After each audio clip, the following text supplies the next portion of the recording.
Would you just tell me what you thinking? Keep me from feeling like I'm sinking. All these emotions, yeah, they mixin'. How do we end up here? Cause I can't read your mind, just talk to me like all the time. And yeah, you keep that energy. Yeah, you keep that energy. I can't read your mind, just talk to me like all the time. And yeah, you keep that energy.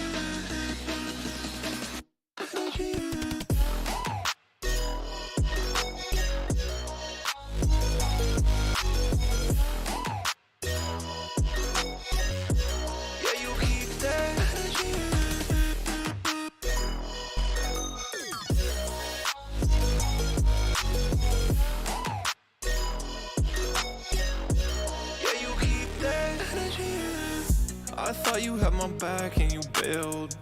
You let yourself go, you set sail. I still got your paint on my nails. Always playing games, that shit got stale. Cause I can't read your mind, just talk to me like all the time. And yeah, you keep that energy. Yeah, you keep that energy. I can't read your mind, just talk to me like all the time. And yeah, you keep that energy.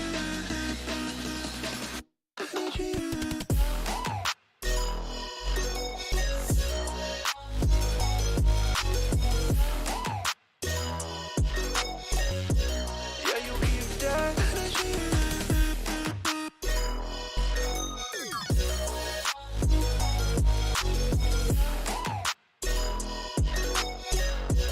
Yeah, you keep that energy.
Ready player gets set, time to raise the impact. All the way from APAC, now that BCT's back. We be going full stack, never gonna lose that spirit. Always fly high like a jet. Now here we are, crazy to think that we've come so far. Feels like a shark dove from so far. We be shining like a superstar. Here we are. Every time I fall, I thrive in the chaos. When I get in my zone, I'm the invincible. You know where I'm from, let me tell you once more. Let me tell you once more. Let me tell you once more. Let me tell you once more. It's not a minor region. AP Rising. I'm the APAC, I'm the APAC. Who you calling underdog? I'm the APAC. Watch me ace that, flick it on tap. Everybody going down, I be AP Rising. I'm the APAC, I'm the APAC. Who you calling underdog? I'm the APAC. Watch me ace that, flick it on tap. Everybody going down, I be.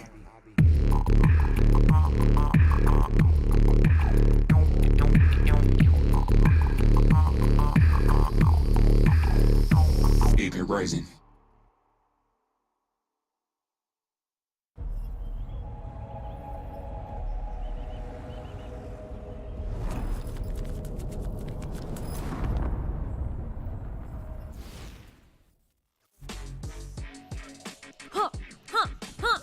Ganyan nagsimula yung day number 1.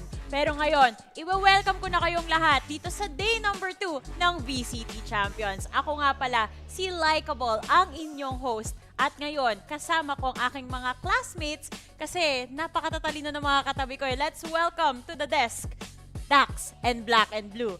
Hello guys! Bakit may color coordination na hindi ako na-inform? Alam mo, ready ka na makipag-exhibition match kaya na, Boss Johnny. Oo nga eh. Alam mo yung coach nung nung Leviatan kagabi. Kasi binugbog si Vil kahapon. O, paghiganti ko si Vil. Tama lang yan. Tropa natin si Vil. Hindi tayo papayag na yung isa sa atin na nabubugbog ng ganun. Kailangan, para sa tropa, di ba? Para sa bayan. Para sa bayan. Kasi nga, Pinoy Pride, yung representatives natin. Pero, ayun guys, nakita nyo yung video natin kanina, APAC Rising. At yun naman nga yung tema kahapon as we started game number 1 between PRX and EDG. Ang ganda nung laban na yun, no? Pero i-breakdown natin unti-unti kung ano nga ba yung mga nangyari kahapon. And starting with the highlights, Dax, simulan mo na. Come on, Paper Rex. Nakakita talaga natin. This is a classic PRX style. And you said it just a fist fight. Di ba? Nag-boxing sila, nakipagsapakan. Biglang may uppercut, magagaling sa EDG. Especially in that second map. You may come to the third, yung, sige, hindi lang, Shoryuken. Parang yung nilalaro lang niya sa labas eh. It really feels like sabi ng Paper Rex, okay, kita namin na malakas kayo sa style na to, pero biglaan na lang pinakitaan paano laban at manalo. That is kind of what we expected, I guess, to mangyari to PaperX. Pero napakalawang laban natin, Team Liquid versus Leviatan. In-expect natin na medyo may magagawa pa dito ang Team Liquid, but no, 2-0 in the favor of the LATAM squad. At to be frank, durog na durog sila. They really didn't seem a single moment, a single map that the entirety of Team Liquid felt like they were in control of this game. From the start to the end, it was Leviatan all the way. Kaya nga eh, ini-expect naman natin Leviatan would have some fight dahil sa last time around sa Masters, but to beat Team Liquid like that sa first matchup nila, kakaiba talaga yung dinadala ng LATAM region. Perhaps the future can be very bright dun sa region na yun. Hindi naman natin masasabi na todo yung pagbugbog sa kanila dun eh. Pero masasabi ko na yung laban na yun, may initan talagang naganap. Pero katulad lang napag-usapan namin kagabi dito nila Vil sa ni Terror, may pagkukulang rin on the side of Team Liquid dito. May napag-usapan pala kayo. Kala ko laugh trip. Sabi ko nga kagabi, 80% tawanan, 20% na info. At yung 20% na hindi na galing kay Terror, kay Vil. Partida. 10 years daw niya hinintay yun. Natuto ako ng stats kay Vil. Natuto rin ako ng stats kay Vil. Pero ito, may matututunan din tayong bago mula naman dito sa ating Aports, mula sa APAC Rising as well. Let's welcome Boom Esports.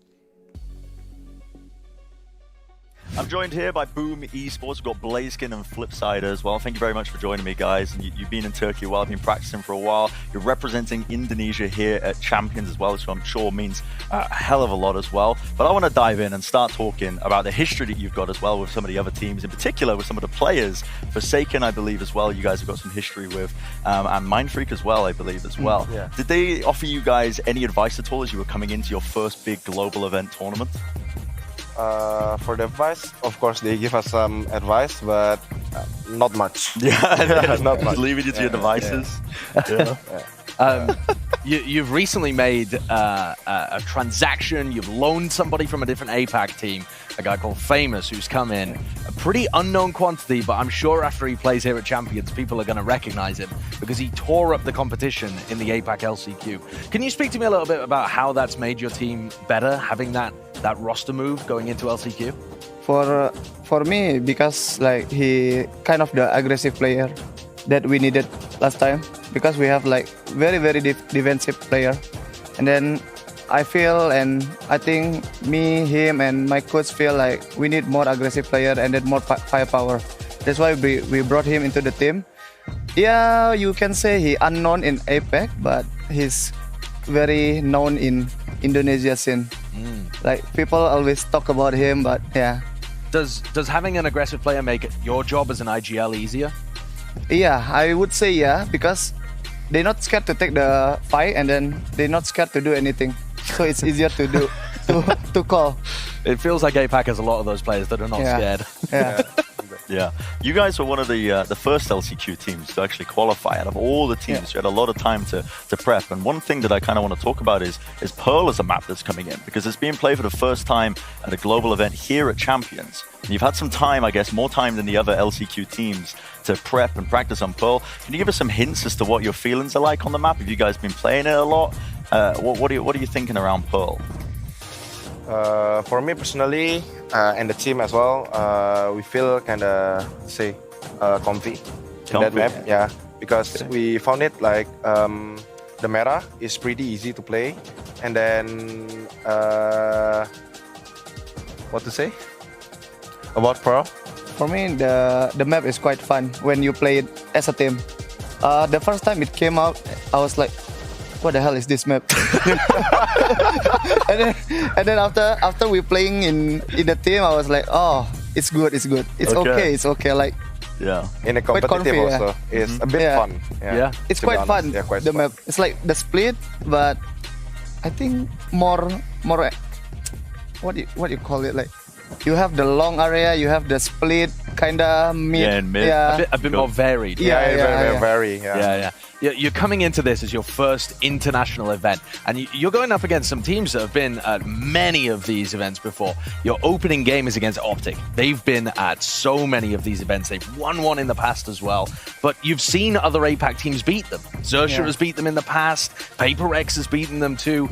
How are you going to be able to replicate that success? What has been going through your head thinking about that upcoming game? For me, I tell the team, like, we don't expect too much. Like, just play our game, because like you can see from Xerxia or PepperX, they can do it. So I think we can do it also. So don't really think about it. Just play our game. Don't try to copy anything. Just play our game. I think we're gonna be fine. As long as you don't scare Yeah. to them, like we're gonna be fine. Yeah. Yeah. Everybody's mortal at the end of the day. Fear nobody. Yeah. Thank you very much for the interview. Really appreciate your time, and best of luck in the game as well. I'm super excited to see especially what you can bring to Pearl if you get to play it. Thank you very much. We'll send things back. Maraming salamat, Blaze King and Flipshooter, for spending some time with the panel, them? everyone. Yeah, tayo, dami natin tutunan. Kailan tayo mag-hangout with them? Kita-kits tayo, punta tayo sa kanila. Kasi, Hot na lang. hindi kasi tayo sinama nila Taylor last Oo nga time. eh. Oo nga eh. Okay lang. Ayain na lang natin mag-hotpot. Naiwan pa Tama tayo. ka dyan, Black and Blue. Pero ang ganda nung sinabi nila, gusto ko pag naririnig ko yan sa mga players natin dito na gusto lang nila mag-enjoy. Pero nakikita kasi natin yan eh, sa mga performance nila, na kapag nag-e-enjoy sila, parang mas confident talaga yung galaw, hindi masyadong rigid, saka nananalo sila. Positive lang. Mindset. Mindset ba? Mindset. Di ba pinag-usapan nila, kahit sino man kalaban nila, even like a team like Optic Gaming na madami na ang tournament experience, madami ng LAN experience, everyone is mortal, kaya nilang talunin. Yun na pala yun. Kaya rin natin silang Oh! talunin. Yun Kasi pala eh. mortal din tayo eh. Ay, mindset. Mindset. Grabe lang positive mo. Like, tara, champions na tayo. G. Parang gusto ko nang pumunta sa Istanbul. Alis na tayo dito Habang sa tayo. Istanbul. Doon lang natin ituloy yung panel. Actually, Sige. live from Istanbul. Meron naman tayong makikita rin na in a bit na doon naman sa kalaban din nila na makakaharap mamaya. Or rather sa same group na kung saan sila nagbebelong. Pero mapag-usapan nga lang natin kung ano nga ba yung mga kaganapan today. Ang ma-expect natin today ay Group B, pati yung winner yesterday from Group A. So mainit-init eh kasi makikita natin dito sino ba? Zeta Division. Meron tayong Boom Esports. Meron tayong Loud. Makakalimutin ako. Optic. Optic. Kita mo, kakasabi nyo lang, di ba? Sorry, medyo goldfish memory tayo ngayong Okay lang araw. Pero okay lang yun. Meron ba dun sa apat na teams na yun, sino yung pinaka-excited kayo na mapanood? You wanna go first? I think yung second game natin, Optic Gaming versus Boom Esports, kasi syempre, as we already talked about, it's the new guys coming up against the guys who won the first Masters, the first yung LAN event ng buong year na to. So it really is gonna be a big show for them. I'm hoping to see similar results really sa nakita natin kahapon versus Leviatan and Team Liquid, where the underdog team, questionably, are the ones who show up. Yeah, totoo naman eh, na we finally have this Indonesian squad dito sa VALORANT Champions. Parang long time coming na para sa APAC region, na ang lakas nila sa region mismo, pero coming international stage, never pa nila na XP until now. Pero ako naman, gusto ko talaga bantayan yung Zeta Division eh. At anong klase kayang Zeta makita natin dito sa araw na to? They had that amazing run all the way at the start of the year. Umabot pa sila ng third, fourth place. Parang and they only lost out to Optic in that kind of segment. Pero then, at the same time, ang dami nangyari sa kanila. Hindi sila umabot na sa last international event. They have added a sub on in. At tingnan nga natin kung sino yung pakapalaruin nila sa araw na Tagal to. na natin di sila nakikita. Totoo, maraming mystery na nagsha-shroud around dito sa Zeta Division. At alamin nga natin kung ano pa nga ba yung mga special things na makikita natin mula sa kanila or para sa kanila. Let's check out Zeta Division. Ayan o, ganda! Wow! Tama, yung Spike, laging spider eh. No? Oh, Spider na naman. Spider yung Spike. Ilang beses ko na tinatanong. Wow. Baka may Wow. USB. Uy, Parang magugustuhan ni Asura yan. syempre, anime. Matic. Matic na yun. Si Ray Ray din, in a way. No. Diba? Yung Wea Boost. Sino magugustuhan Si Ray Ray. Ay, Ay, akala ko si Asura Uy, pa rin uy, uy, pinag-uusapan uy, natin. uy, What ka uy, gumagawa ka? Sorry. Oo nga. Oy. Nagtatanong ako ng maayos kasi pinag-uusapan natin si Asura eh. Nagulat. Happily taken. Kaya Of pa siya. course. Pero hindi sa isa't Nakonek isa. agad eh. Supportive tayo dyan. Ay, ibang level na nga pala si Ray Ray. Balibalita ko. Oo nga. Kahapon lang. Oo. Si Madam. Kaya nga Madam. meron tayo nung, Mrs. yung hat eh, yung crown. Sana tayo rin, no? Kasi hindi kasi tayo pro players. Walang masyadong nagpa-fan art eh. Pero kung nakikinig kayo, Ay, pwede di ako- naman. Di Si na, Dax, madaming Gusto fan. ko, Wag na, gagawa wag fan na, art wag ngayon. na, Gagawa wag na ako fan art. Akin na. ayoko. Guys, alam nyo na. Sino gagawa nyo ng fan art? Yung loud. Yung loud yung gagawa nila ng fan Ah. art. Oh! Ganyan yung fan art ko. Ako gumawa Vamos! niyan. Aw, it's cute. Parang, Cute. I feel like they had yung mga parang maybe kids do this. Paano kung adult Paano yan? Oo nga. Nag-a-assume ka kagad, Hindi, pre. but it looks like, okay, fine. Hindi. Wow, look at this. Cute. It's not just cute. Pag tingnan mo, nililinis ni Les. Yung ulo ni Sassy. Bald buff, kailangan niya yun. Pag kalbo siya, lalakas siya. Alam na ng lahat yun. That's Kaya too. pala. Kita mo yung Leviatan, Kaya di ba? pala. Ang lakas. Kasi coach na kalbo. Oh. Paano pa kung yung player yung kalbo? Oo nga. Feeling ko yun na lang yung kulang na gawin din ni Vil. Kasi onti na lang naman. Konti na lang. Onti na lang naman. Yung pala lumakas, kailangan may kalbo kang ano. Oo. player. Yes. Anong tawag? Kalboff? Kalbo buff. Kalbo buff. Pwede naman. Okay. Lahat So, ng take things. note yan. Kung gusto nyong mag-tweet o kaya mag-post ng mga kahit ano tungkol sa segment namin dito, feel free to use the word Kalbuff. Tapos gamitin nyo na rin yung hashtag natin, VALORANT Champions on PPGL. Magbabalik ang VCT Champions in just a bit. So, don't go anywhere.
Hindi ako kagalaw.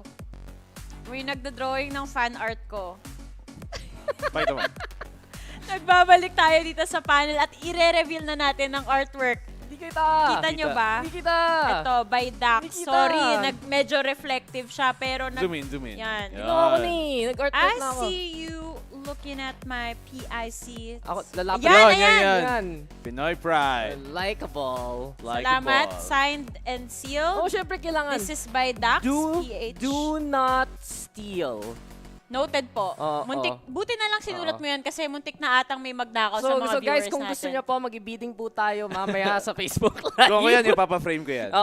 Si Black and Blue yung magiging host. Mag-start po tayo sa bidding ng 1,000 pesos. 1,000 pesos, may bibili ba ng 1,000 pesos, 2,000 pesos, may sumunod. Diba? Ready na. Kasi yung sumasayaw, Gusto ko talaga yung mga talents na nakukuha natin dito. Napaka-talented. Mga talentadong Pinoy. Pinoy pride. Ayan, meron na tayong mga logos na nakakita sa likuran natin. Pag-usapan natin itong napakagandang letter Z sa likod ko. Japanese team to. Yes. Nani? Nani? Nani? Nani? Nani? Nani? Yun lang alam natin. Oo. What? Yun nga, pag-usapan natin itong Zeta Division. Medyo nagka-glimpse na tayo kanina na yun nga, ang tagal na natin hindi sila nakita. Pero ibig sabihin nun, marami silang pasorpresa. And one of the surprises nga dito, balita ko, ito kasi meron silang sub dito sa screen natin. So si Laz, si Crow, si Dep, saka si Sugar Zero. Sana na tayong makita itong mga to. Pero si XDLL, as far as I know, sub siya for the team. Medyo raw talent talaga manggagaling sa Japanese team tong si XDLL. It'll be really interesting kung paano siya mag-integrate dito sa Zeta Division knowing na he doesn't really have that much experience mismo dun sa LAN career niya basically. Ang tanong nga kung malalabas nila si Ten. He has had an injury for quite a while para sa side ng Zeta Division. And really, ngayon yung tinitingnan talaga ng mga tao, anong klaseng Zeta Division yung makita natin today. They had a tip run na sinabi ko na kanina, but also, na hindi sila umabot last time around kasi natalo sila no Northception dun sa Japanese Challengers eh. We know the squad na pag binigyan sila ng opportunity, kayang-kaya nila mag-ugong katotohanan yung underdog story. But players like Sugar Zero, players like Dep, and Laz, probably the players you have to watch out for, no? I mean, hindi natin pwedeng i-minimize diba talaga ang impact na may sub kang kasama. Although we did see a team yesterday play with a sub to very great effect, pero in this case, it's Ten, and he's one of the biggest players, one of the biggest reasons kung bakit sila lumayo nung Reykjavik, diba? Nung unang Masters natin. That's why one of the reasons why they were able to get as far as they did. To lose that flex, to lose that duelist, big thing. But Sugar Zero, super, super important. And nagugustuhan ko ang parang shift dito where a lot of teams really come down to relying on their controller player to get them out. We saw it with Paper X, Mindfreak. We saw it yesterday when we saw Leviatan. And ngayon nakikita na natin, galing kay Sugar Zero, he has been that rock that has kept this team together. Yun na nga, isang bato. Bato, parang may sequence dapat ako na nawala yung train of thought ko. So bato picks na lang. Bato picks. Panalo. Kasi nga bato.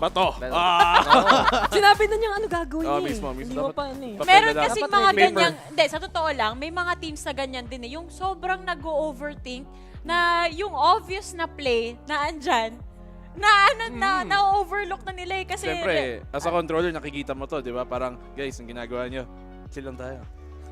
Wow. Chill lang tayo. Chill Pero lang. alam mo kung hindi sinong chill, yung may interview natin ngayon. So pakinggan natin kung ano nga bang kailangang sabihin ni Laz dito sa ating interview. Let's check it out. Thank you very much. I have Jess with me here right now, and we're joined by Laz and Kohei, who's going to be translating. Welcome back, Laz. It's been a while since we've seen you. The expectations for you and your team has grown exponentially since Iceland. A lot of people are expecting you to not only get out of groups, but to go all the way to playoffs, maybe even get a title. I know how much you love and care about your fans. Do you feel like there's added pressure now they think that you should be winning tournaments like this? まずまたお会いできて嬉しいです。で、マスターズ1からかなりゼータディビジョンというチームに対しての期待というのがどんどん高まってきていて、いると思います。今回チャンピオンズで、勝てる見込みというのはどれだけあるんでしょうか。そうですね。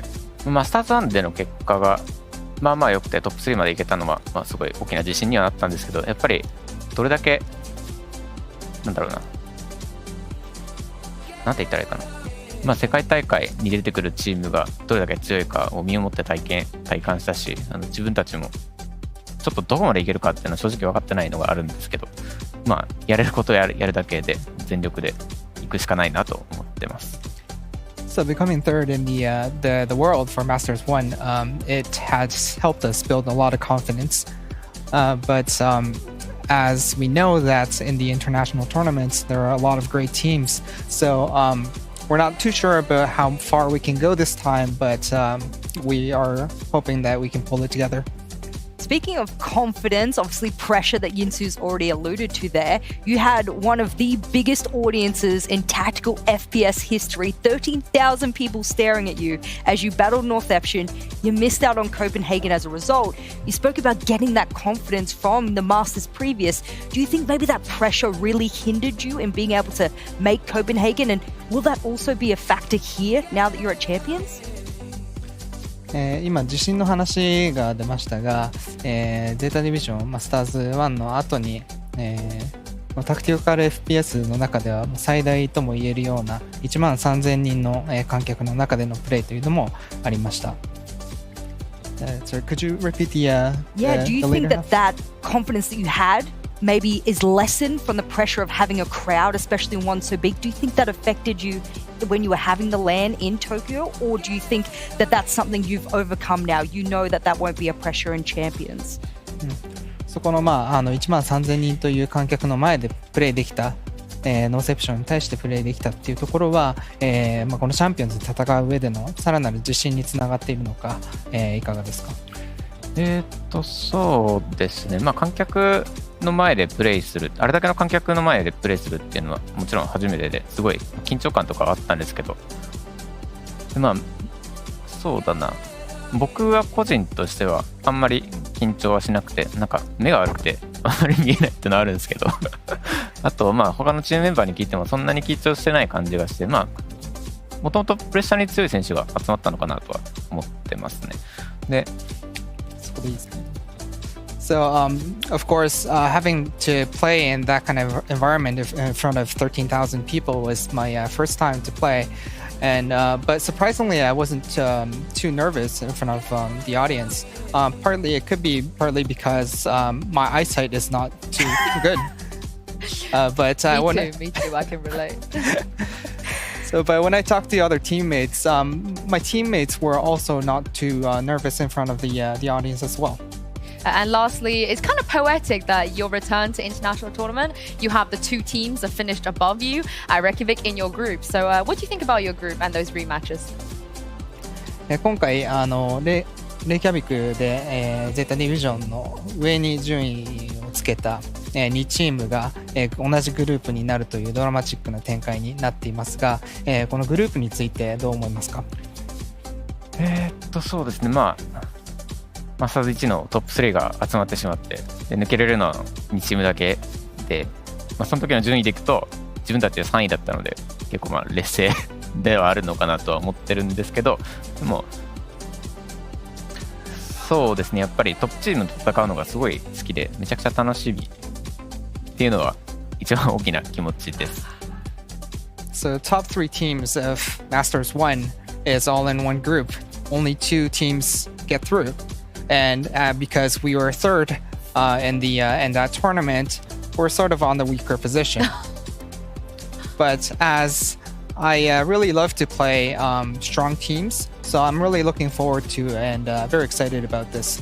Thank you so much, Kohei. We have full faith in you, Laz. Thank you for joining us, and we'll throw this back to you guys on the desk. Maraming salamat, Kumaring Jess at Kumaring Yinsu sa inyong interview. Kala ko ikaw yung nag-i-interview, kabuhok mo nga, di ba? Ay, lit na bagay. Pero teka lang, aminin nyo, akala nyo magja-Japanese din si Yinsu, no? Kasi matalino siyang tao sa assume, di ba? Multilingual in all facets. Tapos pag DRX yung interview niya, magko-Korean pa siya.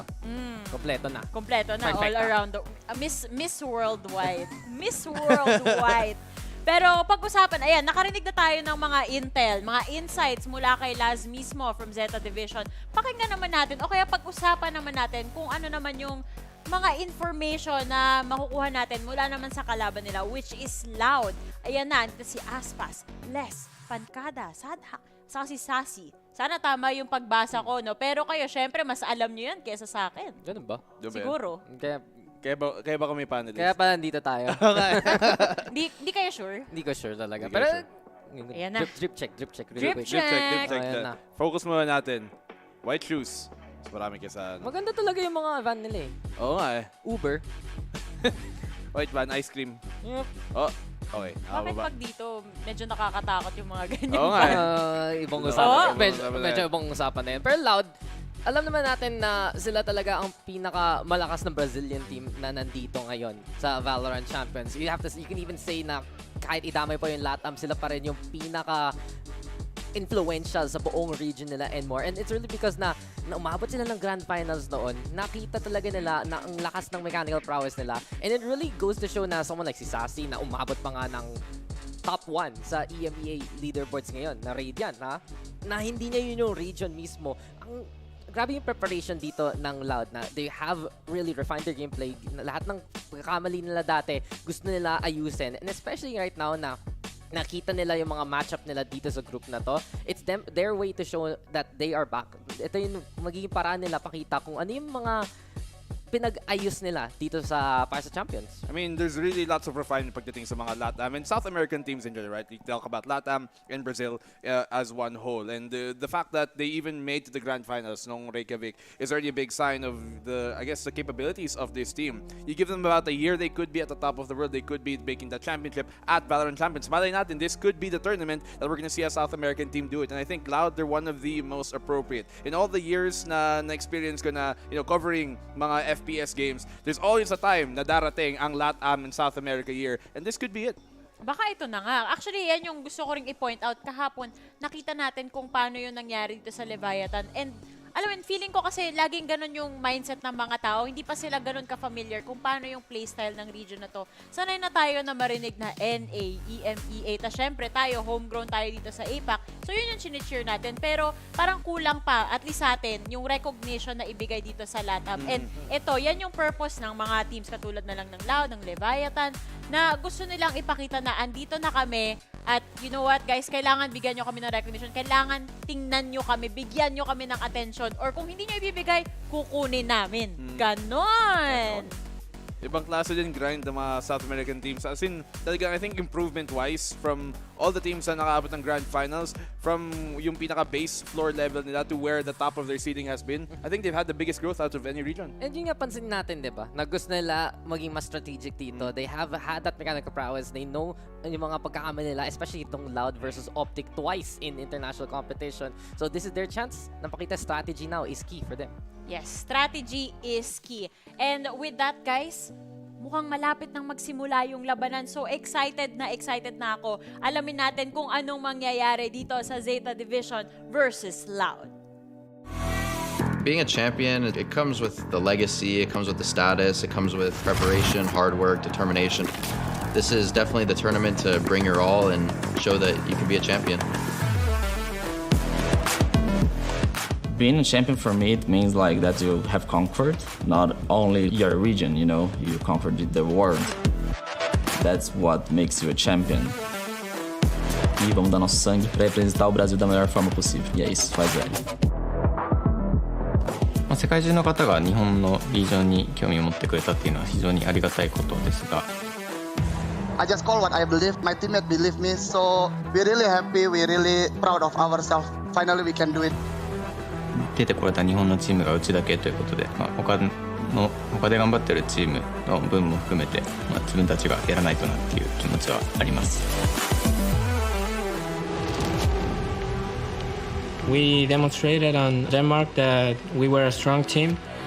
We didn't have our coach back then, but now we're complete. Leviatan, they're kind of like similar to our playstyle, which is so aggressive and confident with the aim. We know we're a strong team. If we play like we're playing on scrims, we can beat everyone. We're just gonna play the game how we want it to be played. Okay, go. The one guarantee is that we're always gonna make it entertaining.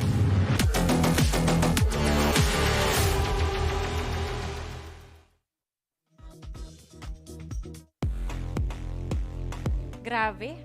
The shivers are real. Pag sabi ko kahapon, nakita ko, ay, naging actors na yung mga pro players natin. Pero ito iba rin yung angas kapag yung natural personality lang nila yung nakikita natin. The way na pag-usapan nila yung game na minamahal nila. Angas eh. Ayan, pero guys, alam nyo kung anong mas maangas? Yung stage natin. Let's take a look at what's happening all the way on the other side of the world over at Istanbul.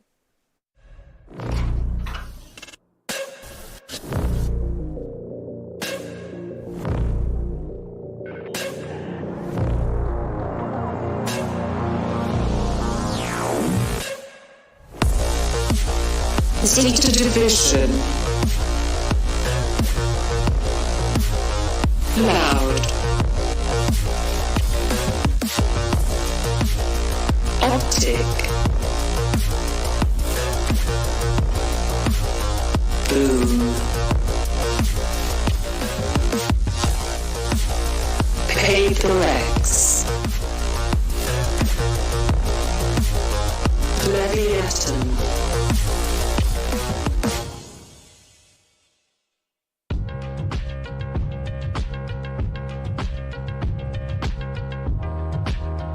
Parang may gustong sabihin tong si Nico eh. Parang tuwang-tuwa ka dun sa mga voice-overs na yan ah. Ang cool kasi parang boom, boom, Paper Rex. Leviatan. Leviatan. Ikaw Parang ba yung character nag-voiceover? select. Ikaw ba yung nag-voiceover? Babae yun, men. Hindi, pre. Magaling ka naman eh.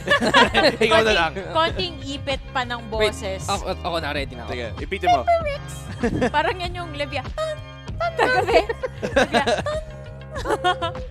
Magkakaalaman na tayo kung ano nga bang mapa yung makikita natin between these two teams. Pero gusto ko malaman, meron ba kayong mga ine-expect na makita dito? Oh, naniniwala ako. Pearl has to be something na pwede pag-isipan. Hindi ko alam kung naniniwala ka or gusto mong makita yung Gusto ko makita yung Pearl. Kasi natuwa na ako kahapon sa Paper Rex Yes. at sa EDG pa lang. Pero pasinadagan natin eh, sa side ng Loud, perhaps something like Breeze na pwede nila ilabas dito. It'll be pretty interesting kasi they have had a lot of success on that one so far. Something else, maybe Haven coming into the map pool habang naghihintay tayo dito. I mean, I would really like to see Pearl, pero I want to see more, especially dito galing sa Zeta, is Yoru. It's been a very, very big thing na we have seen be a big shakeup, especially nung huling Masters. And coming into this Champions, I feel like they're the team to represent, you know what I'm saying? Represent. Gotta represent. Ayoko na, baka makapiright tayo. Dito, bawal kumanta ng mga kung ano-ano ata. Eh, na-excite na naman tayo pag may naririnig tayong mga kantahan. Pero kanina hindi ko nabigay yung sample ko eh. Leviatan. Paano? Siya yun! Ikaw pala yun! Grabe ka Hindi. talaga. Grabe. Question lang po sa production team po, hindi pa rin po ba matatapos yung welding dito? Oo nga eh. Parang, ano tayo, day 2 na. Day 2 Ito na. na. Baka 16 days bago matapos yung construction nila Mahirap dyan. kaya, isang araw maayos mo yung welding. Kaka-report pa lang daw. Kaka-report Sige. Kaka-duty pa lang. Magkaka-budget pa sila bago lahat. Pagbalik na daw ng maintenance. Gusto ko lang masabi na, siguro kung, ewan ko, napansin na ng audience natin, pero parang yung number 1 na napagtitripan talaga dito sa panel si Bill. Parang walang masyadong kakaiba na nangyayari. Pero pag andito si Bill, lahat na eh. Chill tayo ngayon. Chill lang. Maaga pa. Mamaya, pag night shift na talaga. Night shift. Maaga pa. Masyado pang maaga ang gabi. Pag-hating gabi na. Ay, magandang hating gabi. Bayan. Sabi nila tayo na gumawa ng welding. Sige, dala ako toolkit mamaya. Oo nga. Kakabili ko pa lang. Ng toolkit? Ng toolbox? Sakto. Grabe. Diba? Nag-ayos tayo para... Gumagawa kami. Para mag... Para mag-ano, Kaya dami kong magtrabaho. bulsa. Dami kong bulsa. Para Ayan. dami kong tools na madali. Yeah, labas mo yun. Ako na, meron akong tool dito, tama. Ano? So, nag-iisang bulsa mo. Pwede ba ako yung foreman? Kasi kinukuha ko naman na yung Ayan ano. na. Okay, So magkano? maglalabas na tayo dito magkano? ng equipment natin. Magkano Lagay ba? tayo ng metro, lahat na. Pero, guys, Yes. hard hat natin, wala pa. Uy, Oo nga. Kailangan natin yun. ng hard Safety hat. first. Safety first. Ayan na nga. Nagkakaalaman na Safety kung ban. saang mapa tayo mapupunta. Walang breeze para sa'yo, parang Dax. Yung alam mo, kasi yung sinabi kong dalawang map kanina, Haven at Breeze, ban kasi. Ganun. Tama ka na Ban naman. kasi. Parang nga lang si Taylor kagabi, laging tama. Galing Binati mo ko lang mabaliktad. muna bago sa lahat. Ang galing mo mabaliktad. Yun talaga. Hindi ako yun. Ang gusto ko dito, open pa yung Pearl. May possibility, possibility pang makita natin dito, Black and Blue. I agree. Gusto ko nga makita Pearl sana decider map. Perlas. Sino nga daw? Perlas lang. Instant. Nako! Ayan. Ay. Gusto mong makitang maban. Banners. Hindi ma-decider. Loud na yung nag-decide. Siguro, hindi pa sila ready na ipakita yung Binders. stats nila eh. O kaya, yan, punta tayo sa bind mamaya. So, usually, makikita natin kasi yung mga standard maps natin. Pero ngayon may fracture tayo dito, Dax. Ito yun, iniintay ko to. Bago tayo mag-usapan yung fracture, bind. Yes. Hindi na sinasabi mo, representation, ito na ba? Kung umabot tayo ng map 3, maglalabas ba ng Yoru, ang Zeta Division? Sakto lang, di ba? Buff yun. Pero hindi naman usually sa composition nila. You mentioned though, yung paglaro talaga ng fracture. And it's pretty interesting na we have that na map pool kasi may mga times na hihirapan doon ang Loud. So Zeta Division gusto na lang nila maka-exploit talaga yung kanilang mga setups, yung mga kanilang combos, especially pag linalabas na yung Breach at Astra magkasama. I mean, may mga times na hirapan ang Loud sa bind, yes, pero most of the time, nahihirapan ng Zeta sa Ascent. And that's your opening map. Map number 1 dito. And arguably, even though malayo din ang naabot nila, mas malayo pa ang naabot ng Loud dati nung Masters 1. And they are undoubtedly, I think, the underdogs considering ang tagal din nating hindi nakikita dito ang Zeta. And the fact that, you know, natalo sa North Reception, who also lost to EDG sa LCQ. Moving on, Ascent is gonna be a very difficult map para sa map number 1 nila. And they really need to give us a convincing map number 1 to even have a chance of winning the series. Oo, kung sasabihin nyo lang na nahihirapan yung mga teams na yan sa mga mapang to, gusto ko lang sabihin, #same. Ako rin, hirap na hirap sa mga mapang yan. Kahit saan nyo pa akong dalhin. Pero ganun talaga yung struggle eh. Kaya nga nandito tayo at hindi nandun. Diba?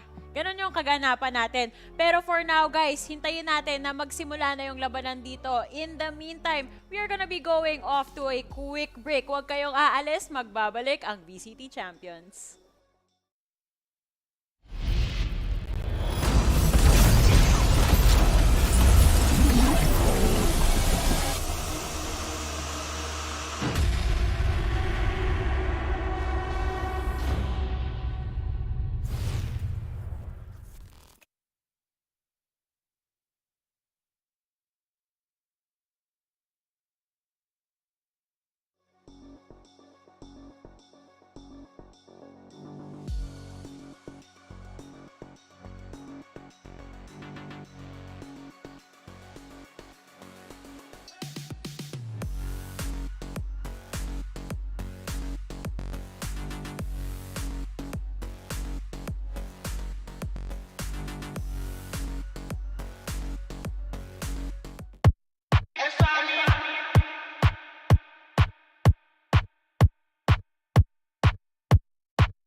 Favorite part ko eh. Dito mo kasi makikita kahit papano yung angas ng mga players.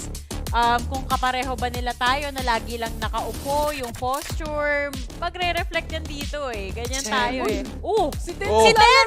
Nagbalik na siya! Tapos may Z sa ilalim.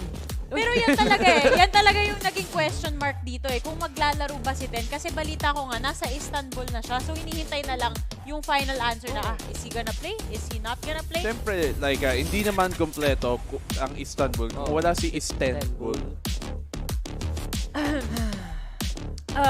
Minsan gusto ko lang sabihin, less is more. Minsan di mo na kailangan sabihin yung mga iniisip mo. Ganun na joke. Hindi na lang ako magsalita. Parang yung Louis Vuitton lang. Hindi mo narinig kanina yung 10 na may Z. Narinig ko. 10. Ito, depth na may Z. Walang connect. Wala lang. Depth. Gusto ko lang rin magpilong. Si Johnny rin. Johnny Depp. Johnny Depp. Let's go. Paano ba sa dyan? Bazooka? Bazooka ata. Hintay mo. Ay, hindi nagsabi ako. Ba't wala na yung... Hindi nagsabi. Ako na yung okay, voice. ikaw dapat na. Parang bazooka Uy, ang cute to. May pinapasa sila. Aso. Oh, Oh, that's so wholesome.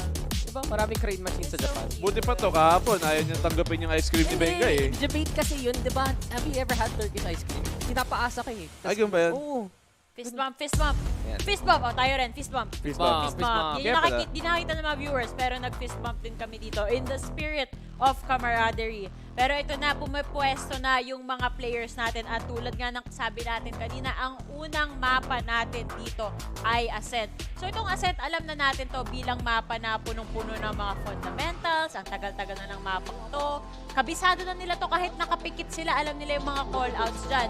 Ang tanong, sino sa tingin nyo yung mga magsa-stand out dito sa mapang to? I mean, pag usapan natin talaga yung Zeta, you always look at Laz kasi siya talaga has been the star player ng Japanese scene matagal-tagal na. Sugar Zero rin, malaking step up. Pero gusto ko lang i-mention para sa side ng Zeta Division, ito yung magiging ultimate redemption nila. Last time na nakita natin sila maglaro ever in the VCT circuit this year was on Ascent. Nalaban nila yung Northemption sa local scene nila. Natalo sila, hindi sila makapunta ng Copenhagen. Kaya bawi talaga para kung manalo sila dito at pinakita na nakabalik na ang Zeta Division. Ako naman, looking on the other side kay Loud, I'm looking at Aspas. Ascent has been one of the most consistent maps para sa kanya. And nung ginaban nilang Optic, he's one of the biggest reasons why they were even still in the game. Will he stick dun sa second initiator role niya? Magka-KO pa ba siya? Ayan ang malalaman natin dito pagdating sa Agent Select. But I do think he has to step up and really, a lot of the way that Loud play falls on his shoulders. Ayun na nga. Siguro hindi pa natin ito na-mention kanina, pero ito naman kasing Optic Gaming. Hindi naman sila strangers dito sa champion stage natin, di ba? Nakita natin sila last year under Team Envy, kung hindi ako nagkakamali. Parang, di ba? Optic? Optic?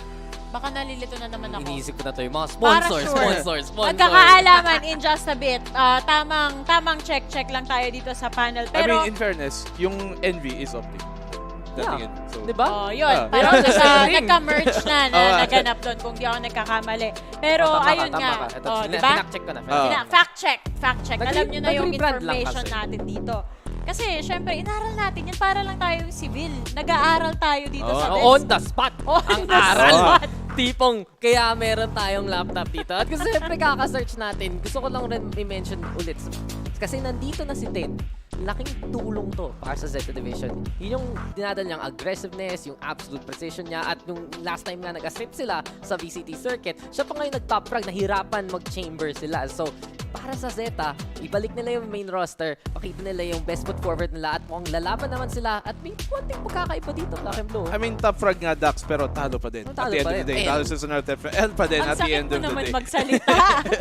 I mean, composition, you already pointed up. Sadhak on that KO, Aspas on the Jet. Very similar. Actually, this is almost the exact same comp na nakita natin nung huling laban nila Loud versus nung Optic Gaming nung Grand Final. So, I'm curious to see anong mga variations, anong mga bagong innovations ang nadagdag nila dito. Yung naiba sa Zeta daw, si Ten ay mapupunta doon sa Killjoy. Hindi na nga sila mag-chamber eh. One of the first few things na nakita natin, sabi nila, wag na nga yung chamber, hindi na yan importante. Double initiate, instead go back to the classic Sentinel. At mukhang kakaiba talaga to para sa side ng Zeta Division. May pagkalabas ng comfort dito sa world stage kasi ang tagal-tagal na nga nilang hindi nagpapakita. Time to show what they've been working on. Yun nga eh. Hindi ko masasabi na hindi to sa comfort nila. Kumbaga, ang tagal lang natin silang hindi napanood sa gantong stage. So, syempre, may mga pasorpresa sila. Naghahanda na sila all that time na hindi pa sila nakakapag-compete dito sa international stage natin. Pero ayan na guys, marami na tayong malalaman na mangyayari dito sa Ascent.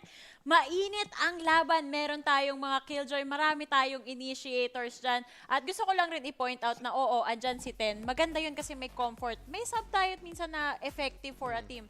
Pero sa ngayon, comfort ang pinipili ng Zeta Division. At excited na ako makita kung paano nga ba magtatapos itong series na to. Pero syempre, excited na ako sa pagtatapos. Magsisimula pa lang tayo eh. Nais ko lang i-warn yung mga viewers natin na napaka-explosive ng casting duo na magkakas na itong upcoming game. So, ihanda nyo na lang talaga yung mga tenga nyo dahil ipapasa na namin kayo kay Taylor at kay Vil. Welcome sa VALORANT Champions, no? Hinanda nila yung tenga nila eh, no? Pero andito na tayo. Welcome sa inyong lahat ng damots ay nagbabalik para sa VALORANT Champions. Hindi kami nag-usap. Hindi kami na, uniform lang. Pati damit, pareho na. Pati pantalon, bes. Oo nga, hindi nyo lang pareho tayo kita. lahat. Kasi bayad lang kasi sa amin, ito lang. Ito lang. Yung baba, 20. Yung sa akin, strawberry. Strawberry yung yung kay Bill. yung Sa akin, minsan Bente. SpongeBob. Ganun, Oo. Pero andito na tayo dahil Loud versus Zeta Division ang maglalaban. At syempre, para sa round 1 natin, alam naman, or game number 1 natin, it's gonna be a Oh, set. grabe naman si Dep, mga kaibigan mo yan. Dash on the ground. Oh my God, Dep!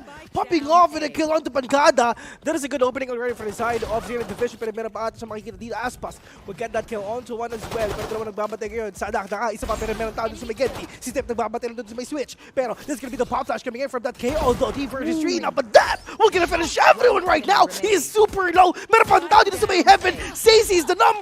Is the only one remaining dito sa side ng Loud. And I think he knows it already kung nasa ba yung mga kalaban niya kasi narinig niya na nabasag yung glass. Ganda ng opening kills dito ng Zeta Division. Immediately punishing one player just by using the utility netong mga teammates na meron siya with Dep. And now, it is a 2v1 situation. Low na dito si Dep and syempre, kailangan nila mag-ingat-ingat dito. All they have to do is literally wait kasi kailangan pa rin naman mag-plant ng spike. Oh my God, napakaganda ng position ni Dep. Saan Hindi alam ng Zeta Division. One! Oh, hindi alam ni Stacey ko na sila isa. Sayang! Sugar Zero with a kill on to Stacey right now. 1-0. And yun nga, sobrang sayang dun. Basta isipin mo, ang ganda rin ng posisyon ng Zeta Division dun kasi nga hindi siya kita dun sa corner na yun, dun sa may... Buti hindi siya gumalaw agad. Oo, buti nga hindi sila gumalaw. Tamang trigger discipline lang talaga. But in the end, talagang hindi mo malalaman eh. He didn't have any info. Sugar Zero was just calm. And yun exactly ang kailangan ng Zeta Division as of this moment. And syempre, para sa Japan region, ito na yung ano nila pagka-comeback nila dito sa international events. Oo, kasi talagang babawi. Kailangan kumambak ng Zeta Division kasi nga hindi sila nakapag-Copenhagen, di ba? Kasi nga ang nakapasok is ang Northception. So ngayon, ito na ang comeback of the century ng Zeta Division ngayon. Itong Zeta Division, first time, hindi naman siguro first time, pero medyo nagulat din tayo kasi hindi sila present nung Copenhagen kasi lagi silang present sa lahat ng mga major tournaments ng Uma-absent Na-absent, nagkasakit ata, but it is still a 4v4. Meron pang kasama at sinama sa hukay dito si Ten. It is up to one more player here. It's up Aspas na isa lang o sheriff lang ang hawak niya. It's not gonna be enough dahil mabilis ang close off pa rin to ng Zeta Division. Ang daming na-miss na shots ni Dep doon, pero kahit pa paano, lamang naman sila pagdating sa barrel anyway. Yeah, I mean, like you've said, talagang pinapakita din talaga ng Zeta Division yung comeback na ginagawa nila. Kasi nga, itong match na to, parang medyo bagay na nakikita natin. Kasi usually, ang mga Japan is talagang sobrang textbook play yan, na sobrang bagal. Pero ang ginagawa ng Loud ngayon, literal na pasok sila ng pasok. You have this kind of composition. If ganito yung composition, pwede ka maging aggressive, pwede ka maging safe. Lalong-lalo na talaga with the pop flash of Ebatari sa Zach, with the information ni Stacey, pas meron ka pang follow-up na support with the paranoia ni Kapankada. So talagang pwede ka talaga magpaka-aggressive dito kahit anong ginagawa mo. Kaya nakikita natin sa game na to. Pero this is gonna be Vandal versus SMGs na meron ngayon ng Zeta Division. If ever na manalo sila dito, let's see if ever talaga makukuha ba ng Zeta Division ng kanyang bonus round dito, if ever. And if nanalo ang Zeta Division dito, oh my God, Loud, wala silang pera next round. Maraming tao, bes, na gustong manalo ang Loud. Maraming nag-root dyan. Pero for Zeta Division, tingnan natin. Mas maraming nag-root Sharings na lang. dito, man. Sharings na lang. Alam nyo na yun. Pero sharings na lang. Viewership pa lang sa Japan region. So much pa lang yung pinapalabas nila pagdating doon sa napakalaki nilang stadium. And punuan na. Ang dami nang nanonood. And what more? Being a region here sa VALORANT Champions na makakapasok itong mga teams na to, yung suporta na meron yung ating mga fans dyan. But anyway, a technical pause, alam nyo naman, Bill has the curse right now. 70k nanonood ngayon. 70k sa Japan? 70k sa Japan nanonood ngayon. Hindi pa kasama yung mga yung mga watch party nila. Siguro, papalo na naman ang 100k yan. May mga malalaki pa silang Twitch streamer. Sa YouTube pa, lahat na lang pang-stream mo. Alam nyo na yun kung saan. Pero at least, diba, talagang pinapakita talaga ng Japan na talagang pero natin sabihin na talagang isa to sa talagang pinakamataas na viewership nila. Besides all these fighting games na talagang sikat na sikat ang Japan, talagang Valorant is their favorite FPS game so far. Up to date of course. Pero Kaya mo nalaman, may tropa kang naglalaro doon? Si tropang Maria. Sige. Bahala ka sa buhay mo. Hindi ko na ulitin yun. Wala na akong partner, Oh. Mamay Hagas. Baka ma-strike to naman ako ni Boss R. Ma-strike to na naman ni Boss R dito. But just a quick technical pause habang inaayos ng mga players yung kanilang mga issues pagdating dito sa mismong main event natin. But nevertheless, at least LAN event, mabilis na yan. Oh, I mean, of course, if ever meron kang problema dyan, hindi component ng PC yung papalit mo. Buong PC talaga ang papalit mo. Buong system unit yung papalit sa'yo. Kasi there's this time nga talaga nagkaroon pa ng parang palitan ng table. Pero, Lamesa yung pinalitan. Lamesa yung pinalitan. Pero at least, diba, I mean, kitang-kita natin, best. Ganda ng table eh. Laki ng lamesa nila, no? Bagay sa akin yan. Iyan ka na naman. Kanina si Vil, guys, nagsha-shopping. Tumigil ka. Ang lutuan. Naghahanap ako ng stove. Naghahanap ng stove sa shop. Oo, syempre, pagkatapos natin bumili ng keyboard. Pagkatapos, syempre. di ba, kailangan muna pasiyahin ang misis. Padulas. Oh, yun ang pampadulas natin, men, syempre. Sana sinamahan mo ng kaldero na. Ay, hindi yung kaldero. Kompleto na. Yung kaldero namin galing Italy. Ah, wow. So, maganda yung kaldero namin, pare. Grabe, pang matagalan. Oo, men, parang motorite lang. Grabe yung no? Grabe yung, kung titignan mo yung coach ng Japan, parang siyang Pinoy eh. No? Oh. Alam niyo sa sino ba yun yung nagluluto? Si Ninong Rai? Si Ninong Rai. Ninong Rai des. Parang gagalit siya eh. Sa tingin mo, ito dito sa mga, Abes, sa lahat ng mga Champions team, ano yung pinaka-paborito mong jersey? Jersey? Yung gustong-gusto kong jersey, sa totoo lang, Paper Rex. Kasi sobrang ganda ng colorway niya. Para siyang retro neon feel. Yun yung feel ng jersey nila eh. At saka ito, Bes talagang of course, talagang sinabi ko talaga sobrang ganda. Kasi nga, nakita na natin yan sa personal. True lang? Oo. Sinuot mo pa nga eh. Inamoy ko yung jersey. Inamoy ko yung jersey ni Mind Freak tsaka ni Forsaken. Sabi niya, mami ko. Sorry. Nasipa ko yung clean canteen mo. Iba talaga pag rich kid na. Uy, sale kasi ito, 20%. Pero shoutout nga pala kay Mr. Eager, kay Regner. Ano ba, pag uwi ko kanina, biglang nag-message si Mr. Eager sa akin. Sabi niya? Parang biglaan lang. Hindi pong Vil nakauwi na ako. Ingat kayo baka ma-inlove ka. Grabe naman eh. Tipo, wala naman akong pakialam, pero nag-a-update. Pero importante yung ina-update ka without asking. It's a good thing It's a good thing. Yeah, Sir Eager, yeah. Ganun talaga pag single, pag jowa, pag walang jowa, kung sino-sino lang ina-update. O sino yung pinaka-recent na nakausap. Parang gano'n na lang yung galawan. Pero gano'n din ako, balikan ko lang sa jersey. Paper Rex din. Kasi parang yun yung kakaiba yung kulay eh. Oo, diba? Yung iba parang single color Blue, lang. white. And then, ito parang alam mo talaga, maganda yung pagkakalagay ng logo and everything. Malalaman mong Paper Rex talaga sila. Ito pa. Actually, dalawa. Yung isa sa Gambit. Yung polo shirt. Ay, oo. Kasi lahat naka-jersey na Oh, eh. lahat Tapos naka-jersey. sila Semi-formal. semi-formal. Semi-formal ba? Baka next time pwedeng naka-coat na yung mga teams, no? Ilit yan, man. Dry fit eh. Naisipin mo yung coat mo, dry fit. Dry fit na coat. Ganun talaga nasa ko. Gusto ko talaga. Nahawakan namin din. Ano ba yan? Yun ba yung 2022 version o yung last year version? Malay ko, di naman ako taga-tinda niyan eh. Hindi naman ako tindero niyan. Works at Secret Log. Sa, lang ako, Krusty Krab lang ako nagtatrabaho. Sorry ah. Oo, kasi works at sa puso mo eh. Ganyan tayo. Pero ayun nga mga kaibigan, 0-2 pa rin tayo. Well, Zeta Division, literal, nagalit na sila. Kasi gusto nilang i-start yung laro. Pero right now, pati si Kuya Bill galit na. Walang Vilkers mga kaibigan. Ang tawag dito, Likers. Likers. Si Laika pala ang salarin sa mga bagay-bagay. But another new round ang matutunghayan natin dito. Zeta just really trying to incorporate yung kanilang economy pagdating dito sa ating pangatlong round. Isa na nga nawala dyan, it is gonna be 10. Oh my God, magkikita si Dep tsaka si... Uy, alam niya. Si Les dito, pero Dep knows because of that alarm bot na binato ni Les ngayon na dito lang sa may likod ng... may top mid, but right now Aspas is waiting patiently dito lang sa may baba ng default of Laz. And Sugar Zero gonna take down all the players on the cloud right now, pero kaya lang Aspas is actually doing it. 1v2, Laz one man remaining.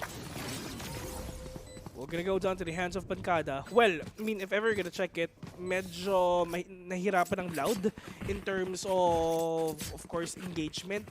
And knowing na namatay yung tatlo nila, so yung tatlong players nila, hindi sila makakapag-full buy ng Vandal and full armor. Of course, yung isa, Phantom and half armor, ganun na makukuha nila, di ba? So, pwede natin sabihin na in terms of firepower, in terms of economy, lamang na yon ang Zeta. They also realize here, pagdating sa side ng Loud, na magiging aggressive na kaunti itong Zeta Division because they've been doing that the past 2 rounds anyway, and lalo na bonus round pa nila to. Gusto nilang makakuha ng advantage. But this time around, even if they lost the bonus round, naging kahit pa paano mas mahal para sa kabilang team. Hindi na sira ni Dep yung 0 point niya, pero at least andyan naman si Ten para syempre pa tulungan si Dep if ever dito lang sa may pizza. And at least hindi na sila nag-engage even further. That and Dash will gonna be his his help para syempre hindi makawala siya sa imminent danger na pwede mangyari dito sa mid. But right now, dito sa may catwalk, pwede mag-Aldron si Sova dito para siya makakuha siya ng information. Siya makakita si Jet if ever. But hold on, thought that is Pancada with a wallbang right now. We're gonna take down the main smoker of the players of Zeta Division so they can actually go in. Ang Loud pwede sila pumasok bigla-bigla dito. Normally sa Aspas naka-Bladestorm siya, pwede siya magpaka-aggressive ngayon. Pero yung si Ten mga kaibigan, nakapatay pa ng isa. Pero Aspas needs to take down that player for him to be successfully going dito sa B. Smoked off na rin naman yung CT. The alarm button is set up here. Hindi rin matatamaan ang 0 point dito si Les. Kaya magkakaroon sila ng magandang pwestuhan. No? Aside from that, Aspas is holding from behind as well. 3v2 situation right now. Nakahanap na rin dito ang isa. 1-to-1 trade lang. But the ultimate of the chaos been used right now. Lance goes down and half na ata dito ni Ten. Yung spike, yung third na bahala para magsabi ng pros. Don't fake. Yan ang sabi dito ng Zeta Division as they were still able to secure that round kahit na namatay silang lahat. Medyo delikado to kasi if ever mananalo ng Zeta Division dito, next map nila is actually Fracture, which is yun yung pinili nila.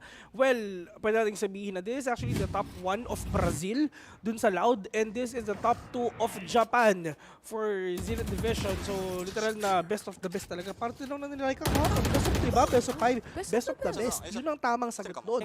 Pero, tignan natin kung ano bang gagawin dito sa Zeta Division. Knowing andito na si Ten. So, for me, this is a big and sobrang gandang addition for the side of Zeta Division. Added firepower, added skill.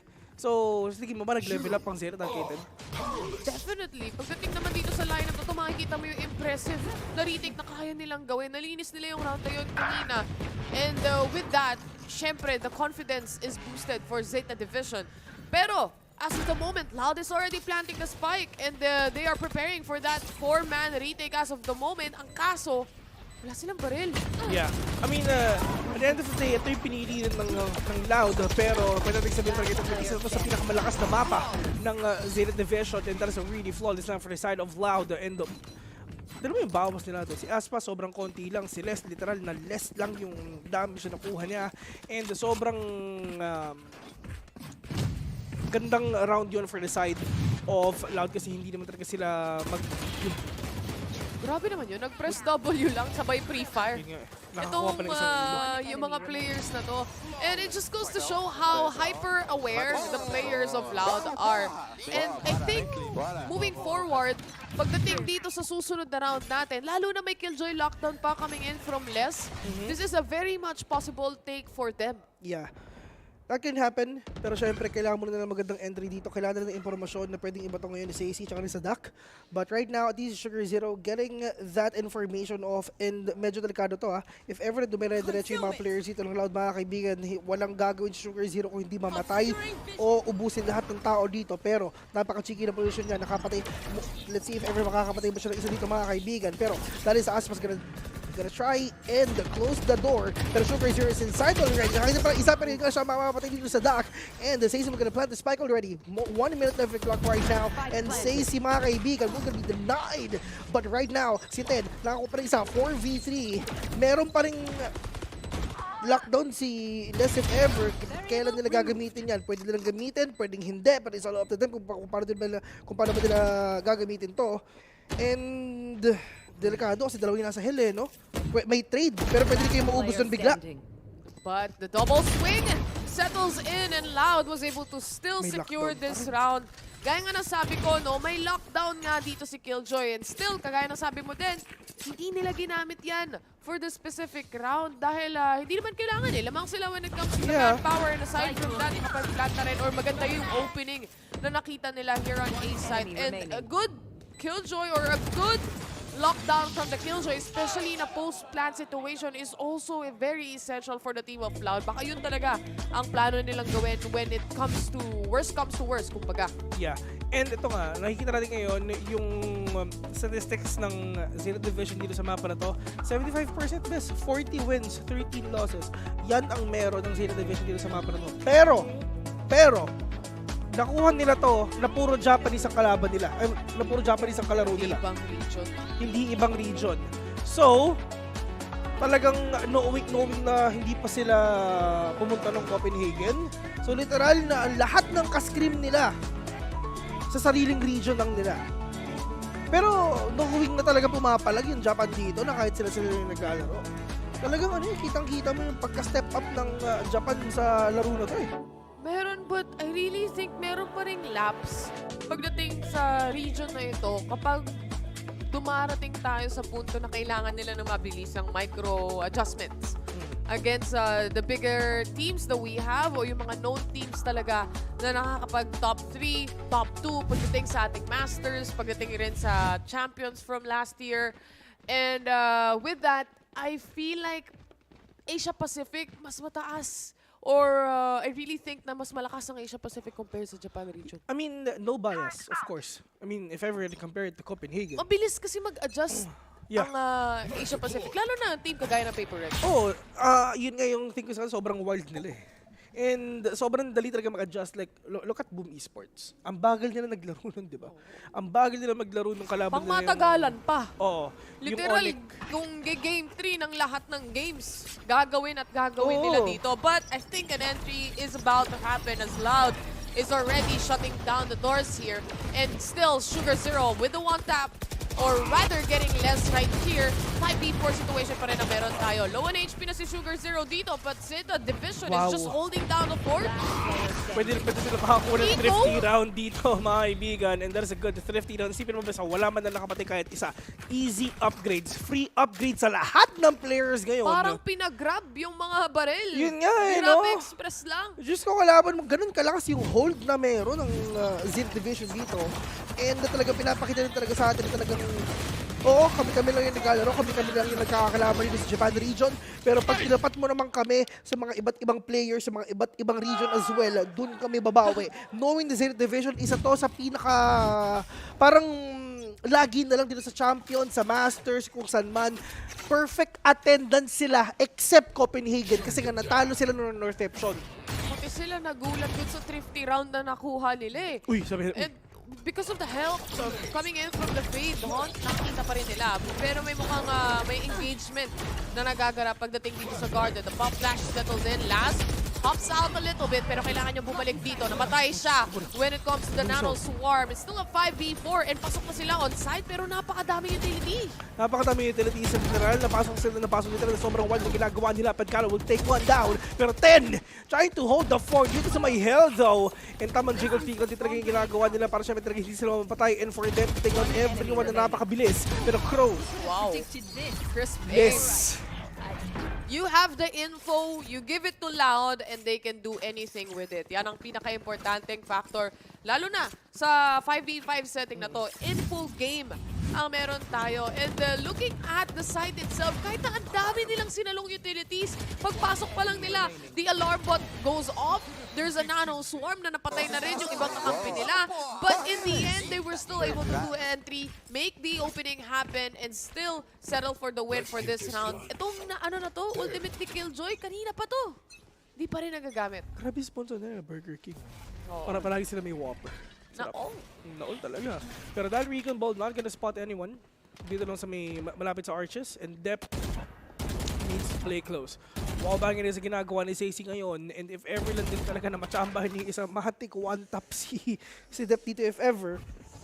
But Dep at least talagang nagbibigay siya ng konting space dito para sa kanya. Dash has been activated as well. Pero nasa mo yun po siya pwedeng gawin dito ng Loud if ever. And that is the second smoke dito sa may arches para lang syempre mahirapan pa yung Zeta Division to know kung saan pa talaga pupunta yung mga players ngayon ng Loud. Pero this is the movement already for the side of Loud, pushing in all the way from short. Meron pa tayong molly na meron si Laz ngayon. Pero that is 0 point. We're not gonna catch anyone right now, but I think nakarinigan sila. Mas meron pa Nightfall coming in from that fade though. And Aspas, everyone is actually revealed nandito talaga if ever natamaan ganon. And ang problema, meron ba siya natamaan? Bes, wala. There's still an operator on mid. Ito na yung pagkikreate ng space para sa side ng Loud. Ang kaso nga lang, walang kasunod, walang follow-up from the players here from Loud. Sugar Zero's just punishing them ng paulit-ulit. And all that's left is Sacy na gumamit ng Hunter's Fury para sa kanyang mga kakampi. Walang trade-off. Grabe si Loud grabe si Sugar Zero literal na one-man team. Nakakita ng tatlo, papatayin niyo yung tatlo. Wala siyang pakialam doon. And mag-isa lang siya doon. Pero si Les we're gonna fall down as well. And Sacy, the only man remaining, wala siyang oras. Pero meron siyang, pwede pa nang i-plant if ever. Feeling ko sana tinuloy na lang niya yun no? Pero muntik na. Pero, ang problema dito talaga, if everything nila yun, kailangan niya mag-commit. Pero yung kay Sacy kasi, bulit na lang hindi. Kasi, wala naman bawas yung HP niya. So, full armor, full HP, napakamurang round for the side of them. And at least, makakapag-drop pa siya if ever. Like that, Sugar Zero. Literal na iniisa-isa yung ulo. Loud had a good plan pagdating sa pag-take ng site. Actually, they have 3 people. May kasama nga yung Jet, which is the KO na nakapasok na ng Jenny. But because it's too far off, pagdating doon sa trade-off na nakita natin, hindi pa rin nila ma-punish si Sugar dito. At nakita rin natin, even on long A, ganun din yung nangyari. Pagkasilip ng Valorant Got Talent, itong mga player ng Loud. And as of now, it is gonna be a timeout on their end as they try to figure out kung ano ba dapat ang gawin nila. And actually, I feel like it's just the timing of this team that needs to be changed, and that's it. And at least, talaga pinapahirapan ng Loud to. Pinapahirapan ng Zeta Division yung Loud sa mapang pinili nila. Well, for Loud, they're not gonna pick this map kung hindi mo talaga sila sobrang confident. Pero alam din naman nila yung stats ng dito, ng Zeta Division dito ang gagawin lang nila, babasahin lang talaga nila yung stats, pero makikita rin talaga nila na isa to sa pinakamalakas na mapa ng Zeta Division. Pero for Loud, sige, piliin natin yan kasi mga kalaban lang naman nila doon, mga taga-Japan lang din naman So, might as well, i-try natin to. Well, next map, Fracture. Let's see if ever talaga ma-2-0 ng Zeta Division to. And I have a feeling talaga na mag-game 3 to kasi ako yung nagkakast malamang. Iba na yung curse ngayon, guys. Pag LAN event. Sige, pilit mo na lang. Salamat. Pero, Aspas with that Blazestorm right now. Pero at least meron pa naman algorithm dito para siya makakuha pa ng enough information. Pero they note already na meron naka-operator dito lang sa may short. And Aspas, waiting patiently para syempre for him to pull that trigger of that Bladestorm right now. Laz, together with that Jet all the way from up top. Napakaganda ng placement nila. Double lockdown for the side of these two teams, mga kaibigan. Pero isa muna ang mawawala. Patay na yung defender lockdown, pero buhay pa yung lockdown ng Loud ngayon. Walang magagawa ang Zero Division kundi mag-back away. Les nakakuha pa na isa. Pankana with a wallbang right now. We're gonna take down that smoker. Pero Laz, mga kaibigan, dito lang sa may likod ng Jenny. Ladies and gentlemen, let's see if ever makakuha pa siya. Pero yung sabi na Pankana, hindi. Dep and Crow. 2v4, wala silang choice kundi mag-back away, kailangan din mag-save. Yes, sayang din naman talaga yung pera ni Crow and syempre yung operator ni Dep ngayon. And yeah, 5-5, dikit, pero mabilis. Kung nakakuha siguro dito ng isang pick-off o pitas si Laz with anchoring the site itself, after the setup coming in, doon kay Sugar Zero with the Astra Cosmic Divide, hindi na nila sana kailangan problemahin yung mga nag-hold off pagdating sa A-main. But Loud and with how they set up the post plant here, yung dalawang players nila na nag-aabang lang sa may hell. And aside from that, all those pre-fires, paulit-ulit na cut off guard dito yung Zeta Division. It didn't happen the first time around already. Multiple times na nahuhuli o cut off guard lang sila dun sa mga pre-fire na pinapakita ng Loud. Yeah. And for Zeta Division naman, I mean, sobrang sayang din talaga kasi nga natalo sila sa lockdown. Parang sila dalawa nag-lockdown pero unang nawala yung lockdown ngayon May Zeta lineup Division. eh. May lineup si Sacy eh. Yung double shock na ginawa niya. Yun lang. Tsaka alam naman nila na wala naman choice ang Zeta Division kung hindi ilagay yung lockdown dun sa area na yun kung saan merong may lineup si Sacy. Kasi yun na yung parang default na lockdown placement eh. If ever na defender ka dito sa may ascent, kailangan mong ilagay dun sa may entrance ng papuntang short. Or can also be heaven, pero masyadong open, lalo na hindi yun nila nakukuha o hindi pa sila bound to do the ultimate retake na kaya nilang gawin. Anyway, it's a very, very quiet defense right now. May ultimate na pwedeng gamitin dito ang Loud. Aside from that, using that utility, malalaman nila kung saan na at nag-aabang na itong mga players ng Loud sa may A main. The dash is already on side. Dep, on the other hand, misses his shot right there. Si Crow ang sasalo. And still, Zeta Division holding down a fourth. 3 versus 2 situation. Player standing. 2v1 right now, Aspas mag-isa. Oh no, tatlo pa ang kalaban mo. Halos wala pa rin bawas yung tatlong kalaban. Malihis yung sabi nga na 30 seconds left. 30 The spike seconds is drop right now. And walang choice yung mga players ngayon ng Zeta Division kundi mag-antay. Ito yung sobrang disiplinadong, play na meron sila, di ba? Hindi sila gumagalaw, hindi sila naghahanap, nag-aantay na sila ng mga sound cues ngayon. Aspas nakakuha ng isa, pero alam nila na dapat mag-double swing sila, pero at least sila nakakuha pa ng kill dito. 6-5 in favor of Zeta Division now. Now, dito sa may last round of the first half, mga kaibigan, 7-5 bar, 6-6. And for Loud, in terms of money, they have a lot of money. Lalo na yun sa Loud, ano yung napapansin mo? Parang na naglaban sila, na pareho silang may pera. Konti lang yung nakita natin ditong eco round, pero nung nag-eco round sila, panalo pa yung Zeta. Wala naman lang patay kahit isa. Wala rin nakapansin pagdating kay Dep, actually. Even using the operator, close encounter para sa side ng Loud, but no one even bothered to look at him. So far, maganda talaga yung depensa pinapakita dito ng Zeta Division. Kapag matalo, gusto mas maganda ka. Maganda ka, men. Oh, boy, Diyos ko po, Dep! Oh my God, lumipad yung ulo ni Aspas ngayon, pero winasiwas ngayon ng Blazer, mga kaibigan, pero wala man lang dapat kahit isa. Dep, ang tanong, meron ka bang survivability dito? Wala silang Sage, wala silang Sky, wala silang pang-heal. You need to make the most out of all of these 57 HP plus that judge on hand. And ang gagawin na talaga ng Zeta Division dito is mag-antay. Pero right now, less together with all these players, wala silang lockdown, wala silang ultimate, si pangkada lang meron. Siyempre, gagamitin na lang na yan para sa information kung saan ba nagtatago yung mga kalaban nila. Apat pa naman yung buhay dito sa Loud eh. Pop flash sa Tolzin, Dep pa rin ang nag-aabang. Kailangan nila ma-punish to si Dep, especially with the operator on his hands. Napakahirap. Dahil nahuhuli, napipitasan sila. Anyway, the Hunt connects as well. There's a judge play dito sa may doors, pero si Les, hindi naman lalabas ng mga players so far eh. Magsiset-up lang to. Susubukan nila maka-entry sa B, but it's already a 4-man squad. Pagdating sa Zeta Division, holding down the fort. Nabawasan sila ng isa, but still, it's still a 4v2. Sobrang solid yung holding ginagawa ngayon ng Zeta Division though, pero ang problema sa AC and Les, wala silang idea kung nasa ba, meron siya shock dart. Pero if ever nag-double shock dart mo yan, walang magagawa yan, hindi pa rin mamamatayan, grabe na patch na yan. Pero 7-5 to end the first half of the game. Magsimula tayo sa 2-0, ending to 7-5.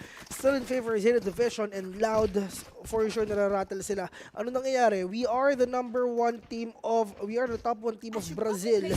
And tinatalo tayo ng top 2 ng Northception. Kasi ganito lang din yan eh. If ever you're gonna compare the experience of Loud and Zeta Division, mas maraming LAN appearances sa international setup ng Zeta Division. Tama ba? Ikaw yung statsman. Oo, tama yan. Pag sinabi natin, tama yan, di ba? Lalo na pag merong sound effects. Oo, tama. But if you think about it, kahit na may mas madaming LAN experiences dito ang Zeta Division, hindi mo pa rin pwedeng matanggal sa Loud na this team is still the #1 on their own specific region, and aside from that, they've been performing quite well din pagdating sa international stage.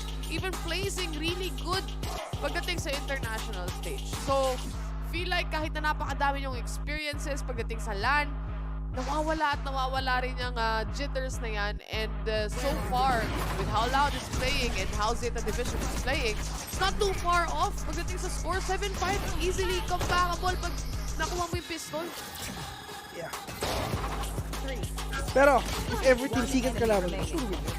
Pero, parang naririnig ko yung laro. Oo, parang naririnig ko yung laro eh. Feel hindi ko alam kung ano nangyayari, pero meron akong naririnig ng mga bagay-bagay. Mga nagbabarilan, pero syempre, post na din tayo. Sila din pala yung nagbabarilan. Pero, grabe naman pala yun. Grabe yung mga drip na may... Uy, grabe ang kinis ni Idol, oh. Grabe, nakakatakot matapatan ng camera dito, bes. Oo nga eh. Parang kita lahat. Kita lahat. Kita yung mga pores. Kita lahat eh. Oh, man. Grabe yung... Parang ayoko na lang. Shy type ka na lang sa camera Oo. pag tinapatan ka talaga. In this halftime pause, lalo na magsaswap na tayo ng sides ngayon. And Zeta Division will be on the attacker. I'm expecting that they're still gonna go on a hyper-aggressive side. But on the middle part of this game, on the latter part, magsuslow down yung pacing nila. Dito babawi ang loud, Bessie. Ito na. Let's get loud! Let's get loud! Hindi ko man tanong, Christina Aguilera ba? Si Jinky pa.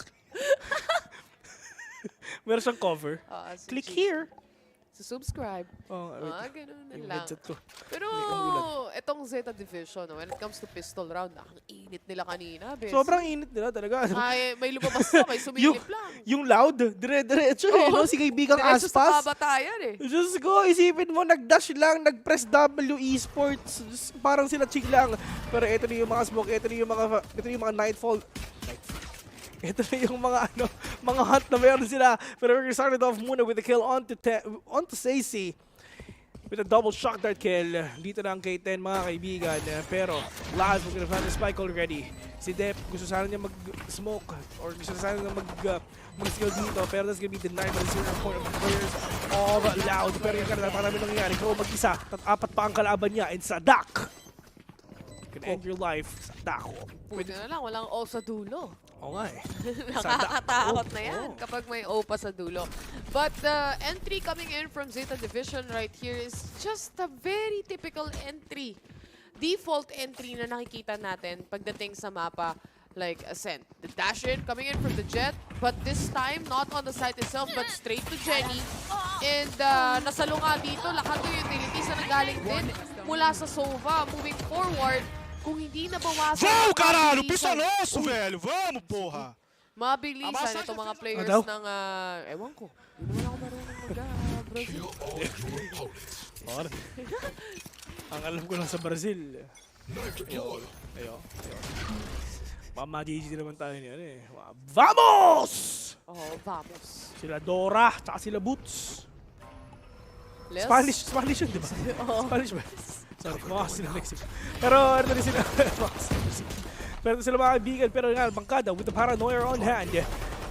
Sinadukin yung dalawang players ngayon ng Zeta Division, pero nga nagbabatay rin si Les. Pero that is pretty ginagawa nila. And Les, we gotta take down two! With a right leg on the right gun, not gonna connect onto Dep. Dep nakatukay pa. Bangkada, lumalabas-labas. With a 3K on hand, wall by 7-7.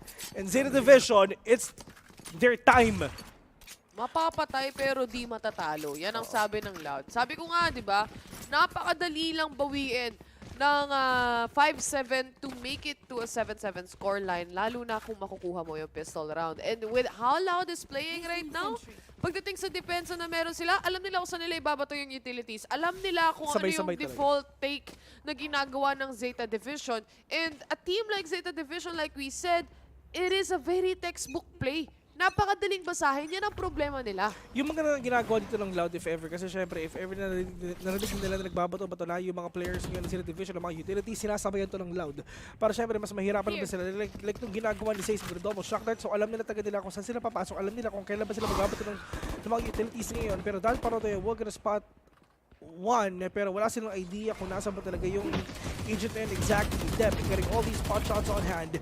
Loud, wala silang enough economy ngayon kasi nga this is their bonus out if ever. Pero sa Sadak, the Bulldog catching one without getting any damage at all for Vandals versus all these broken buys na mayroon ng Loud. Winnable pa rin sa side ng Loud kahit ganito nangyari. Officially, ito yung buy round ng Zeta Division. And still Loud is opting for that 5-man retake. Kung kanina sinasabayan nila, this time they're holding back more. Dahil alam nila, mas kaya nila makapasok dito. Lalo na ang galing nila gumamit ng utilities. Pagkada already getting the double kill here, pero nag-aabang rin si Sugar Zero.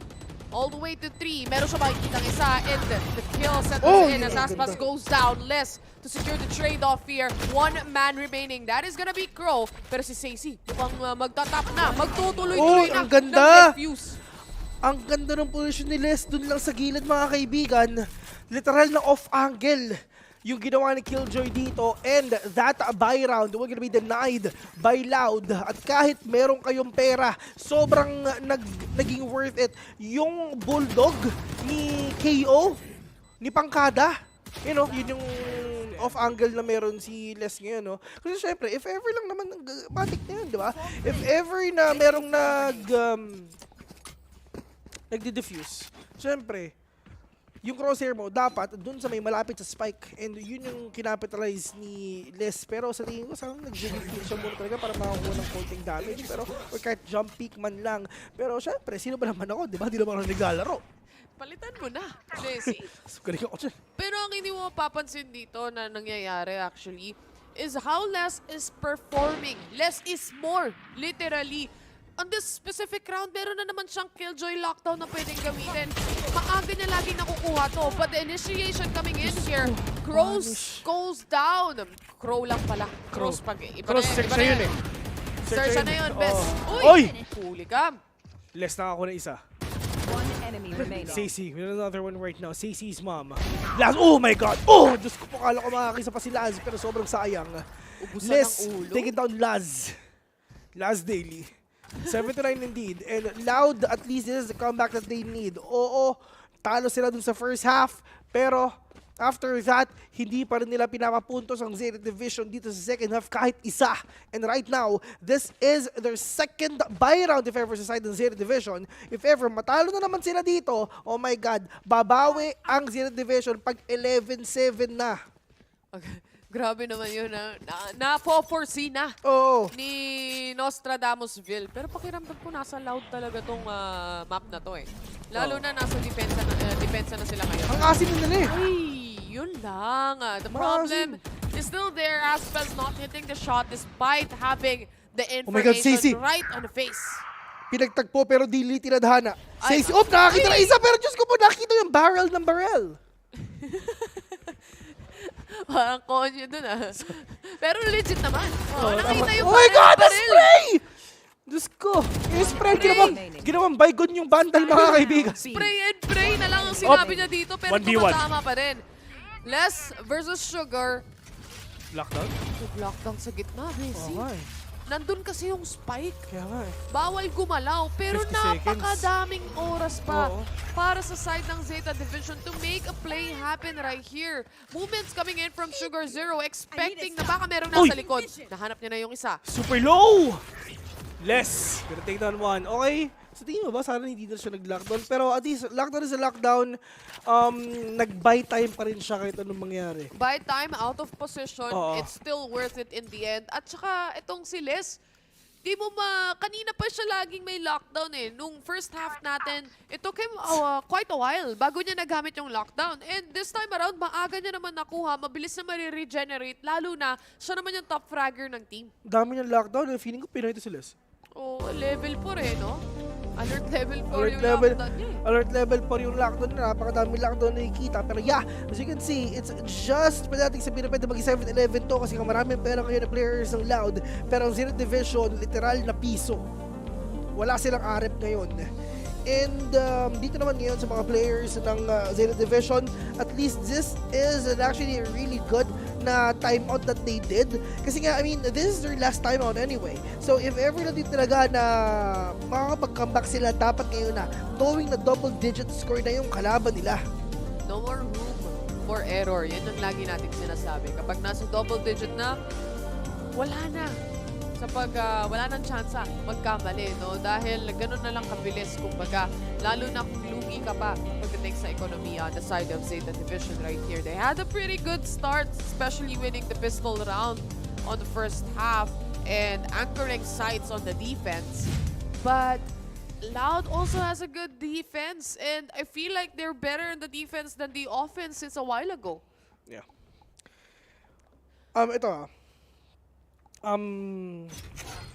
Offense is a great defense, and defense is a great offense. Sabi nga ni Coach Ansay, mga kaibigan, yun ang Kala ko si Coach Phil. yun ang sinabi ni Coach Ansay, ladies and gentlemen, sa anime na Slam Dunk. Pero kailangan nila i-shoot ang ball. Yung tres, may kasama pang foul. Yan ang kailangan ngayon ng Zeta Division gawin. Dahil kapag di nila nagawa yan, naku po, it's just a matter of time. Blade Storm being used, eco disadvantage ang Zeta Division. Nag-aantay lang sila dito ng perfect moment to actually create space. Pero may binabalak ata dito si Zeta. Dahil binato na nga niya, hindi makakasunod yung ibang mga players ng Zeta Division. Sinasarado na nila yung doors on the side as well. They made a good entry here, but so much damage has been done from the players itself.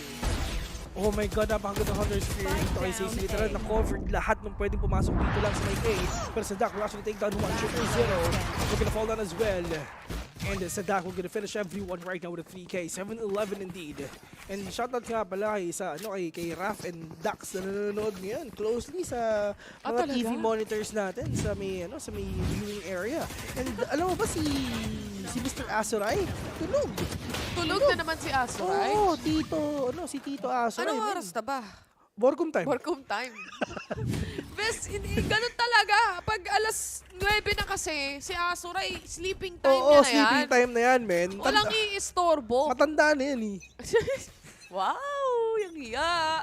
4 sa players ng Zeta Division ang merong ultimate dito. Una nang ginamit is coming in from Laz right here. Mukhang nagiging hyper-aggressive na ang take ng Zeta Division as the moment. Kasi kanina lagi silang natatimingan kapag masyadong mabagal eh. Utility lang, wala na agad. Sobrang kumambak yung mga players dito lang. Loud talaga. Kasi nga, di ba, oh my God, Les. Oh my God, di sila nagkakitaan, Diyos ko! Hindi nagkakitaan si Astra at saka si Les ngayon, pero mukhang magkikita na sila. Hindi pa rin talaga umiikot yung mga players kayo, pero Crow, delikado ka! Les, we're gonna take down one, pero Astra knows it already. Alam ni Sugar Zero kung nasinong kalaban niya, pero dalawa pa na silang natitira. 10 na mga kaibigan, waiting patiently. Dito lang sa may rafters, nakita si Jet, nakita si Oma, pero Pangkado will take you down. Sugar Zero, the only man remaining, will actually catch one down. Tamang echoes lang, tamang chup-chup lang mga kaibigan, para siyempre makakuha pa sila ng kill dito. And Les, will defuse the spike already, but through that smoke, Sugar Zero will take you down. Pero meron pang isa! Aspos will gonna go down as well! Sugar Zero with a huge clutch mga kaibigan! 8-11! Okay lang kahit namatay siya, pero hindi pa rin match point yung kalaban nila! What a play coming in here from Zeta Division. Sugar Zero, literal, siya ang kumlash out ng round na yon. The smoke coming in from the Astra itself. Kung paano niya sinet up yung smoke na meron siya. Napakaganda. Just well-executed smokes. And aside from that, mechanically skilled player. Pagsamahin mo yung dalawang yan, ito ang lalabas, si Sugar Zero. And he has been performing since a while ago anyway. Ito na yung time to shine niya, and he did. Saya ni Bit. Saya ni Michael B. Saya ni Ninong Ray. Tuwang-tuwa doon yung coach ng Zeta Division, pero right now, yun nga, hindi pa rin talaga match for yung mga players ngayon ng Loud mga kaibigan pa. Just po, right in your face, that Brown is gonna be denied by that Jet, which is si Aspas. Dep, kailangan mo na iputok yung bandal mo kasi nilulumot na. Baka naman, no?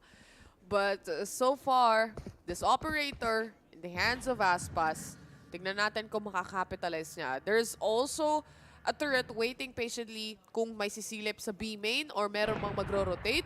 Kaya babasagin at babasagin lang to ni Aspas. He's just alone actually on B. Very heavy A-sided team ang inaabangan natin dito. Iba yung natag pero iba yung namatay. Wait, no, nasama ka lang sa hukay. Spiders and Stingling mga kaibigan, pero oh, Diyos ko po, grabe naman yun! Brazilian flicks. 5 bullets. Hindi pa rin siya nagre-reload dito. Alam niya merong kalaban na pwedeng lumabas. The pop smoke coming in from the Astra. Still 24 seconds to plant the spike. Movements coming in. Sugar Zero securing the kill. Pero hindi pa rin tapos ang lahat. He goes down as well. This operator finally finding a way to capitalize on it. At ang layo ng inikot ni Aspas, all the way from B, napunta siya dito. Match point. Galing. It is for the side of Brazil. Yeah. So, for Zeta Division, kailangan nilang bumawi dito kahit paano. Pero ang tanong, paano nila gagawin to? Do they have enough money? Let me check. Kung tutuusin, no, itong game na ito, itong matchup na ito, it's actually quite fast. Mabilis kung paano siya. sila maglaro. Oh, anong oras na ba? I was, Borcom time. I was actually expecting na babagalan ng Japan dito or ng Zeta 33 Division. minutes pa lang. 33 minutes pa lang, 8-12 na, di ba?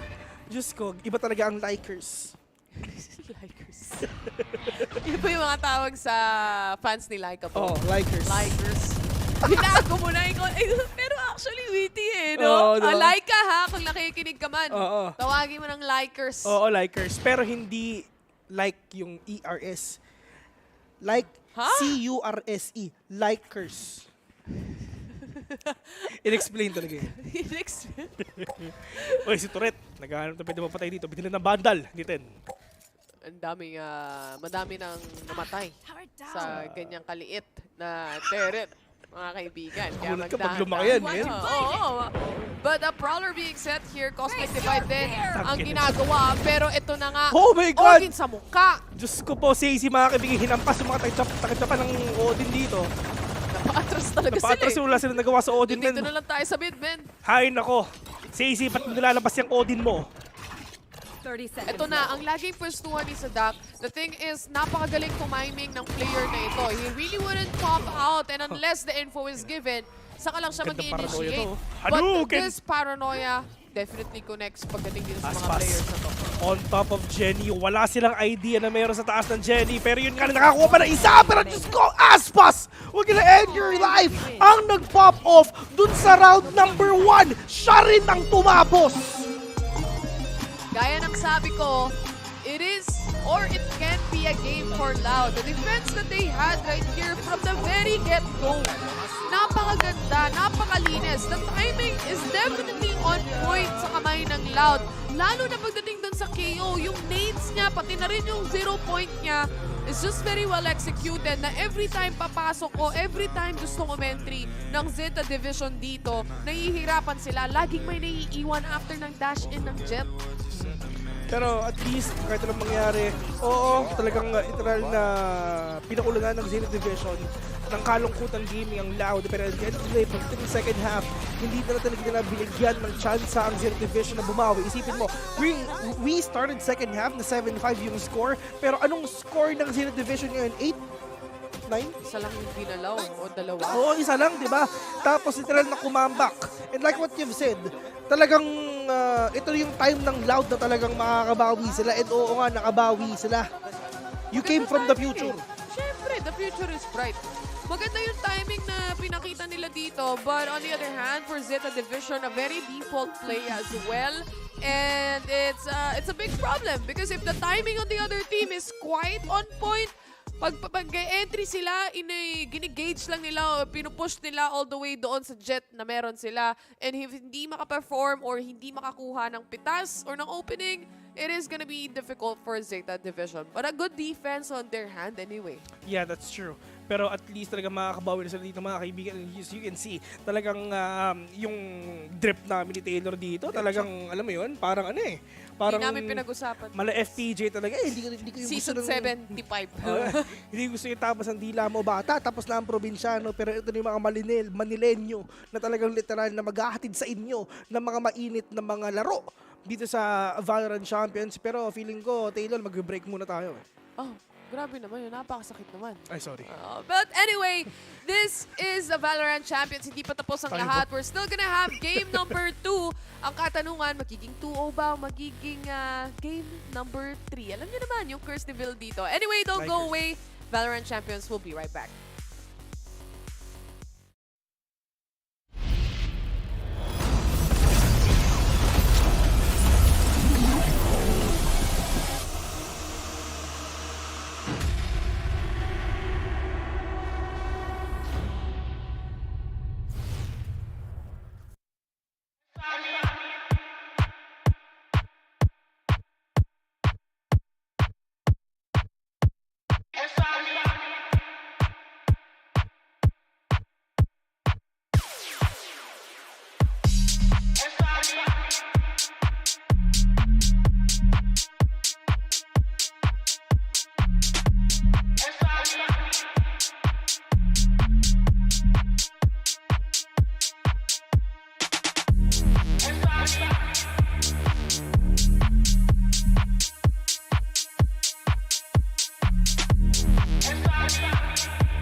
welcome back mga ka-Cat-Jam. Alam ko, aminin nyo, napapasayaw rin kayo sa mga tunugan natin dito sa VCT Champions.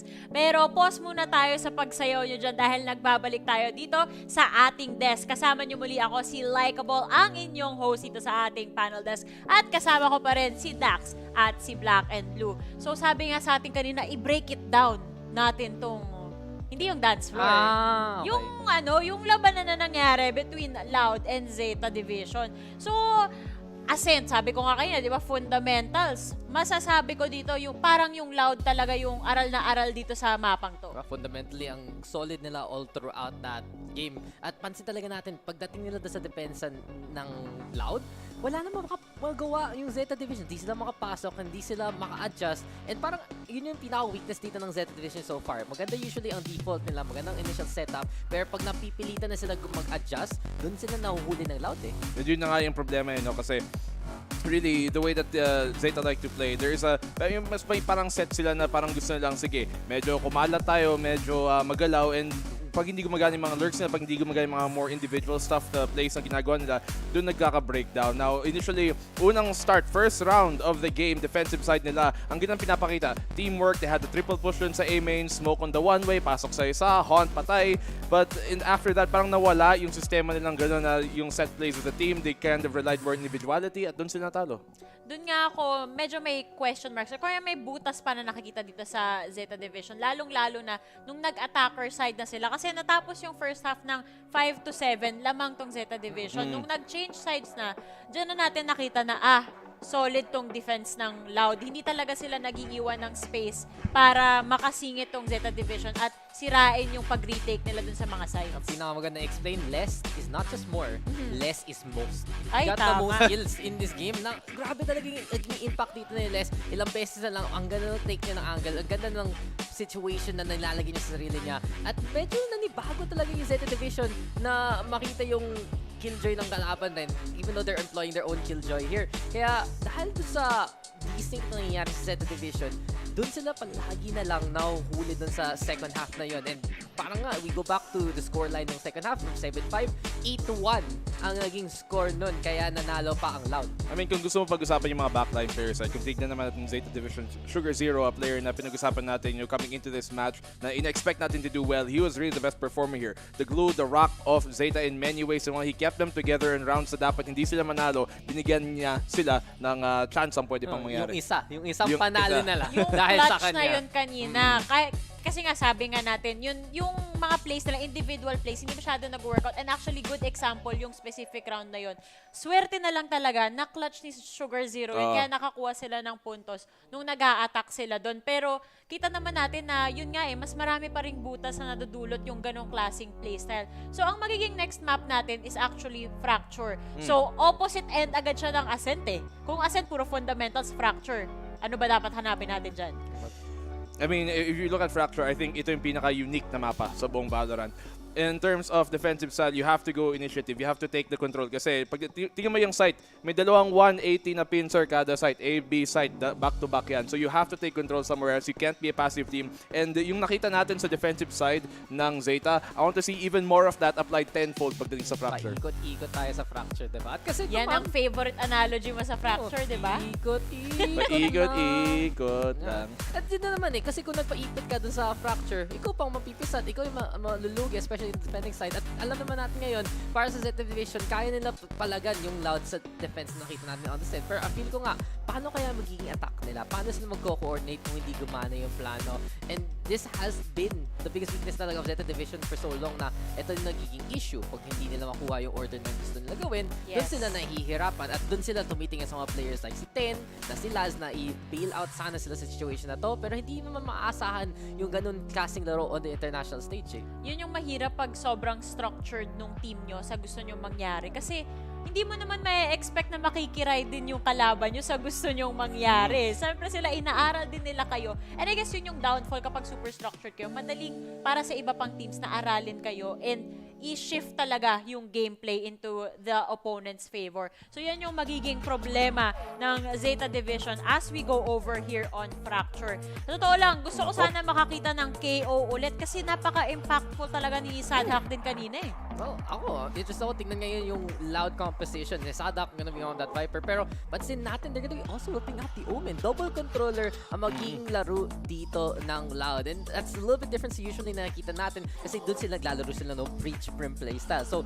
usually when you look at Fracture, dalawa pwede mong usual composition. Pero Zeta, iba naman page yung playbook nila. Labas yung Neon, andyan na si Ten, naka-raise na naman sa one of the signature picks. At double duelist magiging palag dito ng Zeta.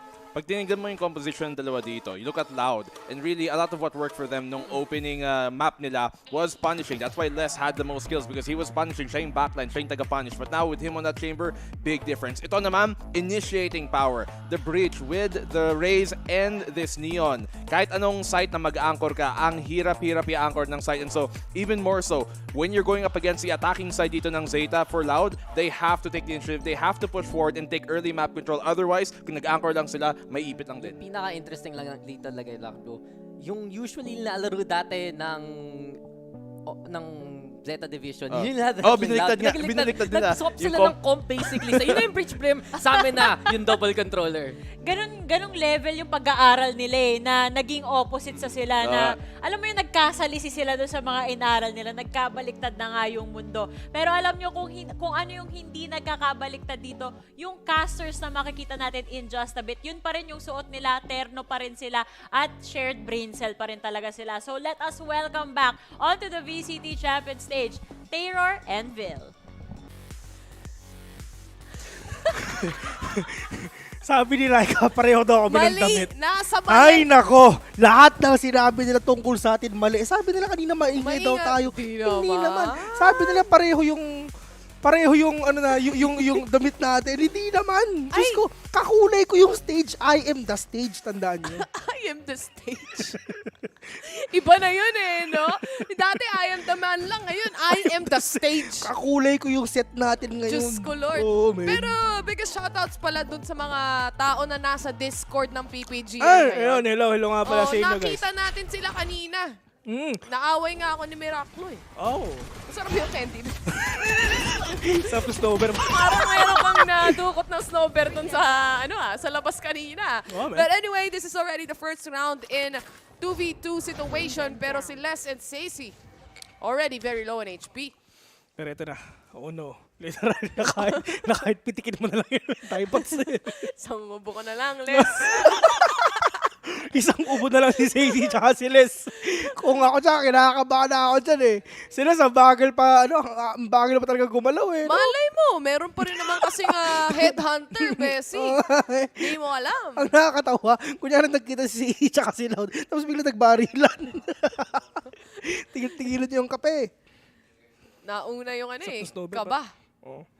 But very quiet map that we are looking at right now. Lalo na, gaya na sabi natin, low on HP yung dalawa na nasa attacking pa. Sila yung kailangan maging mag-push dito in the end. And so far, yung decision dito ng Zeta Division to actually stay on B side might pay off. 30 seconds left. But 28 seconds, they need to go in already. Pero hindi na sila pwede maghiwalay dito. Kasi pag naghiwalay pa sila, talagang delikado sila. Oo, man.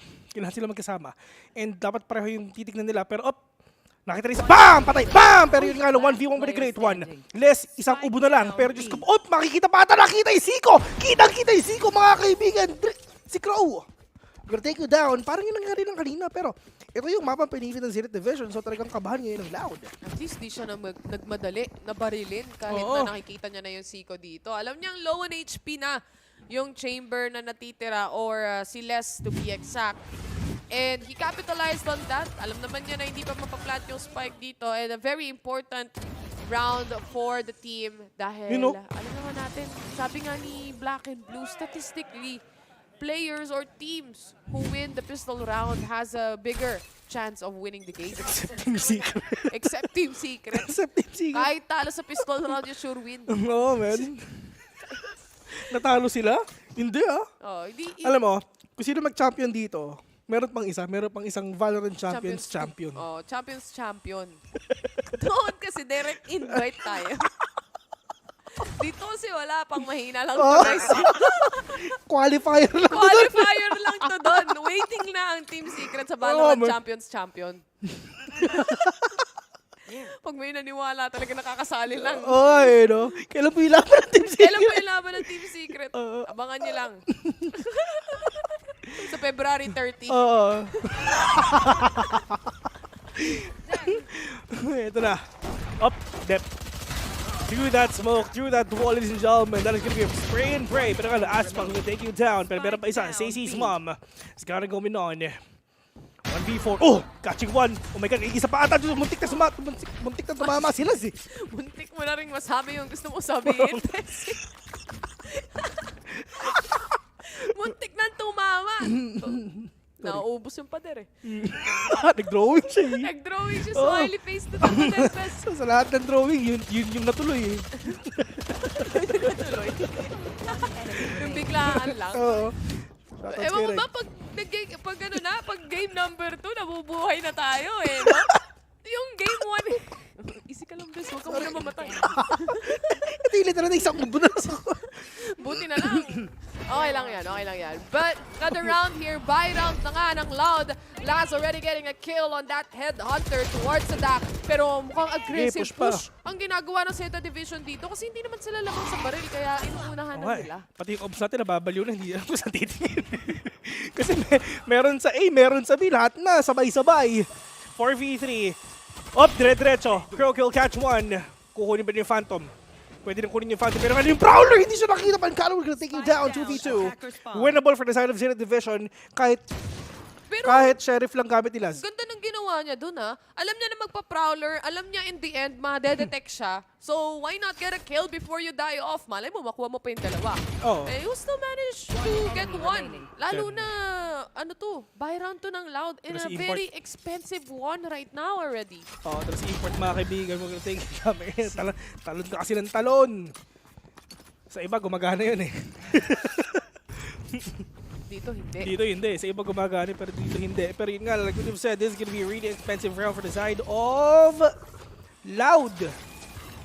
Kasi nga tatlo yung napatay sa kanila pero Laz, tinikman niya yung sakit ng snake bite. And at the same time, vulnerable. Tulad na sabi ni Kuya Wolf. Eh, may rendezvous naman siya eh. So, no problem. Yan ang sabi nila dito. And, hindi ka makakapag-rendezvous pag nasa ere ka. Pag nasa kalagitnaan ka ng jump mo. Doon lang sa pag nakaland ka na. Oo, doon ka lang pwede mag-rendezvous. Chamber me no. Galing. Dep. Karal na kami. Tamang antay lang.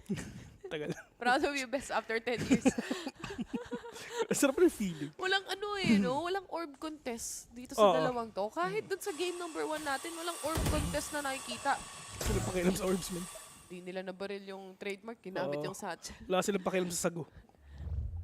Sago? Yung orb. Sago tawag nung yung kalaro ko dyan. Yung sago. Ano sago? Yung sago. 2-1. Yeah. Ito na yung mga slow play. Kung kailan napakaliit ng mapa, saka biglang naging mabagal yung laro natin. Sila sabi nila, napakalaki daw ng fracture. Diyan kayo nagkakamali. Mukha lang malaki yan pero maliit lang ang fracture. Ito na. Nightfall. Not gonna catch anyone. Pero, at least yung mga players ng Aching kasi ako. Aching kasi ako pero nawala. Pero, ito si Ten. Busy din ang offensive. Yes! We'll catch one! Pero nga, last na nga, isa pa. Pero last, let's see, all the way. Dito lang sa may canteen. That sees. Na siya makakuha kahit isa dito. Dep. Through that smoke, 14 seconds in. Ito na. Malabo sa isang kalawan. We'll catch two! Muntik na! Makadalawa! 7 seconds in! Crow, we're gonna deny the win of Loud right now. At pupunta na tayo sa game number 3. Wala pa. 3-1 pa lang yung score natin. Sorry. Pero nakita na natin to eh. Zeta Division, even on game number 1, they have a very strong hold of a defense. And they can capitalize on it. But they have to make rounds count habang maaga pa. Dahil at least kapag nag-attacking sila rito, mukhang promising yung lineup na meron yung agents eh. Nandyan si Dep on the Neon. And aside from that, there are also other players here to look out for, like Laz, Drones, na kaya makagawa ng play. Sila last daily. Pero, That's 1 minute. see you later. Ay, tomorrow pala. Sorry. Iba kasi pinapanood ko. Pero, Chamber versus Last daily X. Ano? Iba yung pinapanood mo, men. Ano yung pinapanood ko? Iba. Ano ulitin mo? Huwag mo nang pa-explain. Ulitin mo. Huwag na! Sige, tingnan mo ako. Okay. Dahil naka-eco round dito yung loud. Ganun ba? Oo, Yung may men. dahilan? The thing is, kapag Patience. ito nakuha pa rin ng loud, hindi pa rin nila mapapunish kahit paano itong economy ng Zeta. May pera pa rin yung mga yan eh. Pero sila, Yayamanin. ang kailangan mag-ano dito ay, well, either way, meron naman siyang tour de force. Si Dep Pero, na, naka-ano na lang, stinger na lang. 4-7 is still 4-7. 1 is revealed, pero that is the spray coming in from Sugar Zero. Muntik na makakuha na isa, pero nga si Laz. Take down 1. Aspas, catching 1 as well. Dep with a stinger on hand. Free upgrade ng barel. Nagkahanap pa ng mas magandang skin. Mas bago daw tong skin na to, kaya ito na lang ang kukunin nila.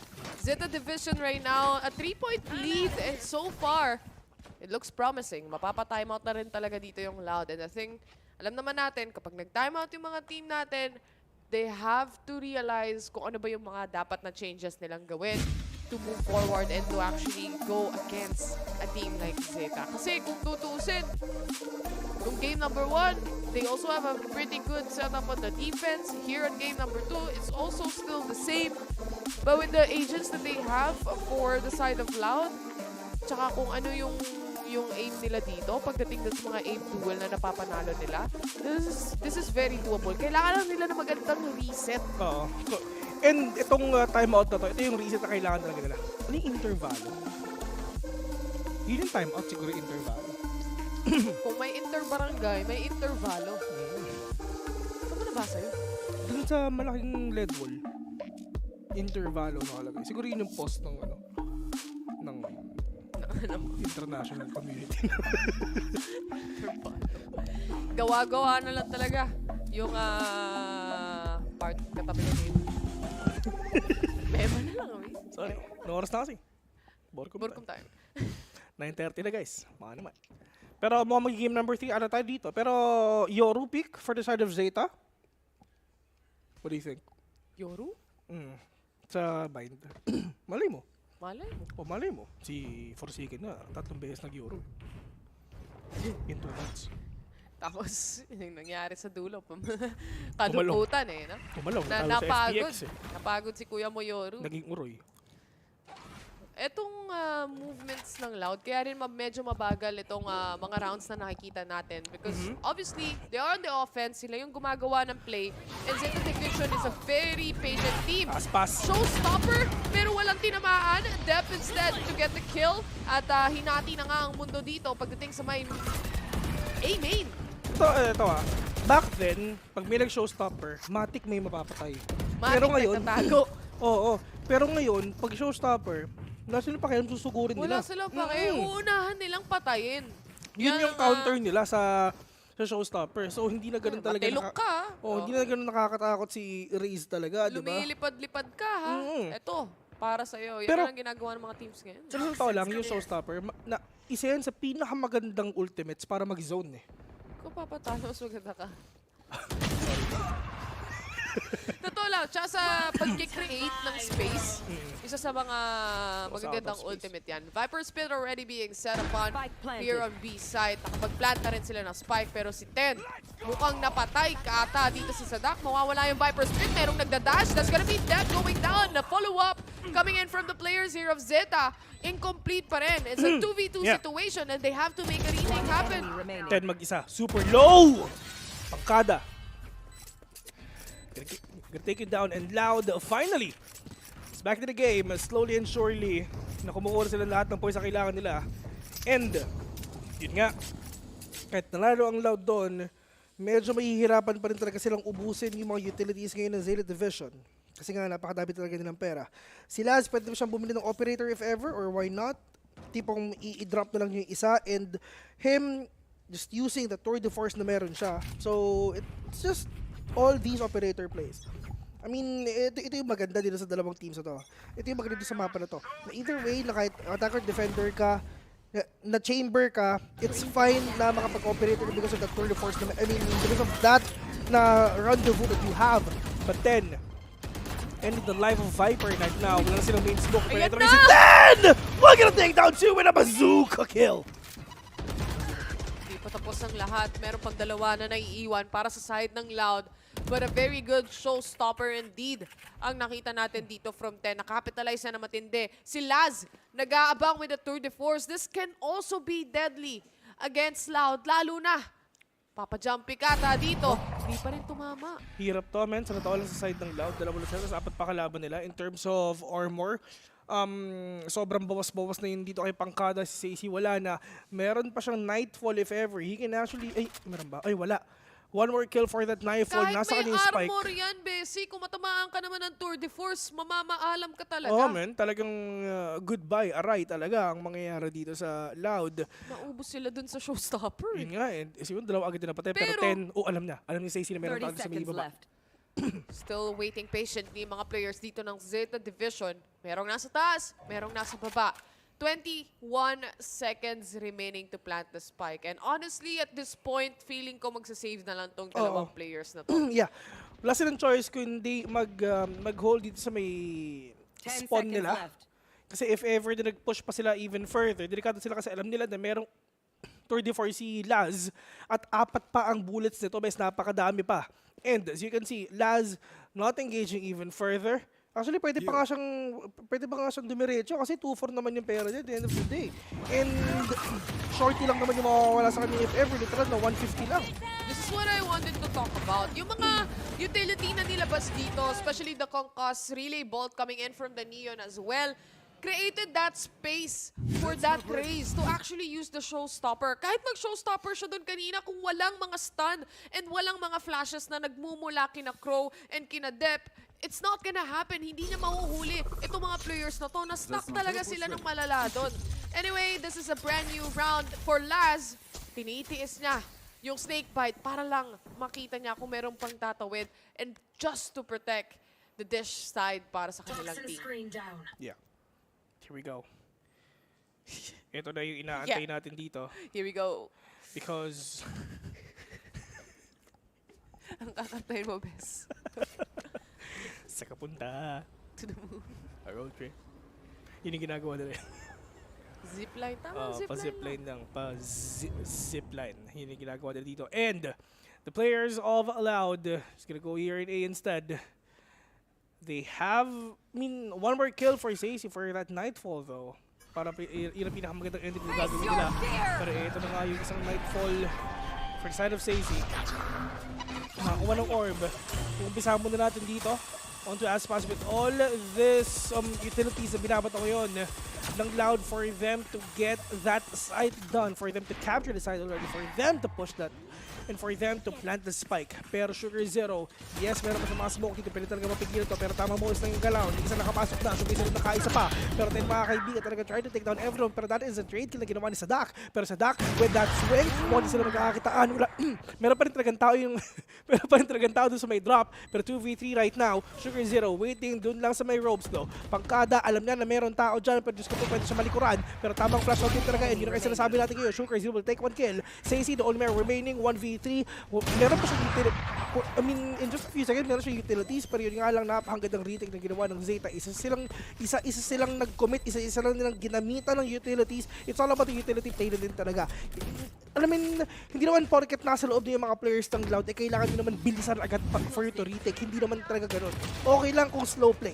Pero ang gandang timing din mula dito kay Sugar Zero. Really patiently waiting na bago siya lumabas dito sa may sands to actually get a kill na caught off guard ang Omen ng kabilang team para sa side nila, no? And with just the utility plays like you said, parang walang kawala eh. Yung mga players ng Loud kapag nagre-retake na itong Zeta Division.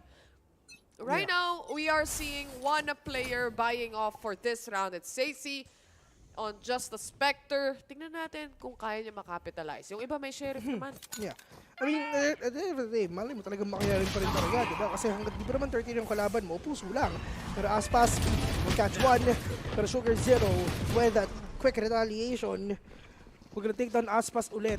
Crow, meron pa siyang fault lines. Pero dahil sa swing, napakita na swing niya, nakakita na isa. Pero sana gumamit na siya ng utilities ngayon. 3v2 in favor of Loud. Isa-isa lang nahuhulog sa kamay ng Loud. And Says we're gonna plant the spike already. At kailangan mo muna lapitan ng depth yung mga kalaban niya para mapatay na because of the judge na meron siya. Kailangan makapitas ni Laz. Yan kamo. Because this is the judge play in place. Ang kaso nga lang isa mahuhuli. Hindi pa tapos ang lahat. 40 HP for Laz. He misses the first shot, pero ito na ang my God! And the clutch settles in. Zeta Division, sila pa rin ang magwawagi dito. They made it expensive, but who cares? They have money. Yeah. Yun din yung problema dito sa Loud. Kasi isipin mo, si Sadak, yes, nakakuha siya ng baril, pero ang problema din talaga, wala siya snake bite. Hindi naman pipigilan yung pag-defuse ng spike. Yun yun, no?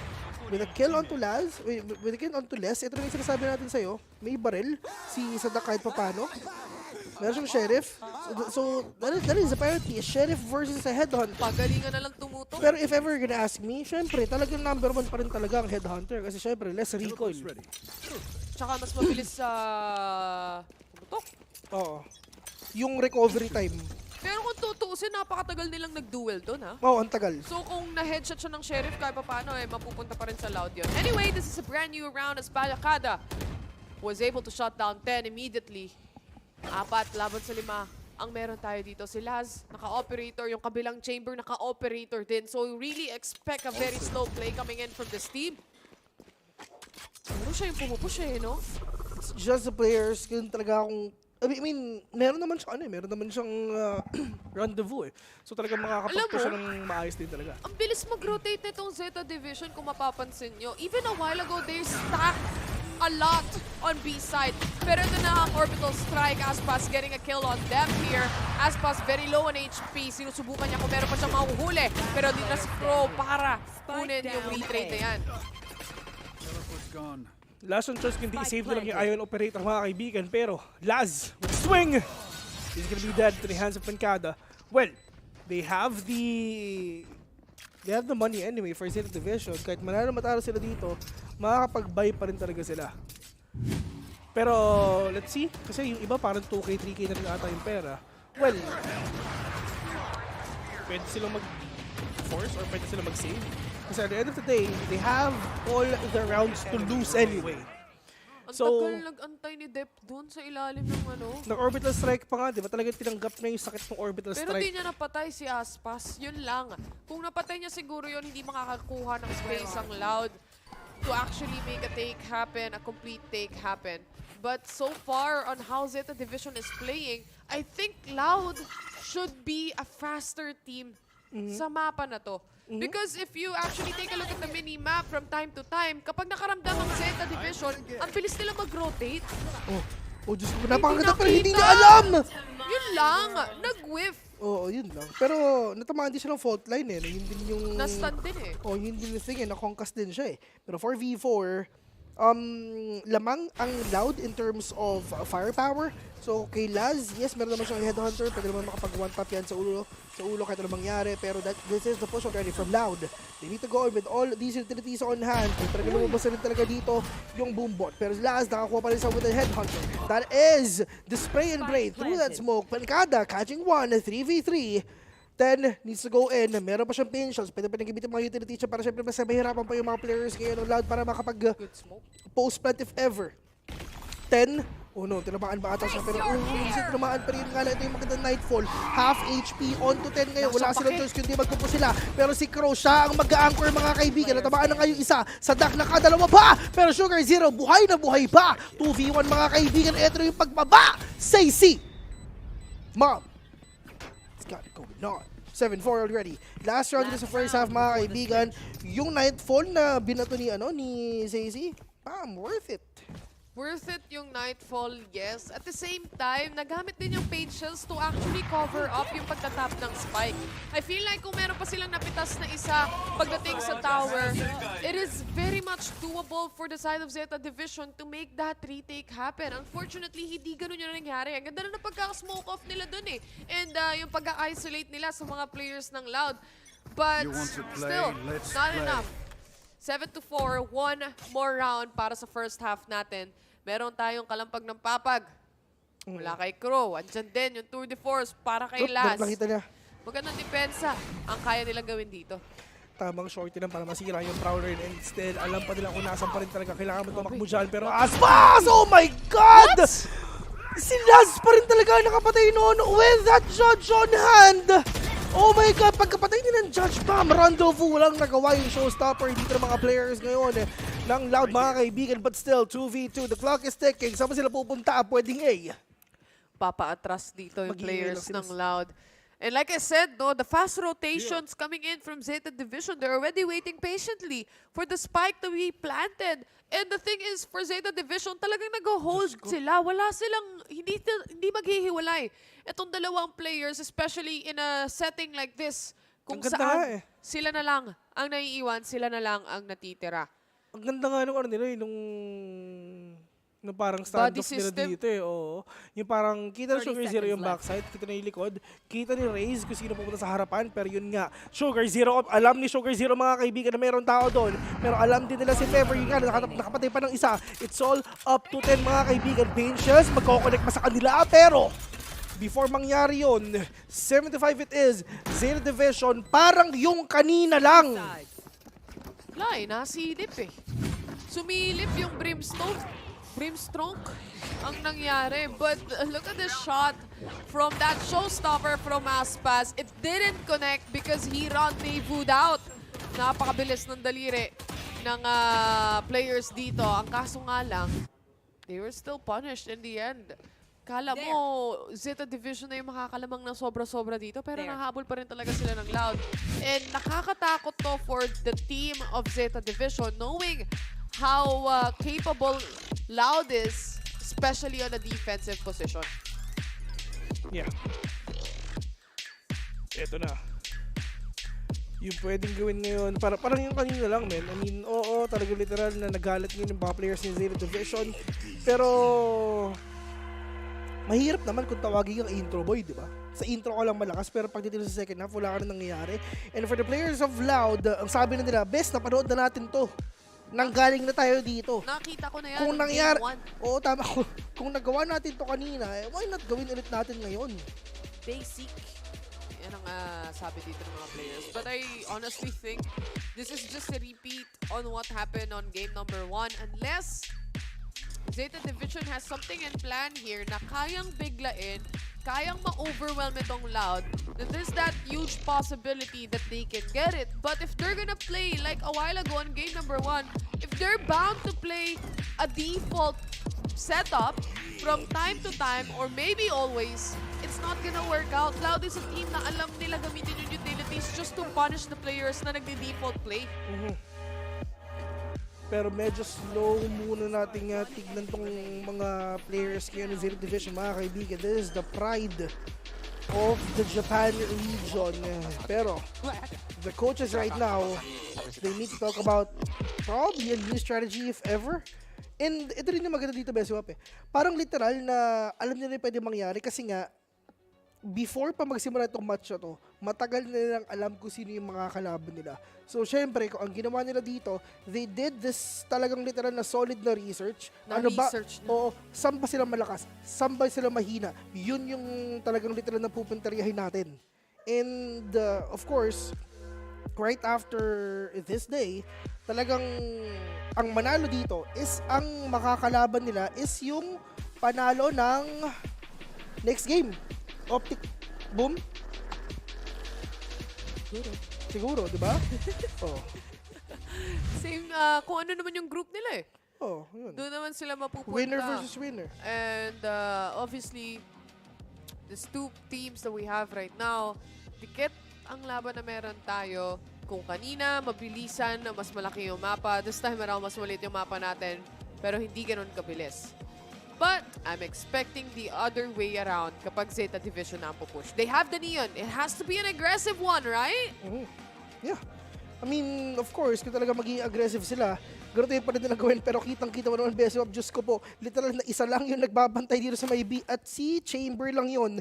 Les, ikaw na yung bahala. Pero hindi alam ng mga players ngayon ng Zeta kung ilan ba yung kalaban nila dito sa B, which is isa lang naman, which is si Les. Pero gusto po, mamatay pa talaga isa, pero yun nga, sila sa mga kawala dito. Natagalan siya doon ng Ilang seconds, oo. Hindi na siya nakapag-rendezvous, pinilit niya pa. Nangyari na kanina, pwede na lang gawin ulit ngayon. Crow, mga kaibigan, waiting patiently dito sa may get. Pero yun ang sinasabi natin ngayon, Bankada nakaisa pa. Pero tamang double pick, 3 pa rin yung pwede na lang gawin dito sa Duck. Will catch one as well. Lamang na ang mga players ngayon allowed in terms of head count. Pero marami pa rin talaga buhay ngayon ng Zeta Division, mga kaibigan. Pero in terms naman dito sa buhay ng Loud, si Bankada ubos na. Si Aspa at si Duck literal na bawas na. Pero tamang season din talaga sila. Natamaan din talaga dito. Depth is low as well. Sugar 0 and last pa rin na gagawin ito, mga kaibigan. Isang literal na one tap na lang kayo sa ulo. Kahit katawan natin, patay na kayo. Sugar 0 will gonna go down and Aspas will with that kill, 7-6. At oh my God, parang napanood ko na to. It's like a deja vu, what happened a while ago. 7-5, malay mo, maging 13-8 ulit to. Let's go, Loud. May kanya-kanyang cheer din no? But to be honest, with one man anchoring the site, which is the Chamber, if Les was able to actually execute a kill o kahit makapag-rendezvous siya, mas malaki or mas mabilis makukuha ng Loud, no? Pero hindi nila kailangan yun because of a 4-man stack on A, it is still gonna be a 4-man retake on B side. So kahit pa paano, hindi ganun kalaki yung difference, lalo na parehas naman nakapistol to mga to. But the story is different dahil makakapili na ang Loud ngayon at mukhang bulldog ang nais ng dalawang players like si Doc and Les. But here we go. Kakasali tayo ngayon. Dahil yung mga players ng Loud literal na marami ng pera ngayon. Si Doc at si Les, tawang bulldog yun din talaga. And of course, kahit burst yan, nawala na talaga yung bulldog meta. Napakatagal yan, last year pa yan. That flash will connect onto sa Doc right now. Pero nag-gano yan sa Abyss Miguel. Hindi na lang sa may sewers. Les knows what's up. Pero at least bawas naman si Sugar 0 dito ng kahit papano. It's not enough pero a damage still a damage. Les, if ever sumilip ka tayo, my God, pahipats ka talaga sigurado. Tamang relax lang talaga sila sa T-spawn Habang yung mga pakakampi niya, yung mga players niya, isa-isa nang namamatay. Pasok na yung iba sa tower pero masastuck sila dito. Sassy, already waiting patiently for that perfect timing kung kailan ba sila lalabas. Now Laz, very late to the party but he still managed to pick up 1 kill already. Alam na yung positioning ng mga dalawang players na ito and it's just a moment or a matter of time before they all gone down. Mali pa na lang. If Laz can make a play. Here comes the party as 1 kill is there pero hindi na masusundan pa habang si Crow babagsak na rin sa kamay ng Loud. 7-7, pantay ang laban natin dito.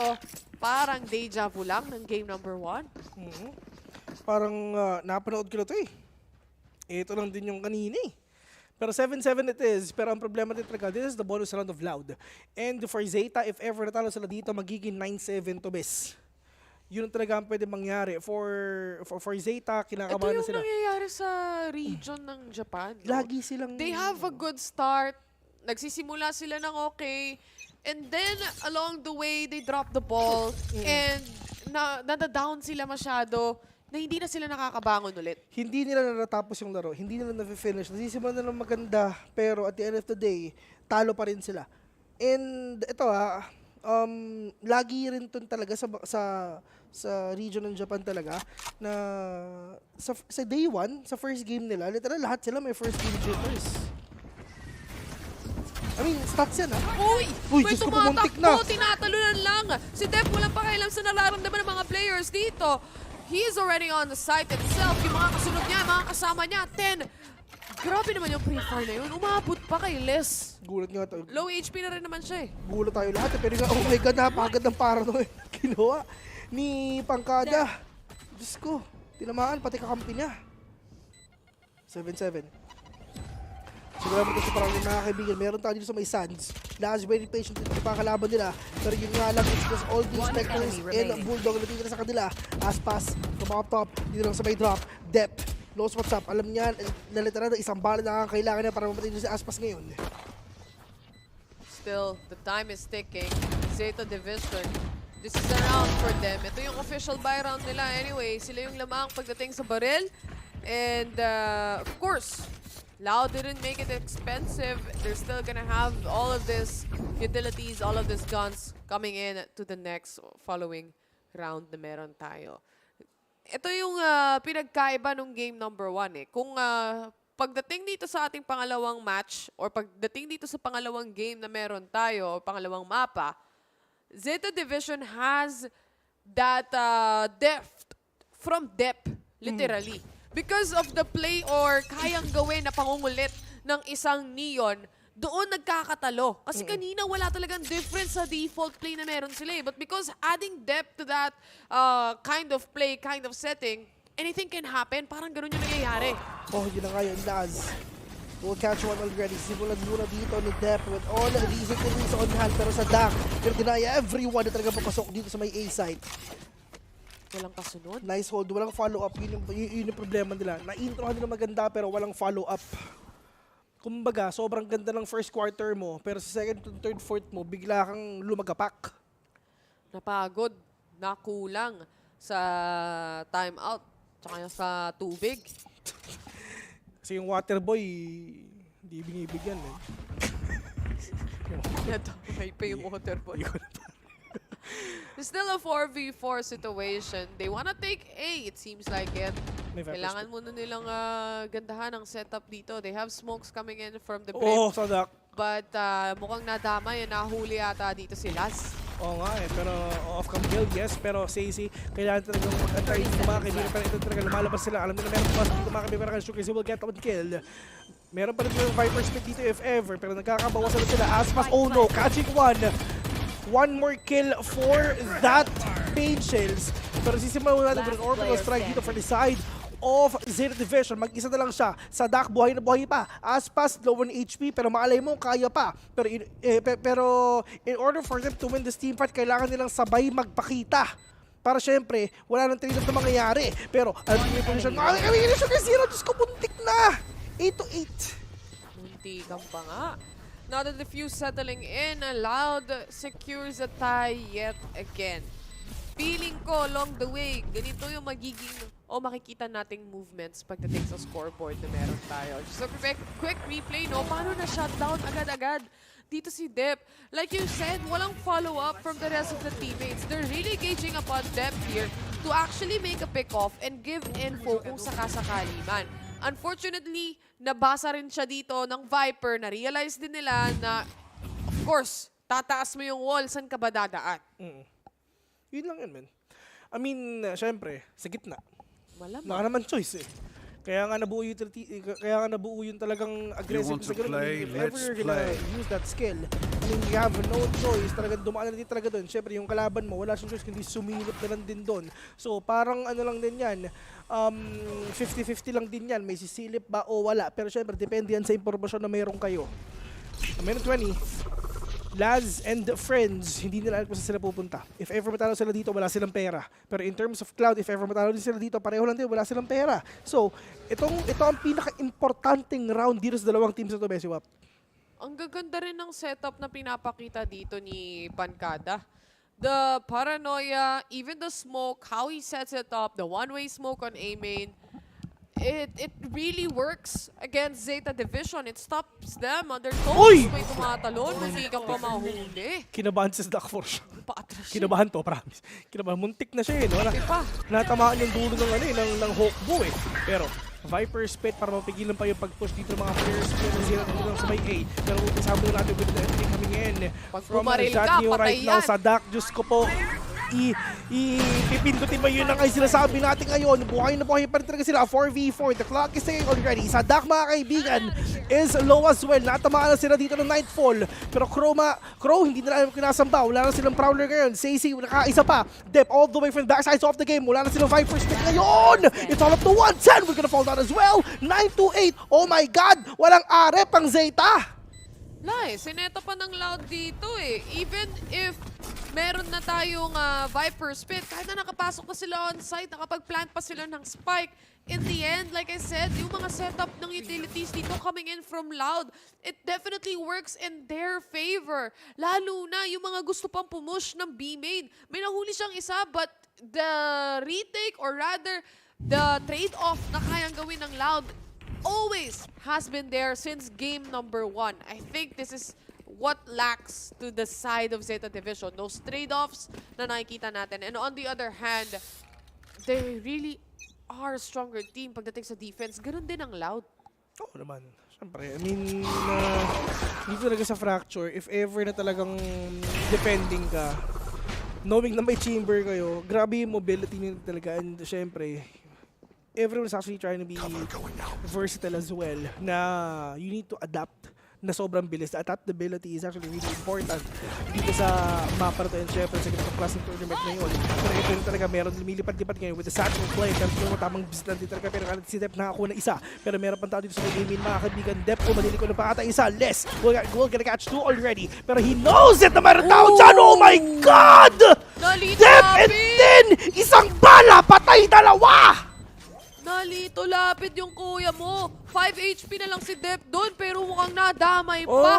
Yung isang kakampi nung lumabas siya. It's now a 10-8 scoreline. Nakapag-plan pa rin ng spike dito on Zeta Division. Definitely binibigyan ng space ng Loud. But look at this anchor coming in from Les. Patience is a virtue. A 4 freaking K is what he did.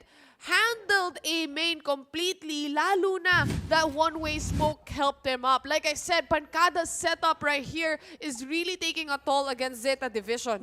I mean, dito sa side na to, isipin mo, dapat ang gumagawa nung ganung isang bala, patay dalawa, dapat si Neon yun kasi si Neon Guerrero siya. Top tier yun, man. Grabing jokes natin yan. Hindi jokes yun, man. Real talk yun. Real talk yun. Mukhang napapos, napa-time out itong players ng Zeta Division. Kapaisip sila. Itong mga taga-Japan, hindi sila mahilig uminom ng drinks. Ang malakas uminom, mga EU teams and yung mga NA teams. Actually, alam mo yung government, pinupush na nila eh. Na ano? Na uminom. Hindi, ng tubig, ng mga drinks nila dito. Oo nga. Ng tubig. Pero legit. Kasi masaya doon, alam mo naman. Saan ba? Kahit saan. Alam mo, hindi ko na-gets kung ano pinag-uusapan natin. sa 10 sentences na yun, magkakaibang storya yun. Wala ako naintindihan kahit isa eh, no? Wala rin ako naintindihan eh. Pero syempre, parang kunyari, nagkakaintindihan kami, di ba? Oo. Kayo na lang umintindi. Kayo na lang yung umintindi. Analyze nyo na lang. Pero base dito sa Zeta timeout, meron naman silang ultimate. May orbital strike. Meron silang rolling thunder na pwedeng gamitin. Kaya-kaya. Isa na lang ang orb dito kay 10. Meron siyang showstopper ngayon. Huwag lang siya papahuli. Okay, full time lang connect dito sa side ngayon ng Loud. Pero ito rin yung pag-push ngayon sa Dak, mga kaibigan. Nagsisilip-silip na dyan. Diyos ko po. Pag sumilip ka dyan, men, 5 ang kalaban mo. Pero nagkakarinig sila. Alam nila na meron tayo sa may arcade. Uy, merong sumastan. Relay bolt. Alam mo na iba. O alam mo na anong mga agents yung tao dyan. 5 ang magpupush dito. Tower. But Aspas getting a kill already with a showstopper. Meron din si 10 pero hindi magkoconnect. Nakatakas pa rin dito si Sadak. And trying to fight for their lives right now. Sugar Zero, may orbital strike ka dyan. Bessie, baka mamaya masayang pa. Very low on HP yung ibang mga members ng Loud. And still, they're trying to make it work for Zeta. Nasa orbital strike pa rin gamitin sa arcade, mga kaibigan. Pero tamang molot na talaga. Pero alam Sugar Zero, we're gonna go down as well. Oh no, walang pera ang Zero Division next round. Oh my God! Mahirap to. Yung parang nangyari lang kanina, mauulit lang din ngayon. Parehong pareho. Ay, ang tagal nilang hinawakan. Nakapasok sila lahat tower eh. Oo. But the problem is, syempre, if you have no one taking in B main at all, lahat ng mga force dito, lahat ng utilities, babato lang at ibabato pagdating sa tower. And you are not gonna have any information at all kung ilan ba yung tao sa canteen, ilan ba yung tao sa city side. And because of that, they weren't able to take any other spot aside from tower. Kulang yung info na meron sila. Yung orbital strike nga hindi nagamit eh. Kailangan nila makapasok dito mga kaibigan, pero muntik nila mapatay dito yung isang player ngayon ng Loud, which is Sadak. Pero because of that pot shot ngayon, alam nila na magpupush naman dito sa arcade yung mga players ng Zeta. Pwede silang mag-short, pwede silang mag-tower, pero yun nga, talaga gagawin na talaga nila. Syempre, gamitin yung mga utilities nila para mapigilin pa yung mga players ng Zeta pumasok ngayon. Sugar Zero will catch one, and this is gonna be a really good thrifty round dito sa Zeta Division if ever nila sila dito, if ever. Kasi wala silang pero ngayon, Les will catch one, pero this is the push coming in from Crows, pero that is a double pick na ginawa ngayon ng Loud. 3v2 situation ngayon. Nakalabas na mga utilities, alam nila yung mga posisyon, pero meron pa rin talaga tayo sa may default mga kaibigan, which is si Neon. Pero ito na, Pangkada, knows what's up. Alam niya na meron dito tayo sa may kantina nila, si super low already. And inaantay natin talaga niya yung pwedeng shadow step ni Pangkada if ever he can actually use that. And si Stacey, meron siya. Oh my God! Kitang-kita yung katawan! It's all up to Pangkada. Meron pa siyang smoke. Yun yung smoke na nilabas na niya. Pero si super low ngayon. The clock is ticking. Kailangan mo na talagang kunin itong kill na to. Pero Diyos ko po, kaharap mo lang yung kalaban mo, pre. 9-11. And that's a good thrifty round for the side of Zeta Division kasi isa nga lang din talaga yung nagbay sa kanila ng pera at nakakuha pa sila ng ng operator dito. Maraming salamat dito, kaibigang Liz. Na-excite si Loud dito kahit papano. Kala nila match point. Just a quick replay. They've set it up nicely. Zeta Division here, na-capitalize nila. Lalo na dito kay Laz. Ang majority of the kills, 3 kills, was upon him. And he really made a play happen pagdating sa round na ito. Kaya nabawi pa rin, na-thrifty pa rin ng Zeta Division itong Loud. And if they can punish that economy, they can come back in this matchup as well. One-way smoke, kanina pa natin nakikita yan. Nag-aabangan lang yung dalawang chamber dito. Pag may lumabas, may mamamatay. And that is gonna be 10 going down. Delikado to. Si Ten medyo, no? Para napapansin mo, medyo kinukulang ata ng vitamins sa kaibigan Ten ngayon, no? Masyado mabilis Les, will catch one. Ito mga match point din natin nila. Laz mag-isa, pero sabi ni Sadak, akin ka! Yung kasi problema kapag naka-eco sila, napakalakas netong mga players na to dahil nothing to lose ang nasa isipan ng Zeta. But when it comes to the buy rounds that we have right here, yung reset ni Dep natagalan, no? That's why he wasn't able to get a kill on Sadak. And aside from that, yung ibang mga players, hindi naman sila makakasunod agad kasi ang bilis tumakbo ng Neon. Ay, naku mga kaibigan, si match point already for Loud. Walang choice ng Zeta Division kundi mag-time out. Hindi sila Steamy ni Breamy? Oo. Yung ibang mga kakampi niya? Oo, ganoon naman talaga yun If ever na merong breach, if ever na merong brimstone ni Neon, matik na yan. If ever papasok ka, hindi talaga na dapat talaga mag-steam beacon ka. At shoutouts nga pala kay Reg, kung ako sa'yo, bilin mo na. Tumitingin-tingin ka pa, kung ako sa'yo, i-check out mo na. Nasa marketplace na. Pwede mo akong kausapin sa mga ganyang bagay, Besiwap. Kung ako sa'yo, bilin mo na.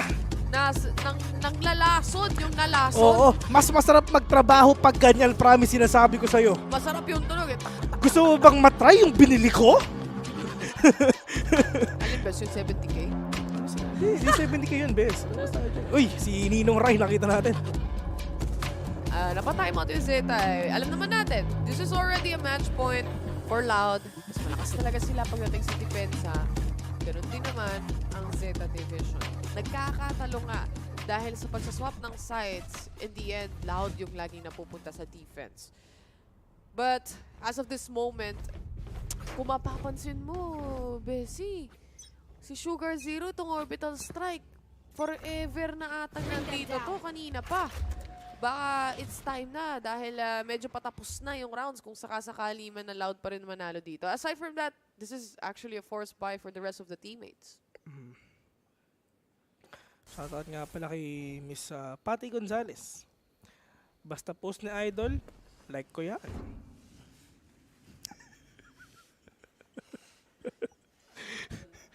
Ayan. Sa nanonood yan guys, good evening nga pala sa inyo. Good night sa mga marutulog na. Ay, nasa Discord pala tayo. Check nyo yung pin comment. Oo. Ayan, nandiyan kami guys. Para... Pero wala pa kami dyan, wala mamaya. Siyempre, nagkakaspa kami. Nagkakaspa kami, di ba? Sihan nyo lang. Pero pwede kayo makihangout sa ibang Makita nyo yung mga kaganapan pag nasa break time. Pag hindi kayo pumunta dyan, mamalasin kayo. Huwag kayong ganyan. Ng 100 years. Oo, yung hindi kayo magkakapera. Yung kaklase ni Vil. Electric pa na. Transformers na Go, go, go. One brain cell, mga kaibigan. Sakto only child ka. Oo. Sakto only child ako, tapos only child ka rin, di ba? Sakto, special tayong dalawa. 30 seconds left. Pero ang daming utilities na pinipigilan yung mga members dito ng Zeta makapasok. In the end, makakapasok pa rin sila. Habang yung ibang mga players ng Loud ay napupush out nga. Biling lang sa kalam. Yan ang sabi nila dito. Ultimate wall bangable. Ang mga players natin dito. Dalawa na ang namatay. And of course, with the Rolling Thunder settling in, mapapakatras yung iba. But still, a Viper's Bidden is in place na makakapasok itong mga members. Nakita pa rin ni Crow and he still managed to get a kill there. Last on the other hand is trying to make a play happen. 1 versus 2. Hindi ka pwede magkamali kapatid, pero dalawa pa ang kalaban mo! Yun na nga! Kung anong nangyari kanina, nangyari ulit ngayon. Parehong-pareho, walang bago. Na-introhan ng Zeta ng maganda, pero hindi man lang nila natapos. They drop the ball in the middle. The defense, kapag ang Loud lumilipat na sa defense, napakahirap para sa side ng Zeta Division to make a play happen. Like I said, having a Neon at least on the default setups na ginagawa nila na mabilis mabasa, this can actually change things. Ang kaso nga lang, ganun pa rin yung playstyle na pinapakita nila all throughout the rounds. Laging may wall up coming in from the Neon. Lagi siyang pumapasok ng mag-isa. Basang-basa ng lahat ng members ng Loud kung paano ba nila nilalaro tong mga smoke plays nila and even the wall coming in from the Neon. And it's just too difficult for them to make a play happen kung mababasa at mababasa ka pa rin. Sa totoo lang, medyo nagagalit ako kay Miraculous Pratless eh. Bakit? May pinost sa page ko.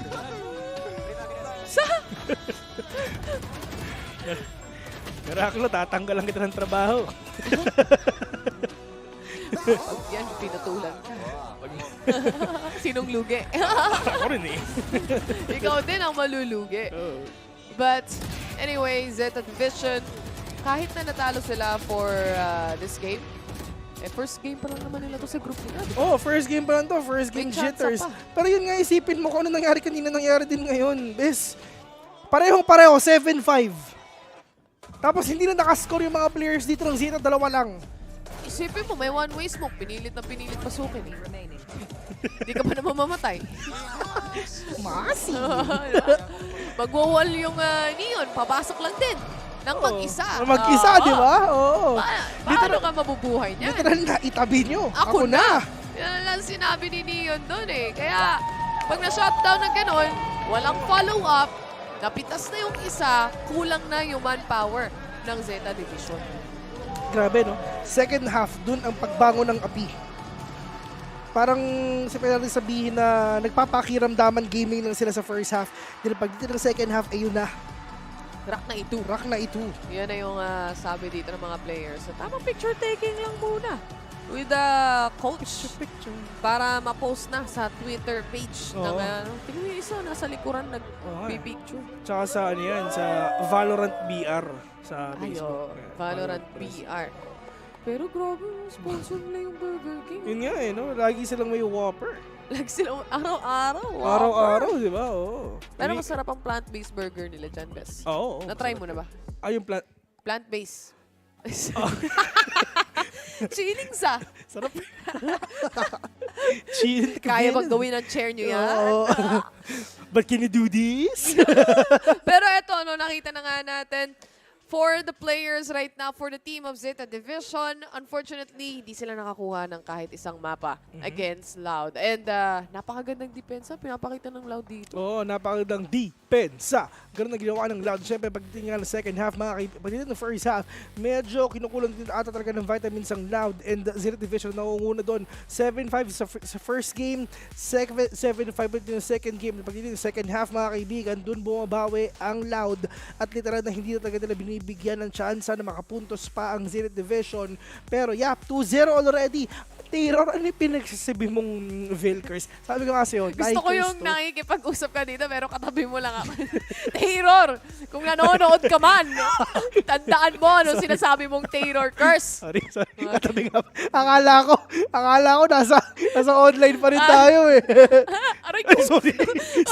Kitang-kita caught in 4K, ladies and gents. Di ba? Nagkakasakitan talaga kami dito ni Vil kapag nagbo-broadcast. Makabawi lang ng isa. Pero antayin nyo lang, ako rin ang babawi dyan. But anyway, this has been our first game. na nakakita dito. First series. Pero malungkot ka. Oo, mamaya kasi tayo ulit. Third series pa, Bessie. Oh, Pangatlong series pa. Babaluin natin sila mamaya. Babaluin namin si Laika mamayang Oo. madaling araw, pero makakasama nyo naman sila mamaya-maya lang. Kasi may panel pa, panoorin nyo yun. But, right now, we're just gonna go in a very short break. Davil nga pala ang nagatid sa inyo ng first series natin. Don't go away, Valorant Champions. We'll be right back.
Loud fans, mag-ingay!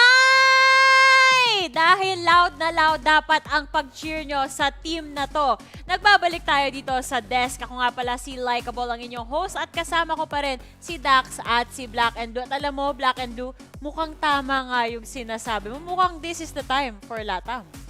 Woo! Ako lang yung hype.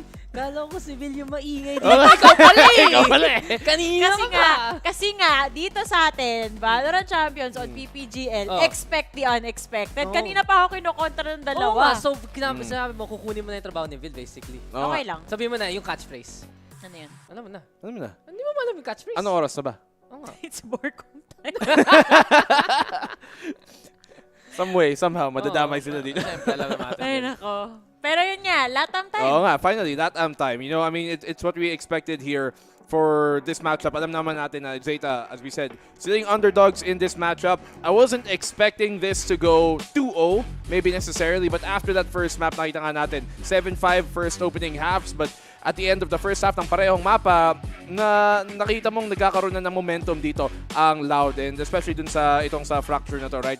You see the defensive side nila, composition, you'd assume the composition ng Zeta would be better sa attacking, but no, defending side, they push out, oo, pero sa attacking, it kind of became a bit more individuality once again, and that's when they break down. Naulit na naman yung nangyari kanina. Naging 8 points ngayon lahat na naman. At least 2 points naman yung Zeta sa attacking side this time. At dahil naman yung Zeta nakakapasok na sa side na kukuha nila yung space dahil doon sa double duelist. Pero as nakapakita natin dito sa likod natin, si Sadak, grabe talaga eh. Ang laki ng impact niya, especially on the defensive half, yung 4K, yung mga 3K, and multiple times na papansin natin na yung mga backline utilities na pwede mag-stay back, yung pwede mag-hold muna bago pumalag. Yun doon na Loud eh. Willing sila laban yung site, oo, pero pwede naman nila bigay, tapos mag-retake na lang. Pansin natin, maraming first deaths kanina si Les kasi siya yung nag-try mag-contest. Pero dahil lang naka-adjust yung Loud, na naman meron silang palag against Zeta Division dahil sa adjustment na yun. At yun nga, second half, all theirs. Yan yung napaka-importante kasi dito, yung ability mo na makapag-adjust on the fly talaga eh. And ito talaga yung ginagawa paulit-ulit ng Loud.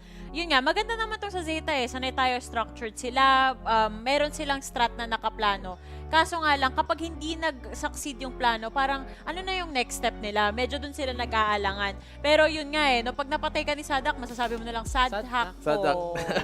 I mean, Sadak, you look at him and katulong sabi mo, adjustments really. I think this is the biggest difference sa kanila. And nakikita mo si Sadak, hindi siya parang napapa-compromise on where he plays. He would anchor the site, pero palagi niyang naiiwasan lahat ng utility na pinapagusto na. Isipin mo, paint shell, stun ng fault line, stun ng neon, naiiwasan niya lahat, and that's how he gets his multi-kills. Nag-aabang dan siya in the proper spot, dun sa maliit na gitgitan na pwede siyang hindi matamaan. At pansin natin yung mga smoke sa line, hindi lang si Sadak, pero si Pancada rin laking tulong. Yung pag-vision obstruction talaga ng Loud, yung nakadali sa Zeta Division, dahil lang hindi makita ng Zeta ano yung nasa harapan nila, medyo tinutuloy nila, or minsan nag-hesitate sila. Pero either way, hindi ka anong ka-utility base.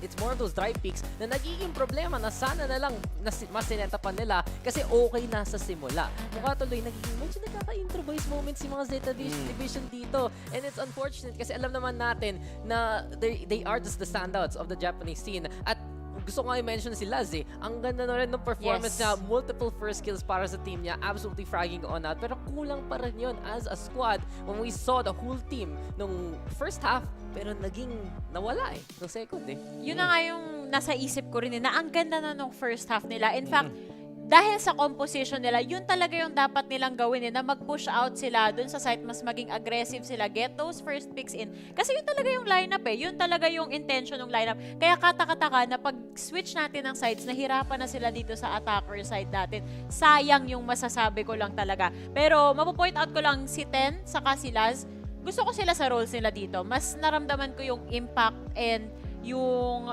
effect talaga nila sa team, especially on that first half. Especially si Laz. I mean, you pinag-usapan mo kanina, di ba, first kills. Laz had the highest amount of first kills in the entire game, and I think it was a big reason why yung especially opening half nila was as successful as it was. Opening half, very successful, pero in the end, Loud pa rin ang nagtagumpay. At meron tayong player interview coming right up. So makinig kayo ng mabuti dahil baka may matutunan tayo dito sa ating mga pro players.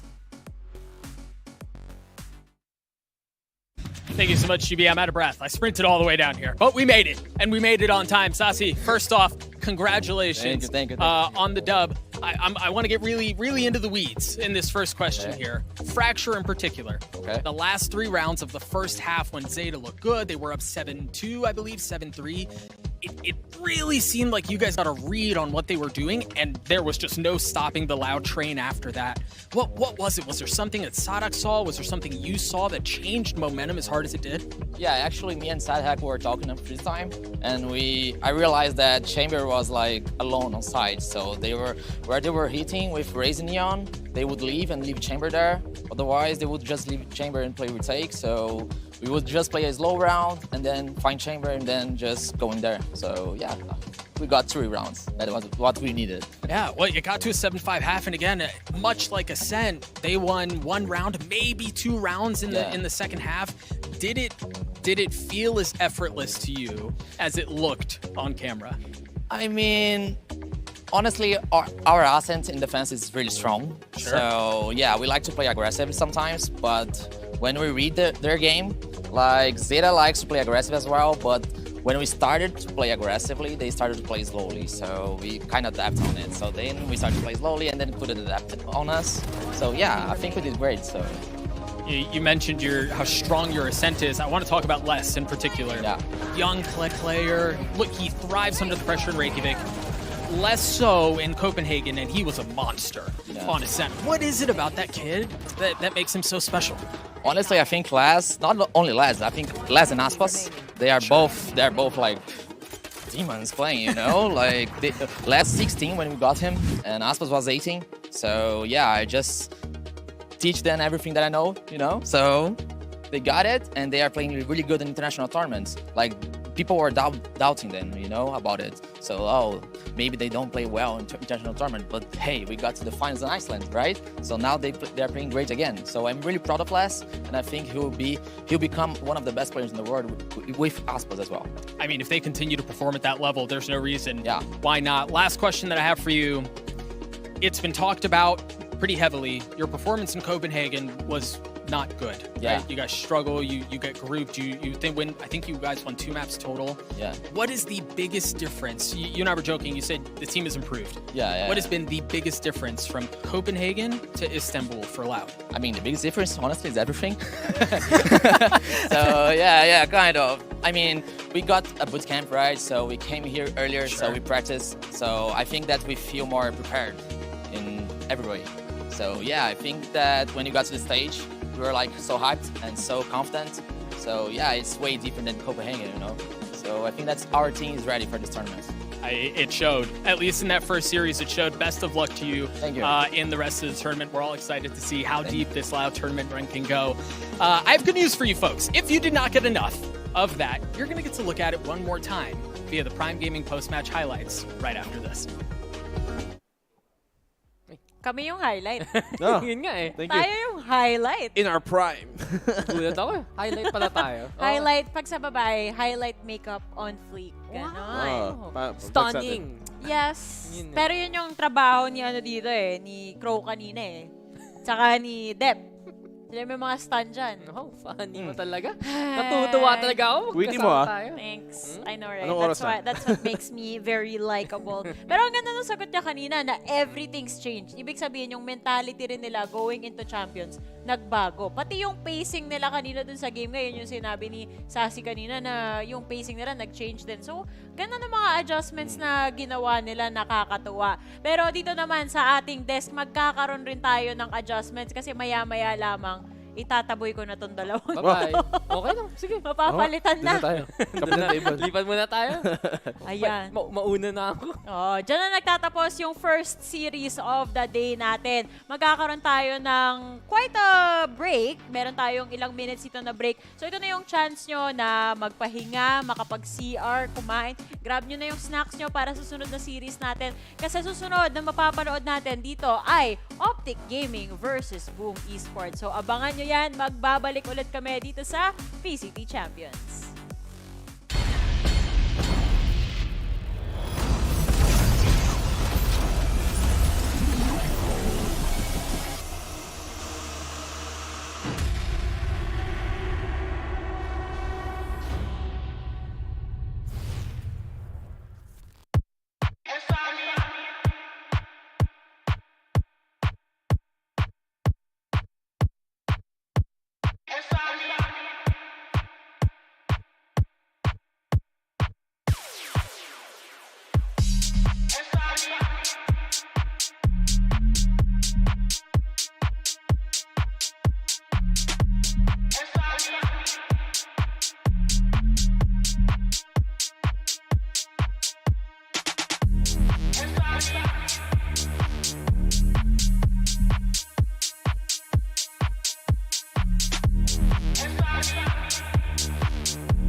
I see your ghost flying through the sky. We see the coast.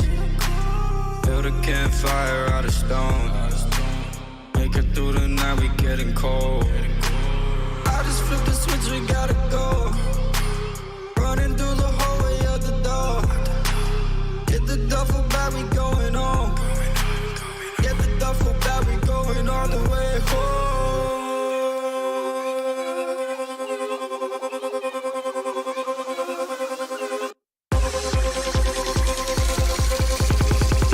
Flip the switch, we gotta go.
Switch, we gotta go.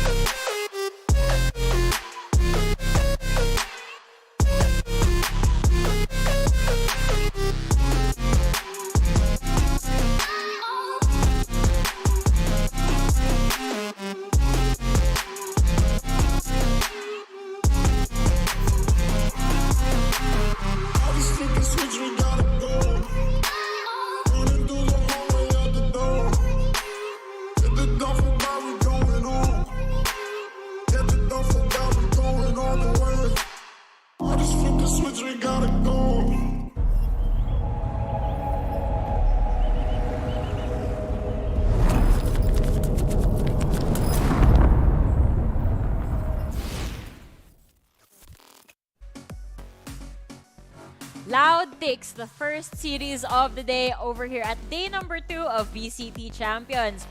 Sino kaya ang magpa-follow sa footsteps nila as we go over to the second series of the day between Optic and Boom Esports? Ako nga pala ulit si Likeable, nagbabalik dito sa ating desk. At ngayon, pinaalis ko na si Dak saka si Black and Blue dahil pinalitan natin sila ng mga panelist na masasabi kong magpapa-nosebleed sa ating lahat. So, i-welcome na natin sila dito. Si Azuray, pati si Raph. Yes. Thank you so much, guys. Ay, wait. Tagalog. Teka lang muna. Salamat pala po sa inyong pag-arkila sa aming... Arkila? Arkila ba? Namin dito ni Rafael, sa Tagalog broadcast. Tama ba yung Tagalog ko? Ba't ako yung tinanong mo? Kasi po ako, man. Pero, sheesh, Farah, that's pretty deep, bro. Ay, grabe, sorry, bro. Oh my Ay, goodness. nako. Very serious panel, you know? Very, Raph, very serious. I like Oh, your ano. braids. Of course. Can you guys see my braids? No, you zoomed out. Come on. There you Uy, go. Can you do what Bill did Ano? yesterday? Anong Nagpapaulan sa likod mo, oh. Saluhin mo. I don't know what Bill does. Sila, Kainin mo siya. hindi nakita sa screen. Skittles, bro. Isa pa. Sobrang, this is contributing to our Optic versus Yes, Boom talaga. yes, exactly. May ulan, tapos sinalo. So much discussion, di ba? Tama. Pero balita ko, Raf, sige, simulan na natin kay Azuray since katabi ko naman siya. Balita ko, bagay na bagay sa'yo yung Optic na team dahil... Yes. Dahil, syempre, naka-glasses ako. Optic, di ba? So, laser-focused, everything. All about that clarity. Tama. Can I go home now? Tama nga naman. But anyways, yeah. Super excited na nga na makita kung ano yung pwedeng ibigay dito sa atin ng Optic because it has been quite some time since we've... Napakatagal since nasa nakita. hirap na po siyang magtagalog. Time out. Pinag-practice ako sa naonti kanina, guys. Sorry. But yes, this is a very interesting... Oh no, time I'm talaga. suddenly Para sa Optic. Kasi this is gonna be a proving ground para sa kanila. Pinatikim ka rin ng konting English. Okay. Ayan yung history ng Optic Gaming dito, Azuray. Yes. So again, they were the first winners ng Masters Reykjavik, and they did go up again, and they kind of, what's the word nga ba dito? They had a strong showing during Masters 2 then, but they fell off against Fun Plus Phoenix, against PRX. Right now, I wonder how well they're going to be adjusting with all of the nerfs and changes to specific agents na malakas sana yung mga players nila. I think one of them has got to be like Ye. Ye has transitioned from being, El Diablo, known as yung prolific jet player, into the Chamber. With all of the changes to Chamber, has he had enough time to kind of feel a bit more comfortable in those particular shoes? Is it gonna affect him overall? And other than that then, is I think yung parang somewhat more nanonotice na play ng mga teams ngayon against Optic, where you see how before parang all of the things that Optic were doing hindi maintindihan ng mga teams. But now that it's been a while, they've been doing the same thing over and over again. We've seen that multiple times in the previous tournaments that they've played on.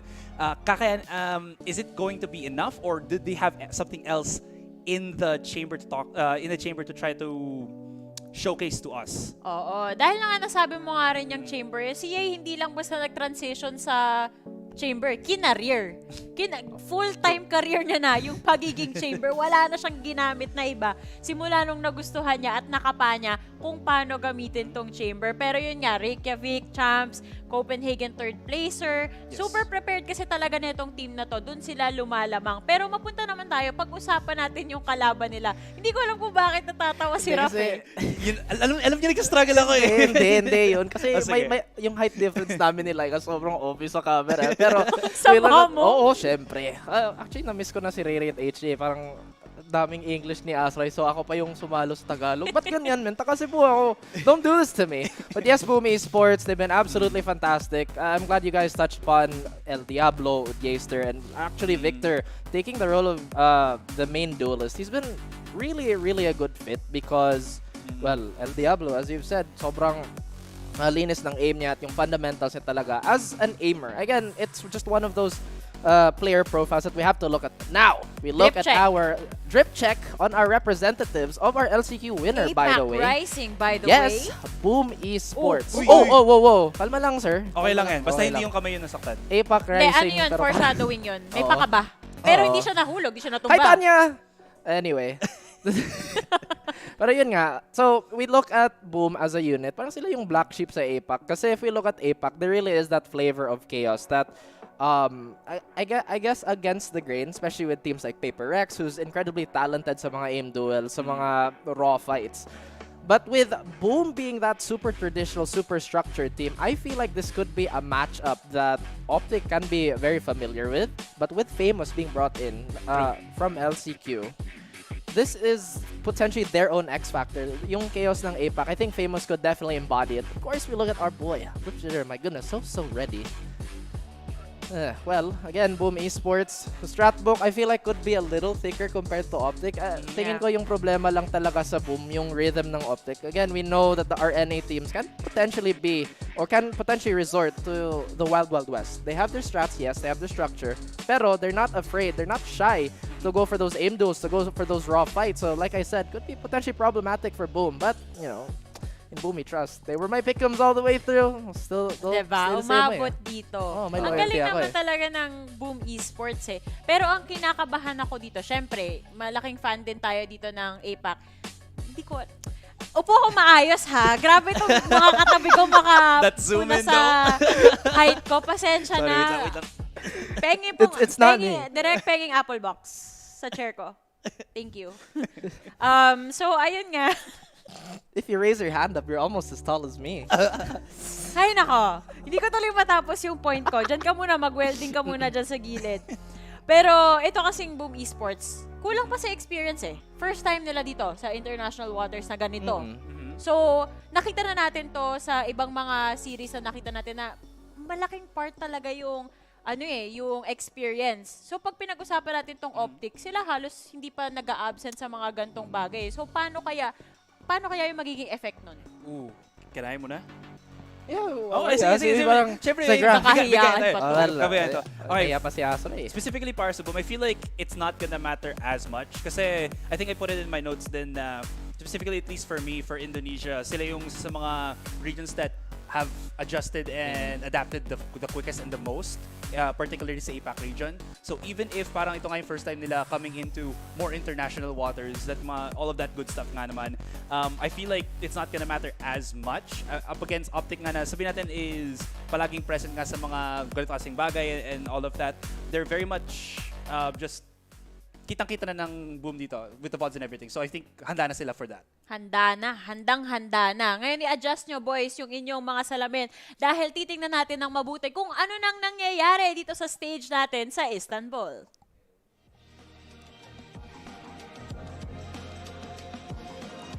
Ito na. Nakikita na natin yung mga maps kung saan sila maglalaro.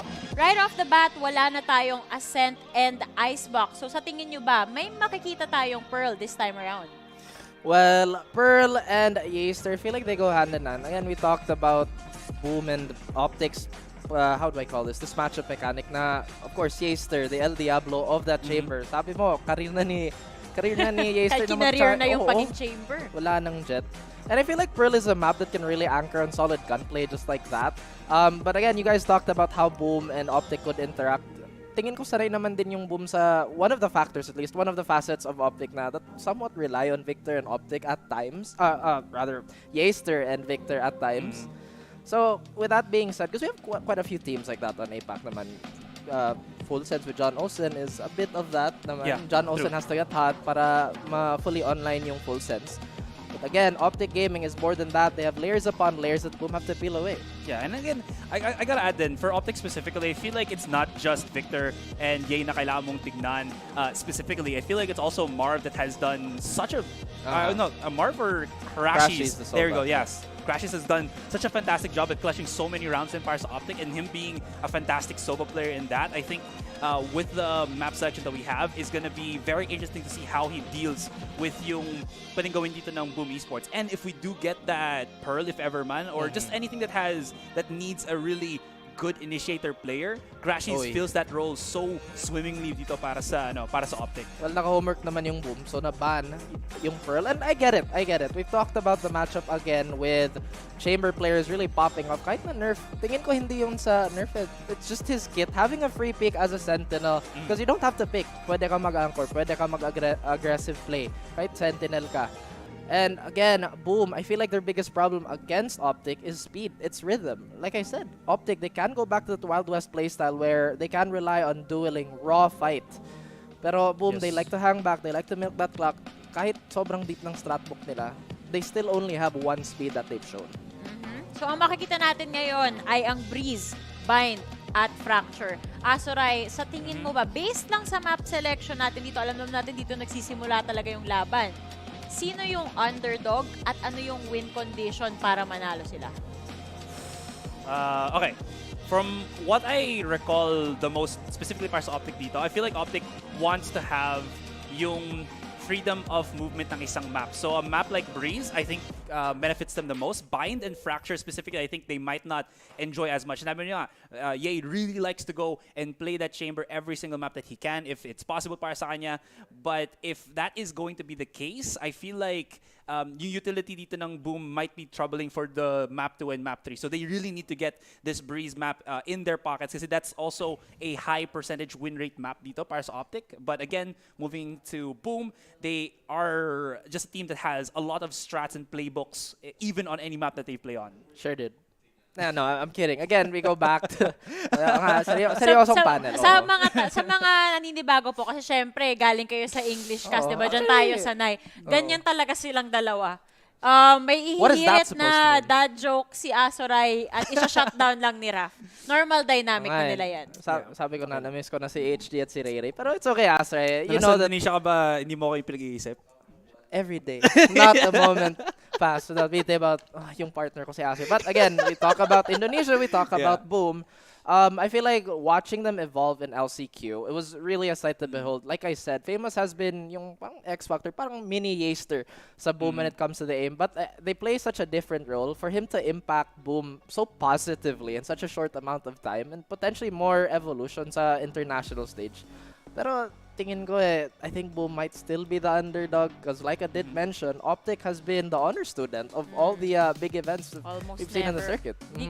It's either almost never absent or never absent talaga. Hindi ko lang kabisado yung statistics. So, pinakita naman natin kanina yung mga present days nila. Pero dahil na-mention mo yung LCQ kanina, aminin mo sa akin, Raf, nakailang Tebotol ka doon? Tekotak actually, yung ano ko, Ayun. yung paborito. Na-try ko yung Tebotol first. Tapos yung Tekotak, yung paborito. Kasi like, there's so many flavors. There's apple, there's like jasmine, there's like everything. Pero Tebotol, still super S tier. Oo nga, Tekotak sponsor me. Anyway. Okay, paano naman yung Tebotol sa game? Well, of course, we know Tebotol being super stable. Again, another potential anchor for Boom. So once again, our LCQ winners for APAC, they still have a lot to give. But baka yung odds stacked against them, Asoray. What do you think? Never mind. Anyway, like, no, I'm kidding. Okay, go back. What were you about to say? Normal na yan. Kung di nyo pa napapansin, kakaiba yung dynamic. At least nga dito nakakapag-host ako. Pag bumalik na dito si Tavil, wala na. ngiti na lang ako. Nabiglaan din ako kay Tavil. Smile and wave na lang. Ay, oo nga. Naranasan mo rin mag-host sa kanilang dalawa. Oh, like, yes. Amazing. Diba? Yeah, iba talaga yung connection ng dalawa. This is Tavil, and my name's Raf. My job's done. See you guys. Technically, you're also Terror. Oh, yeah. Has that ship sailed? Nag-braids ka ngayon hindi siya naka-braids today. Saka nagpagupit si Terror. So, iba-iba na. Hindi na super yung resemblance. We did it on purpose para may talaga.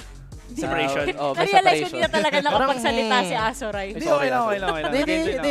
Sige. Hindi, tapos na rin naman yung yung talking points ko specifically for these teams nga in any case, then I just am very looking forward to see the Ye versus Flipsider matchup.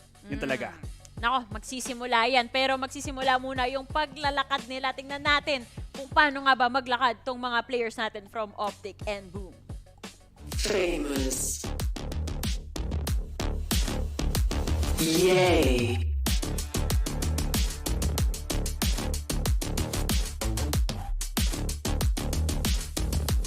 Flips Joyder. Flips Joyder. Ganun pala basa dun sa kapag automated. Bakit? Parang kuhang-kuha mo Baka sila kayong automated voice sa tab. Blaze King. Finesse. Well, like we said. Finesse? Yes, it's finesse. Today, I learned. Akala ko FNS. I mean, Akala ko, may parang abbreviation yung letter. Parang easy peasy, di ba? Yung letter saka yung word itself. Actually, you know, I'm glad that we got to look at the walkouts because we were talking about the random X factors or those variants in place. Tapos di natin na-mention si Berserks na sobrang crack ng jet ni Berserks actually. That is so true. For LCQ ba? I haven't all the way naman. Felt him as much.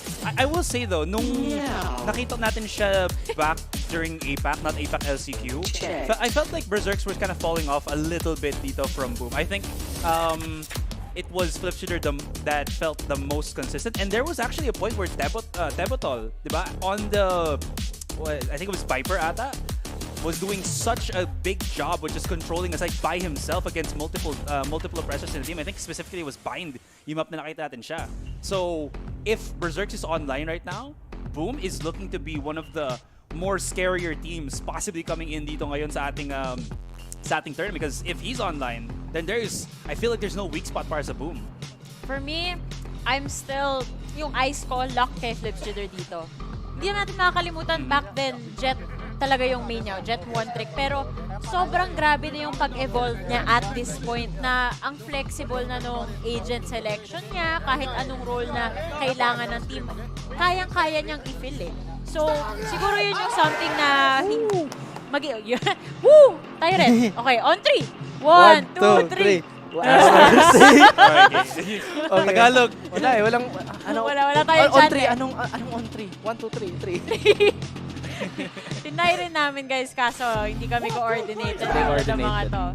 Pero yun yung something na kailangan talagang i-look out for ng Optic eh. Iba rin kasi yung pacing natin dito sa APAC eh. Paulit-ulit natin nakita yan, kakaiba yung mga players natin dito. Marami tayong whole W gaming, very explosive plays. So, Raf, ano bang kailangan i-expect ng Optic dito? Boom Esports, good.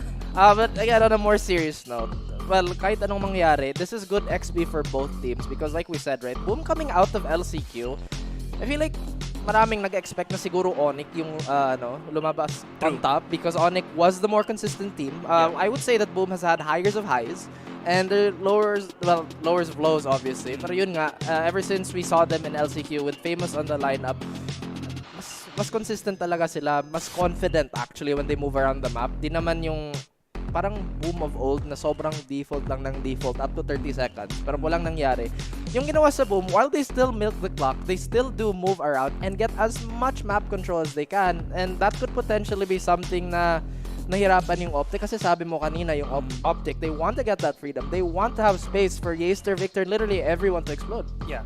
And that's actually a really good point din, diba? Kasi, again, I think we go back to the homage na specifically for our regions. Ano yung Tagalog ng homage? Ano, Laika? Word of the day. Hindi ko alam, tinatanong ko. I don't think may Tagalog na word for that eh. Word of the day. Pagbibigay. Wow! Thank you! May Wow! sa amin. Oo nga eh. Pagbibigay, pugay. Okay, thank you so much. Anyways. Tuloy mo yung sentence mo. Yung Pagbibigay, pugay. Anyway, yung pagbibigay pugay natin sa mga regions na nagka-compete ngayon sa Champions and a very explosive playstyle coupled with a little bit of strategy, diba? For EU, it's all about that strategy then with the explosive playstyle. Tapos sa APAC, it's whatever works para sa kanila and everything like that. I think that goes back din sa tweet ni Dubstep ata yun or something or sa interview niya. But anyways, yung reason kung bakit ko pinoint out yun is I feel like this is gonna be something interesting kasi Optic have lost to a team such as like Fun Plus Phoenix na have that very, very solid strategic and defensive lineup. Pero sa Boom, it's gonna be something different than dito because Boom play, I think, somewhat similar yet different play style dito. It's very aggressive, but at the same time, there's just that little bit of extra APAC flavor, APAC sauce na nagpapaiba ng play style na makikita dito between the two teams. Because you know he got the sauce. Yeah, you know, right? He got the sauce, pare. Kasi he dripped that A1, pare. Sheesh. But again, we talked about it kanina. Yung number one matchup mechanic siguro yung rhythm. Kasi yung Optic, they will play the clock in so many different ways. Meanwhile, Boom, they do go for a more traditional route. As you've talked about, the way you look at me on camera is very, very like, you can do it. You can do it.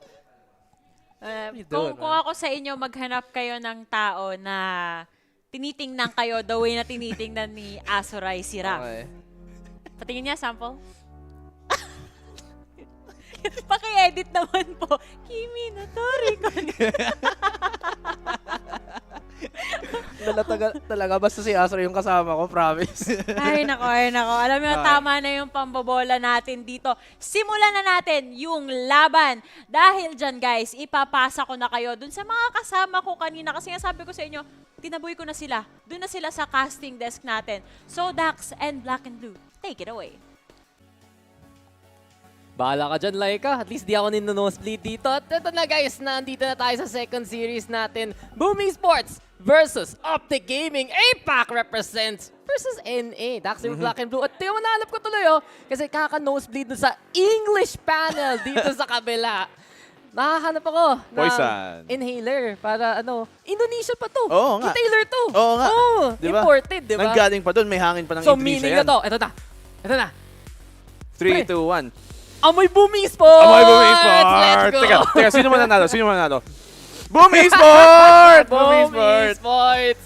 Ayun, di ba? Oo nga. At ito, unang-una, seriously, happy ako para sa Boom. Oo. Finally, ang mga Indonesian friends natin, napunta na rin. It's about ng damn Champions. time. Tagal na, di Oo nga. ba? Ikaw, ilang beses mo na-predict Boom mananalo? Siguro parang dalawang stage na. Mga ganun, di ba? Isa, dalawa minimum Oo. para sa atin pareho. And they're finally here. Tapos, sino unang kalaban nila? Champion, di ba? Champion. Nag-champion ng Masters 1 this year at least. That's the problem, I think, Dax. We want Boom to win. We're expecting or at least hoping that they're gonna win. But we look at the map, Vito, at doon tayo nagtataka. Nako. Matapang yung map. Matapang. Sa totoo lang. At the very least. I mean, we're starting here on Breeze. Arguably one of the good maps of Optic. But we're not even gonna talk about yung pick dito kasi ban pa lang doon ako nagtataka. Unang ban ng Boom dito sa tournament na to, dito sa matchup na to, sa series na to, Ascent. A map that I thought is arguably one of the better maps ng Boom Esports and one of the worst maps of Optic, but that's the map that they choose to ban, and they leave open bind para sa map number 2, which is arguably one of the worst maps ng Boom and one of the best maps ng Optic. So hindi ko naintindihan paano nangyari Parang naging awkward rin kasi isipin mo yung Breeze pa lang. Even though Optic doesn't have much playtime on it, di gaano nalalaro ng Optic. Sino pa ang kalaban mo sa chamber? Si Ye. Oo nga. Diba? One of the best, if not the best chamber this side of the world. Hindi nga this side. Yung buong mundo na. Lahat na. Pwede mo na isama-sama. Siya talaga ang tunay na chamber. At ito pa, yung makakatapat niya, yung bagong pasok, si Famous. Pero pansin natin, nung LCQ, yun yung parang kinulang ng Boom do sa APAC Stage 2 Masyado silang defensive, masyado silang passive in a way, masyado silang more on the understanding kung paano sasagutin yung kalaban, and hindi masyado on the proactivity and the playmaking na it made Boom a little bit different sa APAC na maraming nag-hold W pero yung Boom, chill-chill lang. Kinilangan rin nila ng tip ng spear na to at mukhang yun nga, yung loan nila galing sa Persija, si Famous, ang naging malaking dagdags para sa roster nila. I mean, naging malaking factor talaga, especially when it came to Breeze, nung nakita nga natin sa LCU, di ba? They're able to take down Bleed, they were able to take down Onyx on those maps pagdating sa upper final, upper semi-final. So, nagigets ko naman why they would kind of want to pick Breeze. I still don't know if it's gonna be enough para matalo nila dito ang Optic Gaming, who has been looking like one of the hard favorites for the entirety of the year to potentially, bring this, especially para sa NA. You look at Optic Gaming, they haven't played it as much, pero the teams that they took down, they took down DRX, number 1 ng Korea. They took down Exit. Arguably also could be a number 1 team dito ng NA if not for Optic. So, there are really big factors, I think, coming into Breeze. Now, I understand, Breeze is a map na it allows a bit more individuality na lumabas dito. Pero still, I think it's a very, very tough decision that they've made here. A very tough position that they've put themselves in based on this map dito alone to start on Breeze and go into Bind. But if there's a team to do it, Boom, they feel like this first shot could be their lucky try. Diba pansin natin dati, para sa Optic, naging weakness nila nung mas naaral sila ng mga iba't ibang teams. Target on their back, nag-champion sila hanggang 3rd place lang, diba? Nung nag-Copenhagen. So now, Boom Esports, absolutely. lang. Sabi natin, 3rd place lang. Yun nga. Sige, you're fighting the champion, sinabi na natin kanina. Pero ito yun, yung Boom Esports yung magiging X-Factor. Wala masyadong alam yung Optic tungkol sa Boom except yung mga regional VOD.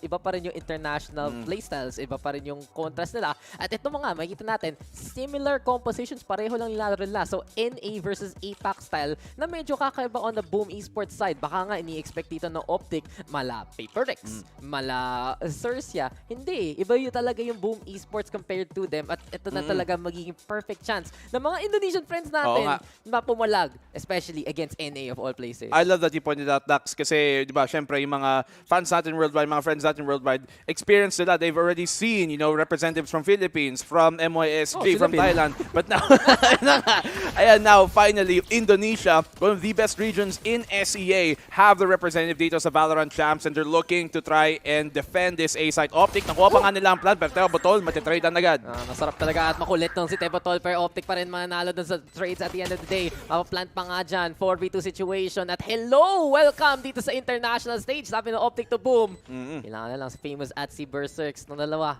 Absolutely ang guns. At syempre, sinabi natin kanina, si Famous, yung bagong dadag, si Berserks, has had some struggles sa APAC mismo. Tingnan natin makaka-step up siya dito sa world stage. Tumama na rin eventually! Percy Finesse, syempre, nandyan lang sa likod. Naiisa lang dito si Berserks, 2v1. Binitawan pa yung barrel. Binitawan lang niya buhay niya. At Optic panalo sa pistol. The fact na ang unang tumumba doon is si Tebotol, nawala na sila ng concealment, ng smokes para sa retake na. So, talagang mahirap ang retake doon. Nag-stagger sa retake din. And Optic, they take the opening pistol. To be fair, in fairness, attacker side map din naman talaga to.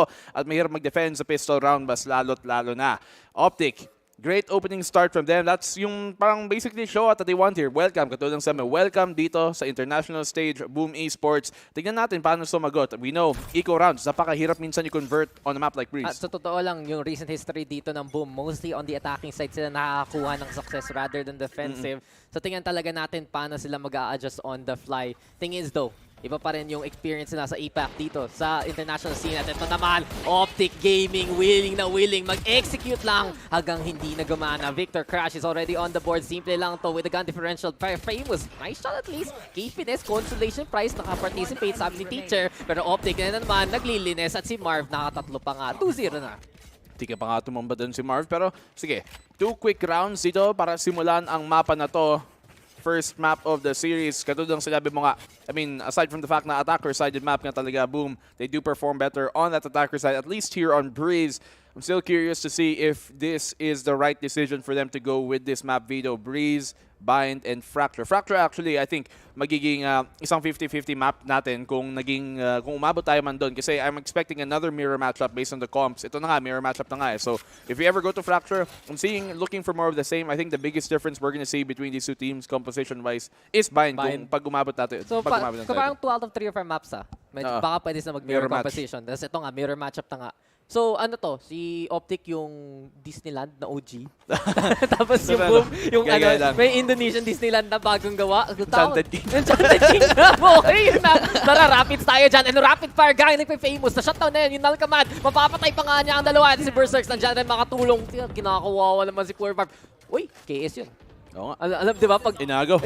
Ayan, walang aaga dyan. Kay Tebotol! Ayan na! APAC Rising, Boom Esports. Flawless buy round. Flawless, impervious opening round dito para sa Boom. It's a round they're supposed to win. Gun round nila. Siyempre, medyo mahirap kayo i-convert yung mga bonus dito. Gamit mga Spectres, gamit mga Stinger, Marshall sa attacker side. Just in general dito sa Breeze. Pero tingnan natin paano naman sasagot dito ang Optic now that they have got rifles, now that they've got guns to work with as well. Boom Esports, great shutdown sa opening push. They had the smoke, snake bite to follow up. And they staggered them in. Boom Esports, hype na hype sa round na yon. Pero Optic, sasagot naman. Ayun yung pang pag-ising Nakikita naman nila na pwede mabuhay si Berserks at si Famous magkasama. At kung umpisa pa lang, wala na magawa kagad ang Optic Gaming. Magiging maganda shutdown dito ng Boom Esports. Pero ngayon, tingnan natin kung paano kaya sila mag-a-adjust na may buys na. Yung Nalkaman kanina, nasayang lang dahil doon sa immediate frag. Pero wag natin kalimutan, yung mga makukulit talaga na angle sa pwede take, diba? You look at Ye, maghanap siya ng duel as much as possible kung kaya niya manalo doon. Yan, abangan nila. Wall out. Alam na papunta dito sa A side. Sakto pa naman ang fragment para hindi siya makapush agad. So, drone na deny naman din agad. They do have information to gather pag dating ng recon. Kaso naka-cooldown pa ata yung recon ni Blaze King. Ayan na nga. Naghahanda na nga sila. Makita mong papasok na rin dito ang Optic para sa Mugi. Kaso nag-contact na. Twitter opening pick si Marv pang natumba KO. Fix na nga nakakuha ng isa, trying to go for the hold. Crashes si Victor. Masyadong dumikit. Hindi handa doon yung Boom Esports sa distance mismo. Wala no social distance dito sa NA. Pero Blaze King nandyan nung may ng angle. Famous mahuhuli na si Crashes manggagaling sa iba taas. At konting rotation lang, slower play. Ito yung sinasabi natin sa Boom. Willing sila mag-ganon. Nagdikit. Mukhang nasaktan si Blaze King dyan. Pero na-trade pa rin ni Famous at the very end. Ayun na naman, yung dynamic duo natitira dito para sa side ng Boom. Victor Finesse, nandun lang sa kabila. Manggagaling sa double doors ka ang jet natin. Perfect angle, kumakakuha ng fitness distraction. Pero hindi, Famous mananalo. 30 HP lang natitira. Kita na yung barrel. Kita na yung barrel. Ayun na ulo. Asan na yung Cloudburst? Nakaharang at nako, na white swing pa nga. Famous na naman. Mukhang superstar dito. 4 para sa kanya. At binigay pa nga yung point kay Berserks. 2-2 na to. Sa'yo na tong Blades. Grabe, patok na patok. Sikat na sikat. Famous. 4 kills dito. Opening parang tournament dito ng Boom Esports sa international stage. Opening game ni Famous mismo. And they were talking about him sa pre-show kung gaano ka-importante ang impact niya dito. Masana pagdating sa LCQ. And you can really see the full benefits of that. I mean, ever since naman, nung sa Persija pa siya, even before that, you could really tell that this guy had something special. He was one of the biggest reasons kung bakit nga umabot ng top 8 even sa APAC ang Persija in the first place ng stage 1. Wag mo kalimutan, di ba, nung BWL tapos naging Persija, yung duo nun, si Famous at si Flinch. Tapos ito, si Famous talaga yung FNF connection. Final Fantasy. Ngayon na naman, Famous flip leader, ganun ba? Actually, oo. Kaya pala malakas si Famous, may kasama na siyang F. Diba? F2. Kala mo F4? Hindi. Ang alam ko, may masasabi, ito si Flips and the Friends. Pwede na maging Famous and the Friends. So, pero si Flips, gusto niya maging... So, of course, yung cover of this band, napatay na nga niya si Victor sa simula. Ayan na rin si Blaze King at yung Boom Esports. Sabi nila, Optic, gusto niya mag-duel. 1 by 1. Mukhang kayo may audition. Mamamatay lang kayo. Ito na nga yung tour de force na flash pa rin. Dito mama per si Blaze King. Manggagaling naman dito sa net. Power position to ng Boom Esports. Pangalawang beses na yan. Nakahuli sa Optic. And ito na, lead para sa Boom. Actually, walang masyadong ginagawang pagkaiba. Kada round dito ang Boom Esports. You're always gonna expect one dun sa likod ng pyramid sa may A side, pero it's still been working out for them. Masana pagdating sa retake. But that great hold they had in the round. And this Boom Esports squad, now more so than ever, is really parang yung Indonesian superstar team na pinaghalo ever since coming into this. You got Flipjuder, you've got Blaze King, 2 legends in their own right even before Valorant. Tapos pinasok na si Berserks, Tebotol, and then you add this 5th and final core member in Famous. And sometimes to have that young gun, yung young blood, that is what a team needs right before a big tournament para magbigay ng ibang klaseng paningin. Tumatanda si Blaze King sa Boom eh. OG siya, pre. Oo. OG. In the hood, dati pa lang. Siya na yung tunay na wolf. Pero ito na nga si Ye. Nagpapakita ng paraan. Crashes rin. Ang ganda ng huli. Blaze King though, able to get the gun out. At magaling dito sa bridge. Kanina pa. High ground talaga. Best ground dito para sa side ng Boom. Hunting grounds para sa kanila. Pero Victor dumikit. Blaze King naman ilalabas yung kanyang Hunter's Fury. Tatama ba yan? Naghahanap ng target at tumama kay Crashes. Binigyan lang muli. Paano na yan? Binalikan. 3v2 na to. Pero mukhang makakaplan pa nga si Ye dyan. So, konting reset bago sa lahat. Delikado daw, makaka-crossfire dito ang Optic Gaming if ever. Victor, tago-tago lang.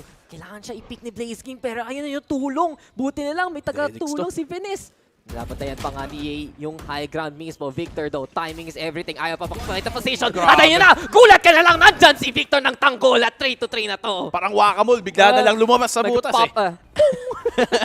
Kulang na lang, basta mapatukan mo eh. Pero great round dito sa Optic. Nasimulan pa nga ni Crashies galing sa Hunter's Fury. Actually, hindi naman simulan, pero na-follow up niya ang opening pick to give them the 3v5 advantage. At even sa sitwasyon na yun, sige, nakapick si Blaze King gamit ang ultimate din niya. Pero still, napakahirap i-dismantle doon ang post-plant defense. Mas lalo na pag nakapwesto si Victor sa ganong posisyon doon sa may Tetris. So 3-3, everything, considering though, good half pa din dito para sa Boom defensive side. Honestly, if you get 4 rounds sa defense, it's not bad. Ito lang yan, ba't mo linabas yung Victor mo? Pero labas na nga si Victor dyan. Famous, huli kagad. At ang immediate pace ng Optic Gaming, dun na lang nahihirapan yung Boom. Kailangan nila i-slow down yung pace. Kundi Optic, first kill, second kill, sa kanila na to. Oo nga, ang hirap din. Tsaka nakita mo doon na pinapuntan nila dito si Flip. Grabe, panalo pa doon si Flip Leader ha. Kalaban pa nga niya, naka-tour de force. Tumba naman si Ye. And that drops itong trip nila, itong trap sa galing sa likod. Allows Boom to push for the flank at nahuli pa nga nila. Makakahanap pa ba sila ng pangalo dito? FNS, nakipag-duel dito kay Berserks. Pero si Berserks ang mananalo. Kita mo, diba? Nabagalan lang konti ng Boom. Biglang sila na ang may advantage. Gulat sila sa simula pero hanggang introduction lang dito ang Optic until si Victor sabi niya, ito pangalan ko, ito blades ko, goodbye na lang sa'yo. So 2v2 na to, galawan na naman. Kailangan maging maingat dito Optic kasi huli ka nga! Pare, pulis ako, sabi ni Tebotol. Walang mapupuntahan na lang to dito. Si Crashes na natitira pre, so 2v1. At Optic, kala nila madali na yung pagpasok sa site. Gulat na lang, nasa likod yung Boom Esports eh. Cutting corners, cutting classes, cutting na lang yung para. Isipin mong may buhaya pero yung pala may ahas, may viper mismo na si Tebotol nag-aabang. Nasa may dahon-dahon, kumagat, crashes. Mahanap pa niya dito ang tamang solusyon para makuha ang spike at para maipanalo pa ang round na to. Tebotol mahuli niya pero trade din agad kay FlipJitter. Saktong-saktong pagtulong. And Boom Esports, kahit ang dalawang opening picks na bigay nila, nabawian pa nga. Flash pick, buti nga diniretso niya yun eh. Tumita mo, nag-180 si FlipJitter, kaya ko to. Oo nga. Over the back. Siyang unang nakakuha ng pick doon para sa Boom, tapos siya din huli. Oh, diba? Taga-umpisa, taga-ending. Oo nga. Alpha, Omega. Oo. Beginning and the end. Oo nga. Oh, Bible. Religious ka pala. Open-minded ka ba, pre? The Bible of Tebotol. Open-minded ka ba? Open-minded. Oo, syempre. Okay, You have a minute to talk about our Savior. Ito po, may binibenta po ako. Gusto mo makagawa ng pera sa bahay? Bakit? Ganun. Paano? Ay, ganun ba yun? Magkas ka. Ay, ganun ba yung style? Oo, di ba? Kala ko, appear na lang eh. Recruitment yun eh. Si Chet. Wala siya. Feel ko siya yung may sakit. Oo nga. He does look sick, honestly. Kawawa siya. Medyo. Yung mata niyo, get well soon, pare. Get well soon, get well soon. Magsusulat akong letter sa kanya, tapos may heart. Get well soon, Chet. I mean, not that hindi importante ang coach. Pero feeling ko, if you would rather have one na hindi on stage, parang coach over player, anong sa akin na, di ba? Pwede naman yung coach makipag-usap sa'yo. Di ba makipag-usap pa din? Siyempre, hindi siya nandun para sa mga huddle, para sa mga timeout mismo physically. Pero eto yun. At least hindi niya masusuntok yung monitor. Oo nga, di ba? Hindi delikado. Uy, si Meowto, di ba? Yung coach ng Boom. Shoutout sa kanya. Shoutout. Cool sa Twitter eh. Ikaw, madami kang pusa pa. Oo nga. Galing. Yung face mask ni Laika, nakita mo? Oo nga eh. Oo nga eh. Nagiging aso si Laika. Nasa sinori ko nga eh. It's like, uy, may Laika. Kanina pagpasok nga, tatahol na lang ako, imbis sa bate eh. Diba? Orf. Lala! From likable to likeabow. Imbis na, hello, good evening. Tahol. Lala yun ah. Iba naman. Uy, pero alam mo yung aso? Yun Boom Esports. Ay, oo nga no. Wolf. They're the APAC, bro. They're the APAC. They're the APAC. Yun yung sabi ng song. Oo nga. Oo, tas may logo ng wolf. Alam mo I identify as a part of APAC. I identify as the APAC. As the APAC. Ako si APAC. Pero yun na nga. Ito, nasa Tebotol. Nakakuha pa nga ng isa. Perfect way. Again, Boom Esports. Binapagalang nila yung treadmill, pre. Yun lang yun. Yung bigla na lang, chill lang, jogging lang, Optic, dyan muna kayo, tambay muna tayo, baka mapagod kasi kayo. And it just works out for them kasi ito yung pace na gusto nila eh. Kita mo nga, Optic. Binabalakan nilang ikutan tong A main. And this is one of the most common ways a team is gonna try to dismantle itong A main Viper Spit. So dapat ina-expect na to ng Boom Esports. Paano nila i-shutdown to? Pop flash before kunin ng yellow. Blaze King, hindi makakahanap ng isa but he does before going down. Crashes, good trade dito. Berserk has to go big. Nakahanap ng isa but he needs to find another to really secure this round. 4v2 nga lang dito. At ayan nga ang pick na napaka-importante dito para sa Optic. Oh no! Tebotol, muntikan ka pa! Pero goes down to the 1v3. Crashes ang natitira.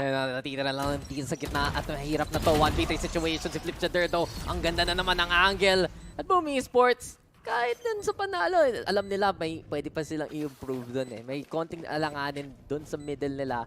They are gonna be happy to take that round though. 5-3, meron ng null command dito si FlipJitter. And overall, hindi pa natin nakikita masyado na napipilitan mag-team play retake ang Boom as a whole. Parang okay, yung ganda yung mga angles, okay, maganda yung mga crossfire nila. Pero wala pa tayo yung parang 5v5, no? Wala pang full retake. Parang 3v2, 3v3 at most. And that's what we haven't really seen. Pero, pinapapansin mo, Dax, basic lang ginagawa dito ng Boom eh. Binibasic lang nila ang Optic. They aren't really doing anything super fancy. We haven't really seen a set play na parang, oy, wow, saan nanggaling yun? You know, they're just doing the usual stuff. Viper spit doon sa may A-main. Expect mo, dadaan sila ng double doors para nga maikutan. That's the normal way that you'd want to address yung situation na yun. And Boom, wala. Nag-steady lang sila. Ano ba to? Basta may APAC team. Basta may APAC team. Technical pause. Technical pause. Kala ko tapos na tayo dun eh.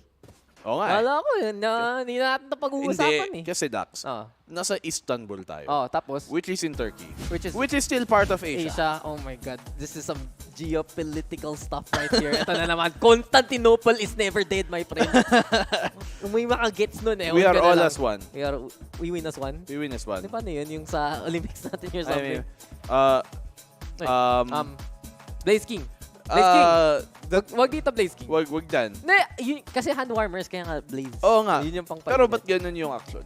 Inahawakan lang naman yan. Hindi naman, di ba? Ganun siya maghawak ng tebotol. Yung drink. Yung drink. Balita ko sa mga Indonesiang tropa natin. Masarap daw.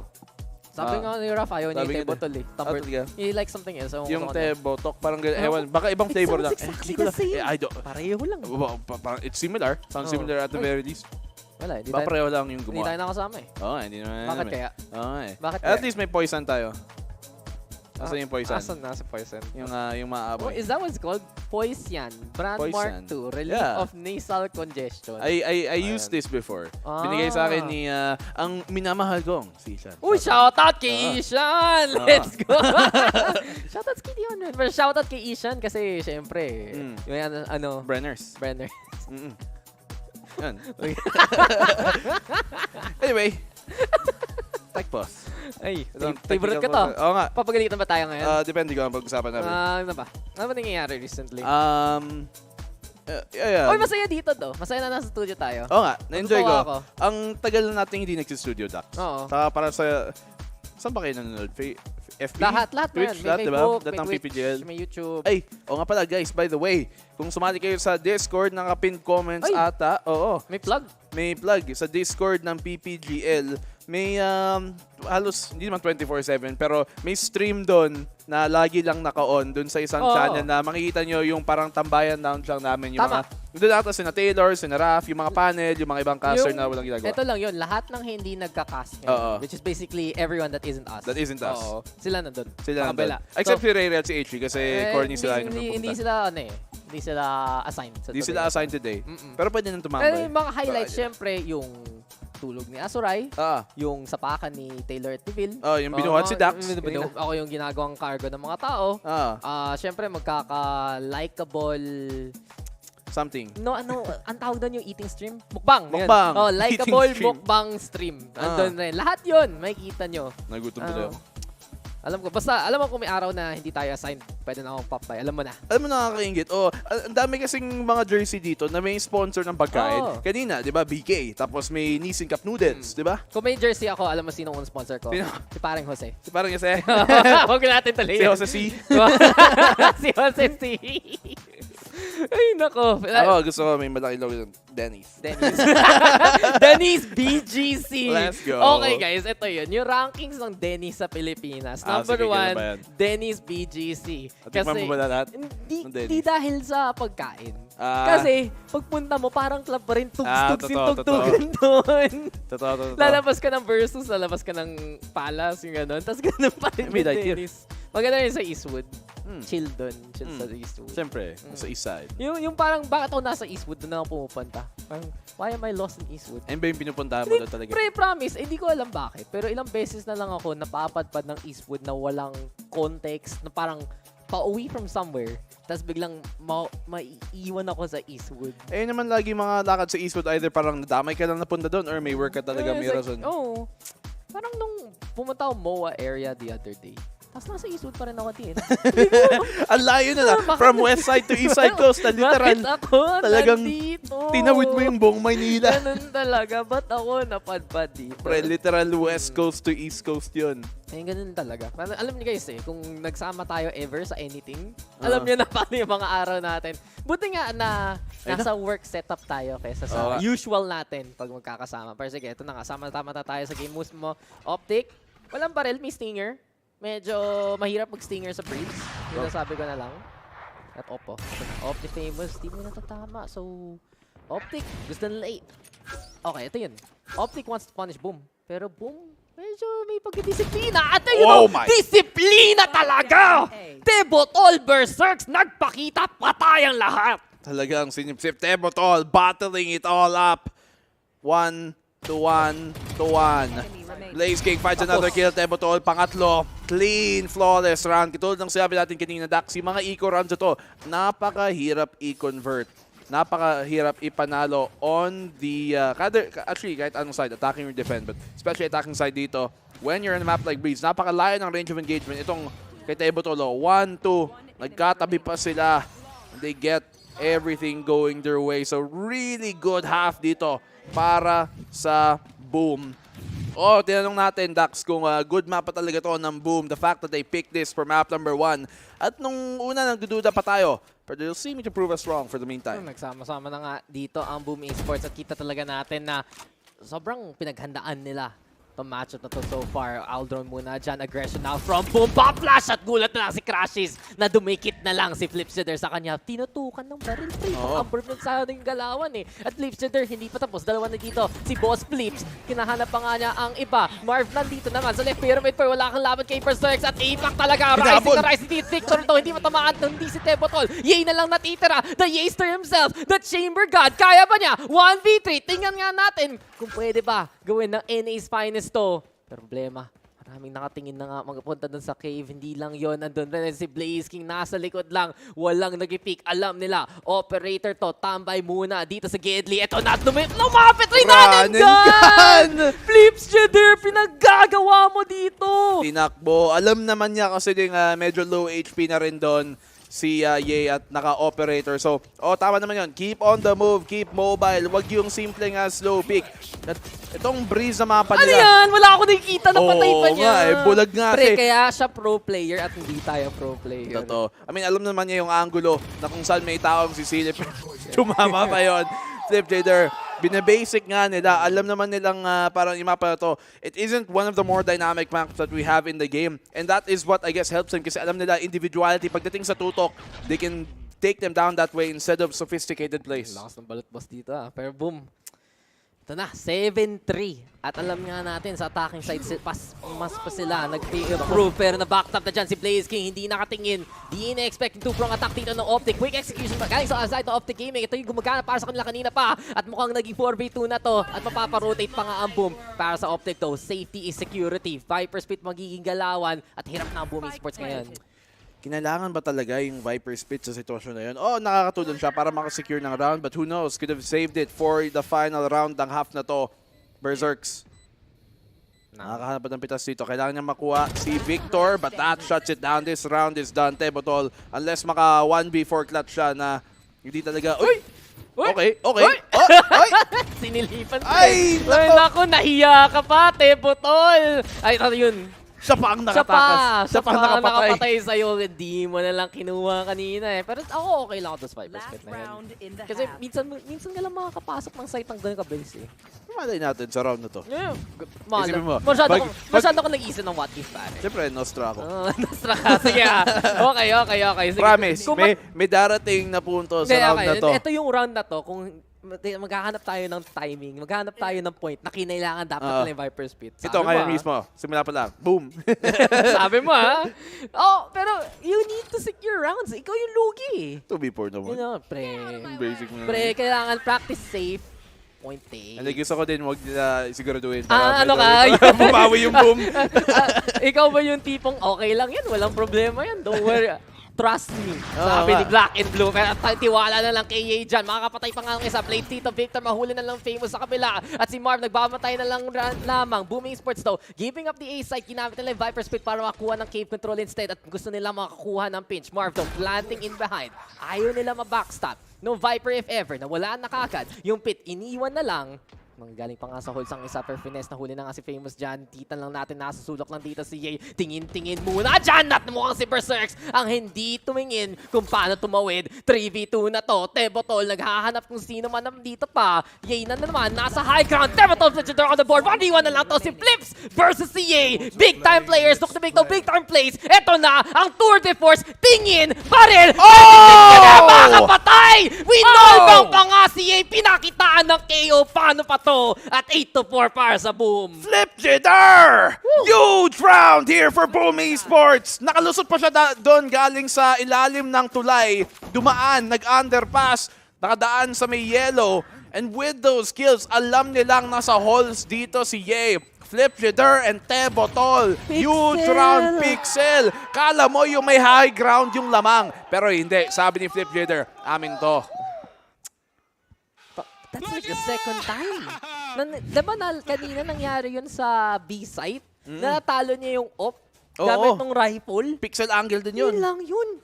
Anong klaseng mata yung kay Flip Jidder? Ano yung nakikita niya na hindi natin nakikita, pre? Pre, kaya nga siya Flip Jidder. Binabaliktad niya yung odds. Pag lamang ang kalaban, reverse card, bam salpak, akin yung buhay mo. Dapat yung monitor niya nakabaliktad din. Nakabaliktad din. Dapat naka-left hand. Naka-handstand siya habang naglalaro.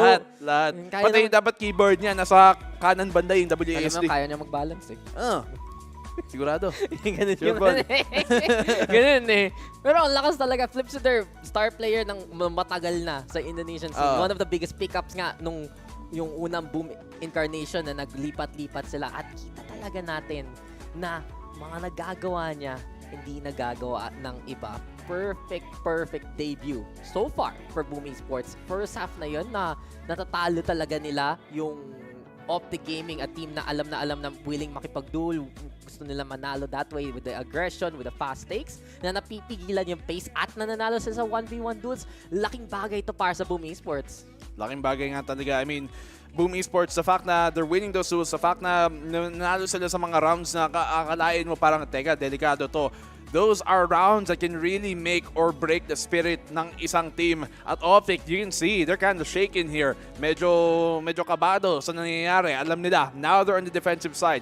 The less favored side. Ang side na hindi pabor sa isang team pag dito sa Breeze. And yet, yun yung half pa na ko-convert ng Boom. At katulad sabi mo kanina, Dax, partida pa yan kasi kadalasan, Boom, mas magaling sila, mas nakakuha nila yung mga rounds sa attacking side dito sa Breeze kesa sa defend nila. And the fact na napakaganda na nga ng defending side nila, talagang may napapaisip ka na handang-handa sila dito para i-counteract ang Optic. Yeah, good vibes, good signs. Good para vibes. sa Boom Esports to at Optic Gaming. Pag nababasa ang playbook nila, sabi nila, pre, huwag naman kayo mangopya. Huwag naman kayo tumingin ng kudig ako. At huwag naman kayo mawansin dito kasi eto na sila, babawi na rin kung kaya pa ba. Victor though, mukhang siya makakuha ng mga pitas dito. ECA rin, it's okay. Pero masasabi ko na lang, it's not as explosive as you'd expect, no? Na hindi gaanong grabe yung mga ginagawa dito ng Optic Gaming. But then again, we have Boom Esports now on the attacking side. Mukhang papunta sila dito sa may B site.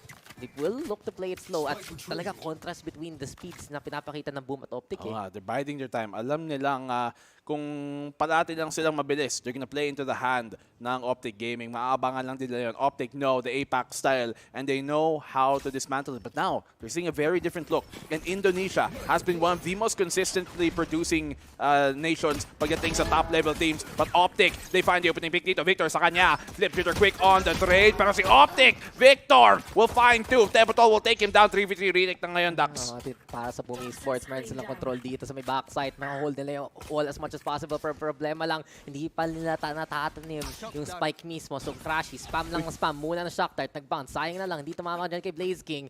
At mukhang medyo alanganin dito ang Optic. Hindi sila ganun ka-sure na nandito lahat ang Boom Esports. Pero huddle up, sabi ng Boom, sama-sama tayong pupush. At ito na, ang APAC team natin. Gusto manapak na malapitan. Tebotol, ang tapang nito! At ayun na nga yung swing, pero huli pa rin siya ni Ye. Optic Gaming now with the advantage. Gusto nila makita pa ang iba. Baka confirm na nga nila na nandito lang yung Boom sa site mismo. Si Flip Jidder makikipaglaban na naman. At kahit makaplant na nga dito, so may konting time yung Boom, pwede gamitin.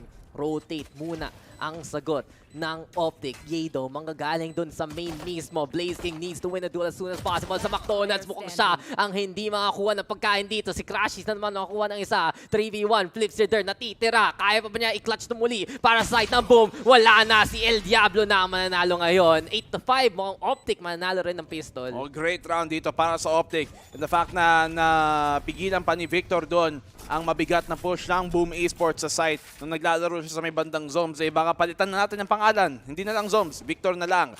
Optic, great round sa kanila. Pero Boom, I like the intent ng 3v3. Nung medyo parang nagsustall sila doon, di ba? Nag-aabang ng plant, naghihintay ng plant attempt dito yung Optic sa sitwasyon na to. And Boom, nagbalak silang i-push sana si Tebotol para makahanap ng pitas with a flash accompanying him galing kay Flipdrider to try and push the Optic squad back, which it did. Inatulak sila pa atras, it allowed them to get the plant, pero hindi lang sila nanalo sa gunfights. Buti na nabantayan, di ba? Nabansin kung saan mga galing doon ang Boom Esports at para sa Optic, round na sobrang kailangan nila manalo para lang hindi makatakas yung Boom sa scoreline na to. Ito na naman, Boom. Sabi nila kay B-side, di gumana. A naman tayo with the split. Lesser guns to Blaze King, bantayan with the Sheriff alongside Tebotol. Dedix. Ay, na-jiggle. Nakita. Nawigil. Eto na. Uy, masakit yun. Oo nga. Sakit daw, sabi ni Victor. Siya pa ang parang natalo doon sa duel nila. Walang tumumba. Pero Bali-bali lang. Oo nga, bali-bali Yung tipong, baluktot ka lang. Ay, naku, 8 HP. Dapat yung nahihirapan ka na gumalaw by that point. Pero syempre, sabi ng Optic, yung closer quarters, yung deadly talaga, magiging maganda para sa kanila. Finesse, yung Viper Wall niya, may konting sulok para lang makapwesto. Flipdrider, naku, tinapos pa kanan. So si Finesse, hindi pa nakita. Gulat ka na lang! May Viper dyan! Yung ahas na naman, makikakuha ng dalawa. At si Victor rin, nandyan rin para sa side ng Optic. Medyo na-delay yung paglabas nila after ng dash ni Berserks. Parang wala din atang Cloudburst na kasama para na ma-secure ang kung saan siya may tatagpo pagkatapos. Pero 8-6, sige. Gun round naman dito ng Boom Esports para sumagot. Sayang kung hindi lang tumagos yun sa pader. Kung talagang clean shot would have been an opening pick dito para sa Boom Esports. Pero we're gonna see how they respond. A bunch of Spectres, isang Marshall, isang Vandal ang gamit dito ng Optic. They've got some weapons to work with and they're looking to take the advantage, rather the initiative dito sa may A-main. Yan, Boom Esports, sige nga, ano magagawa nila gamit ng baril, wala muna para kay Famous. Nag-flash play pa nga papunta ng shop at cave control ang habol dito ng Optic Gaming. Nag-Minecraft na lang muna sila dito, pero yay! Ang ganda nun! Berserks, pinasa at pinabol, mapik pa nga. Ang dalawa papunta dito sa B-main mismo, not only that, Optic Gaming, Backstab Gaming, magiging galawan ngayon. I love what Optic are doing dito. Alam nila na lugi sila sa barrel, so you can take the initiative, make a play, don't play this basic, wag kayo makipag-duel lang. Kasi Optic taking windows, fights but Blaze King and Tebotol, sumagot naman, 3v2. If they can find one more pick dito, ma-equalize pa nila ang man disadvantage. They can go to the A side, hindi lang nila alam na all 3 players dito ng Optic nasa B. Yeah, diba? Para sa side ng Boom. Naka-rotate na rin sila, Optic Gaming. Pwede na makasecure ng barrel do. Kasi hindi yung mga katawan. Papunta sa may B, papunta sa may mid. At mag-hunting nilang. Scavenger hunt muna. Bring me sa mga birthday party. Bring me a Vandal. Ayun. Ay, kesa prime skin dapat. ang picky mo na nga. Hindi na nga ikaw yung bumili. Humihingi ka Beggars are choosers in this case. Dapat may riot gun body rin. Ay, walang gun body, walang fist pump body, wag na lang. Wait, diba may gun body ka? Ikaw, meron diba? Pahingi naman. Meron ka naman. Hindi, ikaw namigay sa akin eh. Huwag mo sabihin yun. Okay, alam mo ba? Hingi kayo ng gun body na riot. Si Black and Blue. Oy, may naglayari. Tebotol already gonna get the takedown. Auto finesse 2v2 na to. Boom Esports, yung paraan pa rin. At ma-Viper Spit nga dito sa likod. Yung Dark Toe, numikit at nasira na rin. Si Blaze King baka mahuli ng dalawa. Dumalapit na to. Bait and switch. All about the trap, all about the pitch. At Tebotol, ito nagpapakita. Pero napansin siya ni Crashies at ni Yay. 8-7. Optic, steal it away. Anong bonus? Pinaka-bonus para sa Optic. Ill-advised Viper Spit. Nakita mo doon na parang ginagamit pa ni Tebotol para lang makatawid, which is, I get the idea, para makatawid siya from yellow towards those pyramids, towards the IV side ng mapa, para lang hindi siya makita galing sa double doors. Pero still, in the end, yun yung sayangan lang. Tebotol could not find the timing. Sakto pa na half ni Yay rather. Crashies tumutulong para i-cover ang team niya. Si Coach parang basic lang, sulat lang. Parang wala ka lang sa kanya eh. So, sige, panalo yung round, pero sige, nice. Expected ko na yun. Dapat lang. Sabi niya, dapat lang. Basic lang yun. At mukhang dito na. Kanina sabi natin, okay sana Boom on the attacking side, pero dito na nakita. Dito ako sasang-ayon sa'yo na medyo sayang nga yung Viper Spit. I kind of get the intention na gusto nila i-distract, gusto na sana nila makakuha ng pinch if ever. Pero nangyari lang, especially yung dart na medyo awkward galing kay Blaze King. Nascan ata siya eh. Nascan ata si Tebotol eh. Kaya alam na alam din nila. Kaya alam nila kung saan magagaling basically yung Viper at yung Sova.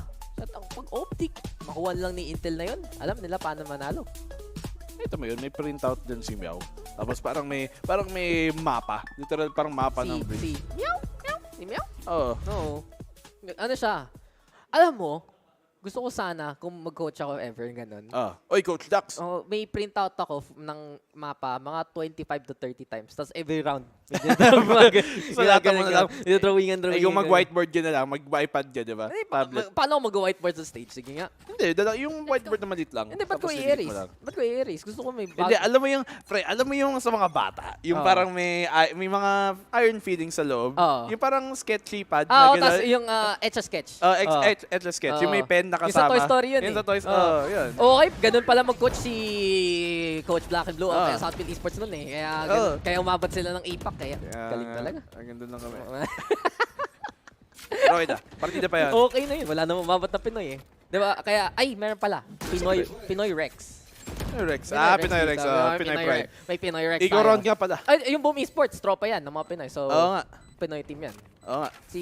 Hindi mo alam, Pinoy Pride yan, si ano. Neighbor ko yan, si Tebotol. Tama. Best friend ko yan. Pero sige na nga, laban na dito. Lugi dito ang Boom Esports at kitang-kita talaga natin. Optic, dumikit na naman. May konting cross gamit ng walls. Shock Dart, line up God, Mr. Blaze King. We've seen that before. Very famous. Mag-drop on down. Naubusan na ng bala. 5 bullets left dito sa headhunter. Puro 150 talaga. Ang tatagos. Tumama na rin dyan kay Marv. All about the stall. Victor though cannot go for the defuse as of yet. Crashes though with the takedown. Ito na. Papunta na si Famous. Pero wala talagang makakakuha ng kahit ano sa side ng Boom. Kontikan sa oras pero confident para sa Optic. Oo nga, isang molly. One molly could have made the difference in that round. Pero nakita mo doon na si Berserks parang hindi siya handa na babagsak na pala yung smoke, yung Viper's wall. Parang nagulat na lang din siya.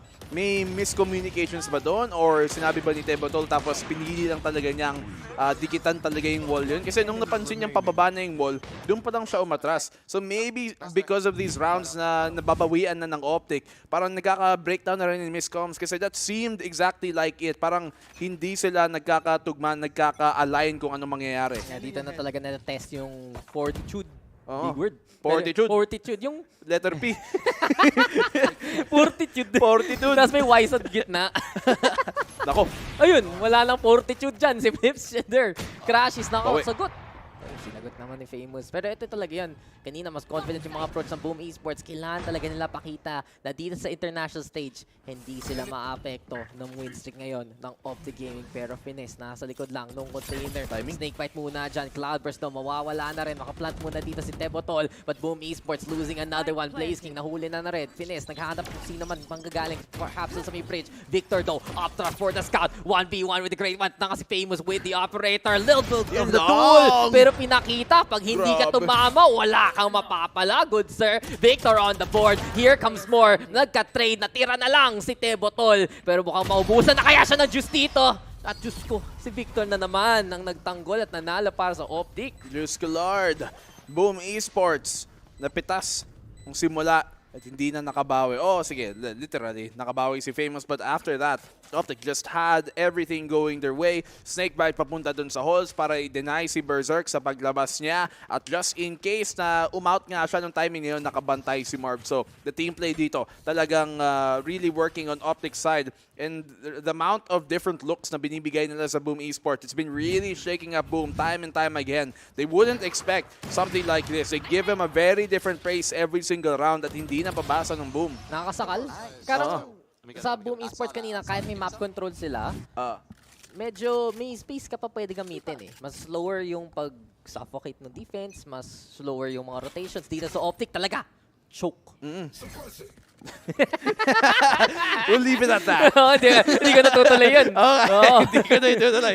Basta yung second line ni Bill pakataas nung Johnny. Anong oras na ba? 11:30. Bawal pa. May mga bata pa nanonood. Maglampas sa ating gabi na. Pag after hours na, alam niya na. Pag midnight ka, Pang mga adult swims. Adult swims nga dyan. Pero mukhang nag-swimming nga sa practice mo ng isa. Pero Victor though, already catching up Tebotol. Yet again, Optic with the hold, Optic with the kills. At puro na lang, Optic na nanalo ngayon. Huli na lang though, si Victor dyan. Flips Shader will get the one at the very least. Sagot nito ni Marv. Trying to go for Blaze King. Napatay pa nga niya, pero wala eh. Kampisaw pre. 11 HP. Pitikin mo. Yay, pitikin mo isang beses lang. Tingnan mo. Pag mo na-res si Marv, matatawa kung hindi niya na-res. Pan-trip lang eh, no? O pinanood lang mamatay. Pinagtawalan, tinibag ba? In-spray Oo, yung buong team, tinignan muna siya ng masama. Pero wala na to. Tingin ko wala to Dax. Kung may mangyari pa, ewan na lang. Well, Huli pa siya. sasabihin ko sana kung manalo pa dito si Blaze King, bigyan mo na lang ng jersey ng SBE siya. Padalan mo sa Indonesia. Baka ako yung hihingi ng jersey na lang niya. Kamo ko na pa yan, men.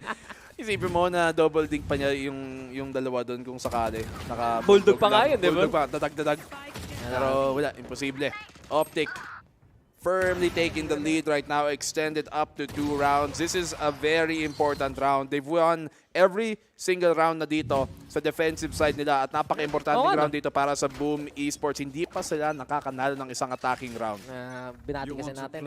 Oo nga eh. Huwag na tayo mambati. Huwag na tayong mambati dito, pero syempre kailangan natin pansinin na may tour de force na inilabas ngayon. I believe si Famous para sa side ng Boom. Not only that, Nalkaman ang galawan. Ultimates. Di makakatras. Nababound. Gusto dumiretso dito. Yedo, delikado maging pwestuhan niya if ever. Is able to back on the way out of the AOE of KO so far. Pero yun na yung pulse. Tumama pa rin pala. Hunter's Fury magiging galawan. Laking investment ito ng Boom Esports. Vipers pit rin. Lahat tinapon na nila. Lahat linabas na nila para lang manalo dito if ever. Pero may chance pa sana ang Optic until Famous gets that takedown. 5v2 scenario, Victor at Crashy's best to do, save na lang, no? 4 na ultimate ang nilabas nila dito. Kulang na lang yung Blade Storm para sa Boom Esports. Pero, sige, secure round. I would have argued maybe 1 less. Okay, nagamit mo yung Tour de Force, nagamit mo yung Hunter's Fury at yung Null Command. Yung pit, tingnan mo muna kung kinailangan talaga. Kung parang, teka, ang bigat ng retake nila, pop the pit, di ba? But okay, in this case, sige, beggars can't be choosers. Hindsight 2020. Guys, ito lang yun. Huwag mo ibigay ang lahat kung hindi pa sure. Oo nga. Totoo naman, kasi 9-10, malayo pa yung panalo. Oo nga, you could have maybe used the Viper's pit sa sunod na round. Kung 11-10 yun, okay. Ay, kung 12-10, okay, di ba? 11-10 pwede pa nga, para sure Oo nga, diba? para sure 11-11. Overtime, worst case scenario. Pero ito, like, this was good from Boom. Okay ang execute nila. Okay yung null command na napigilan si A. Pansin natin, hirap siya makagalaw. But, marami. Oo. They won the round, pero dapat lang. At what cost? At what cost? At what cost? You win this battle, but will you take the war to yourself? I think really, ito na yun. They gamble their whole ultimate economy para sa ibang economy, sa money economy nila. Para lang sure. I mean, it can be worthwhile trade-off. Sometimes teams will really do that para lang makakuha ng isang round, and that's what they need to finally get momentum, to finally get economy para hindi sila pa ulit-ulit sa light buy. They actually have a full buy right now, and even if they lose this round, may isang buy round pa rin sila. So, it can be a worthwhile trade. Yung binento mo yung NFT mo na pre para may tutukan ng pera. Pero sige na nga, mamaya na yan. Marv, makakakuha lang ang isang Berserks will go on down. And Optic yet again. Sabi na, okay, wala nang ultimates. Maganda angle natin dito. Victor though, operating has beautiful scan. Nag-all hacks na lang ang Optic Gaming. Pero boom, walang pakit sa wall hacks nyo. At makakakuha pa na tatlo instead. Hindi tumama yung operator. Boom, where did this come from? Absolutely clutch para sa Boom Esports. So far, kaya ba nila tapusin to? Dahil dalawang op kalaban nila. May Tour de Force, may operator si Victor. At mukhang nag-iisip pa ng Optic paano mag-regroup. Pero laking pitas yun. Galing kay Ye, galing dun sa mid. Nakahanap pa siya all the way through the double doors. Backs out dito kay Yellow. Double op, retake, mahirap. Pero may Vandal nga si Ye. Gamit niyang Tour de Force. Looking for that pick to try and equalize things up. 2-2. Victor, inaabangan ang mid on the flank. Famous has to go bigger. Nahanap pa nga niya ang timing. Victor goes down. Ye brings it down to a 1v2. Naka-Tour de Force. Lineups here gonna favor the denial of the defuse. Shock Dart connects. May pangalawa pa nga. It's gonna be Blaze King to finally secure it. Boom Esports. 2 rounds in a row. They tied the game. Big win. Big win. Kala ako, mahihirapan na sila. But suddenly, there were 3 who died there. Ate, putol. Na naman. Naka 20 kills na nga dito si paring Te. Yan ba yung first name niya si Te? Tapos last name niya yung Butol? I wouldn't know. parang ka lang nagsabi ng, isipin mo kung may player pare na first name Red, second name. Ano yung second name? Horse. Kasi di ba? Di ko alam ano yun. Innocent ako eh. Gano'n. Ikaw pa, si Mr. Jose. First name Jose. First name Jose. Second name. Square. Kilala niyo na. Kilala niyo na. Mga kaibigan. Ay, nako. Kayo, sa chat, sabihin niyo sa amin, anong paborito niyo? Na first name, last name? First name, last name. Yung mga kasama. Yung favorite kong first name, Nico. Oo. Ang pangalawa? Black Blue. Pangalan na pala yan. Oo, diba? Tied up, 10-10. Gear. Paborito kong first name, Boom. Boom. Tapos, ano yung second name? Esports. Nakakala ko, boom, boom, boom, boom. Boom. I want You you in my... Ay, nako. Alam mo, ang dami kong, Wait a minute. there's a lot of kiddie parties Oo nga, na diba? tinutugtog yun. Bakit ganun? Mga field demo sa school. Medyo malala lang Pero hindi nila alam. Hindi lang English kasi nosebleed ako Oo nga. Hindi ko gets. Kaya nga tayo dito Oo nga, Tagalog caster tayo bro. Tagalog only. Tagalog's only. Oo nga. Sino nagpapalit kaya ng mouse? Ha? Sino kaya nagpapalit ng mouse? Ng mouse? Ayun, tech post gear. Talaga? Oo. Hindi ko nakita. Ayun, nakasulat na naman. Nakasa screen. Hindi, I mean yung mouse. Hindi ko nakita ng mouse. Hindi, wala. Nag-joke lang ako. Okay. Kala ko. Laugh. Please laugh. Tech post gear. Hindi, tingin ko may nakasuntok na monitor. Si ano pa si Johnny? Si Johnny lumapit. Sinuntok yung monitor. Kaya guys, wala si Vil kasi pumunta na siya ng Turkey para magpagsabakan ano. Ito mo yung upuan. May mga inlays ng ano, ng VCT logo. Oh, okay. Secret tab yun eh. Hindi ko nakita eh. Ngayon ko na napansin. Ganda ng upuan natin. Sa Gedli. Oo nga eh. Sa amin ano, Secret lang talaga. Secret label. Secret lang. Secret Labs. Team Secret. Uy. Datang usapan, parang araw-araw nadadamay pa din ang TS dito. Siyempre. Siyempre, Pinoy Pride. Sila yung Pinoy nakapunta eh. What do you want to talk about? Sige nga. Siyempre, doon ako sa favorite team ko. Ano? Always the gaming fan. Number 1. Since day 1 pa. Since day 1. Since day 1. Ano agad kong butan yung other favorite team ko? RQ. Di ko pa na-expose yun eh. Di pa. Yung now's the time. Wala pa ako yung saga of RRQ, yung tipong pag-uusapan natin. Wag na ngayon. Hindi naman to ibang broadcast eh. Optic. Boom Optic. Esports teams. Ito yun eh. Di ba may isang NA player na Pinoy rin? Pero hindi dito eh. Sa exit yun. Sa exit. Technically. Pinoy Pride. Tapos, siya ang literal na nag-iisang tao na Pinoy. Pinoy. Inangkin eh. Ganun talaga ang Pinoy. Or well, since nag-NA siya, Philip with an X. Yung ko ngayon, diba? Diba? Yung Philippines. But I mean, that's what they identify as. You know, Filipino is a neutral term, right? Filipino mismo para sa lalaki, para sa babae. Gawa-gawa, invento ng mga... Moving on. Ay, nako. Do not trigger me here. Ito na. May lalabas na malala. Tayong mga kabang Pinoy. So, Black and Blue, may tanong ako sa'yo. Okay. I think pwede nating masabi kung ano ang tech post issue, di ba? So that's safe. Safe is safe for. Okay. So we audio issue ng Optic Gaming. Inayos lang nila. Yung tipong ito yung tipong may magsasalita sa kaliwang tenga mo, tapos may magsasalita sa kanan mo. Isipin mo ko yung audio issue na, pre, baliktad pala headset ko. Right side pala, left side. Kaya pala dito yung mic sa likod. Gulat ako dun. Oo nga eh. Kaya pala, akala ko sa leg mag-ano eh. Pero, sa totoo wala namang audio yung mismong headphones na suot nila. Parang helicopter headphones. May parang earbuds sila sa loob na sinusuot eh. Diba? Para pang cover. Okay, ito. Research natin. Black and Blue, saan galing yung plushie na yan? Ikaw dapat ako magtatanong. Dax, saan nang galing yung plushie na yan? Sa Mumuso. Mumuso. Kala ko una minis para nalala ko, hindi, Mumuso yan. Mura lang yan sa Mumuso. Kung gusto nyo parang wala pang 5H, di ba? Ganun lang. Parang ganun. So guys, kung gusto nyo maging kasing galing ng Bumis, si Blaze King, magaling yan. Tapos mayroon siyang plushie sa Mumuso. Gusto nyo maging Radiant? Bili kayo sa Mumuso. Hindi tayo sponsored sinasabi ko yan. Bili kayo.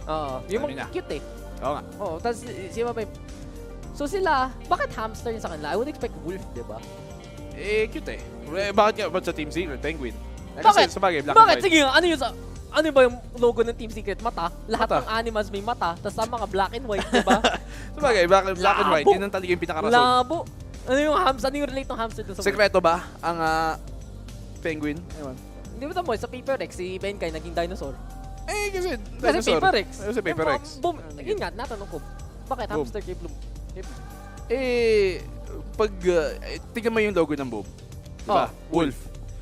Pag medyo nagpikit ka, nagkaroon ka ng mata, yung pasangkit ka ng mata, medyo mukhang hamster na rin. Hindi pang gagawin lang. Never. Hindi pa mapasa. No. Hindi ako papayag doon. I mean, nagra-rhyme naman sila. Boom! So bakit natin yung mga tech post, pre? Ano nangyari? Miss na ba tayo ng tech post? Balita ko, Gina... Ay, hindi, joke lang. Hindi pala G. Joke lang. Akin. Napansin mo, Dax, yung saig dito, hindi siya... I mean, yung sa gitna nila, hindi siya saig. Parang nakaangat. Parang may table na may platform in between nila. Dati, di ba, yan, saig yan, flat foot level. lumulutang lang yung table. Pero ngayon, lumulutang na. Okay, so Hindi nakita yung paa nila. Dati kita yung ilalim eh. Okay, let's do something Bill does. Ito, sabi ni Kenneth, kala ba ang rules kapag take pause ball mag-usap ng player? Feel ko kausap naman niya yung taga-ayos eh. Oo nga. Bawal sila mag-usap-usap. So, speaking of, may iayos pa tayo, guys. Magbabalik tayo dito sa Valorant Champions map number 1 versus Boom and Optic after we go to a quick break. So, we'll see you guys in a bit.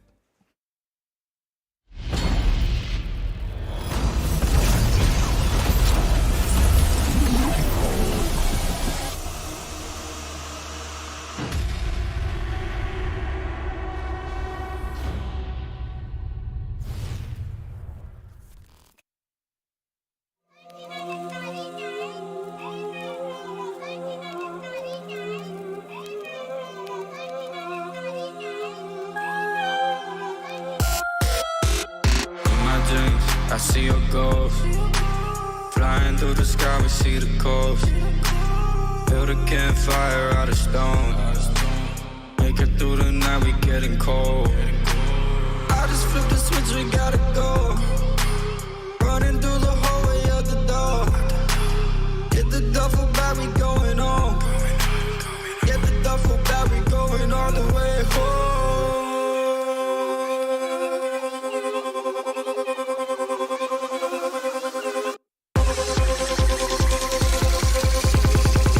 Flip the switch, we gotta go.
Okay, tayo nagbabalik na dito guys sa VALORANT Champions at mukhang kailangan magising kita ng Boom Esports. Ayun na. Good morning. Hello. Uy, nasa Turkey ako. Uy, nasa Istanbul ako. Natulog lang ako pag-gising ko, nasa Turkey na. Pero ito talaga yun, sanay na rin sila sa take pass eh. Siyempre, APAC, kalawan. Pero tayo nagbabalik sa Boom Esports versus Optic Gaming. Konti na lang mukhang maka-return na tayo sa gameplay natin. Ano yung score na 10-10, diba? Dikit na dikit ang laban. Kita talaga natin kanina. Boom Esports, solid first half. Tapos biglang all Optic, all day for the defense. Hanggang nanalo na rin yung Boom. So nabawian lang ang isa't isa. Very close matchup so far. At sa totoo lang, good start really para sa Boom Esports dito sa international stage na first time makapunta sa ganitong klaseng LAN. Oo nga. Great showing dito para sa Boom Esports. And we were kind of talking about it a while ago, Dax, na and ever since yung APAC na Indonesia, hindi pa sila nakaka-achieve ng same heights sa mga ibang region sa SA, di ba? Ng MYSG, ng Philippines, ng Thailand, syempre Philippines. Pero they are one of the most consistent countries, regions, nations, whatever you want to call them, in terms of putting out top 8 level APAC teams, right? We have Onyx, you have Boom, you had Persija before them again, and then Alter Ego especially during last year. So talagang Indonesia as a region is one of the most talented, and one could argue the best region even in the entirety of SA, just based on the consistency of the amount of teams that they put Sa out. Filipino Siyempre, broadcast. except for the Philippines. Okay, Except for the, given na yun. Huwag Ano mo ba? kalimutan na dito tayo sa Filipino broadcast. Kaya nga Hindi wala sa tayo. English broadcast. Kaya nga wala tayong team dyan kasi partida. Give chance. Di ba, give chance to others. Nag-top 8 na tayo last year. Kung naman. tayo nandun, top 1 to 8 Pinoy team. Bibigyan tayo ng 8 Okay, slots. okay. Kasi That's a lot of copium right there. Hindi. Pinoy broadcast, ano ka ba? Huwag mo kalimutan kung saan tayo nakapwesto ngayon. Pero mukhang tayo guys, makapagalitin ng konting video content ng Optic Gaming. Let's check it out. Okay, tayo nagbabalik na dito guys sa VALORANT Champions.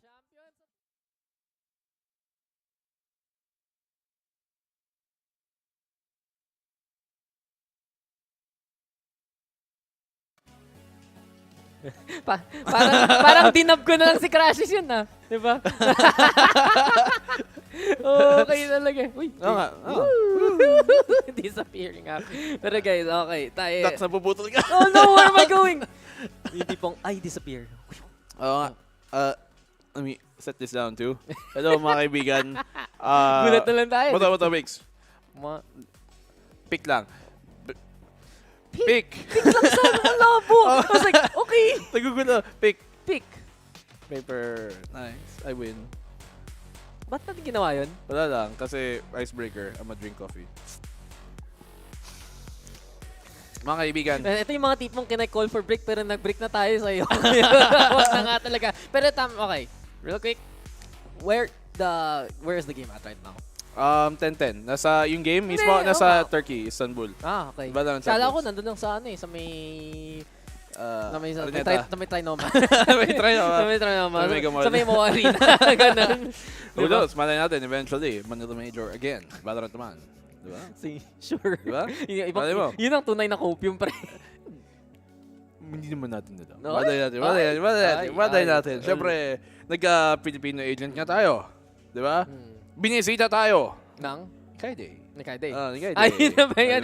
Ayun na yun. Ayun na yung qualification natin. May picture ako nun ni Kayday. Kasama pa doon. Pero guys, okay. Sige, pakita natin yung video tungkol sa Optic Gaming. No doubt in my mind. Hey guys, Crashies here from Optic Gaming, and I'm on the spot in Copenhagen. Dress the site. First fight found for Crashies. Quick turn, didn't note anyone toward double doors. Yay! No way! Mars as well! If a teammate most likely to get lost in Copenhagen would probably be Victor, for sure. He would definitely get lost. Most likely to overheat, Marv. Marv is an overheater. He's just saucy. When he's saucing, he just gets a little too saucy sometimes. Yep, too saucy. Most likely to trash talk on stage. Oh yeah, FNS is the biggest trash talker on our team for sure. Even on stage, FNS is, even today in our exit series, he was yelling at them, and that's his thing, and it gets him fired up. 1 HP. Grabe talaga si Zeta pala Trash talker Oo pero nga eto na. Bagay na bagay dito sa mga comp-shop natin Yun talaga. Feel ko kung nandito lang si Finis, panalo na siya sa lahat ng pusta doon. Pero we are back here, ladies and gentlemen. Nagbabalik tayo dito sa matchup. Okay na ang lahat. At tingnan nga natin, sino mas magiging okay patapos ng mapa na to. Boom Esports daw. Setup para sa may A site. Flip shooter. Okay guys, panoorin nyo to. May lineup tayo. Papunta sa A. Sino kayo maapektuhan? Feel ko target na hinahabol nila dito daw si Ye. So, papunta na ang knife natin. Tama na rin sa sahig. And it does go for a bit of a suppress action. Nakadash on in dito ang Boom Esports though. Pero Ye, hindi siya tamaan talaga. At makakapatay pa nga ng isa. Famous though with the trade. 4v4 na to. At ang Optic Gaming covering fire with the Hunter's Fury. Patay na dyan si Tebotol. Nasunog na lamang. At dito na, big advantage para sa Optic. Na-scan pa nga ang isa. Alam na alam nila. Si Blazing nandyan lang sa sulok. Makakita pa ba nila? Yung natao na sa cave. At Bulaga, andyan si Ye. Hip hip hooray! Para kay Ye. At 11-10 na Optic in the lead. Palakpakan ng salpakan. Optic, 11-10. 1 round away from that match point. And, initially, they placed that wall na nakikita natin dun sa may A. Na yung hinaharangan nitong bricks, siguro yung minimap guys na for the defensive side para makapwesto doon sa may logs banda. And they really use that to great effect nung later start of the round. Nung unang part na ng round, hindi masyado nila naman ginamit. Pero later on, great anticipation of what is to be expected dito sa Boom Esports. This is a round they need to win. Kung matalo sila dito, that's going to be match point and them with low economy. Lugi na nga, diba? Nag-gamble sila kanina doon sa ultimates. Ngayon, malayo-layo at less Berserks can make something happen. Gamit ng Blade Storm. Gitnado, bantay-bantay, sarado dito ni Victor. Sino lalaban sa kanya? Si Famous gusto na naman makipag 1v1. Hindi pa rin. Boom Esports talaga. May panahon na iniisip mo may mag-action. Pero hindi. Konting fake. All about to rotate. At nag-i-imply sila ng A-side. Pero papuntang B yung spike. Huli nga dito ang Sova na si Blaze King doon ng 0 point. Ito yung sinasabi mo, finifake nila dito ang A-site, nahataka ang defense. Tamo, 4 ang player ng Optic na malapit dito sa may A-site. Nag-iisa man lamang dito si Ye. At siya lang ang nag-iisang magdedepensa. Kitang-kita, huling-huli pa naman dito sa Flipper. Ye, hindi siya makakapit ng pangalawa. Berserks, great shutdown para makuha naman lang control dito sa site. The post plant, the lurk dito galing kay Blaze King. Mahuhuli pa nga si FNS. Wala silang controller, wala silang smoke para dito sa retake. And now they have to play a 3v4. Victor, medyo naiwan pa dito sa A-main. Nag-aabang kay Blaze King but he has to help them out on the B-side retake. Pilit na nga pumunta ng B-side pero sama ka dun, Black and Blue. Nahirapan tuloy yung Optic dun sa rotate dahil sa present ni Blaze King. Pero si Berserks, hindi niya na nakahala. No, backstab siya dyan. Ni Crashy sa may broken wall. Inside the Viper's pit to. Dikit na dikit. Sobrang mananakit. Yung flash doon nag-bounce away. And Tebotol still on the inside. Kita niya ang lahat. Naghahanap kung sino man manggagaling dito. Pero para sa side ng Optic. Wala na pumasok doon sa smoke mismo. Tebotol, don't line them up for him! Madali lang yung dalawa. Si Marv na lang natitira pero wala silang makakuha at all. Boom Esports. They will take the round. At sa Optic, ako, yung fake talaga, yung rotate, doon sila nahuli from both sides of the map eh. Buti na lang na fake. Buti na lang kumagat. Kagat na kagat. Because Optic, they were looking really deadly sa retake na yun. Bringing it down to a 3v3 even though the opening picks went towards Boom Esports' way. Naikutan pa nga doon and we saw their Berserks. Nahuda siya doon sa may half wall. Proper timing, perfect timing. If anything, dito galing kay Blaze King, huling-huli. That gave them an opportunity to strike. Nag-collateral pala yun pala. Sabi sa'yo eh, lined up eh. Pero tama ka, unang kagat, hindi lang tinapay. Lahat na lang ng Boom Esports nakuha nila. Oh, buong palaman. Oo, sulit ang bili. Sulit ang pwestuhan. At sa Optic naman, gusto na sulitin tong round na to, if ever. But then again, Boom Esports, they made that take happen. And this time around, Famous. Absolutely crucial shot. Masakit yun. Masakit. Masakit yun, pre. Para sa mga lalaki. Masakit yun. Yung talaga, ibang klaseng headhunting na yun. Galing kay Famous. Pero ito na, si Victor naghahanap rin ng kung sino man. But Boom Esports, perfect punish. Big advantage now. B-site looking wide open. Si Crashies na. Sa kanya talaga ang lahat ngayon. Huge picks here for Boom. 5v3. Mababawian pa ba ng Optic to? We've seen Optic be able to equalize yung man advantage sa mga itong sitwasyon. Flash on out para makasundot, para makasilip. Here, nag-iisa sa site na to. Si Crashies is able to find one, has to find another, make it equal. He does! Blaze King on the trade. Makakadalawa naman si Blaze King. The Sova's here going big for either side. And Boom Esports, 1 kill away from match point. Muntik na yon para sa Boom. Kala mo si Crashies na ang makaka-clutch para sa side ng Optic. Pero hindi pa tapos ang laban ng 3v1. And on the site, tingnan mo binabody block pa nga. Sabi ni Famous, ako bahala sa'yo. Get down, Mr. Flipjider. Okay lang ako. Basta hindi ikaw. Para sa'yo. Para sa'yo ang laban na to! At ang buhay ko para sa'yo. Pero sige nga, Marv. Ano na, ang plano. Pinag-usapan natin kanina doon sa video eh. Patak eh. Oo nga eh. Pero kailangan niya i-pull his weight and more, if ever. Yung operator, good consolation prize if ever. Pwede niya pulutin yon para sa team. Pero as you said, yung nag-iisang trademark, bigla sira, na-expose yung position niya, but Boom won't go hunting. Then sabi nila, sige, let's play it safe. Match point na para sa Boom Esports ngayon. Huling round ng regulation dito. Sa unang mapa natin, Boom Esports versus bakit? Yung favorite line mo rin, translate mo pa. Huling round ng regulation. Sige, ano ang Tagalog regulation? Ano bang Tagalog regulation? Regulation? Ng... with a C? Hindi ko alam eh. Ano yung... Is there... There probably is a word. Hindi ko rin alam. At alam mo, yung mga letters na ganun. I mean, what is regulation? Define regulation. Sige nga, define regulation. Patas. Hindi. Not in this context eh. Basta yun round, yung normal round. Yung round? Oo. Bilog. Yung bilog. Basta yun, yung kwan? Yung kwan ni... Nino? Ni Kwan. Ni Kwan? Yung ano? Pero ito na. The number 1. Hinapin natin kung sinong Kwan talaga ang kumaya dito. This is it for Boom though. Kung manalo sila dito, first international map win. Wow. Especially against a champion at the start of the year. At VALORANT Champions. At VALORANT Champions. At Tama! Grabe, naisip mo pa yun. Take down the champion at Champions. champions. Kaya nga champions with an S eh. Oo nga eh. Kasi dito ako makakatalo ng nanalo na dati. Pero sige na, narinig na rin natin yung Blade Storm. Parang kanina pa kay Berserks na nakahawak yun. This is the last round anyway of regulation, as you say. Might as well try to use it. Slow play though from Boom Esports. Timing. Absolutely everything. Yung unang pitas.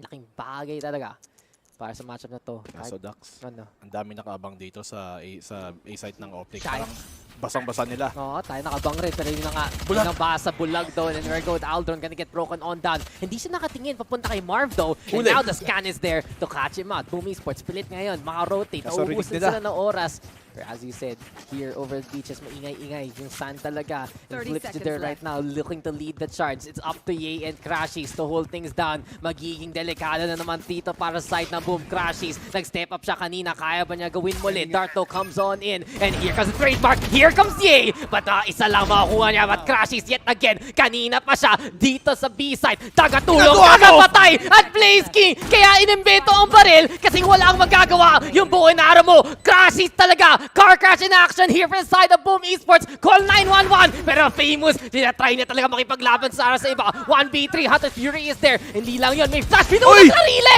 Marv, ano yun?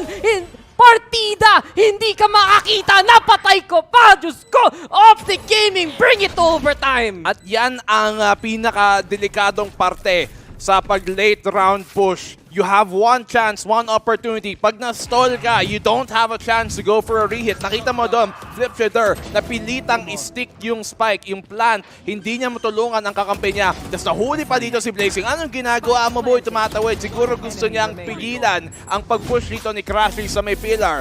Pero at the end of the day, Optic still bring it to overtime. Parang ito na yung pinakahabang map na nakita natin so far. May overtime na ba tayong iba? Sa buong tournament ito? Wala pa. Itong unang overtime, di ba? Sa sinalo, may tech-post pa. Literal, ito yung pinakamahabang mapa natin. Nasa atin na ang lahat dito. And nasa tingin ng lahat. Sino man kaya mananalo ngayon. Boom and Buti lang, mas maaga yung sumula natin ngayon sa araw na ito. Pag tatlong game. Speedrun lang kasi. Ay, no, tignan mo. Hindi siya, hindi, joke lang. Dito, okay pa. Kita pa tayo under. Pag dun sa overhead camera, mukhang nakaangat eh. Siyempre, bakit?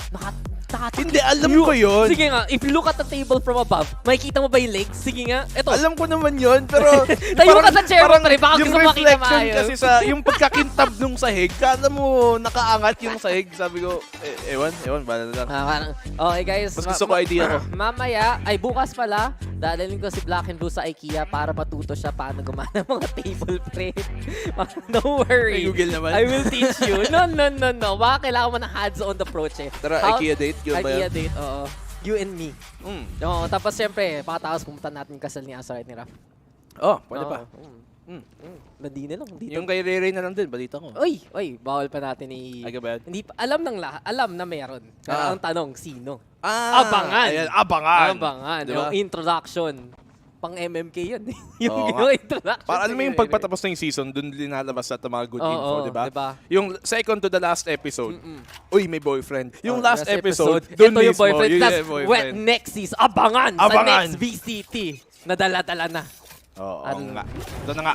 Naidadala na natin dito ang Pinoy Pride na ang Boom Esports into overtime. First championship match. First ever international land dito. And they're making it happen on the VALORANT Champions. But Optic, they've proven to be a very, very formidable opponent. Attacking side dito. Looking to try and split this A side, Dax. Yeah, so far, tinanong natin kanina, diba, bakit itong mapa na to para sa Boom, but they have shown na kaya nila tapatan yung Optic and more. Still though, on the defense, nakita natin kanina, kailangan na pigilan yung fast pace ng Optic and their execute. If they can do that, pwede sila manalo ng round. Kung hindi, sila ay ma-overrun. And all eyes now on Tebotol. Dito lang sa may sulok, trying to hide over onto the default if ever. Flash getting ready para sa side ng Boom Esports also. Tebotol still holding the line. Wala pa tumatawid at ano yun, Princess? Basing masyado dun sa sa dart. Boom Esports setting up perfectly. At nasa kanila ang advantage ngayon. Cloud for Tebotol!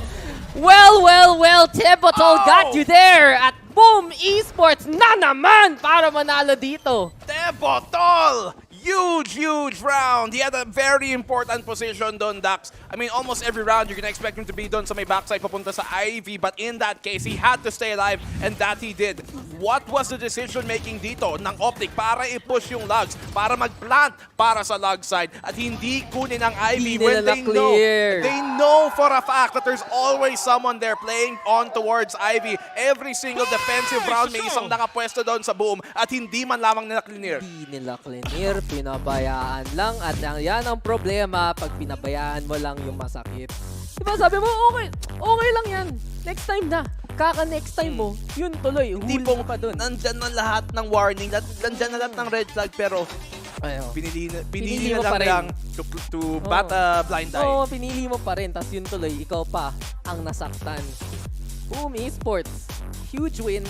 At two-ply implication yun. One, yun nga, mapupunta sila sa may log, mapupunta sila sa harap ng double doors para sa Optic Gaming, at hindi sila makakatawid. Two, ang laking bagay talaga na you have half control of the pyramids, na nasa iyo pa rin ang isang nakapangalan sa'yo. At Optic, tinatry nila pilitin na wala silang mapapala. Yung naging problema dito ng Optic Gaming at nasasagot ng Boom Esports sa maigi. Honestly, I feel like it's because may pagka-familiarity sila dun sa IPAC region sa mga ginagawa konti ng Optic Gaming eh. I mean, sila Ramses III nga, pinaglalaban ang pyramids. Ito pang Optic, diba? Hindi nila kunin. So, let my people go! Napaka-importante. And to go at it raw was a problem. Eto na naman tayo. FNS, 7 kills. Shot caller. Trash talking niyan, di ba? Siyempre, nasa studio kayo, di ba? Grabe. Why mo? Di ba, siya yung pinama-trash talk daw sa team nila. So, siyempre, itong Boom Esports. Di ba siya yung shot caller nila? Siya ang captain, hindi ko alam kung siya ang IGL. Okay. Assume na lang. Assuming na lang ako. Yun yung problema ng Optic kanina. Assuming sila masyado sa side. Huwag kang mag-assume. Huwag kang mag-assume. Kung hindi pa kayo. Hindi pa presume. Kung hindi pa sinasagot, pero sagot talaga dito ng Optic. Wow, info. Operator gamble para kay Victor. He has the dash and that's it. Walang ka-armor. You said it. Big intel. So at least alam ng Optic na magiging importante tong corner na to. But there you go! Muntik pa nga makulateral. Muntik talaga matusok. At si Blaze King natamaan pala. 4 HP na lang yung Sova natin. 5v3 at Optic gusto nila siguraduhin tong round na to. Mag-flash ka pa. Wala ka makikita. Kahit yung Aldron, bulag na bulag. Victor though, right behind the wall. Set him up, knock him down. Hindi tumamang yung mga shots ni Famous rin. But this is just so painful para sa Boom. Famous, kaya mo pa ba to? 1v5. Ano mapapala dito ni Famous? Mukhang tong star na to masyado nang washed up in the sense. At into the corner, into the shock dart. At Diyos ko po, hindi na pinalaban dun sa dulo. I think that's bad decision-making dito galing sa Boom Dax. Nahanap na nga sila, na-scan na sila 3, and it's fine to re-hit the same site. Pero they, one, did not wait enough time to make Optic think in the first place na nag-rotate sila to B. And two, they did not even give Optic a reason to rotate out from it in the first place. They wanted to go at it heavy-handedly. Siyempre, di nila na-expect na naka-operator dito na nag-force, then nag-last cannon sila para sa round na to. But that crucial mistake brings us in a second overtime. Tuloy pa rin tayo dito sa game na to. Hindi pa tapos ang map number 1. At kita talaga natin, it's more of really the mistakes ng parehong team dito sa overtime. Kesa sa mga executions nung kabila. Let's see though, sino talaga pwede magdala ng walis dito. Clean up their act as much as possible. Tetris time para kay Victor. Pero delikado, buti na lang nandun si Marv Taga-alaga sa kanya. And Optic Gaming trying to get onto the side. Tebotol, here he goes yet again! Kanina pa siya ang kulit mong bata ka! Kasi wala kang mapapala kung si Tebotol ang nandito sa may A side. Can he get more though? That's the question. Shock Dart nandyan na rin para itapon. Finesse. Kita niya yun. Alam niya papunta siya. Pero operator shot. Wala, may buff talaga si Tebotol. Hindi na mamatay. Nakakapatay. At kaya pa ba niya lumaban na iba? Pero there you go. Finally, Optic looking for the angle and getting the crossfire on. Bababa na dito si Berserk. Si Blaze King nandyan rin tumulang galing sa taas. But King with the fight. Here comes Blaze King and down he goes. Optic! Natalo na rin yung boom dito sa may A and that's a perfect way to put themselves on map point. Kitang-kita nila. Nakita mo na ever since nalaman nila, uy, may operator din pala ang kalaban on the attacking side, by the way, in overtime. So ibig sabihin naka-glass cannon siya. Hinatakot na silang mag-peak. And because of that, nakagapang, nakalapit na tuloy ang attacking side ng Optic at naikutan nila dito ang Orange. Without them knowing in the first place if there was an operator, they would have been able to peak, they would have been able to shut down that aggressive push towards Orange. Pero dahil nga natakot sila na intimidate doon ng operator, nakapit ng Optic, that was a crucial moment. Boom Esports dito, no ops on their side, trying to go at it with a basic old school full buy. And they wanted to blitz this B side. Gusto nila diretso yun. Pero ang ganda ng Aldron kagad ni Crashies para ma-call kung saan manggagaling yung boom. So now we go back to the slower pace. I kind of want to go back to that last round. Dahil iniba yung Optic yung galawan nila eh. Napilitan yung boom, lumayo na sa pyramids, doon na lang sa may container instead. At eventually, naipit nila. Parang yun yung pinaka-importante para sa Optic eh. Well, the very least, Dax, parang natututo na sila dun sa mga sinabi natin kanina. Nakikinig daw. Okay. May comsat. Kasi ngayon, nascan na sila, katulad ng kanina sa A-main. Pero this time, they actually wait to be able to send some of the rotation back. And that is the reason why Marv went back all the way here now towards the halls instead when he was looking to push maybe towards mid a while ago. But Boom Esports, they put their wall down. The defense here, handang-handa para i-repel tong attack ng Boom Esports. They have to get the opening pick here, Boom. You're able to make this quick work out, but the shock darts and all the information is going in the Optic's way, Dax. Na-scan kasi, napilitan to si Berserk lumusop. Ito na famous, tatawid pa siya dito sa Poison mismo. Crashes, nag-touch pero si Yate pa rin ang makakapatay. Good 1-2 system, body lang para sa side ng Optic. And there you go, yet again, advantage para sa kanila. Napunta na nga yung spike dito sa side. Debotol, can he do it? Can he be the big one here for the side of Boom Esports? Crossfire, magiging galawan back-to-back. Sabi ni at ni Crashes, pero Debotol na naman magwawagi dito. Crashes next. Gusto niya i-trade to, but flips it there. Debotol! Oh my goodness, para sa side ng Boom Esports. Lumalaban pa rin. Pero Marv, kaya na to. 2v1, low HP situation. Decado, and he's gonna try to get halfway with the defuse. Gulat ka na lang, nandyan lang si Debotol. Pinilit mo pa, Marv. Hindi pa tayo tapos dito sa Breeze. We go again. Triple overtime is what we're gonna see here, Dax. Boom Esports extend us once more. And one thing that has been appropriately just Kala mo tapos ni. Kala mo tapos na. One thing that we've noticed this entire tournament, controllers have been the most important players on every single team this entire tournament. The rock, the glue. How many teams have we seen here have their controller player bring a huge round after round after round, clean up pagkatapos ng opening initiating fight? Papalitan na ni Raph yung favorite drink niya. Tebotol na siya. Tebotol na. Pagpapalit niya na to kasi grabe yun. Nanalo pa sila, nakalapit pa. Oo nga. Parang alanganin na nga yun. Kala ko Optic na eh. Kasi nandun na sila na may backside control sila. Pwede sila mag-peek if ever. But big plays. Galing talaga really from the usual suspects dito sa Boom Esports. Pero straight back into the action. Mabilis na lang. And look at Boom Esports. Ang laki ng control nila. Papunta ng A-side. Kinuha na nila Caves. Kinuha na nila lobby yung main. And as much as possible, gusto nila ipitin dito ang Optic. But then again, Optic is ready for it. Lurk para kay Finesse. Alam nila. Trademark. Sabi na, sige, sa inyo na. Itong partition to ng mapa na to. Instead, Optic, this is huge. This is an early slow call from Optic at pero yung problema, and impatience. And there you go, trigger discipline. Tebotol, kanina ka pa. Iboto mo na sa Senado. Tebotol has your vote. And so far, so good para sa side of Boom Esports so far. Tebotol is not done though. Siya pa nga ang manggagaling dito sa cave. Sige, plant mo dyan. Baka makita ka pa ni Tebotol. Siya talaga ang pwede manalo dito para sa kanila. But Crashies will finally slay him there. Big pick for Optic. 4v3 though here. Uy, yung pinto. Sumara bigla. Nako, Victor! si Victor! Victor! Uy! Ano yun, Victor? Dalawa na sana! The inaccuracy. Ay, pag nako. nasa rope, hindi pa naitulong. Paano ka kakapit kasi dun sa rope? Habang hawak-hawak mo ba rin? Pero hawak ni Crashies Nako! ang buhay ng boom dito! And Optic will win it out! Crashies snuffing them out so quickly! Panalo na naman yung Optic to put themselves on map point. Walang nakabantay sa may double doors papuntang mid. Small mistakes with huge consequences. Kala ko, that's gonna be another round dito ng Boom Esports after Tebotol. Na-shutdown niya ang dalawang nasa A main. But Crashies, huge round here. Crashies on the spot nga and he shows up. Pangit ang pastuhan ng boom doon, sa totoo lang.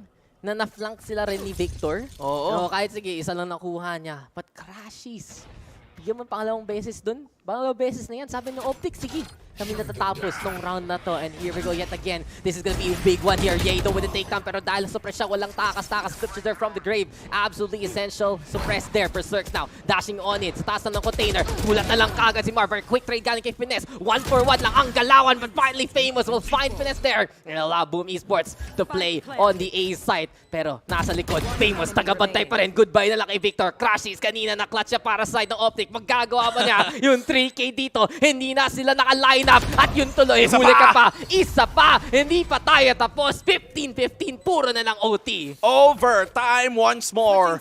Fourth overtime na naman dito.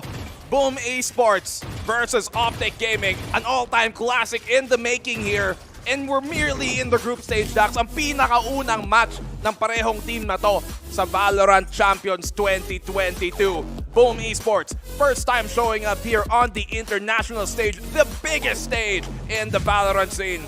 And they're proving to be a worthwhile opponent of the former champions.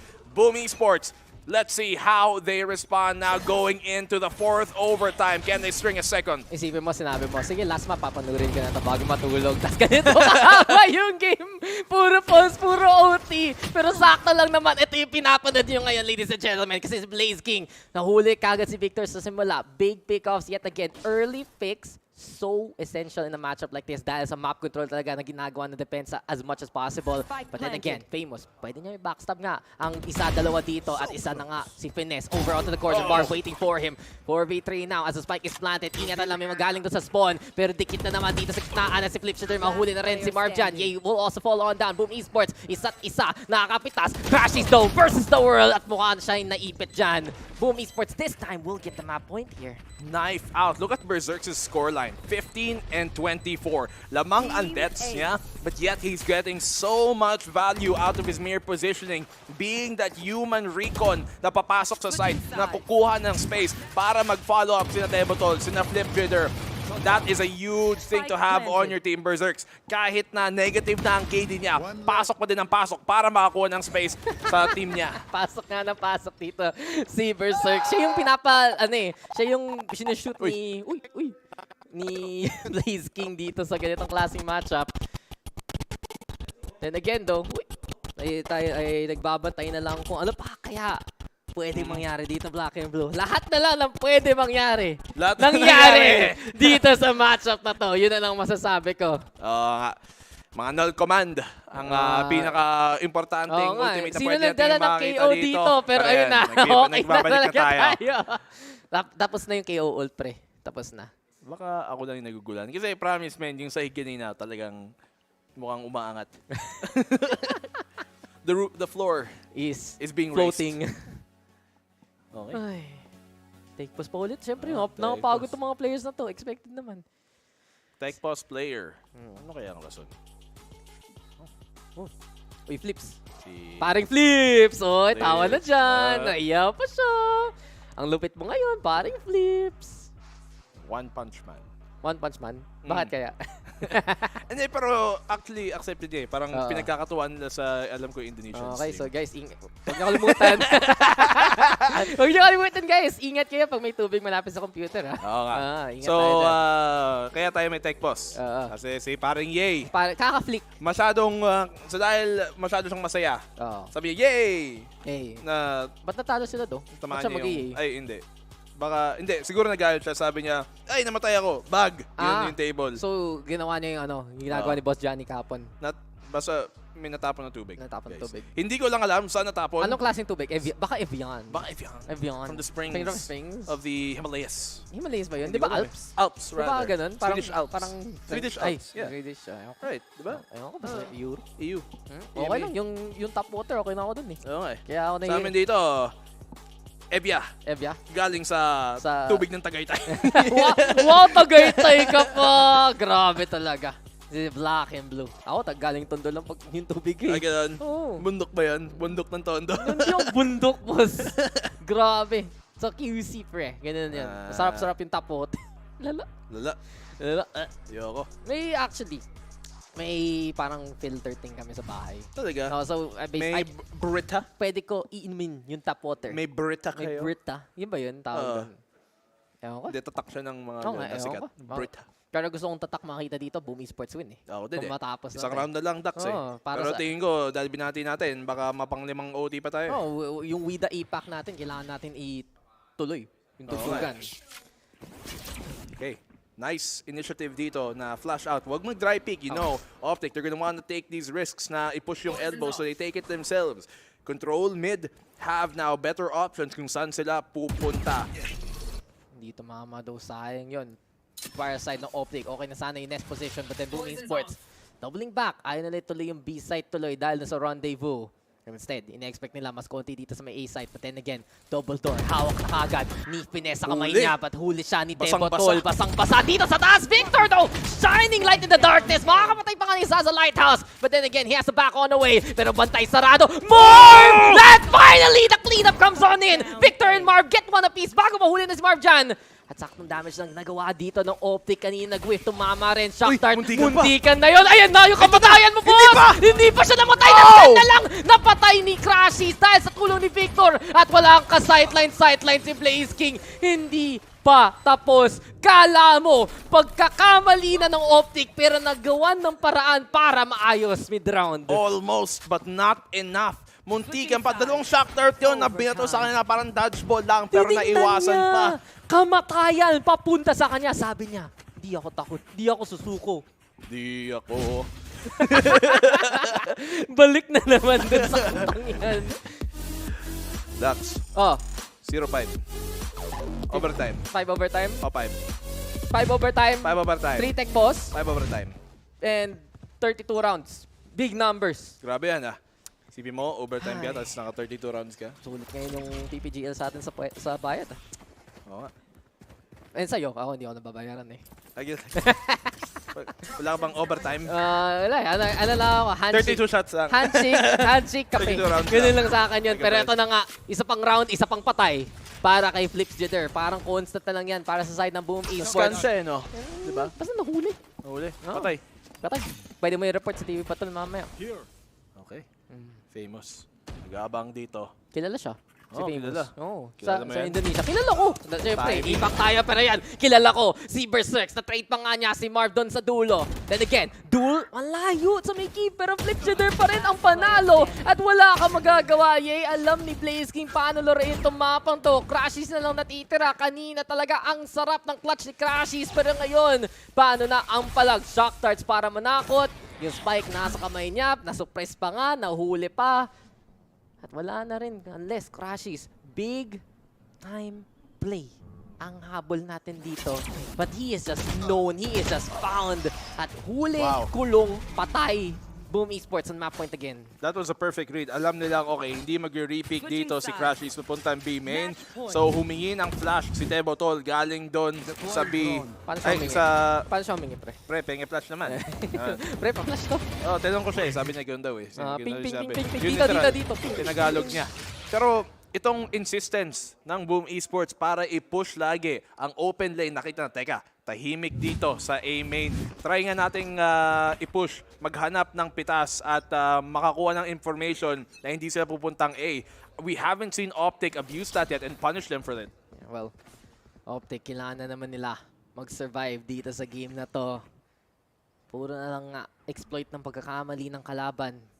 But someone needs to string on those 2 wins. Someone needs to win this game as soon as possible. Nakapagod na talaga ang mga players natin. Pero 2 op nga. Nakita natin ngayon. Yado, dito tama. Suppress pa nga siya. Huli na yan. Patay. Wala kang magagawa kung nakuha ka ng KO knife. At dahil dito, Boom Esports on to the B side. Binabati na ni Black and Blue. Ngayon na nga. Boom na boom! Dahil kay Berserks, 2 na nakuha niya dito. Opto in hand. Galing kay Victor. Sasagot pa rin ang Optic Gaming. Mistake ba ito? Nakaharang na dyan. Clappers dash on in. Tiwala na lang talaga kay Victor. Classic ang kailangan. 1 bullet left. Ano gagawin gagawin mo dyan, Victor? Paano natamaan yun? But boom! Will finally wrap it up! Sa tagal ng game na to, ang sarap ng panalo ng Boom Esports. It only took 5 overtimes, and much like the story of Boom Esports themselves, it's about darn time na masecure nila finally dito. First map here dito ng Boom Esports na nilaro sa pinakaunang tournament nila in the international stage, and they get their very first win against the first champions of the year in Optic Gaming. Boom Esports, what an opening show! They needed that win. Defend nila yung breeze pick nila at kita talaga natin Boom Esports ready makipaglaban sa buong mundo ngayon. At the very end though, operator masyadong gamble talaga para sa side ng Optic Gaming. At isipin mo si Yape kung papalusubin mo ng ganon, na alam mo yung KO, ang ganda ng mga knives niya, on point pinagagawa ni Flipshooter all throughout the game. Sige, magpa-suppress ka. Ang kulit ng bata ka at yun tuloy, walang takas. Hindi na nga nakatingin si Yape sa kamatayan niya dun sa dulo. Overall though, Boom Esports, nasagot nila yung fast pace ng Optic Gaming. Napigil nila yung mga galawan ng Optic, na slow down nila the way they know how. At grabe, ready itong Boom ngayon dito sa masterclass. What a close game here, Optic. Ang dami din ng magandang pinakita. Rounds na hindi mo aakalaing may papanalo nila. Somehow, iniikot pa rin at naipapanalo. These moments ng Optic, nakakatakot sila nung bandang patapos na nung regulation na sila ang nakalamang. But then, Boom Esports sumagot din naman. Bring us into that 5th overtime to secure it. And as soon as nakita ko ang dalawang operator tapos hindi sila nasa tamang posisyon para i-deny ang push dito, masyadong committed doon ang Chamber. Alam ko na, eto na. Sabi ko na nga, boom na to. At yun, boom na Dax. Sulit ang mapa dito sa series na to. Map 1. Map Palang 1 yun. Hindi pa tayo tapos. At sinasabi ko sa inyo, ang ganda talaga ng pwede pa mangyari dito sa Boom at Optic Gaming. Kita talaga natin, Apex LCQ winner looking to face off against the rest of the regions. Diba? Dito sa world stage, nagpakita na rin ang Indonesia. At sa unang outing nila, not disappointing whatsoever. Grabe talaga yung pagkapanalo dito ng Boom Esports, and you guys gotta give it to Flipshooter and Tebotol especially. Sobrang sarap ng mga pinagagawa nila doon. And Boom Esports, it's been a long time coming for them to perform just like this dito sa VALORANT Champions. Guys, mag-break tayo. Tagal-tagal ng matchup na yun. Paano kami breaking it down? Pahinga muna tayo at kita-kits muli mamaya sa VALORANT Champions.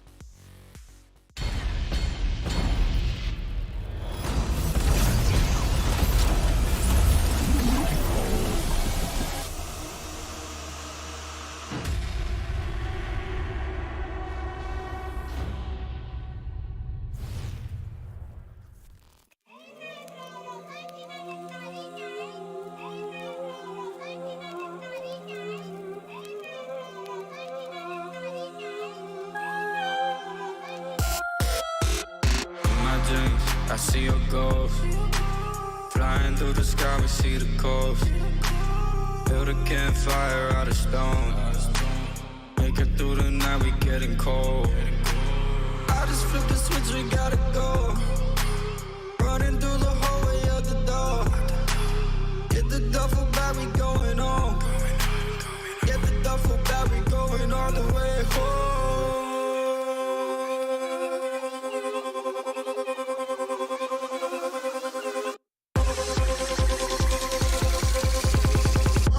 Switch, we gotta go.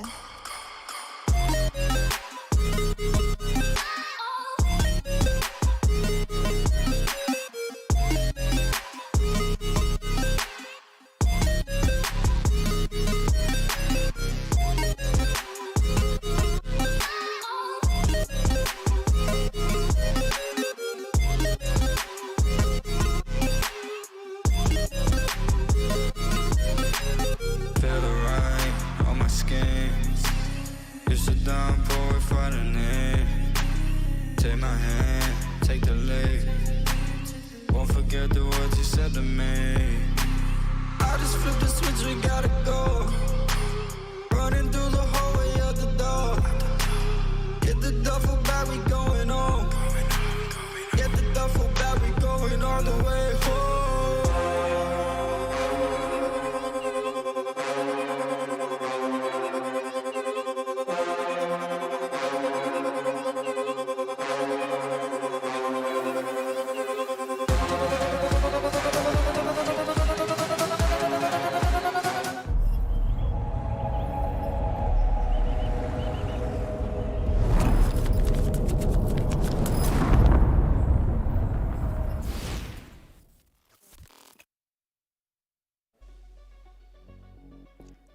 34 rounds, 5 overtimes. Sprinkle with a little bit of tech pauses in the middle.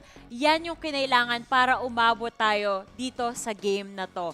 Game number 1 ended with an 18-16 score between Boom Esports and Optic Gaming. Grabe nga naman yun, mahaba-haba yung magiging usapan natin. Pero nagbabalik na tayo dito sa panel para i-breakdown natin lahat ng kaganapan sa malupit na laban na to. Muli yung kasama ako, si Likeable, ang inyong host, at syempre, the Konyo Duo, Azurai and Raf. Hindi ko natatanggalin yun. Aminin nyo, Konyo kayo. Dedenay nyo? Di naman. Di naman, pare. Hindi ko niyo, bro. Di naman, dude, pare, Chong. Di naman. Parang di naman kami mahilig sa soybean curd. Wow, what a throwback. Pero, grabe, parang welcome to APAC yun para sa Optic, di ba? Welcome talaga sa APAC. Every single time. Ayoko na, syempre, ito kasi lagi natin tinatry i-eradicate dito, yung mentality na minor region nga tayo, di ba? APAC Rising, yun yung sabi ni Darnie kanina. Eto, isipin mo, top 1 seed yun sa NA, tapos LCQ natin, top 3 natin dito. So, I don't know what I'm trying to say here, but you guys do the math. You can add it up naman talaga. Yeah. Oh, di ba yung MVP, Azurai? Yeah, I gotta add nga na naman. You know, nung nagsimula tayo sa discussion natin, we were talking about Berserk, Flipsitter, all of the top players dito ng Boom Esports, but you cannot deny na Tebatol is a solid, consistent fragger, performer, everything, even on that that controller. I think it was Black and Blue that mentioned nga rin naman that controllers dito in this particular first game pa lang, by the way, has just been absolutely tremendous. And I think it showed on the stats then that he was just racking up the kills, and up until yung 4th overtime, 5th overtime, he was already at 35 plus frags na overall. That is ridiculous from Tebatol. I think this is what we saw then from him way back nung APAC tournament natin, VCT APAC. That's what he brought to the Boom table before Famous joined in, and then I think APAC LCQ, he just kind of set back lang a little bit because Famous was performing for them. Yes. Akala ko itutuloy mo. Kasi parang akala ko may connection sila. Hindi, kasi sila parang, I'm so ready. I was just lovingly looking at you, man. Gusto ko marinig yung thoughts mo. After all, one of your favorite drinks, one of your favorite teams, Raf. Stop lying. I know you don't want to listen to my opinion. I'm kidding. No! Again, we go back to ito. Syempre, strat yun di ba kahit kanina si Berserk, si Famous na highlight natin. Nagtampo na si si Tebatol. Alam niyo, si Azurai, si Raf, baka hindi ako yung favorite player. But again, there were a lot of suspect rounds. Tingin ko yung sa early openings talaga ng Boom, medyo weak yung utility shuffle nila. Pero sinabi mo kanina, once we start hitting that overtime, where usually teams rely on really raw firepower and star power, parang opposite yung nangyari sa Boom. Nag-adjust talaga sila sa strategic side, yung utility shuffle na ayos naman. And man, again, Tebatol just was absolutely insane. But again, suspect rounds, yung ikaw pa yung nag-highlight din yung parang ang daming players sa Boom na sa bridge pa. Pero nahawak na nila yung yellow at fence. Pero wala pang nakahawak sa double door. So, syempre, kinain sila lahat ni Crashies. Ay, Diyos ko, si Crashies. Ito yung nakakatuwa Meron tayo talaga mga players dito na nagsistep up pag kailangan na kailangan nila. Syempre, si Tebatol, yan na yung perfect example natin dyan. Nung first half, hindi pa natin ganun karamdam. Pero nung nag-switch na, nung nagdidikit na yung laban, sabi ni Tebatol, itabi nyo na. Ako na, ayan na. Tinaas na yung sleeve niya. Hypothetical, syempre. Oh, hypothetical. Ay, tinataas yan ng ganyan. Parang, game na. Ganon. Yeah. Pero, ang galing talaga nung nangyari kanina. Ito lang yung kapansin-pansin din na I know na meron tayong mga sides dito. Meron tayong defender, attacker, and may momentum shift kasi na nangyayari, Azurai, pag nagsiswitch na yung sides.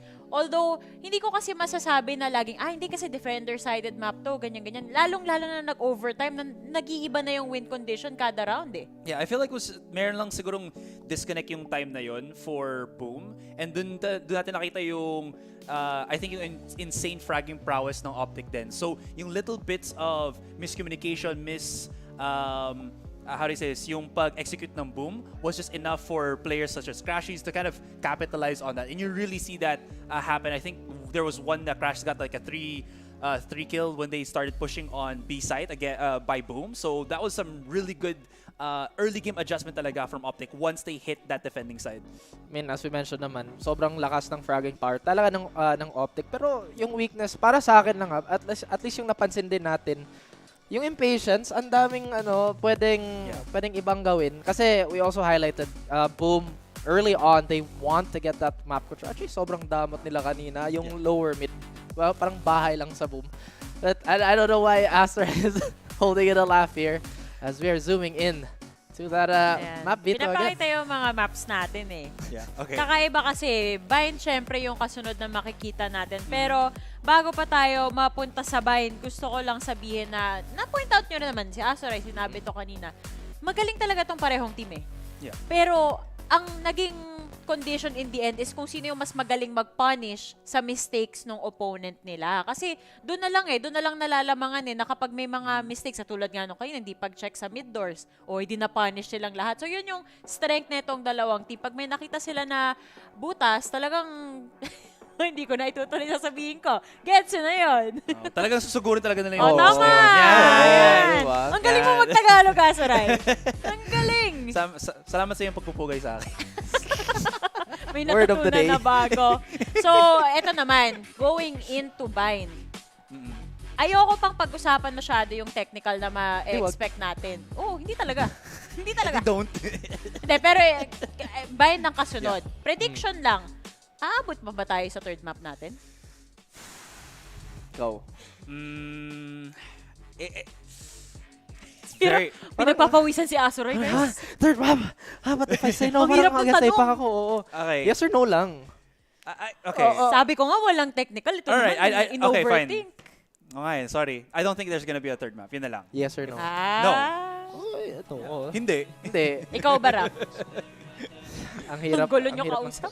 Yes or no nga lang Sige, din. no. No. Ayun. But, do we expound now or ano lang?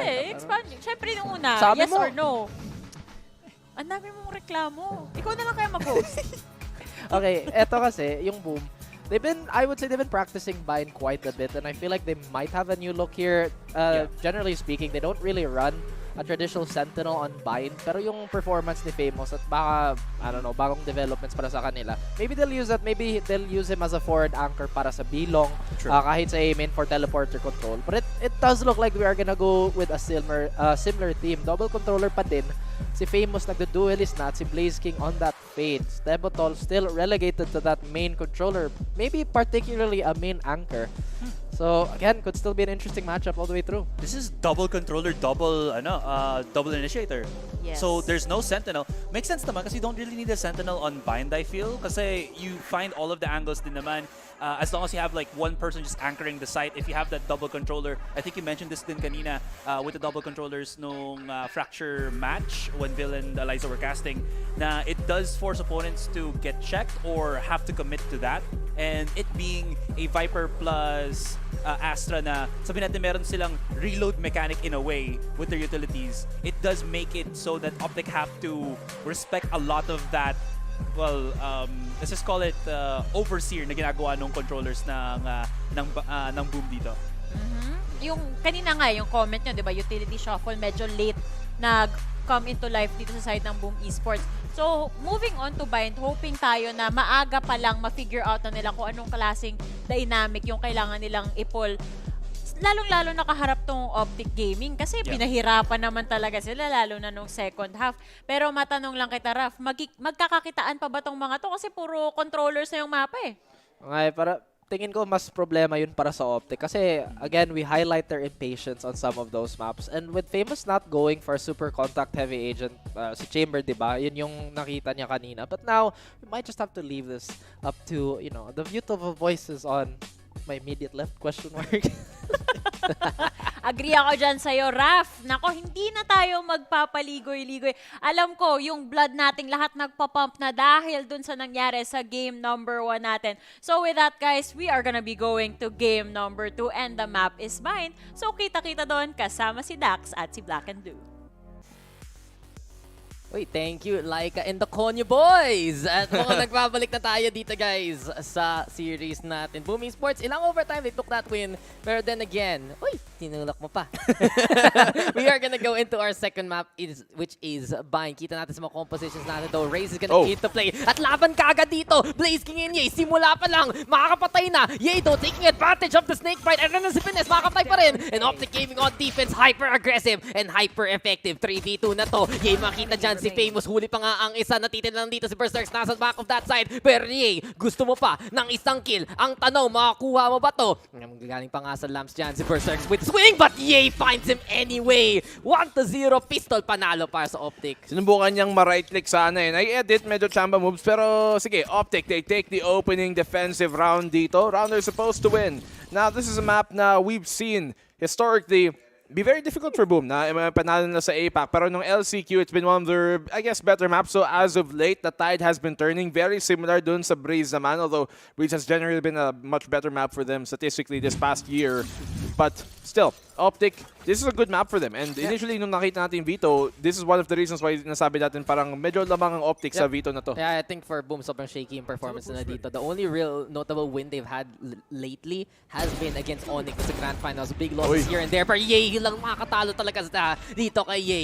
Tatlo na kagad eh. Hyper-aggressive na naman over onto this A short side. Kanina, 4-stack nga ang ginawa na ng pistol. Ngayon, si Ye na lang ang kailangan dito sa Marshall na to. Bro-scope mga muntik pang flick. Headhunter though is the way, is the key. 150, 150. Gumagastos masyado dito kay Pematol. Ye, tama na! Hindi na sulit, pre! Pero Optic, at least na flawless dun sa dulo. Gastos talaga ni Ye. Sana ini-classic na lang niya, di ba? Mapapatay pa niya, low HP. Gamitin yung headhunter, diba? pre. Talon right click, pero... Ilan yun? 150? 1, 2, 3, 4. Parang 5 shots ata pinutok niya, di ba? Replay.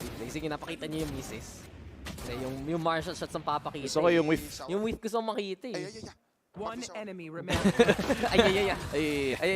Ay, karamba. Okay, peace bomb. Pero pansin natin, diba, kailangan maagapat yun ng Boom Esports. Kailangan nila ma-expect mag-hyper-aggressive ang Optics sa simula on their defense. That is what they have to anticipate dito, Boom Esports. Especially knowing na naka-eco, naka-bonus rather dito ang Optic. They're gonna want to take the initiative. Look at this play that they have here. Gravity Well para lang may sigurado na hindi makuha lang tong orb ng basta-basta information. Dami na dito ang bigat ng push ng ng Boom rather papunta sa B site. Nag-iisang defender ng Optic sa may A. They can rotate and possibly catch this out. Yeah, we'll see though paano kaya gagalaw ang Boom ngayon with those guns. Ini-expect na nila doon yung contest mga galing dito sa mga lanes sa Bind. Alam naman natin, 2 lanes to get into each site. Pero yun lang yung pwede mo gawing daan. Teleport, sige, pupunta ng ibang site, but still not the same objective na hinahabol mo ngayon. So, slower play now. Optic. Forcing ka hand of Boom. Ay, greedy mo, Crashes! Muntik ka pa matamaan dyan! Buti na lang. Sige, ang sumamalo ng mga bala at mahihil nga siya ng kakampi niya. Boom though, willing to still play the waiting game. At yun na lang naging standoff na lang tong larong to. Oo nga. Naging duel.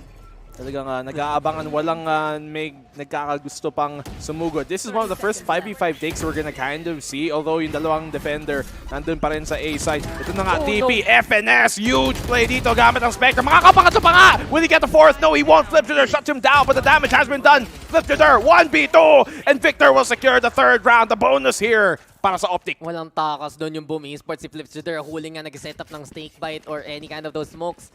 Optic though, they understood na we will put this pressure, iintayin pa rin natin sila. Hindi tayo mag-overextend kasi yung Boom Esports, sila willing magbantay as much as possible. At sabi mo nga, napilitan na naman ng oras. 2 kagad, 3 nga nakuha dito ni Finesse bago siya nahuli. Pero the damage was done. The Spectre was in that close quarter. At alam mo ba rin bakit nila tinodo yun? Nariling nila yung teleport, naipit na doon sa may short angle. And Optic Gaming making this map smaller and smaller para sa Boom. Hindi na na-expect yun. Nagulat na din para Berserks. He takes lots of damage sa pagtawid niya doon kahit hindi siya kita ni Victor. Paint shell out para lang ma-force out yung angle na yon. They can kind of get a plant dito pero mahirap pa din. Na-deny ni Marv ng default plant gamit ang kanyang molly. Paint shell naman dito para i-counter, para mag-deny ng plant din na naman. Optic still have a good spot here. Even though they might get the spike down, boom, they're not going to be able to hold on to this ng basta-basta. Masalan at naka-ego lang sila. Tignan natin. 5v4 crashes brings it out to 5v3. Ito na nga para sa side of Optic. Critic na magaging alawan. Tebo Toldo, sharpshooter himself too for him. Okay. And Optic able to trade things down. Berserk na lang natitira dito. Ito one si Banario. But Crashies is there to take him down. At Optic na mananalo. A little bit more costly this time for the side of Optic. But, uy, laki nun Ay, nako. Pero gusto ko masabihin to, para sa Boom, this is one of the maps na si Famous yung naglalaro ng Duelist. Usually, it's Berserk who plays that for the team. Pero, syempre, nung LCQ, ginawa na nila tong setup na to. Still though, iba pa rin kasi siya yung bagong player dito sa roster. May konti pa rin, I guess, unfamiliarity in terms of his entry style compared to sa teammate niya na mas matagal lang sa Boom Esports. And feel ko, kung hindi pa rin sila makapasok ng site, magiging problema talaga yan para sa Boom Esports dito sa mapa to. Pero parang ngayon yung gusto naman ng Boom Esports, diba? Naghahanap sila, nagtatanong, ano ang kailangan natin na pyesa dito sa team natin? And they want to go for an aggressive young player na maidadagdag nila. Kilala nga nila din from Persija. So, that timing, even though maybe, okay, hindi siya kasing kasync ni Ye on the opposing side, or diba, or kung sino man sa entry dito ng Optic, at the very least, he has been being able to contribute, and all things considered, that was actually the best round so far ng Boom dito, this entire opening match. Yeah, they needed a run like that na para may progress naman moving forward. It's still not the best case scenario, at sila yung nag-timeout ngayon kasi alam natin, magkakabay na sila muli sa next round. So this time, paano kaya sila mag-a-adjust? Alam nila yung Optic, may mga barrel, alam nila yung Optic, i-contest yung mga lane, pero at the same time, hindi nila ito todo, so hindi sila pwede mag-intay ng matagal. Parang yun yung hinahabol na sagot dito na Boom Esports, and it really feels like talaga it will rely on Famous getting the job done, opening things up, tas paghabol nila Blaze King, nila Berserks at ni Tebotol dun sa dulo. Ayun na nga ang inaabangan dito. Will Boom Esports and their big time players be able to make those big plays? Famous, Tebotol, who we saw come in big, nung Breeze.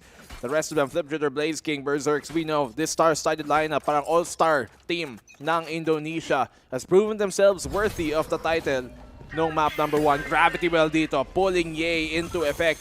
Alam nila na nandito siya ngayon. Boombot with the Trailblazer. They're trying to push this aggressively. Na-control nga nila ang showers, but at what cost? Ang daming utility na iba to. Flash out. Talagang ang bilis ng pace dito ng Boom sa pag-take, pero hindi sila magko-commit. They've taken showers, they've taken short.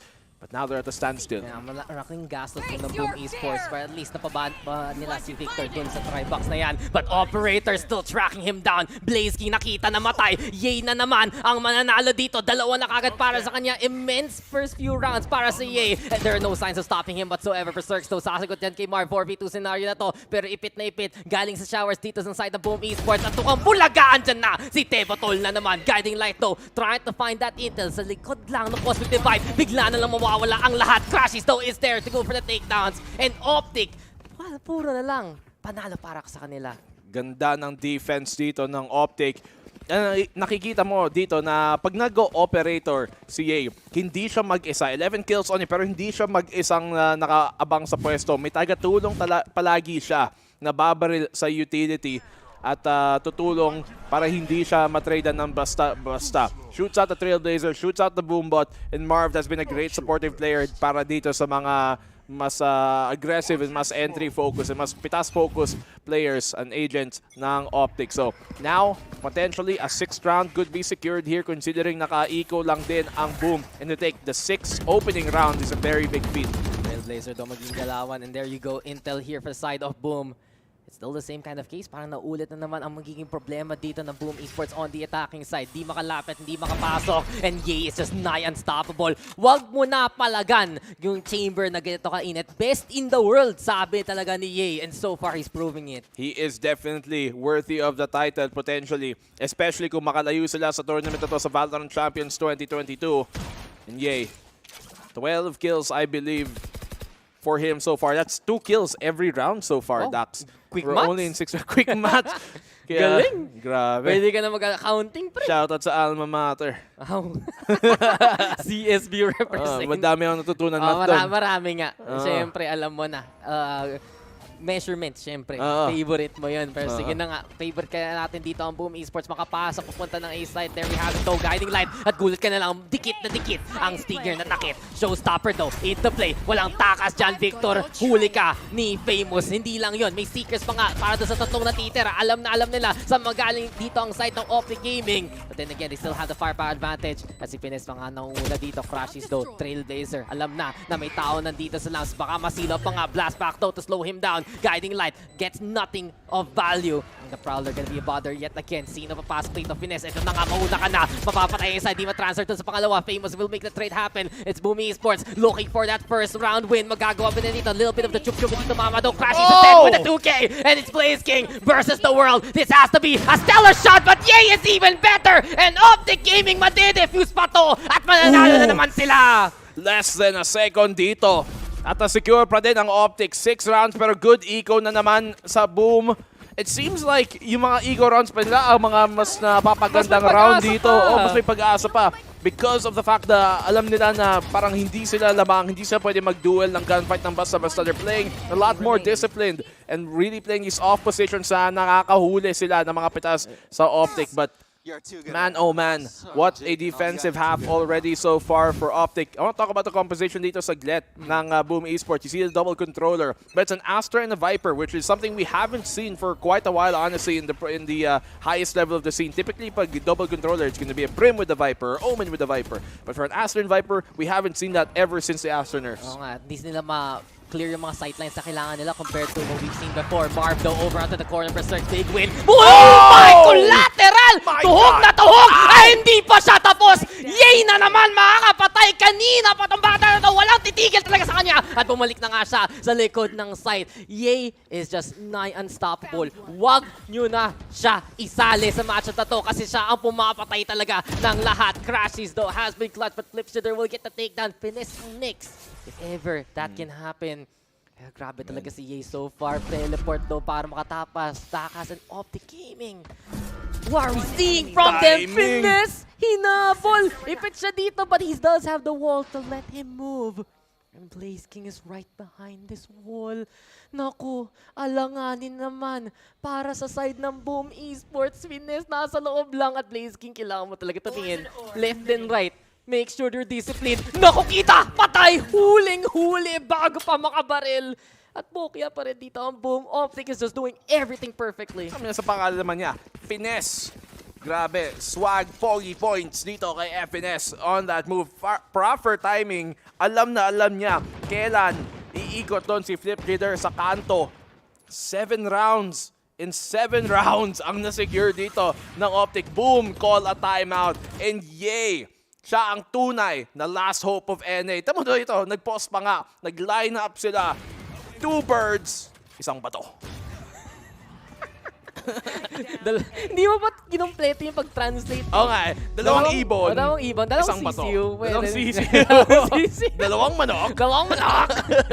Isang busog. Isang busog. 2-piece chicken extra rice. Oo nga. Ay, nako. Pero medyo chicken dinner lang muna tayo sa Optic so far, And I kind of have to ask you this real quick, Black and Blue. Isip mo kaya dapat nag-KO na lang dito yung Boom? Dapat nag-KO na lang ba dito ang Boom over? Anything else? Anything? Kaya, Bakit? Sa chamber eh. Kanina pa siya.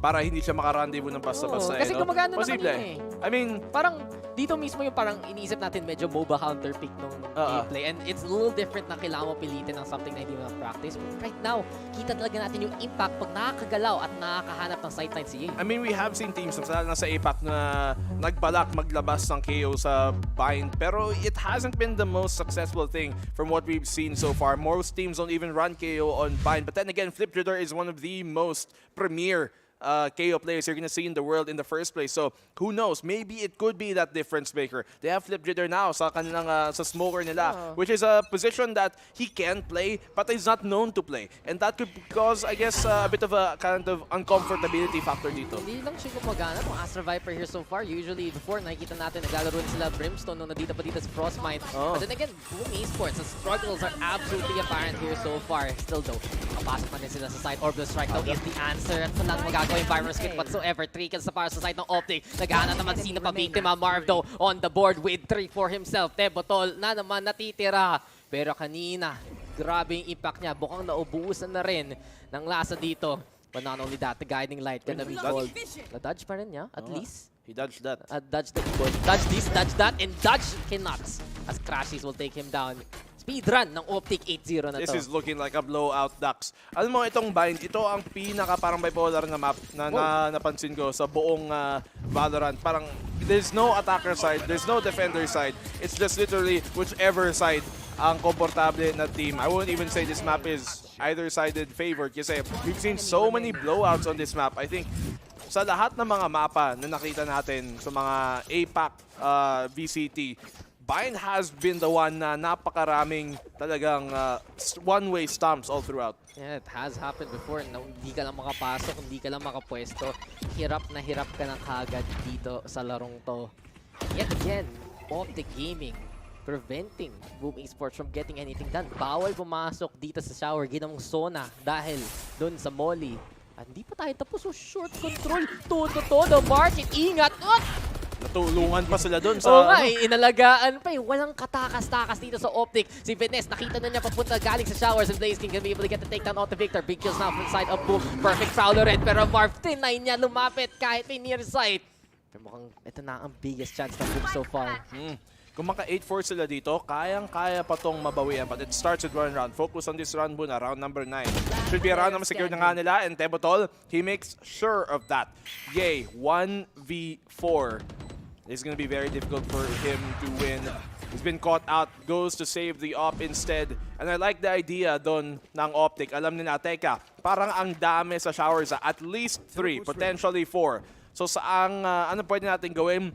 Push natin ang short. Ang position na kadalasang may madaming nakaabang sa attacker side, but knowing na madami sa showers means short was open. They find that opening pick on a flip judder. Pero unfortunately dito para sa Optic, ayun lang yung pitas na nahanap nila. Makukuha nila kasi hindi nila nalagaan maayos yung shower. Nakapasok na yung Boom, tapos nakahuli pa sila ng iba bago sa lahat. Great use of the utility. Muntik pa mapunish dito si Ye. Boom Esports. It starts with one. One thing. I don't know why. It doesn't really matter how hard you try. It does matter how hard you try. Paano kung mananalo kung hindi ka mag-try? Tamba-chamba. Tamba-chamba. Chamba-chamber. Tamba-tamba. Tamba-tamba. Baka maulit na naman, ha? Hindi naman. Hindi na. Ano, medyo mas maaga. Dati kasi parang alas 3 na yun ng umaga. Gising ka pa ngayon? Tapos si Bill pa naman kasama ko. Ay, nako. Kaya malala. Ay, nako. Ibang usapan na yun. Pagkasama talaga si Bill. Pero ito na. Sama-sama tayo muli as Boom Esports. Punta ka agad dito sa A side. Famous though. Ang ganda ng clear niya. Ready ba dito? Oh. Okay. Yay? Okay, you're lit. Yari sa kanya dun. Gulat na lang siya eh.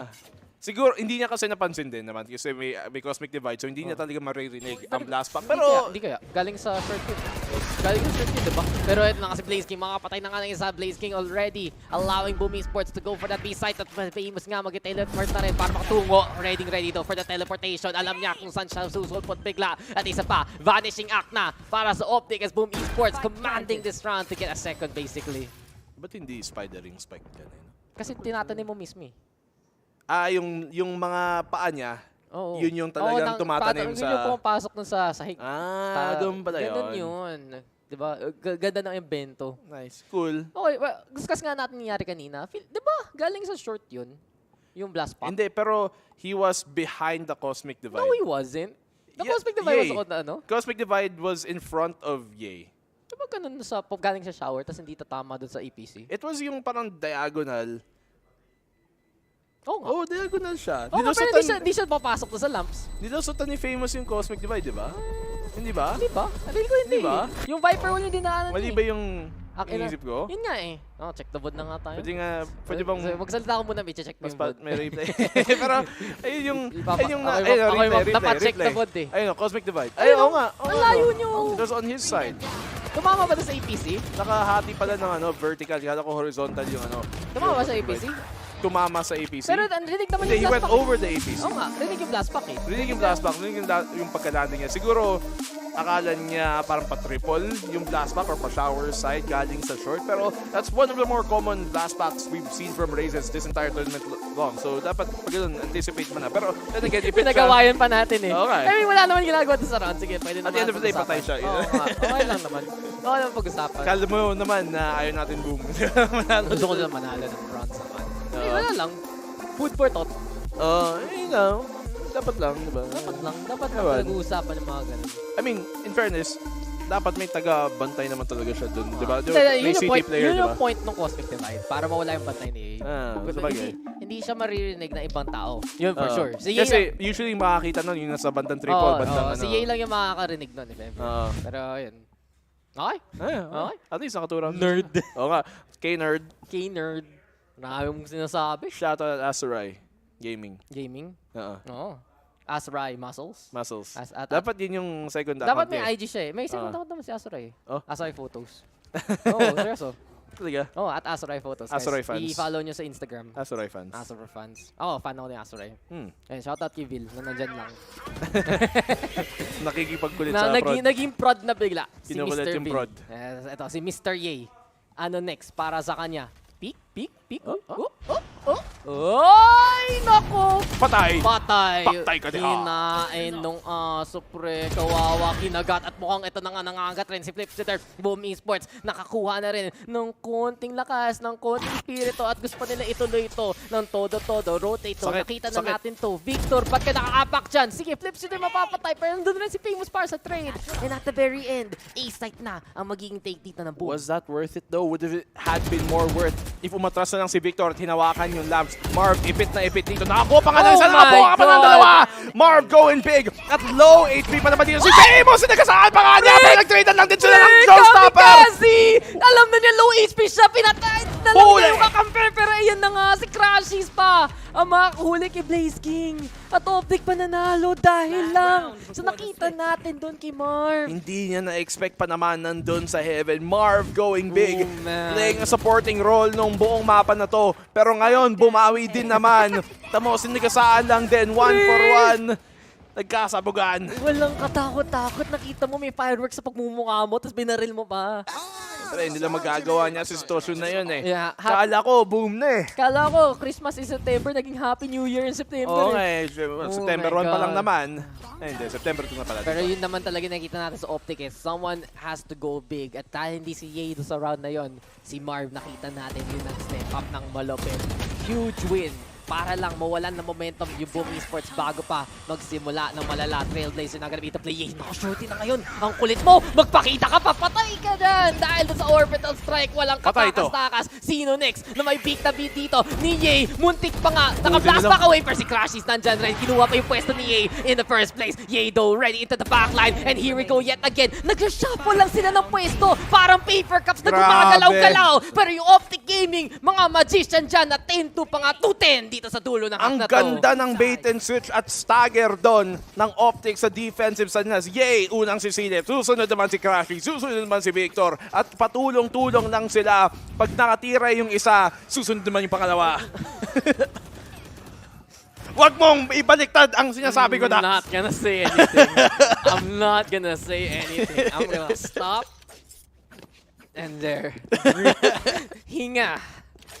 Pause. Hard pause. Malala yun. Ellipses. Yun ang sasabihin ko sa'yo. Malala. That. Ikaw ay malala. Pero mas malala yung pinaggagawa dito ng Optic sa Boom Esports. At sa totoo lang, yung bait and switch, ganun kalapit, you don't expect someone to take a position na nanggaling yung chamber at nag-TP out. Kasi meaning naman ng rendezvous, delikado doon, wag na tayo dito, mapupush at mamamatay ka lang. Pero sa tapang ng Optic, sa tapang ni Crashies, kinupa niya yung corner ng galing si Ye, binabantayan ni Ye, gamit ng operator yung octagon, yung pwede manggaling dun sa hookah, at dahil lang dun, nakuha pa ng Optic yung mga kills. Oo nga, itas, ayun nga, one after the other, peak left, peak right, just been a complete shake-up. Tapos may utility lagi nakasama, Trailblazer, Guiding Light, Potok, Guiding Light pa ulit, Pop. It's been just so difficult makapasok dito ang Boom Esports after they got that one round. Tapos nakapangalawa sila. Kala ko dire-diretso na, mas lalo nagka 5v3 na sila towards that A side. Pero Marv going in big, Crashy's going in big, and Yay, absolutely huge ang pinapakita niya dito. Boom Esports looking on the receiving end ng blowout galing sa Optic. Ito na ba? Mababawian ba ang 2-10 na scoreline? Kaya ba palagan ng Boom Esports as they go on the defense? Pero kita talaga natin, nahihirapan yung Boom lang makahold, makakuha ng mga position. And Optic Gaming, so far, tuloy-tuloy lang ang nakakuha nilang value sa mga pick nila. Ye has just been non-stoppable. An average of what? As a kill minimum per round, 19 takedowns na siya yung last tingin ko. And it really goes to show pag enable yung chamber ng Optic Gaming, pag enable talaga yung firepower nila, this is what makes this team so great. Saka, I mean, on a map like Bayern, defensive side, ayan ang breeding ground ng isang chamber eh. Ayan talagang home turf niya. There's only 4 lanes sa buong mapa na to. So, you choose a lane, there's a 25% chance you're gonna run into one, right? Well, quick match. But then, Yay, especially with the anticipation that he has and knowing that he is very good at connecting those shots, it's just so difficult para ma-shutdown dito ng Boom Esports. They have the utility para naman medyo mas, I guess, dissuade ang influence dito ng Optic pagdating sa operator. But Yay, 19 frags sa first half. Boom Esports, they need a response and it has to be an opening pistol round win dito sa second half. Absolute must win. Kung hindi sila manalo dito, baka mapilitan pa nga sila mag-force buy into the second. And there you go, Boom Esports. Sabi na, sige, hard aggress, Apex style, let's go, hold W. At sama-sama na lang, kulat na lang ang Optic Gaming, but they're ready for this kind of situation. Alam nila aggression. Uy! It's 4 versus 4 in the end. And it will Viper. just be the Vipers facing off against each other. Nawalan ng marami here, Black and Blue. At dahil sa 1v1 scenario, kailangan talaga ma-mind games gamit ng smoke. Finesse though has the setup. Si Flips there, wala. At intayan na lang dito sa sulok. Uy. Look at this. Oh. Tingnan natin. Sino talaga ang King Cobra? Sino ang unang tutoka? FNS o si Flip Jeter? Nakita pa nga niya, tumalikod at pinatay. Munti ka na. Muntikan ka na. Pero muntik na rin yun para sa Optic. Nagalawa na nila kanina, in-expect na rin nila in a way. Kahit nagulat sila at the very start. Look at the recovery here for the side of Optic na si Ye at si Crashies nakakuha pa rin. Si Tebotol though, nahuli niya yung parang pagka-lineup ni Ye at Crashies doon sa dulo sa may short. And that allows basically Optic Gaming, Boom Esports rather, to play that waiting game. Masyadong impatient, I guess, si Finesse. Baka sana pinilit na lang niya magpunta ng A-sites yan eh. Si Flips Juder. Di lang nangyari. Ginusto niyang hanapin sana ang information doon, ang early aggression. But Optic, malaki naman ang cushion nila. Malaki ang pwede nilang ibigay naman din dito. Pero syempre, ayaw nilang mangyari yun. Ayaw nilang maklose pa dito ang gap. So tingnan mo, nag-push sila dito sa may lab. So Blaze King pushed all the way back. Mag-isa si Flip Shooter dito, able to find one pero isa lang. Famous yung tumutulong dito sa may showers. Makakapangalawa naman Dax on the swing. Famous, that he gets a third. Yay na lang natitira. That advantage so clear and Famous is there para lang ma-wrap up yung round na yon. Double stack onto the showers. Boom Esports, tama talaga yung ginagawa nilang mga reinforcement setup na hindi naiiwan ang mga kapwa nila. But this is it. This is the test na talaga. They need to also try and at least make this round costly for Optic. Hindi naman ultimate must win. Laking tulong kung manalo sila para sa kanilang bonus. But kailangan nila mabawasan yung Optic at the very least. Huwag sila payagan makakuha ng economy kasi rifles, ito na ang bili ng Optic at alam naman natin na pag ready na yung Optic gumalaw, ready na yung Optic sa firepower, dun sila pwede mag-execute ng mabilisan. They need bare minimum dito 3 kills sa round na to para lang maging okay yung round na to. 4, even better, 5, panalo na. Famous. Okay, good for one. Great trade out dito kay Victor Percy Berserks. That is their only flasher. Tinanggal dito. Napaka-importanting bagay yon. Blast, rather, boom, but papunta sa kanila. Plant pa nga ang spike dito sa A site. Nasa kanila ang showers control. Pero paano nila mahahanap dito ang retake? Flipping the guns though, binigay na kagad yung Spectre sa kamay ni Flips there. Siya pa yung HP Famous, baka maging bait and switch na to. Mamamatay para sa side ng Boom if ever. Prowler though, searching on the run. Di pa nakikita si A dito sa market mismo. And Optic Gaming, they're holding on to the shorter angles that they have in the first place. Wallbang kalawal, pero labanan na to. Blaze King will win it out at the very end. Building up the top.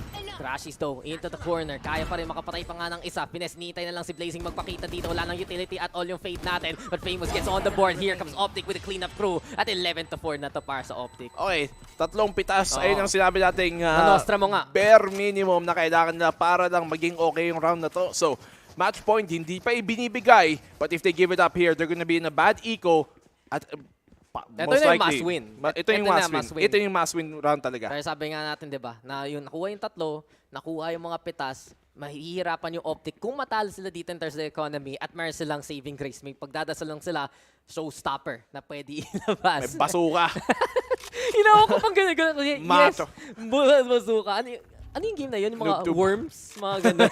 Yung worms. Ay, nako. Ikaw Gunbag. talaga pagdating sa mga... Uy, naglaban yung bumbots! Oo nga, naglaban sila. Pacific Rim, pre! alam mo yung battle bots na TV, yung TV show. Yung nag-aaway ng mga Yung sa robot. mga Megazord, nag-crossover yung dalawang Power Ranger team. Nagsapakan yung buong bot. Hindi ko alam na pwede pala magkakitaan ng... Pwede kaya? You've seen that so many times na. Pero Hindi ito ko- na. nakalimutan ko Yan na. si Famous. What? Kita natin mga kadalawat. Kaya siya dinamay dito sa Boom Esports rosters na to. Tapos yung Prowler nakahuli pa nga. Doon saan man nanggaling yung mga Seekers. Sinira na dito ang Repolyo. Sunod-sunod lang maging galawan dito ng side ng Optic Gaming. Down sila ng isang player. Flips to their perfect angle. At si Crashies hindi na tumingin. Si Marv pa ang makaka-trade. But that's still the big pick-off that they need over onto the side. At na, Marv at CA magsama-sama, holding hands pero wala talaga. Biglang napitas, biglang napatay, separated by Tebotol. Napakalaking round yon para sa Boom Esports. That was more important for Boom Esports to win than for Optic to lose and they get the round that they need. May tanong ako, Dax. Ano sagot? Kung ang Boombot, anong sagot? Kung ang Boombot, pwede maglaban. Paano pag yung Seekers dalawa? Ay, nakita na, hindi mo nakita kanina? So yung Prowler, dumiretso dun sa player. Kasi nag-lock on na siya. Yung Seekers, dumiretso yun sa player. Hindi, I mean, paano pag yung dalawang Seekers Yung ganon? Hindi, yung player yung target. nagkahanapan. Yung player yung target eh. Hindi siya mag-ano doon sa other Seeker. Hindi, joke lang yan. Joke lang ba yun? Kala ko seryosong tanong, inapa-explain mo eh. Ayan tuloy, explanation ni Victor. Patay kagad si Famous sa simula pa lang. It's a little bit of a half-buy para sa kanila. Isang Spectre, isang Stinger, at isang Pag-asa dahil sa pitas na yun. Okay. Boombot this time denied Prowler para Oh my makabang boom, dito. bakit? Boom Esports, pinaglalaban pa din nila. They brought down to a 3v3. This is not good for Boom. Hindi na kailangan eh. Hindi mo na kailangan paglaban ang wala. At nawala na sa kanilang shower control. Delikado na to kasi may mga baril pa nga pulitin dito. Ang pulitin. Okay yun na. I mean, to your point, diba, showers malapitan yan eh. Pabayaan yung lumabas sila. Pabayaan yung lumabas ng showers, lamang kayo sa baril. Good call nga yung Optic, bumili pa silang SMG, diba? Oo. Yung Stinger at yung Spectre. Pwedeng-pwede, pumitas, but Berserks. A journey towards the market. Yun lang. Bago umabot dun sa herbs and spices, hindi makaluto kasi si Marv na lang ang makakahuuli sa kanya. Not only that, B site, absolutely wide open. Yung pupunta pa dito, yung 20 HP, isang baril ng headhunter ni Ye. Patay kagad yan. At hindi pa yan mas malala pa nga kasi Blaze King nahihirapan kung saan mong gagaling. Dumadaan na lang dun sa kanto ng Viper Spits. Into the tin can we go. Tapos sa loob lang ng container. Si Finesdo kasama si Ye. Snake fight muna papunta dun sa city entrance. Malakita na rin. Right click pa nga. Konting highlight lang. Kaya talagang naghahanap ng kulay dito sa buhay na to. Sinabawan na lang ni Finesse ng Viper Spit tong site mismo. Tebo Toldo all alone in a 1v3. Pero andyan pa rin si Marv at this is it. Thrifty win. Map point ng Optic para i-force ang game number 3. Grabe, eco round. Thrifty pa ang na-convert dito ng Optic. 12-5 match point. Boom Esports. Small mistakes, big consequences dito. Victor, he found that opening pick. Tapos pinaglaban pa talaga nila.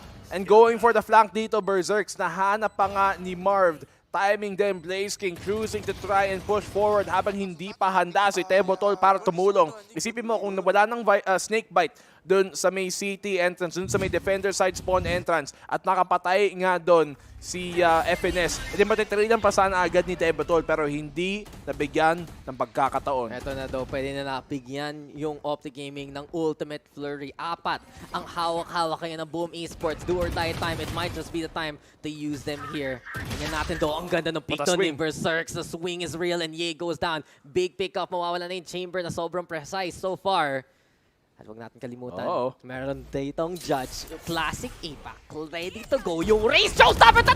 Ay, Gitna nako! siya ng tatlo, pre! Kung tinira na lang niya yung sahig, triple kill, sana para sa side ng Boom. But this time around, Optic with the showstopper. Nightfall is the answer with a little bit of the crowd. Well, konting Muntikan pa si action. Flip Leader. Muntikan pa nga talaga. Yung Prowler naghahabol, walang makikita. And at the very end, it's still Optic on the side. Boombot looking for a little bit of that value. Is Marv naghahanap kung sino man pwede pa niya pitasin dito sa lance. Pero magagaling sa main mismo, doon sa site na naka-position ang Boom Esports. But crashes with a find onto the Berserk. The Cosmic Divide not gonna be there in time for him. Tebotoldo, Tagalaga na showers. And here comes Optic as they answer back. Blaze King now versus Victor. Si Victor ready sa kabila. At ayun na nga, Victor, saludo sa'yo. Punta tayo ng map number 3. Map number 3 secured by Optic in a blowout win. And how many times have we seen this, Dax? Pagtipong madaming overtime, map number 1. Map number 2, yung team na natalo, in-extend tayo sa map number 3 with a blowout win to bring us to the decider on Fracture. Yay! Incredible map para sa kanya. And the rest of Optic here, Marv big rounds.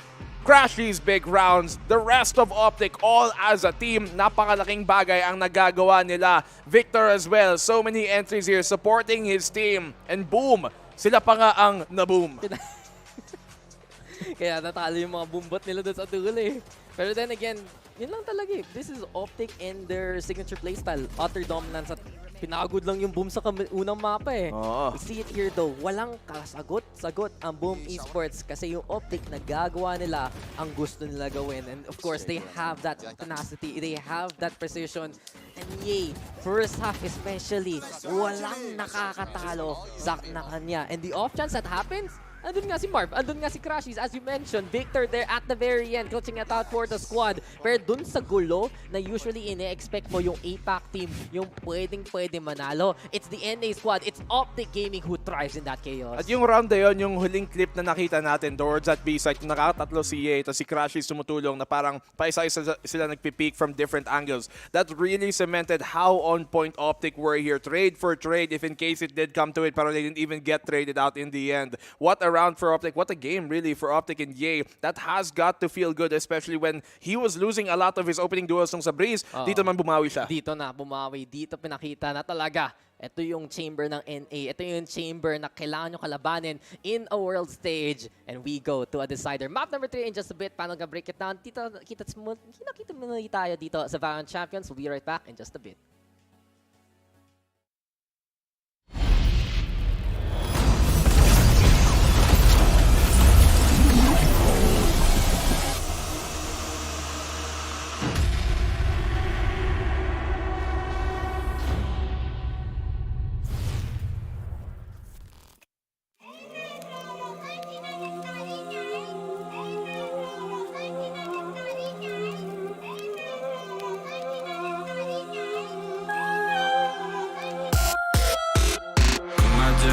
I see your ghost flying through the sky. We see the coast. Build a campfire out of stone. Make it through the night. We getting cold.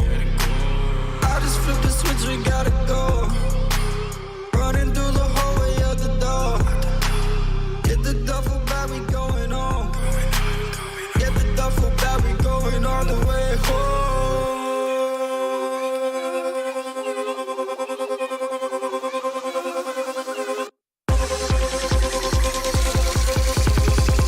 Flip the switch, we gotta go.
dito sa Valorant Champions, pag nagkamali ka, nako, sigurado, ipapunish ka dito. Sigurado, ang opponent mo, i-make sure na you will suffer the consequences. Nagbabalik tayo dito sa ating analyst desk. Kasama niyo pa rin ako, si Likeable, ang inyong host, at syempre, ang Konyo Duo of the Century. Kasama pa rin natin si Azuray, pati si Raf. So, eto na naman tayo kanina. Overtime, 5 beses. Parang galit na galit yung Optic Gaming dito, Azuray. Gumante. Hindi lang basta gante, ha. Nag-init talaga simula pa lang. Making up for lost time. I think yun yung ginawa dito ng Optic, which is, as you mentioned, gano'ng kabilis nila tinapos itong second game natin. Honestly, some of the things na na-notice ko lang specifically sa game na yon was just how forceful Boom's playstyle was been. Yung mga rounds where Boom was just working better was the rounds that hindi sila nag-overcommit to, just pushing to the side. Okay, parang yung comp nila designed to be incredibly passive. At parang sabi mo nga, pinilit ng Boom yung mga early duels. Pero syempre si Ye naka-chamber pa. Dapat lang siya yung MVP. Ang dami niyang mga high impact kills. At malaking bagay talaga yung first contact niya. Parang hindi mapigilan sa Boom. Ay, hindi talaga. Si Ye talagang hold W din eh. Wala siyang takot eh. Hindi ko nga alam eh. Ano kayang itsura ng keyboard niya? Wala isang W lang. Isang malaking W. Pero natutuwa talaga ako kasi yung firepower na hinahanap natin from Optic, yung explosion nung game number 1, dito nila nilabas lahat eh. Na-figure out nila na alam nyo, let's just go for it. Mag-focus tayo sa kung ano yung objectives natin, kung ano yung priority natin, kung paano tayo makakasecure nung mga kills na yon. At ito na nga, nag-deliver sila. At featured player pa nga natin dito si Crashy sa Azuray. Yeah, absolutely. Crashy is, again, isa sa mga players na you just don't really expect him to explode. Pero Sky on Bind, if tingin mo that, raises royalty on Bind, Sky has got to be another part of that hierarchy if ever nga naman. What was kind of interesting then, I guess, for Boom was, sinabi ko nga, diba? They were very much impatient with how they wanted to take control of the sites, pero they never really respected yung post-plant or even anti-plant utilities na meron dito ang Optic. You saw Boom trying to plant on APCs like that. And they have all of these mollies and nades just to counter out yung gustong gawin dito ng Boom. And they never really tried to back away and try to reformulate what they wanted to do.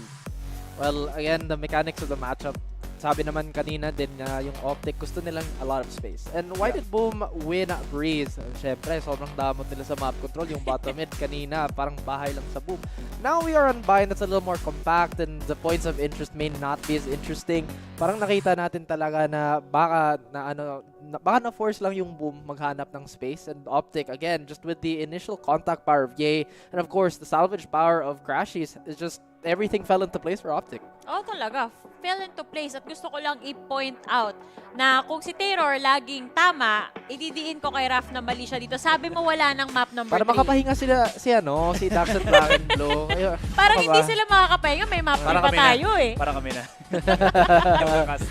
Pero yun, mapupunta pa tayo. Fracture. Paano na yung magka-come into play? Iba na yung, ito na naman tayo, Fracture, kakaiba tong mapa na to compared sa mga nakita natin, Breeze, sa Bind. Ito na paikot-ikot na naman tayo. Ano kayang ma-expect natin na kalalabasan ng mga teams dito?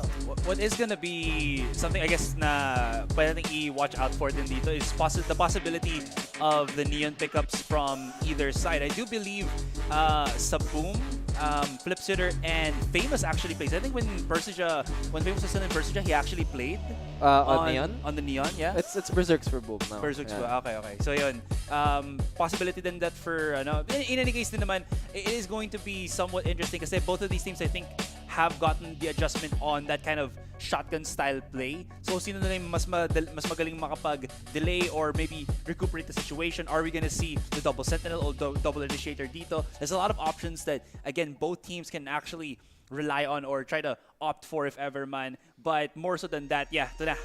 Agent selection. Parang naulit-ulit ko na map movement talaga yung biggest strength ng Optic. Syempre yung Boom, they have a lot of freedom to move around on their side, but that's also true on the side of Optic. I mean, we've seen Fracture evolve, not just to be a one-sided map, but a very, very dynamic one. I think kanina din yung Zeta versus Loud, parang ang daming iba't ibang strats na ginamit. Yung Zeta sobrang aggressive sa defense, pero parang nagdalawang isip sa attack. Baka baka may mangyari doon sa Boom at Optic, pero that's not something we'd like to see, to be honest with you, Laika. Oo naman. Dito naman kasi, syempre nakadepende rin kasi sa kung anong klaseng lineup yung ilalabas nila. Kanina, doon sa first series natin, meron tayong lineup na more defensive-sided on the side of Loud, and ayun na nga yung kinalabasan, nag-take effect talaga, nagkaroon ng fruition yung lineup na ginamit nila at sulit na sulit dun sa side nila. So, coming back to this series naman, malalaman natin kung paano nga ba yung gagawin ng Boom at Optic dito.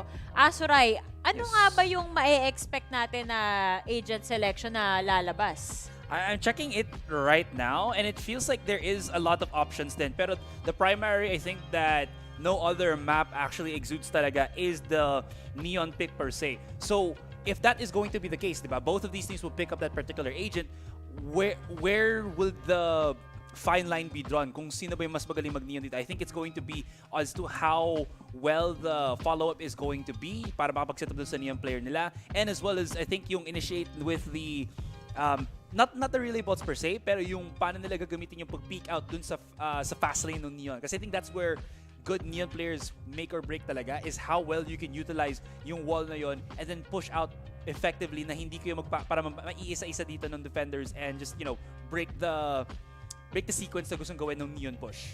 Aside from Neon naman, tingin ko pwede naman mag-double Inic. I think maybe Boom, because I think Blazing has been absolutely effective on that Sky. Pwede naman siguro Fade KO. I think KO might be an integral part of this matchup kasi parang di naman siguro direct counter pick to Ye, but you'll do anything to stop the Chamber. Kahit na-nerf na si Chamber, kahit yung yung Headhunter na mas mahal. Kaso yung kit niya talaga may free pick. Yung free pick talaga yung pinaka malakas sa kit niya. That's true. And again, activated na ngayon CA. When CA gets activated talaga, it's very much difficult then. I will say na are we gonna see the possibility of a Sky? It feels like neither of these teams actually utilize that. Okay. So it is going to be the breach and KO. This was the point that I was gonna ask then kasi Rafe and Laika. Let me just interrupt you. Is Yes. that a mirror matchup? Looks like it, yeah. So here's the thing. Can KO actually flush out the Chamber? I think not really. So that's why we're looking at the breach with the fault line talaga dito. Exactly. I think when you have a breach on the board, parang naubos na yung Tagalog ko. But the range on breach, hindi yan maubos. Parang infinite lang. Yung kaya niyang abutin. Oo, yung kaya niyang abutin talaga. Yun ba yung Tagalog sa range? Word of the day for me. I don't know, man. Pero same thoughts. Yun nga. Nagkakaintindihan naman tayo. Yun yung importante at the end of the day. Pero ito nga, grabe naman tong series na to. Napakaraming first OT, first mirror matchup, ano pa ba? Hindi lang sila yung naunang naglabas ng Pearl kills. First 30 Oo, 35 almost. Hindi lang basta 30. Semantics, okay, semantics. Ginalingan kasi masyado ni Tebotol Pero agree ako dyan sa inyo, looking forward ako sa paggamit ng KO na yan. Kasi ang laking effect medyo marami tayong confined spaces dito Pag natamaan ka na nung 0 point, wala na, hindi ka na makaka-TP out, hindi ka na makakagalaw masyado dun sa mapa.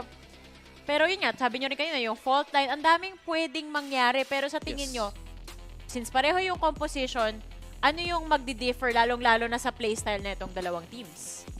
Well, ako ba? ako muna. Sige, ikaw ba topic kaya? Parang actually yung problema naman sa Boom sa Bind, hindi ko na-expect na si Famous yung entry kasi usually si Berserks yung entry tapos si Famous yung second and third in her main rifle position. Tingin na mas komportable siya dito at baka mas effective. And with, once again, Famous on a high-impact role like KO na that can kind of sit back, still impact the fight with that 0 point. And of course, a potential fragment lineup, which we haven't really seen too much. But as long as he has that information that's going to be brought by Berserks, but literally everyone else. What about you, Laika? Ako? Ikaw? Sige. Ako? Ayoko nang sagutin yung tanong mo. Ako lang. Kung ikaw ayaw mo sagutin tanong ko, gaganti ako. Ang pasasagutin natin dyan, si Dax at si Black and Blue. Kayo na bahala. Ikwento nyo sa amin ang mga kaganapan dito sa game number 3 between Optic Gaming and Boom Esports. Sasagutin ko sana pero English speaking. I do Oo not, nga, hindi I ko do not naintindihan. Nose-bleed understand. ako eh. Hindi, Oo, nose-bleed talaga. Hindi ko maintindihan na nasasabi. How Ng mga panel. times have changed. Dati Oo. tayo pa yung konyo couple. Tapos ngayon, ayun na. Mas malala Wala. sila eh. Yun lang yun eh. yung levels eh. Pababa ng pababa. Pero ito na tayo. Punta na tayo sa map number 3. And really, mirror matchup. Expected na natin to between Optic and Boom. They play the exact same composition. Pareho magigalawan nila. Berserkers sa Pioneers ng Neon. Sa APAC. Sa FC Victor. Sa NA. APAC versus NA na naman. We saw how far and how close this was nung sa base ng mirror matchup. At ito naman tayo sa pistol 3v2 na magiging galawan galing sa city side. Ang Optic may smoke na nakaharang. Pero Marv Crashes nagsama-sama na naman. Another smoke to be in the way. Galing doon sa drop. May high gun muna dyan. Gulat na lang dyan si Marv. Drop one down into the smoke. Try to use it for cover. Pero si Tebotol na naman ang mananalo dito para sa side ng Boom. Pistol goes to them. Great opening pistol round dito sa Tebotol and Boom Esports. It's a round that they want to win. They're on the attacking side, the more favored side dito sa Fracture. Pero katulad ng sabi ka natin, Dax, and katulad ng in-anticipate na natin, mirror matchup ang nakikita natin dito sa Fracture. Defensive side, nakita mo, Optic, they wanted to try and hold that A main, pero naikutan lang sila dahil nanggaling dito sa may drop din ang Optic on their take. And it's a great hold they had din sa may post plan sa 3v2. Ngayon, we have Flip Jitter this time around being that chamber, with Famous being on the KO when typically katulad ng nakita natin kanina sa Breeze, baliktad sila ng positions. Now, it comes down to ano mas komportable silang position na nilalaro.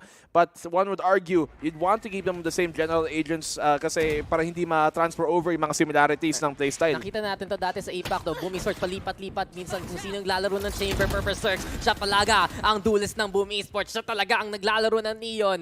Grabe. Ito na naman tayo sa NA style versus APAC style. May pagka-similarity lang. Tinginan na lang kung sino ang mas malakas sa pinaggagawa nila. But of course, the firepower in favor of Boom Esports right now. Onto the B side. Nakuha na nila. 4v3 scenario na to. Yado picking up a Bulldog along the way. Si Blaze King mapapatay pa nga si Finesse. But then again, it's still Optic trying at the very least namang galing dito sa B main. Flash though. Pinaghahanda. Ito na kagad. Ang high gear. Extra movement speed. Hinaharangan para kay Ye. Sana na lang nabuhay pa siya ng mas matagal. Pero si Blaze King nang galing sa kapila. At Boom Esports na naman ang nagwagi. 3 rounds dito, rather 2 rounds of 3 remain standing sa Boom. Kasi Dax, kaya 3 rounds kasi ninostra ko na. Ninostra mo na. Na Boom pa rin man. Boom pa rin. Boom, boom, boom.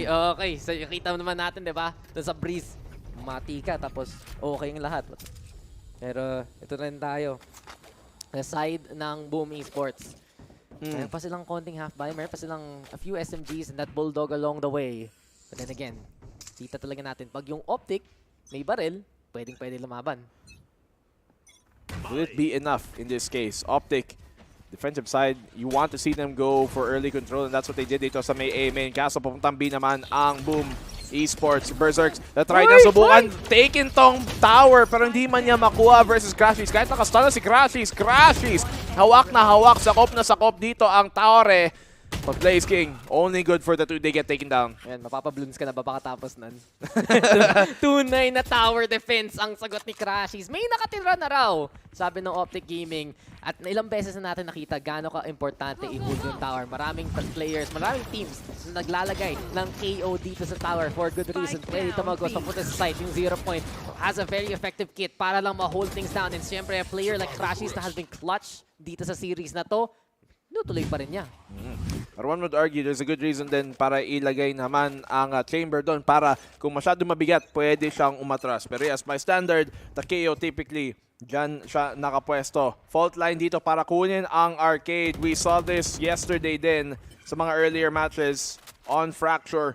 But this time, nothing really to be found. A main ang gusto i-take ng Boom, but FNS, great catch dito kay Flip Jitter. Unexpected, sino tumatambay dun sa underpass? Naku, may pulis sa ilalim ng tulay. Ito na, bigla na tayo magtutuloy. Second floor meron. Dito sa A site, second floor do. Sabi mo, ito na naman, maximum occupancy, pero lining in the map. Berserks right now, trying to find the angles. Templeton pa nga yung mga kadalawa dito. At labanan na naman for the quick trades. But then again, it's Boom. Nandito na sa A site. Nice bantay do. Sabi ni Blaze King, kitang-kita mga galing sa main at nakita talaga natin sa Optic. Willing sila magamit gumagamit ng utilities maaga para lang mabawasan yung mga options, yung mga choices. But yung boom, mas binabantayan pakatapos malagyan ng spike dun sa site. Konti na lang yung pwede daanan dito ng Optic. But here we go yet again with Ye. Napanalo pa nga against Blaze King. Drop position para kay Finesse. High ground para may pressure. Flashpoint gonna be there pero walang makakapik. Ito na si Ye. Stun muna para lang dyan. Pero bigla na lang nasa harapan mo na ang kalaban. Matatayap nga ng Optic ang score na to. Muntikan pa yung tama naman doon ang ginawa ni Ye.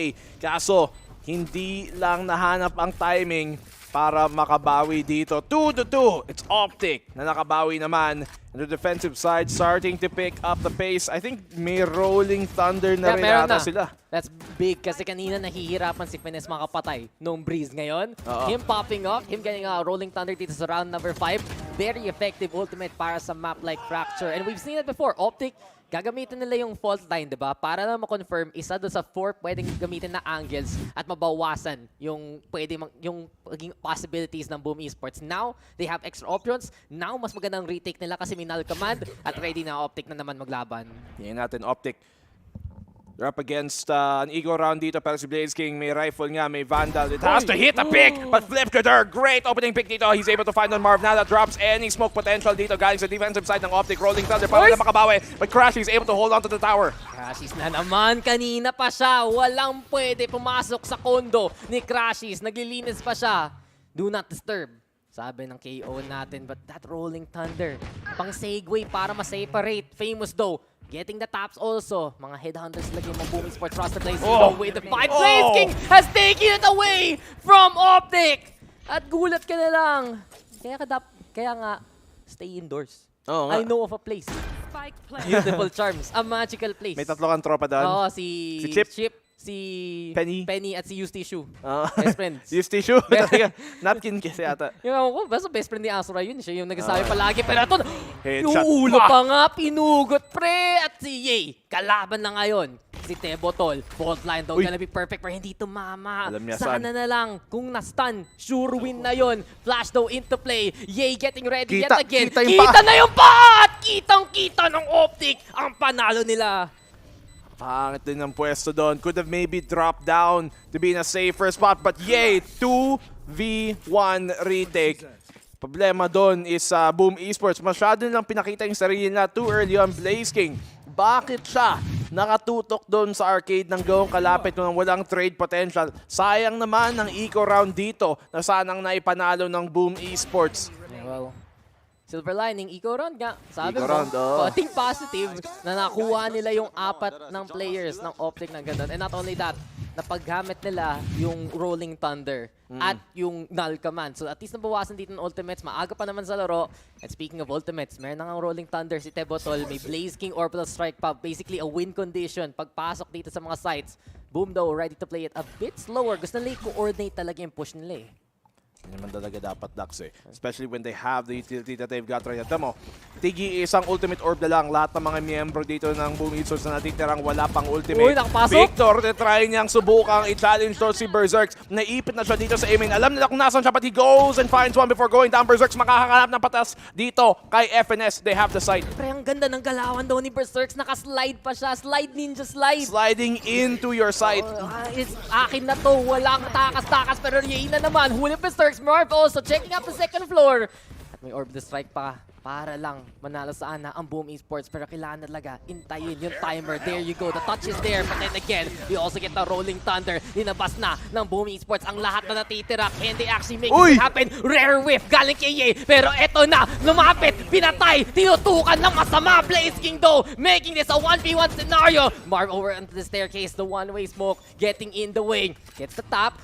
Forcing the hand of Blaze King. Pero si Marv ready with the rifle. And Optic does it yet again. Na-clutch na naman ng depensa natin. Nawala pa yung smoke. Kung alam lang niya na mawawala yung smoke, pusta ako na hindi niya itutuloy yun ang spray niya. Iintayin na lang niya. Magkano? 25. You were saying... basta yun. Nice round. Pero totoo naman yung point na ginagawa mo. Kung wala lang yung smoke, diba? Mas maganda yung magiging call niya. And look at this. Hindi niya sasayang yung rifle rounds, hindi siya nag-classic ng ganun. Si Marv yung mas anda pa doon sa dulo eh. Okay naman din ng post-plant nila doon. Nasa 2F, may aftershock sila pang deny ng defuse. Medyo na late nga lang kaya na half din agad. Pero sayang, muntikan pa. Berserks, nag-e-entry dito. Gamit na nga niya ang ultimate ng Neon. Pero those hands, the nerf, ramdam na panalo pa ng Stinger. Natalo pa ng Stinger, laking unso. Victor, ano yun? Makaka-second ka pa ng malayuan. Stinger best gun, sinasabi ko na sa inyo kahit may nerf pa na nalaman nung dati. Pero then again, ito na magiging 4v3. We've seen for Boom Esports, makakuha nila yung spike, yung site. Pero ipit sila, nagiging na lang yung kanilang kamatayan dito. Sementaryo ng Boom Esports ang mga site at Optic na naman mabilisan na retake. Ang hirap ng eco din dito ng Boom Esports na ipanalo. 5-2 defensive side ng Optic, looking very clean so far. And Victor, paano yung nagawa? Tamang naka-stinger lang siya. Alam niya lahat ng pwedeng pumatay sa kanila. Stinger. Yung Stinger, isa pa. Malayo. Ang ganda ng burst. Gumaganyan yung Stinger niya. Ba't ang accurate? Ba't pag sa akin parang nasa napunta? Kahit lang like, no guys, natalo pa tayo ng Stinger. Bakit ganun? And sa totoo lang, habang nag-break tayo, yung Boom Esports talaga mapapaisip ngayon kasi ang ganda ng mga take nila, ang ganda ng space na nakukuha nila, and you've seen yung movement ni Berserk. Honestly, really, really good. Hindi siya namamatay without making that space for the team. Nakakapunta siya sa site, makukonfirm niya, mapaplant ng Boom, pero wala pa rin kasi Optic, between the clutches and just some stellar kills, biglang nasisiraan ng plano dito yung Boom Esports eh. O nga eh, ang ganda ng opening rounds palagi ng Boom Esports. Yung opening parang 30 seconds to 1 minute, pero sa bandang huli, dun sila nagsisisi. Parang talagang it comes down to maganda nga yung start pero it matters how it ends, and yun lang hindi close out ang mga rounds na to ng Boom. And nagsimula yan talaga sa 2v1 na italo sila during that eco nila. Yan, nagiging shaky na ang Boom Esports ngayon. Baka mas na-affect pa nga sila nung buying gameplay kanina na bigla nga. May mga dominant rounds, yung Optic Gaming. May mga rounds na naka-clutch pa nga nila. And honestly, dito ko nakikita na parang pag-endurance match talaga yung labanan ng Optic versus anyone else. Kahit may isang mahabang game, pwede pa rin magka-advantage ang Optic kahit matalo. And you can see it here. 5-2 right now. Momentum, sobrang nasa NA squad natin.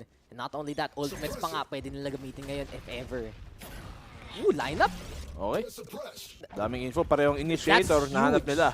Oo nga, alam na nila ngayon kung nasaan mismo ang rest of the push. Pag nakita mo ang dalawang initiator na scan mo, matik, alam mo na, diba? na yung main push. Andun na yung tropa at bigla na lang mapapalipat papunta ng B-site dito ang Boom Esports. They do have the arcade at least ready to be contested. Nandun nakapwesto nga si Flipster. Fast lane daw, confirmation na the orbital strike to slow things down. Bawal pumasok, sabi ng Optic. Pero pwede pa rin pilitin ng Boom Esports after utilities are gone. Yung fragment na wala na rin. Lapit na rin sila with Berserk sliding on in and Blaze King using the distraction to get the takedown. Berserk so taga-alaga ng kasama and it will be 2 pickups for them. There comes the 0 point though, but Flipster, siya yung hindi na suppress at siya pa nga yung makakapatay. Boom! Winning out the dose that they need. Delikadong paraan pero kinaya pa rin. Puro low HP sila, pero hindi lang na-confirm. Ayun na naman, almost, but not enough.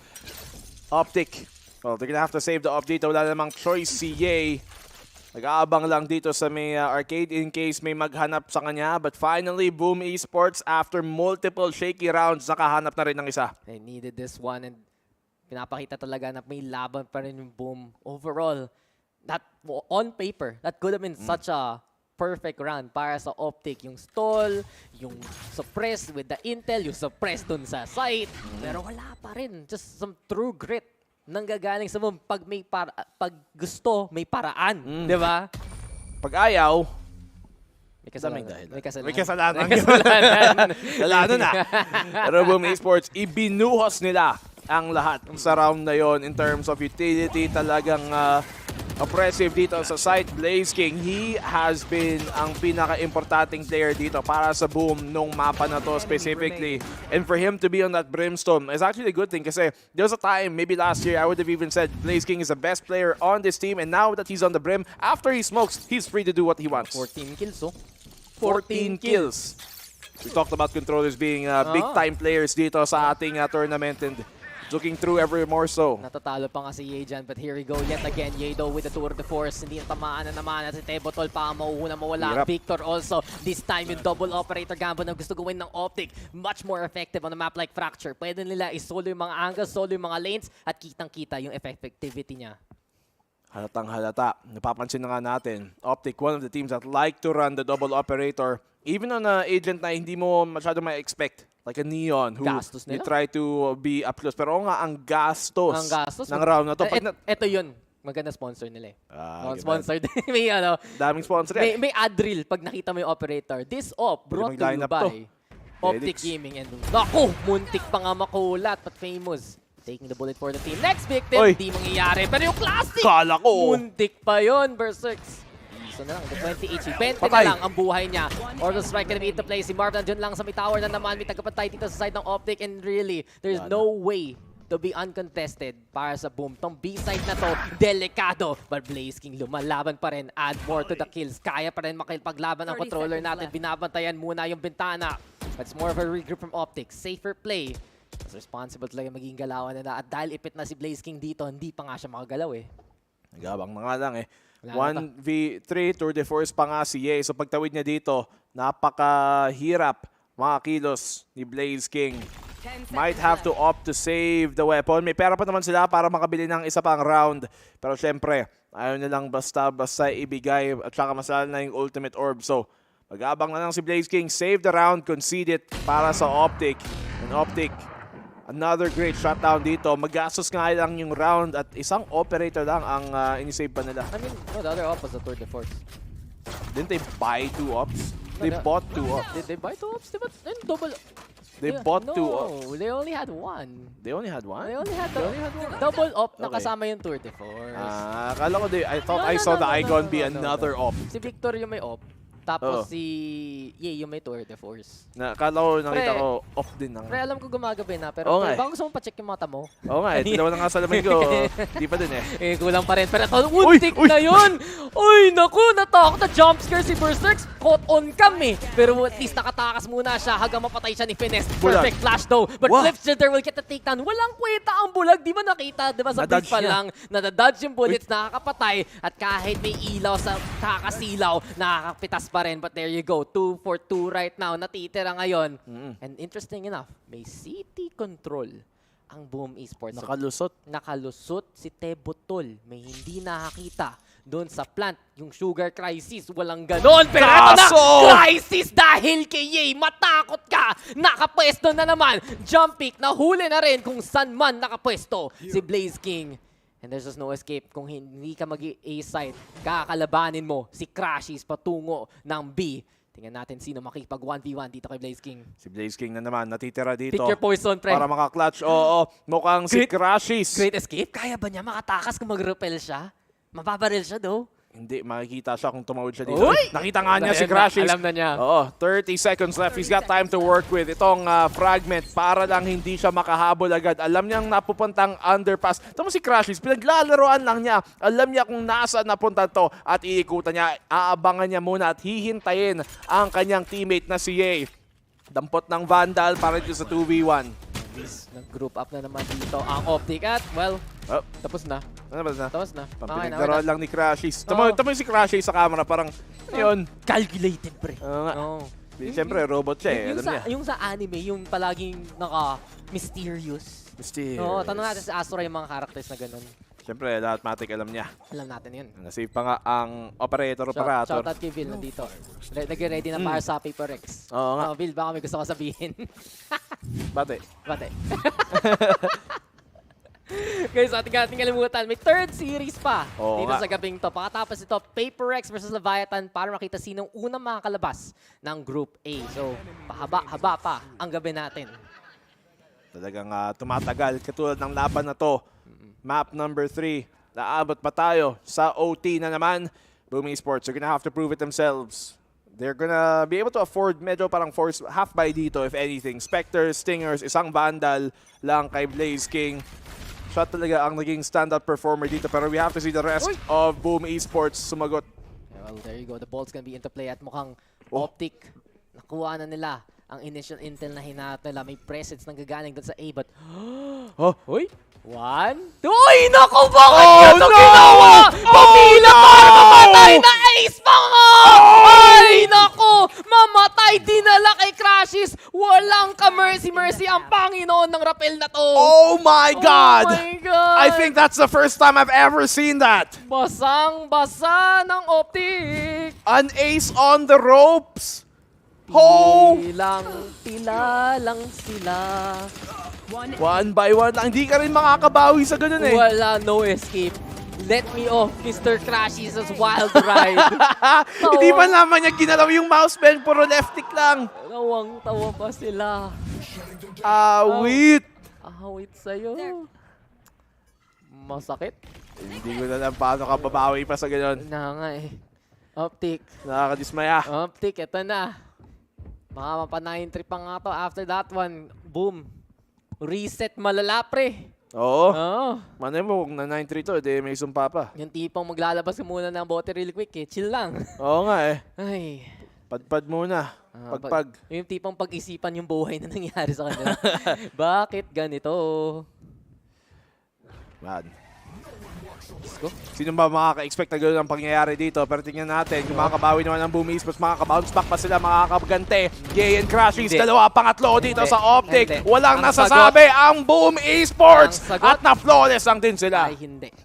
Hindi. No. Nope. We're done. Wala. I think this, alam mo minsan, may mga moments na feel mo tapos na yung laro. That was it. Kinda, unless manalo ng pistol dito ang Boom, that was it. Hindi yun yung nail sa coffin. Yun yung mismong takip ng coffin. Yun yung bangkay. Oo. Yun mismo yung bangkay. Oo, yung tipong kala mo may pulso pa. Tapos nag-flatline. Yun na yun eh. Ano na to? Boom, boom, boom, boom. From the scoreline of 3, Boom needs to rise again. Kailangan nila talaga na miracle after that one. On the third round. On the third round. Heroes. Oh my God. Ewan. Bakit ganun? Bakit ganun? Ducks. Tuhog na tuhog. Yun ba yun? Wala na tayong masabi after nung round na yun. Wala ka na magagawa eh. Commitment yun. Mahirap talaga pag mali yung commit mo eh. Oo nga eh. Tipong kala mo, ito na, di na. Kala mo okay na. Nilagay mo lahat. One-way trip. One-way trip na malala. I mean, wala eh. That was one of the most unique things to have ever happened in a competitive Valorant game. At dito pa nangyari. Napanood ba natin? Sa Valorant Champions. Live na live. Welcome to the international scene, Boom Esports. Kamusta? Kamusta? Kamusta talaga. At dahil lang kasi sa nakukuhang space dito ng Optic eh. Confirm kung saan hindi manggagaling yung kalaban. Confirm kung saan sila pwede manggaling. Kunin yung kabila if ever. At wala na. Walang katakas-takas. Alaws. Man.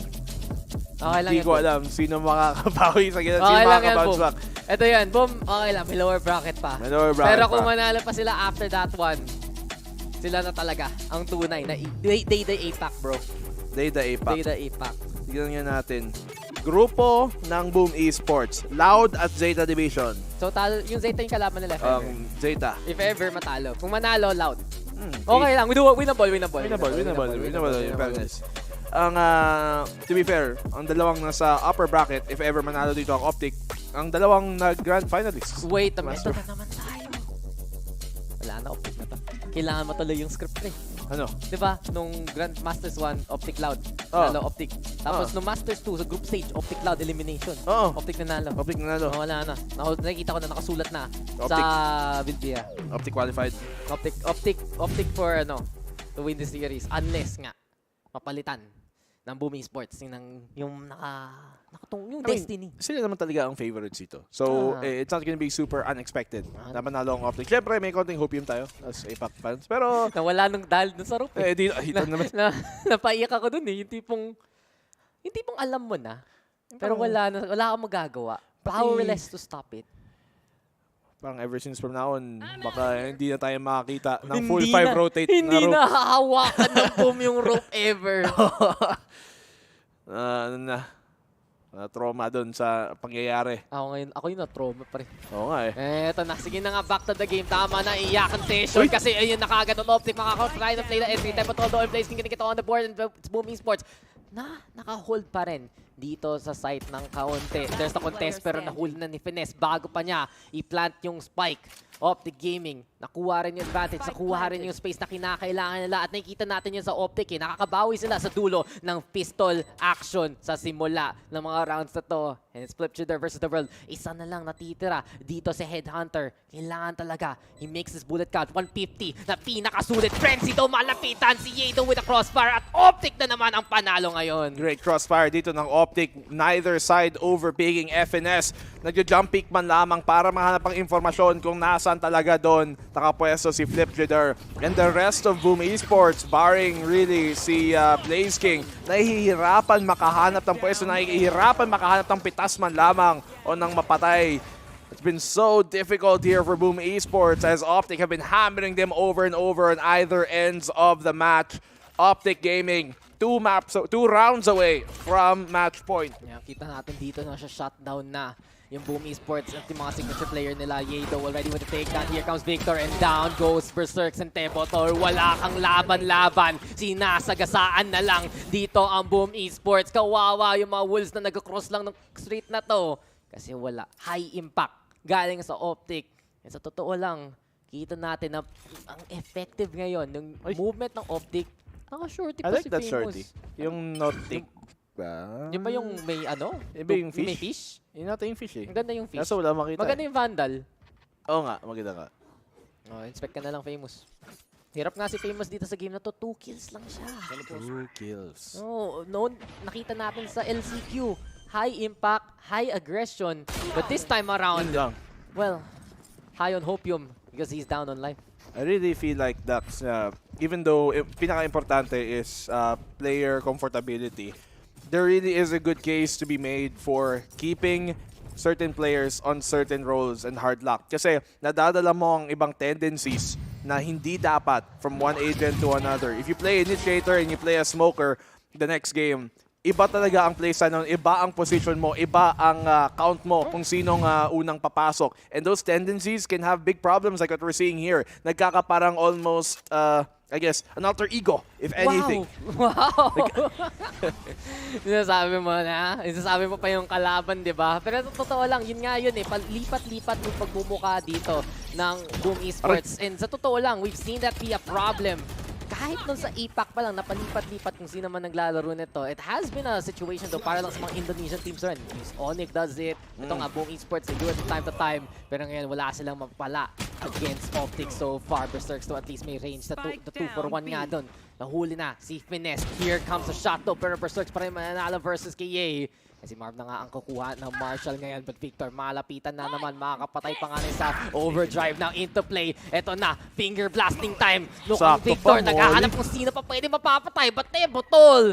Walang katakot dun sa apoy mismo. Makaplan muna dito si Victor. Binabantayan ni Crashies. Tower though, pwedeng makapinch pa ang Boom Esports. Magagaling isa sa city. Kaya naglalakbay na lang palapit ng palapit. Paikot-ikot sana Crashies. But what a shot and what a find. Buti na lang tumalikot pa siya. Optic now, taking it away. Walang mapala ang Boom as ito na ang match point ng Optic Gaming. Wala. Talagang after that map Nasira number 1, without the same experience as Optic, hindi nila kaya pang mag-bounce back. Oo, veterano din naman ang Boom Esports sa kada miyembro nila pagdating sa pagko-compete, especially before Valorant. Pero iba talaga ang LAN, especially when you get to the biggest tournament of the year dito sa VALORANT Champions.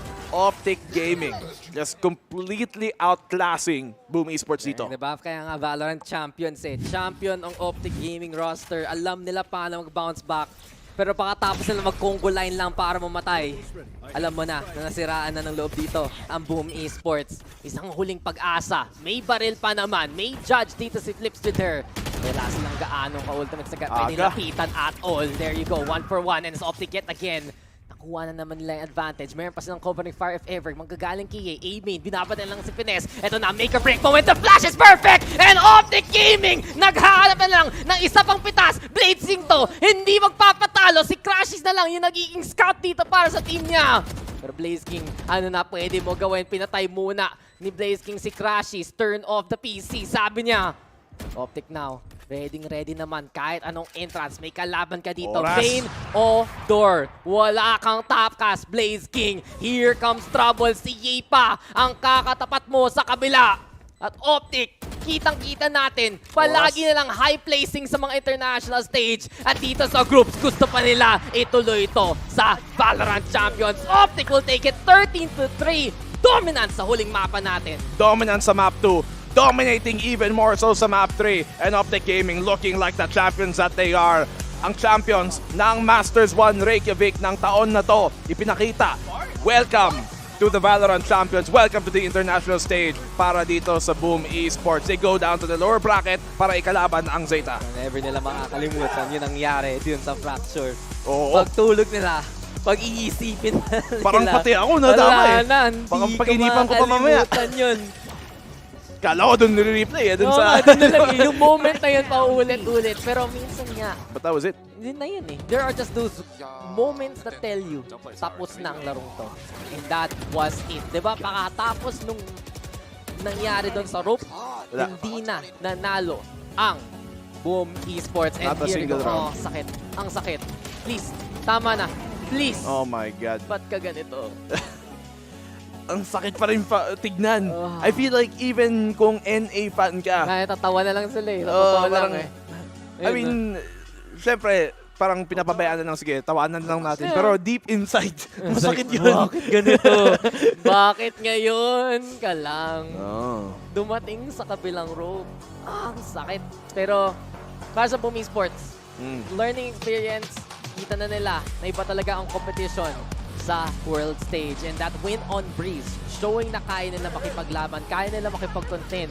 Pero mukhang yung kailangan nila tingnan ngayon, gaano sila tumagal sa isang series, diba? Map was really good, pero map 2 and 3, naubusan na ng steam eh. Especially sa third map, hindi makahanap ng sagot kasi na-outclutch sila kanina ng Optic and then out-execute and out-intel later on. And frankly enough, sa tutusin, mas madaming plays pinakita ang Optic in terms of quantity, just sheer quantity of it, compared to Boom. We saw a lot of basic stuff work out for Boom. It's a map, especially on Breeze, na it allows more individuality to come through the fold. It allows a bit more individual plays na may pagana, those big maps. Pero when you come down to more tactical, close-knit and close quarters maps, katulad nitong Fracture, katulad nitong Bind, or really team play and utility usage is what is the true key.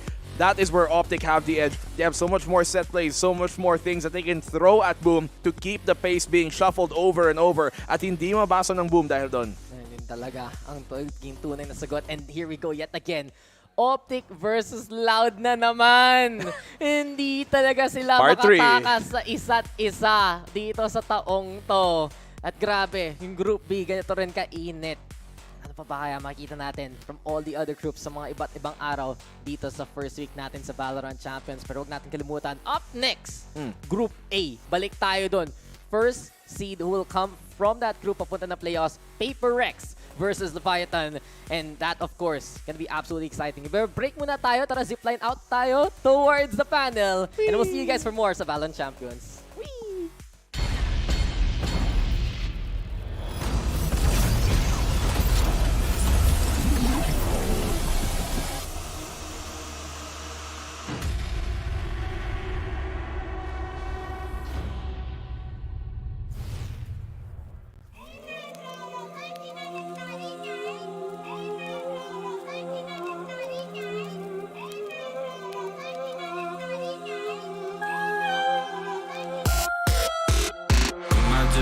I see your ghost flying through the sky. We see the coast.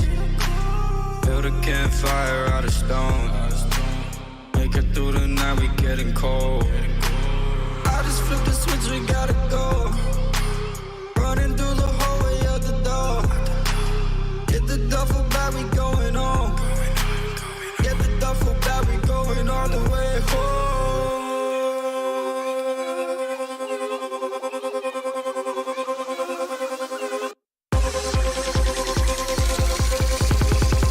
Flip the switch, we gotta go.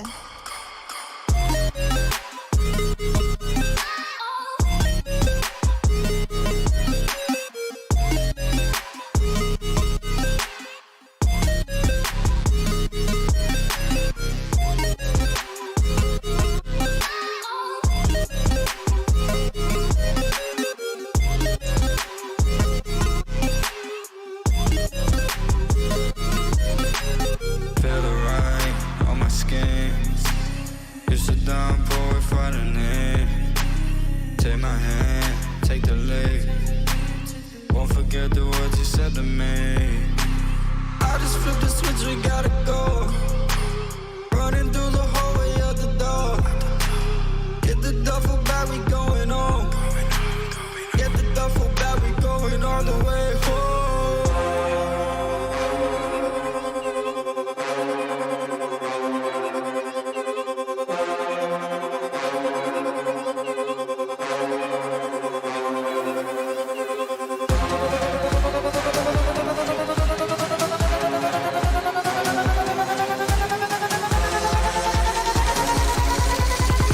I just flipped the switch, we gotta go.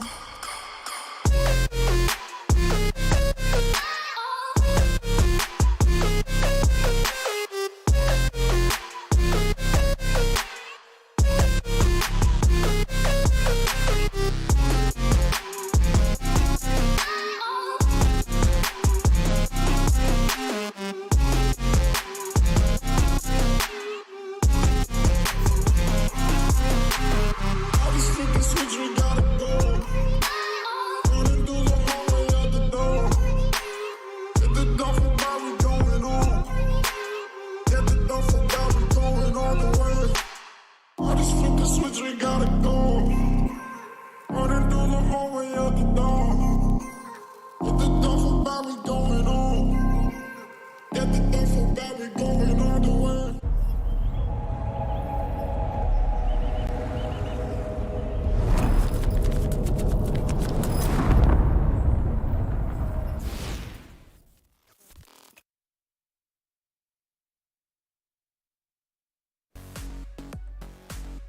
History is continued to being made dito sa Valorant stage at masasabi ko na sobrang batak ng Optic Gaming when it comes to going the long run.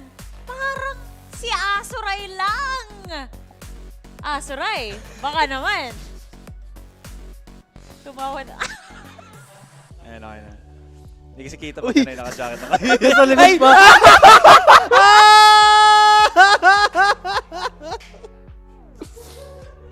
Ito yun si Asuray. Tama. Si Asuray Gaming, ladies and gents. Yung Twitter niya nasa baba pa, di ba? Oo ba? Huwag kang mahiya.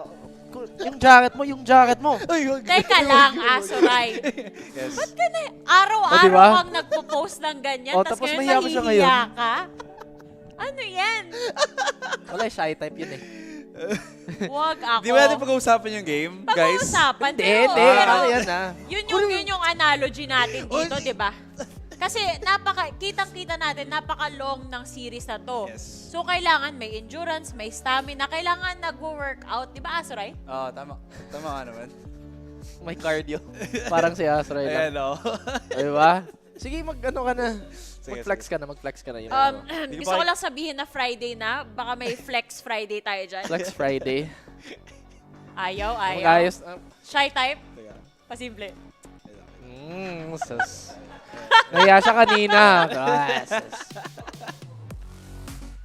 Parang I'm shy. Oh my goodness. Okay, Asuray, ikaw na yung stamina man natin. Pag-usapan natin kung anong nangyari habang tumatagal tong series na to. Nagising nga, hindi ako ano doon. Anyways. Kami rin. Perfect analogy actually yun, yung talking about stamina. Kala ko yung ano niya, yung biceps niya, perfect analogy. Pwede naman, kasi greatest flex ng Boom Esports is yung sa simula lang. After nun, nag-desaturate na yung kanilang muscles and everything. Their stamina started to run out. And it felt like parang there was a slow decay for Boom Esports na the more that we got through the series, umabot tayo sa bind, you saw them having to, struggling a lot more. Tapos, I think it finalized talaga sa Fracture where they had a set plan. Pero after nun, bigla na lang siyang naglaho. I think rather than them running out of options, it was just because Ye was just such a, again, El Diablo, the demon that just could not be exercised by Boom. Wherever he plays on a site, he just will not fall down. Well, it did seem like avoid Ye was just not enough for Boom. Pero sa tingin ko, yung I think it was round 5 na parang yung nagsimula yung domino effect sa Boom. They had 2 retakes, or rather 2 post plants that they should have won. May, if I remember correctly, may orbital strike si Blaze King, pero nakapuesto siya parang off angle. Di pa naka-trade si sino yung naka-ano sila sa kanila, naka-breach. Diba hindi si Famous. Si FNS. Si FNS. Hindi, sa side ng Boom. Tebotol. Si Tebotol, di ba? Wala siya sa position maka-trade. May flash siya, oo. Pero di siya nakasuporta ng maayos. And then after that, once again, Blaze King was put in a similar situation na yung molly niya. Baka slight whiff. Sa baba, si Astro yung din. Kapit lang. Kapit lang. Kapit lang. Again, pero ito, nakikita natin yung stats on the board. Gusto ko lang sabihin na, sabi mo kanina, isa lang. No. Ay, nako. That's the replay agad. Sabi ko nga sa inyo, history is being made talaga dito sa series na to. Day number 2 pa lang yan. At kakaibang ace nga naman yung nakita natin. On the side of Boom Esports, mapapafacepalm ka na lang. Pero for the rest of the world, hindi mo rin alam kung paano magre-react. Good sport naman. Kitang-kita natin yung reaction nila doon. Natawa rin sila doon sa nangyari. Pero, di ba? Tayong mga normal na tao, nangyayari rin pala sa professional scene yung mga ganyang bagay. Yun yan, nakita natin yung stats kanina. Gusto ko lang sabihin na kung sinasabi ni Raf paulit-ulit kanina habang nanonood na F, ako FF, huyay! Okay. I want to put something out then specifically para kay Boom. No, you will not deny me. Kahit mo sabihin mo no, pupush ko pa rin yan. Sige. Anyways, Famous was the one that actually played the KO on Fracture, diba? And we were kind of discussing this, sabi mo nga na it would have been good if Berserk was the one on the Neon, and he actually was. Did you feel like sana we went for the reverse? Because I felt like Berserk is a more complete type of player na he can actually play yung mga hybrid what do you call this? Hybrid duelists, in the form of like a Sky or KO. Would have been better if Famous was just on the Neon na lang. Because we've seen him actually play the Neon when he was still back with Berserk, I believe, when they were up against, I think that was Order. Sa Bind, pares sila naglaro ng Neon. I think we saw him actually be able to play that against the team. So maybe he could have actually transitioned that then sa Fracture. Well, yung point of reference naman natin is very, very old. I would say APAC 2 and more recently LCQ. Tapos nakita naman talaga natin, lalo na sa map 1, nag-succeed naman talaga si Famous sa main rifling position or very, I would say, third, fourth contact, depende kung naunahan siya sa lurk. But then again, we see Berserks really pop off when he's on a more mobile agent. I think one of his more iconic clips was actually on Bind. Yung naka-jet siya, yung naka-A siya against, I think ikaw yung nag-call with possibly Onyx, I think. I think it was possibly. Yeah, basta lang ko on B-side. Yeah, that one. Yun nga, parang si Berserks, he needs that freedom of movement din as a player. And we've seen him succeed naman. Pero parang yung impact ni Famous as a second in just really was not felt. True. Agreed.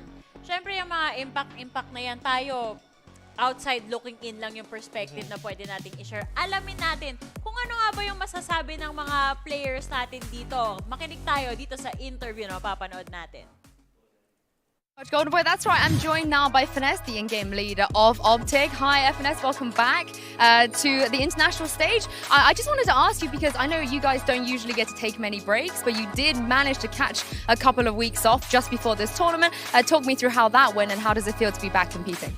Yeah, right after Copenhagen, we literally just went completely MIA off the internet. Didn't really do too much. Some people played ranked here and there, but completely stopped scrimming. Definitely needed the break. The coach obviously saw how burnt out we were in general, so kind of everyone took their own time with family, friends, girlfriends, whatever, and yeah, it was definitely necessary.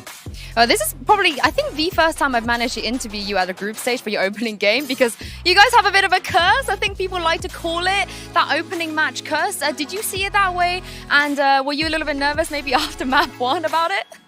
A little bit, for sure. I was just like, not this again. But I played so bad map 1, I was pretty disappointed in myself. Obviously still a very, very close map in general, but yeah, I'm glad we pulled through.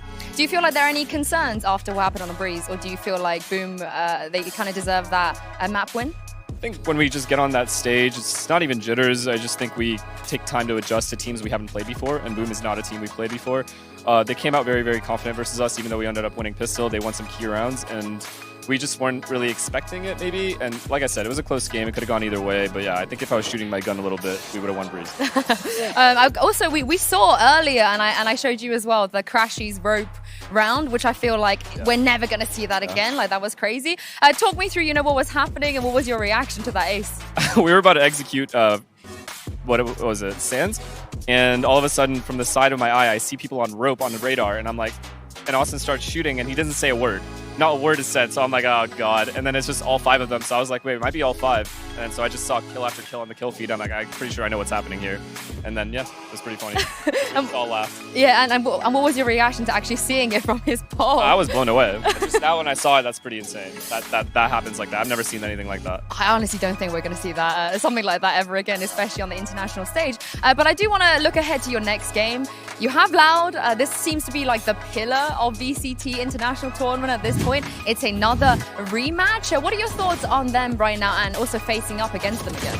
So we got a chance to watch their game right before we played. Obviously, an incredible team. Very, very humble team as well. We're good friends with them. So, like I told you a story where like Sassy was like, I'm so sorry. The first time he saw me, because obviously we've played each other so many times, it's just unfortunate we end up in the same group again. But it'll be fun to play against them. I think anytime we play against them, we learn a lot. So win or lose, it'll be a good game. You mentioned that when it comes to the teams you haven't played against before, like Boom, you take a while to adapt. Is that what you guys tend to do in scrims? Do you want to scrim the teams you've never played before just to kind of prepare for the on-stage games? For sure. I mean, it's nice to have some familiarity, for me especially as an IGL, to like kind of know. I know they did this in this match or this match, but to actually scrim against somebody and play a match is a completely different story. So as much as you anti-strat, you don't actually know a team until you play them in a match server on stage. So yeah, it was definitely a little overwhelming on that first map, but yeah, we pulled through, and yeah, in general, we have a very easy time, much easier time when we play teams that we're familiar with. And when it comes to teams you are familiar with, anti-stratting Loud, again, I know it's so unfortunate you seem to be in the same group, but how different is that approach versus a team that, like you said, you are familiar with? Similar to how we played last time. It was very, very similar storyline. We'd already played them previous, so we kind of knew it's going to be one of those, like, both teams are trying to anti each other's antis. So it's one of those things where it's going to be a mind game. But I think it's going to be a dogfight early on. I think both teams are going to try to gain an advantage early on and kind of be aggressive. And yeah, hopefully we come out on top. And lastly, you guys, every single tournament you come into it, you have a big target on your back. I think I heard even in interviews with other players, they want to play against you, they want to face you. But what do you think about the general level of competition in this tournament compared to maybe even last Champions? I've always said this. I've said this since the first time we entered a LAN stage in Valorant. And no game is easy. You're playing NA, you're playing Asia, you're playing Europe, doesn't matter. No game is actually easy. And even, I think you guys all predicted us to win this game. And you clearly saw that it could be, troublesome sometimes. So yeah, I think everyone's talented now. I think the skill ceiling is definitely, like, everyone's reached it at this point. Everyone's aim is really good, and it just comes down to tactics now. Thank you very much, FNS, for joining me, and we'll see you in the next round. Thank you. Well, that's it for this game, but make sure you stay with us, because next we're going to see which team is going to be the first one to qualify to the playoff stage between PaperX and Leviatan. We'll catch you after the break. Teka lang, Inso, excited ka masyado. Kami muna. Pinapalis mo na agad kami. Excited ka na atang marinig mag-cast yung Konyo Duo. Ayan, sinabi ko na guys, maya-maya sa next series natin, kilala nyo na kung kaninong mga boses yung maririnig nyo. Pero ang ganda ng mga sinabi doon ni Tropang FNS, no? And excited na akong makita yung Optic versus Loud. Yun na naman. Pero abangan muna natin yan kasi yan yung mangyayari dito sa Group B. For now, Group A ang magiging focus natin in the upcoming series. So guys, magkakaroon tayo ng break, but when we return, it is PRX versus Leviatan.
I see your ghost flying through the sky, we see the coast.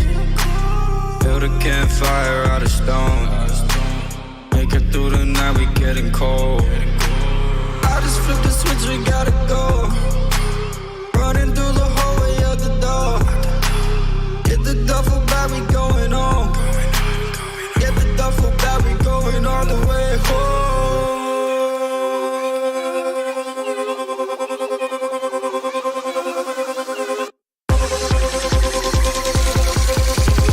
I just flipped the switch, we gotta go.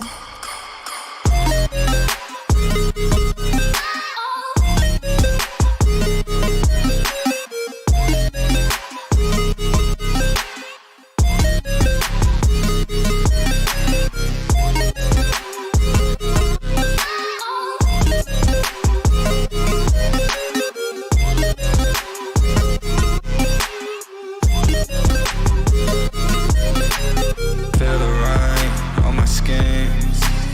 It's a downpour fighting in. Take my hand, take the lead. Won't forget the words you said to me. I just flipped the switch, we gotta go. Running through the hallway out the door. Get the duffel bag, we going home. Get the duffel bag, we going all the way home.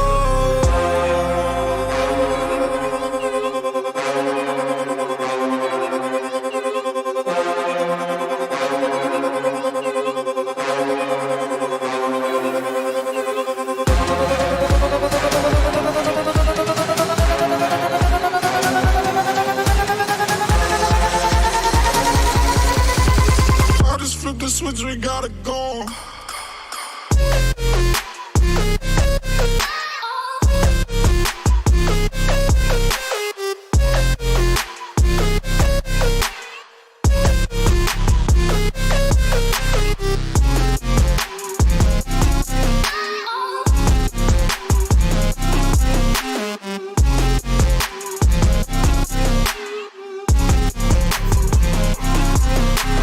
I just flipped the switch, we gotta go.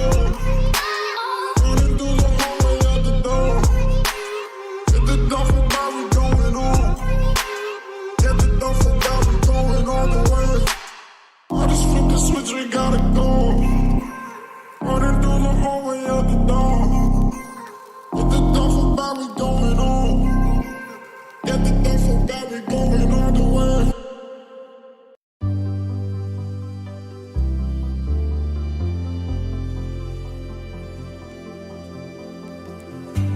Falling back through the years, when time still held me tight. Oh, and now I know that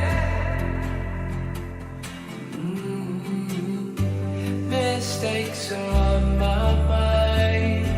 Can't leave the past behind. No way, shadows dancing from the smoke. Get up, got the soldier, moving forward. Go up in the flames, your heart is softer, fire and bolder. Go up in the flames, 'cause I can't stand to live this way. So once I'm gone, I'm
Mga Pinoy, handa na ba kayo? Well, ako hindi pa. Kasi kasama ko dito sa panel. Walang iba, kundi si Terror at si Bill. Lungkot ni Laika, no? Oo nga no? Nung Parang, sinabi niyo, parang lugi pa siya na Oo tayo nga nandito, no? dapat nga thankful siya kasi at least meron siyang breather, di ba? Na tayong dalawa yung kasama niya, di ba? Oo, makapagpahinga-hinga Oo naman nga. siya. At saka syempre yung audacity na sinabi niya, Yung mga Pinoy. acidity, men, yung mga Pinoy. Yung transparency, yung sabi niya mga Pinoy, what if may nanonood sa ating mga Amerikano? Hindi mo man lang inisip yung mga tao na yun. Ano yung para sa Pinoy lang to? Oo, malamang Filipino broadcast nga eh. Ewan ko na lang. So, sinong mali sa ating tatlo? Si Vil. Oo, Vil. kasi babae kayo, lagi kayo tama. So, Ay, tama, nakuha mo. Pero salamat sa pag-welcome dito sa panel. Winelcome ko kayo? Ay, hindi pala. Binabawian na tayo, Oo, beso. no? Sumasagot na, oh. Gusto ko lang Gumugusto. malaman nyo, bago kami nagsimula, sabi ba naman ni Terror, like, picturean mo nga kami. Sino ba naman ako para makasama sa selfie nila? Likers. Siyempre Likers. ako, sino lang ako, di ba? Sorry, Pero sorry. ang pag-usapan natin, yung mas importante kesa sa akin, which is yung Leviatan. Totoo yun.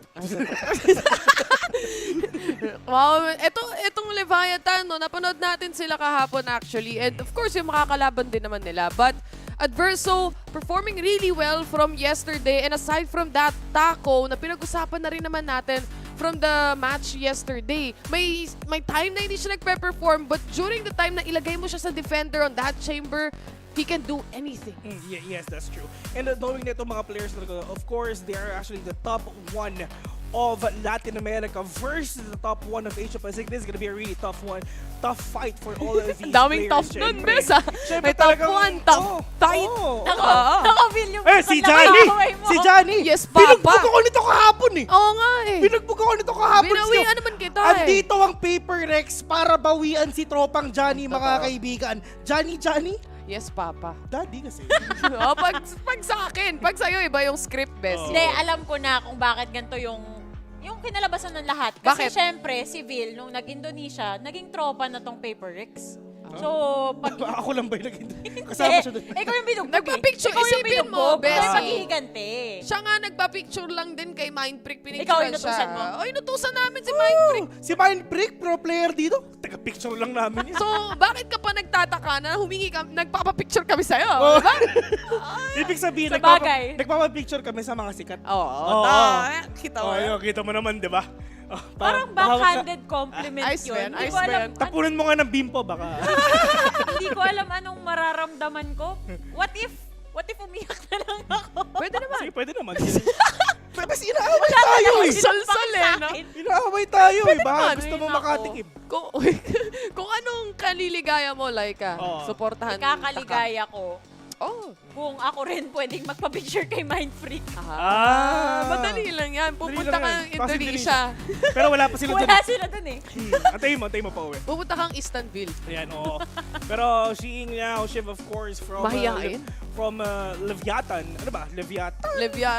Leviatan pa rin talaga, of course. And syempre, knowing all these players na talagang lumalabas dito with that fade na talagang hina-highlight para dito kay Shai. Talagang, of course, this is actually one of his best agent lang din talaga. And number one din talaga. Pwede sabihin na one of the best initiator there in their region.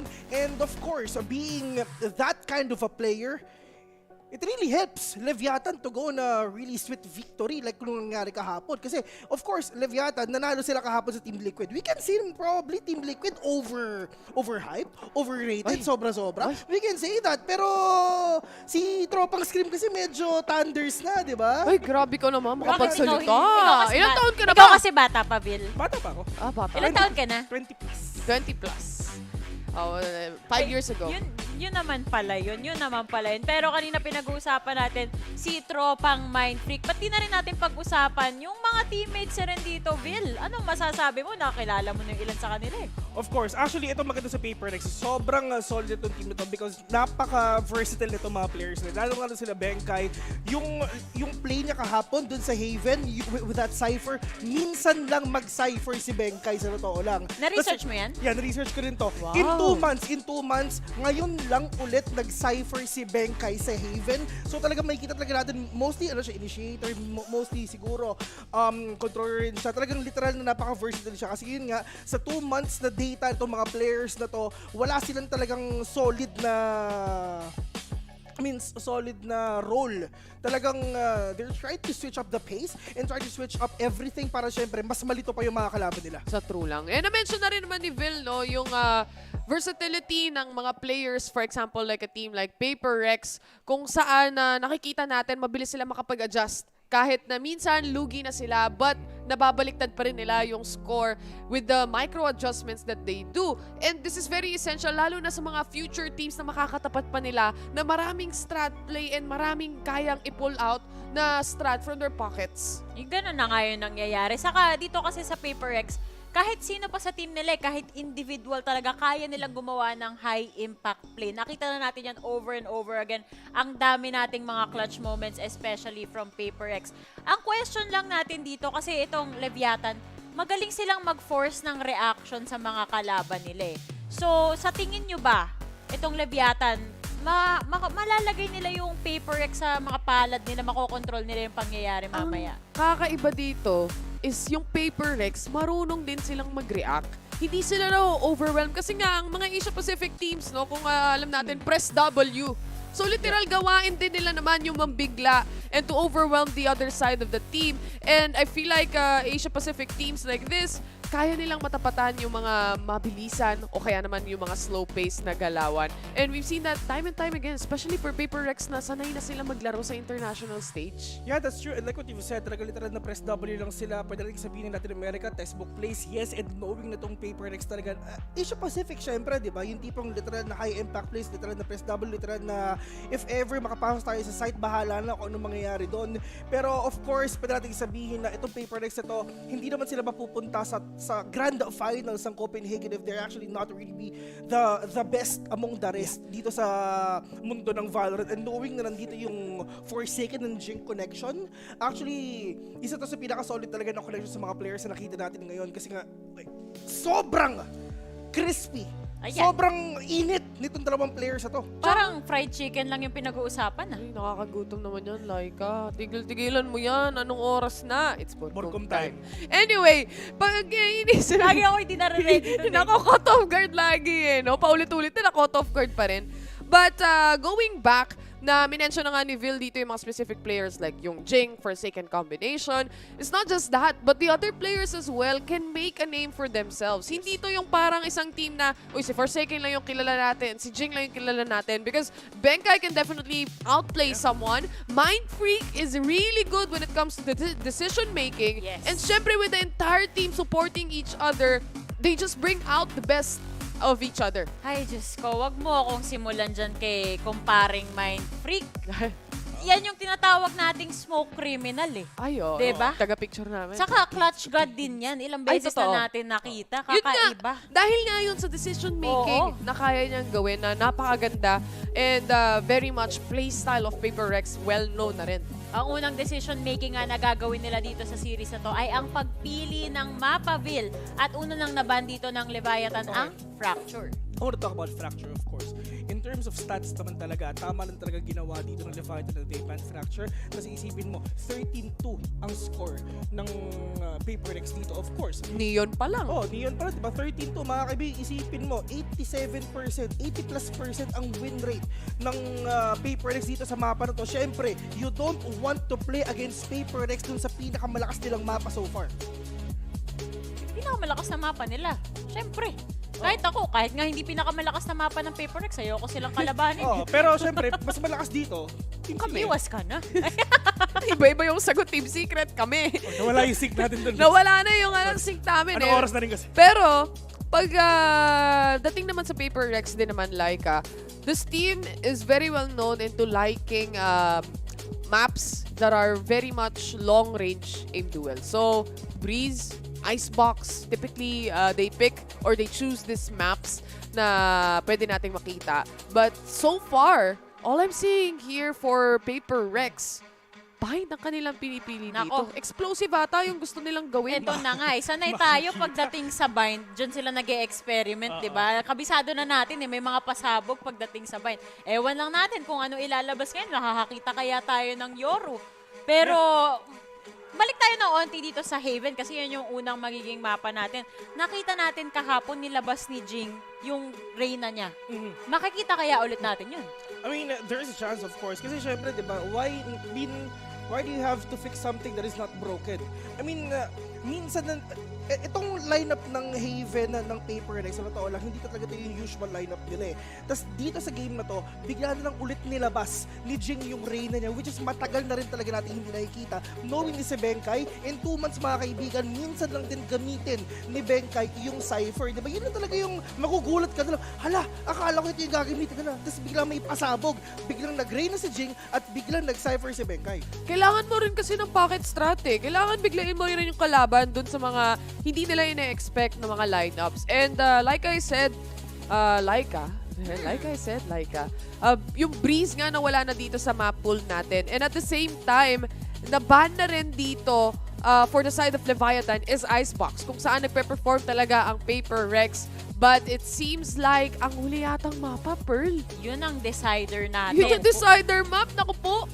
Ang pumili ng bind is actually, ano, diba, is Paper Rex, diba? Okay, for Paper Rex, that is actually one of their best maps as well. And ito pinaka-delikado ngayon sa Leviatan. This is one of their weakest maps, sabi talaga. 5-11 ang score nila dito so far. So medyo mahihirapan ata dito, knowing na merong Yoru pa na pwede ipakita. Si Forsaken dito. And the only team na nakatalo sa Yoru pick is actually FPX. Yes, yun ang sasabihin ko eh. Na nabasa ng FPX yung nangyari doon. Sila yung nakapag-control nung pace nung specific map na yun, nung grand finals natin doon. So, siguro kung nakapag-aral talaga ng mabuti tong Leviatan, medyo na-figure out na nila. Or, syempre, kung yung PRX hindi naman magpapakabog, nahuli tayo ng FPX, labas tayo ng bagong strat this time around. True lang. Tsaka, itong bind map natin na pinili ng Paper Rex, not only problema nila is the Yoru itself, but I feel like Jing will also, or can pull out a raise. Kung saan, napakakulit mag-raise niya ni Jing. And of course, the two entries, the two duelists that we have right here, the combination, especially adding supporting players like Mindfreak na magaling nga mag-decision making, malaki talaga yung lamang nila sa Leviatan. Dun sa bind map, makulit. Makulit? Malupit. Makulit, malupit. Parang si Kang Lupit. Nadamay na naman yung tao na wala dito. Parang kahapon lang. Pero ito, ano ba yung mga tendencies to look out for either of the teams? Kasi alam ko tong sa Leviatan, minsan makulit din tong mga to eh. Alam mo yung magpipik, nakitang may kalaban, magre-repick, sila pa yung mamamatay. May mga ganun moments talaga eh. Yeah, the thing is, this team, during the time na nakita natin sila maglaro, they were oozing with confidence. Yun yung nagdadala, kaya nagre-repeat sila because they had the confidence to do so and they had the confidence na kaya nilang kunin yung kill. Yeah. Sometimes it just doesn't work out, but because of that confidence na nadadala nila, even the coach itself, di ba? Yung confidence na yon, yung sumusuntok sa ere, it just gives so much vibes to the entire team na kaya nilang i-overtake kahit ano. Parang ganun. Yan. Speaking of vibes, alamin natin kung ano nga ba yung vibe na nangyayari sa ating main stage. Vibe check!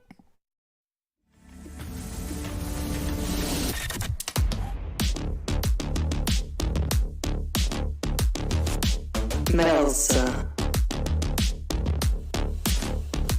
Jing.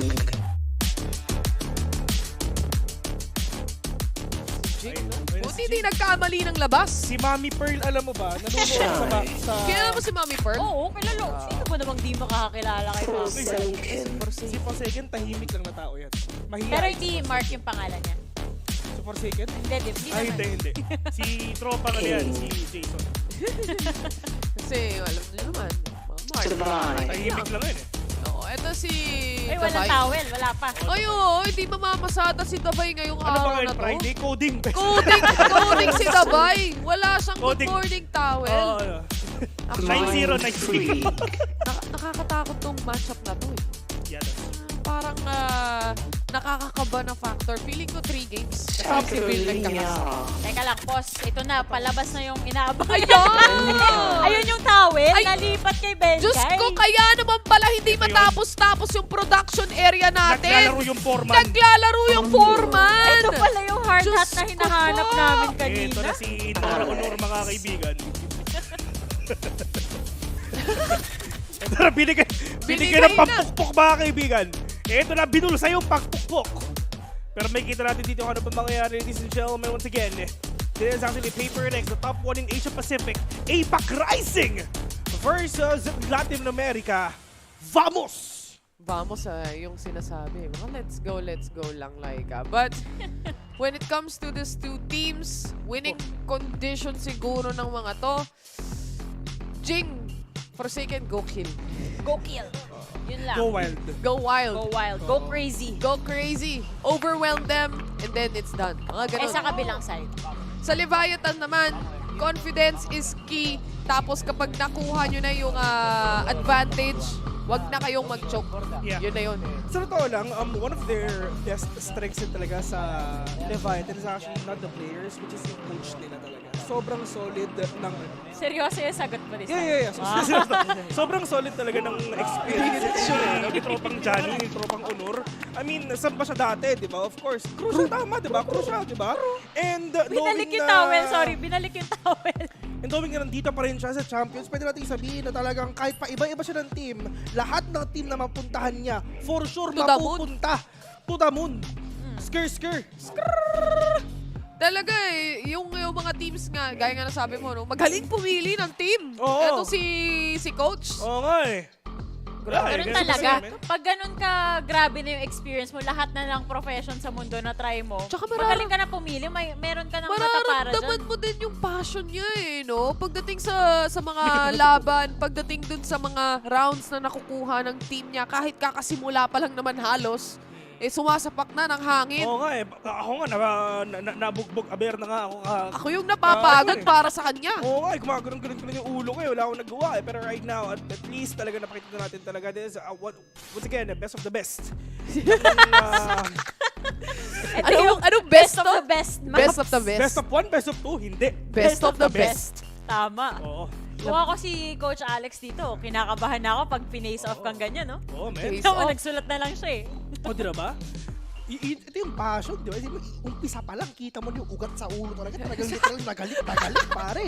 Yung parang, hindi, pare, manunalo tayo dito, man. Kitang-kita mo, parang, sarap ko.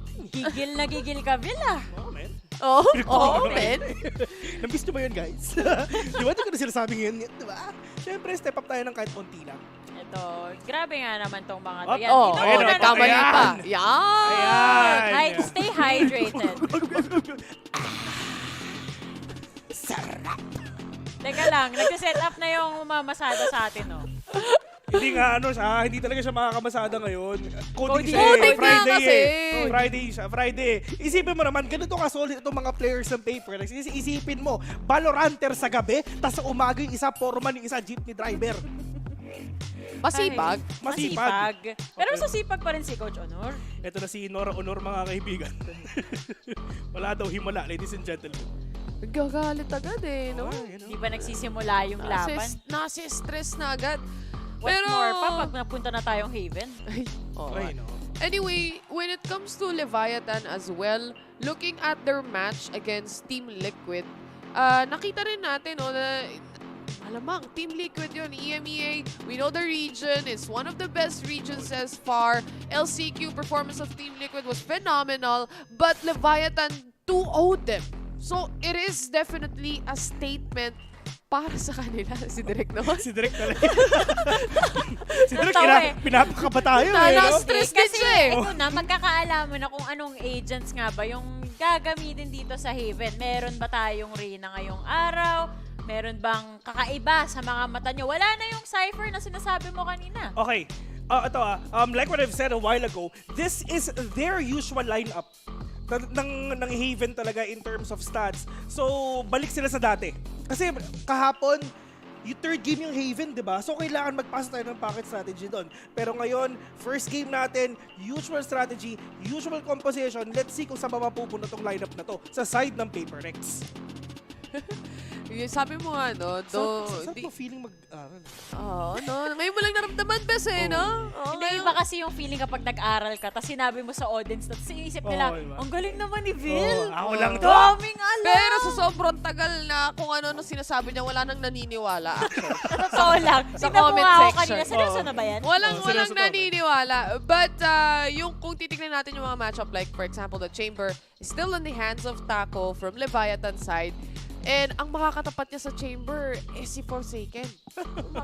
Nako po. Makakating mag-Chamber rin to si Forsaken. Knowing na, syempre, dual main naman talaga siya. And the opportunity for a Chamber, kahit na na-nerf, nakita natin, he's almost as if always on a pick sa mga teams na meron tayo dito sa VALORANT Champions. Yeah. Kasi, I mean, hindi naman siya, ang nagmahal lang naman, ang nagbago lang naman is yung presyo. At saka yung cooldown, at saka ako. Pero at the end of the day, ganun pa rin ang bawas ng headhunter. Pero nagmahal nga lang, 150 na kada putok. Kasi back then kasi 100 lang kada putok eh. Like what I've said, di ba? Siyempre, inflation. Pero ngayon, iba na. Pero feeling ko, mag-game na tayo. Game na talaga. Game ka na ba?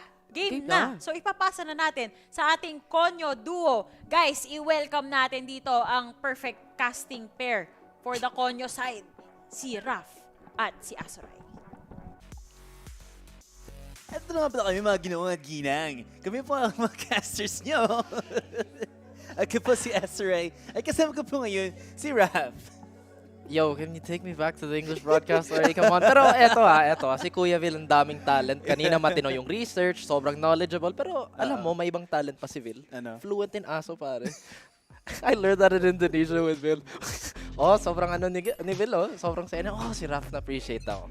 But now, we are going to jump into the game, Aster. As you're standing up, baka yung first pick is on the side on Forsaken. Maybe, may he receive or may he give? Nothing has really transpired with the Benkai on that stage. I feel like that's a little unusual. Pop shots maybe through the wall as the Haunt does spot out one. Jing, yep, there it is. Adverso does pop him off, goes back onto short lang muna ngayon as the rest of Paper Rex look to maybe get that refrag. Although Leviatan already backing away. Adverso medyo napakasim siya na onto dito and he'll be taken down by Forsaken. King gonna be doubling up onto Sewers ngayon, Raf, as the rest of Paper Rex now slowly creeping up onto A-Long. Forsaken already knowing na magkakaroon ng big tap dito, but not knowing that the double swing again from King coming in from short will be the final coffin here for Paper Rex. 1 versus 2. Mindfreak running for the spike, going to B main. Agad-agad, planting out in the open. That's going to be a bit risky, but he is just going to run all the way through the back of the site. He has options, has time. Pwede mo na siyang bumalik dito muna ngayon. Possibly could go C, but he's already at A link. This is a really good position for him, Raf, because he is circumventing itong double up ng Leviatan with Melzer and Takalila, but with him burning down the timer on that clock, they might be close as soon as he tries to plant that spike. Parang sobrang rare na whiff yan on the side of Forsaken. Again, we've seen him open up matches with such great shots, but now it's all up to Mindfreak in a 1v2 here. Tingin ko yung pacing ng Paper X at Leviathan sobrang similar kasi we know the LATAM region as a very aggressive, a very fast one. And somewhat unorthodox in these stakes, but it's Melzer and Taco versus Mindfreak. What can Mindfreak really do here? Has a ghost in hand. Melzer, Taco is quite low. Do they line up? Beautiful paranoia. And, well, Mindfreak, bye-bye. Yeah, I mean, isipin mo na siguro why would he smoke that early? He didn't know where Leviatan was. He didn't know the timing of when they're going to start to peak. So just popping that smoke as soon as he can was the only real thing. Maybe you could have thought that possibly pwede siya pumunta ng ilong dito, put a star there, maybe set up for a gravity well play or something. But again, no information on the 2 versus 1, so wala talaga siya magagawa doon but to try to just be a bit cheeky and something else. Now, aside from that, really amazing play from King coming from Sewer, the double up from Adverso's Sewer control. You said oof nung nakita mo yung agent selection dito ng Paper Rex, I feel, naman right? oof. Parang naano ko lang, nabiglaan lang. Kasi okay. So stage, oof, hindi oof. Okay. Okay. But again, Benkai on the stage, really not a common sight. To be honest with you, sabi naman kanina din ni Eliza yung win condition ng Leviathan is that they have to play confident. Paper Rex is a team that if they can run you over, they'll do it without hesitation, but with Verso has a Spectre in hand here. Option nakita. No frags just yet. And as soon as I say that, I completely jinx it. Jing does get a trade, but at Verso gets 3. Now Mindfreak and Jing up to their devices here. Jing, anong magawa niya? 3 HP. Wala, apparently. Mindfreak all alone, Asoray. Similar situation. Can he change the script, though? Star being thrown at the back of the site already on Gong. Isolates the fight. Verso does have the crossfire with his teammate, but there's one coming in through mid. Unfortunately, walang spray transfer. Not many bullets on that Stinger, and the ace picked up by Verso. This would mean coming into the third round, he already has access to that Rolling Thunder of his. But the second round, it was a forced buy by Paper Rex, so they're gonna have to save up for the third round. Fourth round, sila makakuha na nilang proper guns and everything. And this is where it gets, again, scary. They're gonna just give so much utility. A bonus round plus big ultimates, possibly accessed by Leviatan when that time comes. Again, confidence. They have it in spades. Pero kalma lang, 2 rounds in pa. Dapat, actually expected naman talaga yung panalo sa pistol. Yeah. They do get that bonus. That's why it's called a bit of a bonus. But with that Verso actually getting that Rolling Thunder, that is a very, very big part of a potential plan. But looks like Paper X, they slow it down. They want a bit of a default. Tako, nahanap niya si Jing. Is that all he can find? And it seems that Forsaken is trying to heat up here, but it's na naman. That's going to be a big one. Yeah, spots it out, King. Aggressive, boops him forward. Syempre. Nice little lineup for King here. Looking for more. Does throw out the nade alongside yung tether dito ng teammate niya. As he backs off. Or rather, Paper Rex. The rest of the 2 members, Benkai and Mindfreak, going to try to double up here. But it's a 2 versus 2. Popping a couple of shots down just to check if any of the corners here right now on A House is compromised. Not really. 4 or 5 seconds, they do have a little bit of time to just hold on lang muna. Intay-intay lang dito. Pero Benkai, he needs a double pick from his teammate. Does Mindfreak have something to maybe flush out the corner? I don't think so. It's all about the drive pick lang dito muna, Raf. Mindfreak, the double up. He's gonna get decimated, but that gives Benkai the information. Now he knows. Maybe he can just set up a lineup. Isa muna dito. He's trying to find one. Pops the shot, the double swing, and King picks up the 3K. I'm still really confused about this Sage pick. Usually si Jing yung naka-Sage eh. Baka may experiment naman yung Paper X. Actually, I feel like it could have been not big of an issue if they went for a zero duelist comp here, but again, it wouldn't be signature Paper X. So mukhang laman naman yung Leviatan dito. First 3 rounds, incredibly confident, incredibly convincing. How can Paper X adjust to this? Parang daming butas sa flank nila. Wala silang what do you call this? Proper anti-flank. Yeah, I feel like that's the reason for this particular comp. Because the last time we saw Paper Rex play on Haven, that was against Edward Gaming, right? They had Benkai on the Cypher. They had the double duelist with Jing and Forsaken. Forsaken was Jet. Jing was on the Reyna. I think this one gives them just a little bit more of a, ano bang terminology dun? Meron silang double up na pwedeng gawin. Like if they make a mistake or something, they do have anti-mistake utility, you know, with the... Yung fallback. Yeah, fallback. There, thank you. The Astra and the Sage. In any case, lang dito, it seems like they found a little bit of footing with that straight-up C-long take. It's actually pretty clean. Nobody's been knocked off. Shy and King, just having the Spectre is not really going to have too much damage. But I think Leviatan does have a lot of money, so they can just play the bonus and try na lang tanggalin yung mga weapons dito ng Paper X. Di naman sila nag-upgrade kanina, so yeah, true. Wala. Okay lang. Kahit wala silang pick-offs on the side of Paper X. And flawless rounds. Yeah, exactly. And they do manage to get a little bit of orb economy on their side. Paper X also very, very healthy. Jing, kulang ng isa para sa... what's the Tagalog for that answer? I heard Ray say na literally everything you can convert into Tagalog. So ano yung Tagalog ng ulti niya, no? Ni Reyes? Showstopper. wait. Huwag mo na pilitin, okay lang. Tagatigil ng palabas? I don't know. Yes. Shy, engulfed, sorry, kinain. Nilamon ng ating Spike. Ng ating patusok? What? Spike, patusok. Okay, Asra. Alright, you do you, man. You do you. We're trying. Siyempre, if it's a literal translation, it doesn't make sense. Because there's different meanings to it, diba? Grabe talaga, pare. Naku, Asra, parang ano lang talaga. Basta tayo yung kasama. It's okay. As Paper X, they do gear up for yet another round here. They do have a Cosmic Divide if they want to throw that out. But like you said, Leviatan, ganda ng economy nila. So if they lose this, they don't really have that big of a problem bouncing back. Yeah. No shots to be found, and it does look like it's relegated to yet another default. And if Leviatan's gonna play this passive, this is the perfect time to actually do it. Because again, they have the Rolling Thunder. If Paper Rex take a slower pace at this, try nila run down yung clock, and Leviatan just smartly save the Rolling Thunder, this is gonna put Paper Rex in such a weird spot. This is the point where Paper Rex has a point already, a round in, pero this is not where they can just rest on their laurels for this moment, right? And what's kind of scary din dito is King also has the ability to use that showstopper of his. So this is so many stuff, but that is too early, to be honest. Adverso's is throwing everything, but it does give Tacolia that shot onto Benkai. Jing coming into the B side. There's a nice little spread, pero Paper X, they're trying to scrub the sites, trying to scrub the Haven defending side of Leviatan and find absolutely nothing. Great slowdown here from Adverso.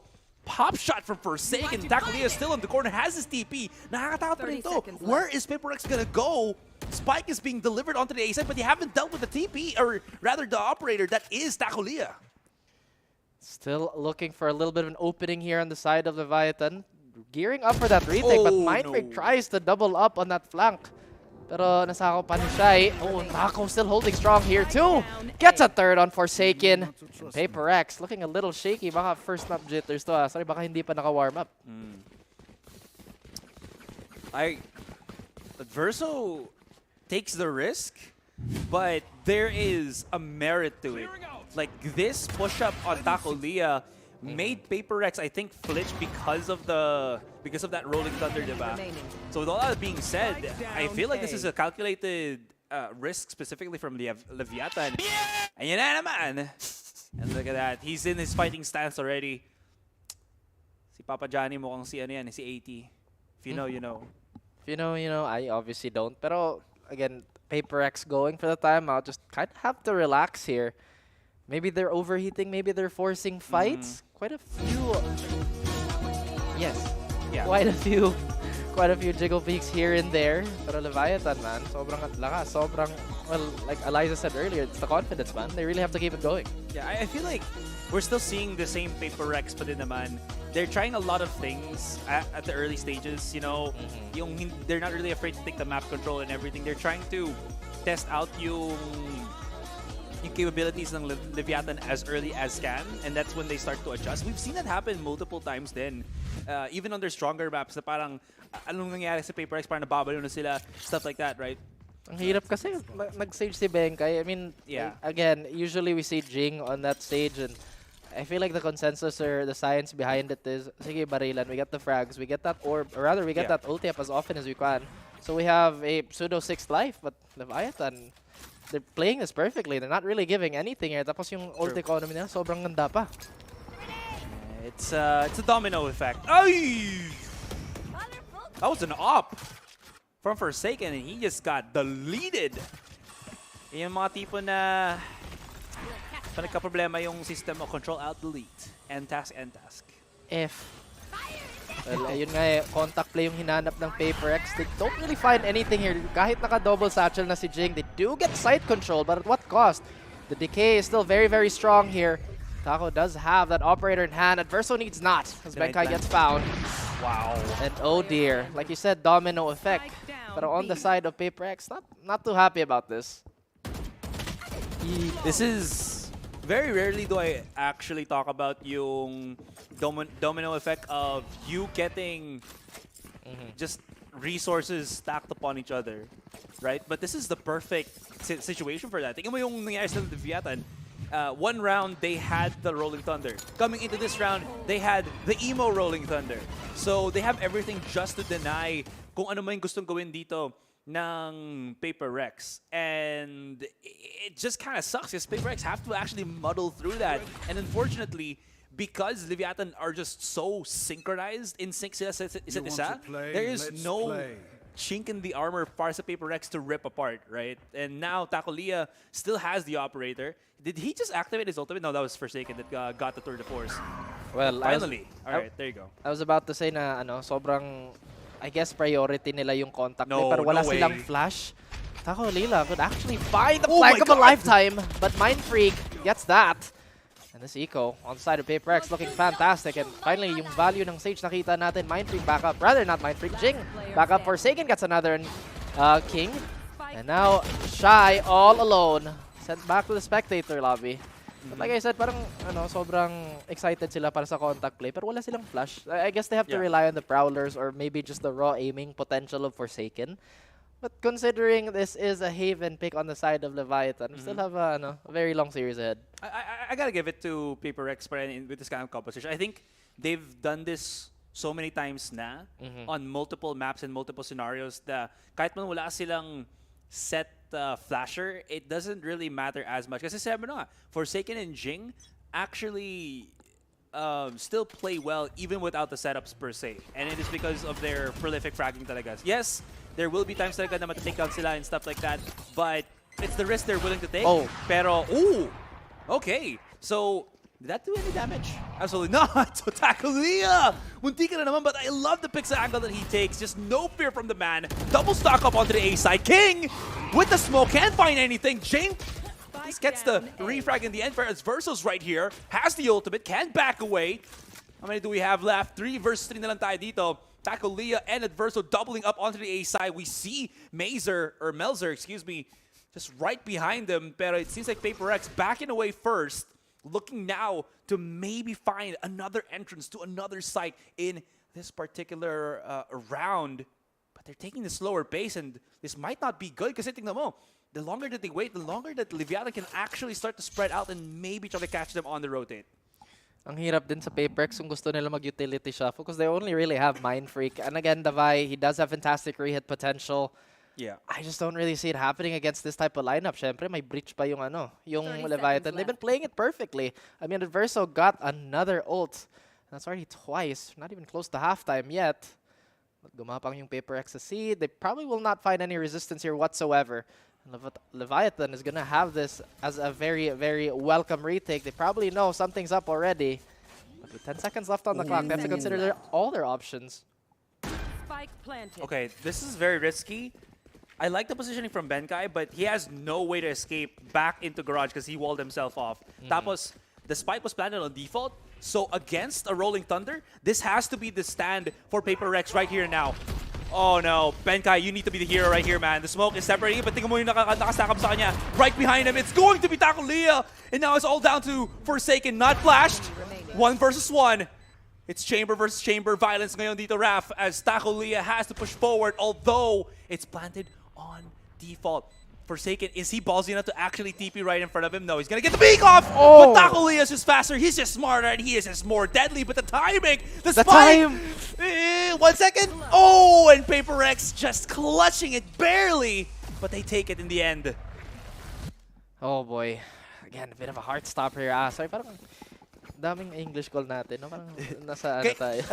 Nandun yung thought process natin. Pero we were absolutely right, diba? That again, that was the one all be all positioning for Benkai. If he did not get that push out, it would have been really bad for him because again, there is nothing that PaperX can do against a Rolling Thunder retake dito ng Leviatan. So they had to play a bit more cheeky. They had to play a little bit more unorthodox just to counter that. And again, PaperX, a team and, that is quite multi-layered. We see Benkai actually taking the initiative to find Takulia here. But what a flash by Adverso. Pero ang malas niya, wala siyang nahanap dun. Kahit na-flash, kahit bulag lahat. Well, now King on the flank here does get rid of that rendezvous point. Mind Freak, ready for the catch. Does he get the duel? Yes, he does. And it's shy to fall. Now 2v5, Asaray. PaperX, baka naka-adjust na sila. Baka bukas na yung monitor nila. Joke lang. Well, I mean, you're not wrong. Baka nakalimutan lang nila iset yung refresh rate. So naka 60 Hz sila, pero akala nila naka 240. Yo, I've seen some people say na parang, I've had this monitor for 6 months, akala ko naka 144 Hz na ako, hindi pala, 60 Hz pa lang. Guys, desktop resolution or control panel, tapos hanapan nyo dun yung 240 or 144 Hz na nyo. K-nerd. K-nerd. Anyway, Leviatan, syempre mag-save na lang sila. Malamang mag 2v4 pa sila. Tapos actually their economy is not that bad naman. I think they have one more buy. Oh, but Mind Freak narrowly misses Melzer here. The smoke will pop. King even gets a bonus, gets a third for himself. What's happening, Paper X? The Nate Throne. Oh my God! Oh, he just got wiped as a squad. I mean, okay, they wanted to take away yung weapons ng Leviatan, granted, kasi they be poor. Eco. Yeah. So they're gonna force the eco. So you gotta give it, pero we kind of still don't want to give the old charges, even to Melzer, who does have the from the shadows. Fear, self, them, death, lifeless. What? Yes. Kanina ko pa iniisip ko na yung sabihin nun eh. Hindi ko alam. Parang, maybe it's a puzzle that we have to solve. Maybe it's something that we have to really look into. So far with this pause, maybe Paper X, or rather Leviatan, is a little worried that Paper X is actually catching up to them. Syempre, they have to mix it up now kasi Paper X, again, being a very chaotic team and a very intelligent team, dami nilang layers, dami nilang strats pwedeng gawin. Yeah. And yung adjustments nila, nakita naman natin. Again, I gotta say as well, you know how Paper X, you always talk about Forsaken, right? And maybe Jing as the best players in, is it APAC or Southeast Asia? I think Southeast Asia lang muna, specifically para sa atin, in our particular region.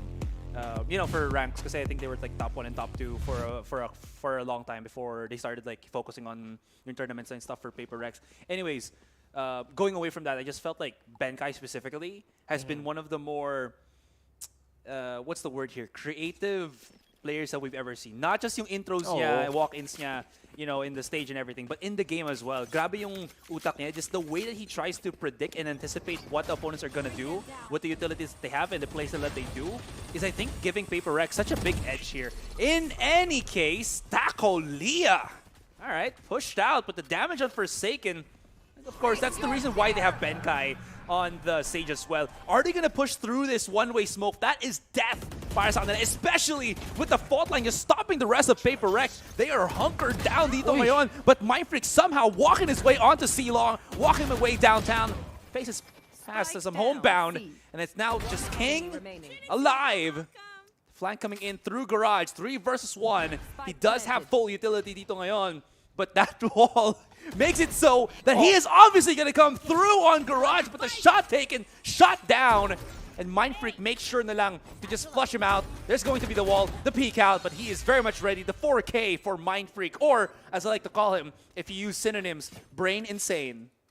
No. Yes. No. Yes. No. Yes. Pero going back to the game, tingin ko ang ganda ng read ng Leviatan eh. Yung one-way pag-garage. Tapos, syempre, nakita mo, 4 na player on the side of Paper X. But Mindfreak, my goodness, where did he come from? No tell whatsoever. And parang na-distract din yung yung anchor sa C. Nakatingin siya sa one-way niya. Then again, the bounce back. Is it happening here and now for Paper X? As nasira na yung economy ng Leviatan, a bit of a broken buy here, Asar. Only a couple of rifles abound here. Ouch. Ouch is really the name of the game, as King is going to get chipped down to 15 health. Has to go back here. They don't really have the staying power, at least in comparison to Paper X. So this is a full-blown committance on A through A long. I like the smoke. Actually, no, that's a smoke from Melzers. That does give Takoli a little bit of safety here, Dito. But you can see Paper Rex very much afraid of that positioning. They will be planting the spike on God Spot. The wall to just plug up yung spawn. And Takolia is on an island here, but he still is a very deadly player. If ever man dito ngayon, Raph, Mindfree coming into the corner. Loving the positioning here, and the timing is just absolutely divine, although the shots are not. And Shy's been able to open up. They're trapped onto the site, and Paper Rex are inside a kill bowl, where they're going to be the menu here for Leviatan. As Shy and Takolia survive, they will be defusing the spike, and I like the idea, but the execution and the shots just not connecting for Paper Rex. At least on both sides, we see quite creative problem solving. I mean, again, Leviatan, I think yung garage smoke talaga, yung parang, okay, that's interesting. I think I rarely see teams do that naman. But with Paper X, again, Mindfreak just kind of walking out C-Long in that previous round. Wow. And Shy, again, landing those crispy shots. Sometimes it's just a mix of creativity. Whoa! Okay. We saw the Egg Diablo, now we see Eggs Benkai turning up. But again, we see the res here. I wonder what their plan is. Who is going to be leading the charge?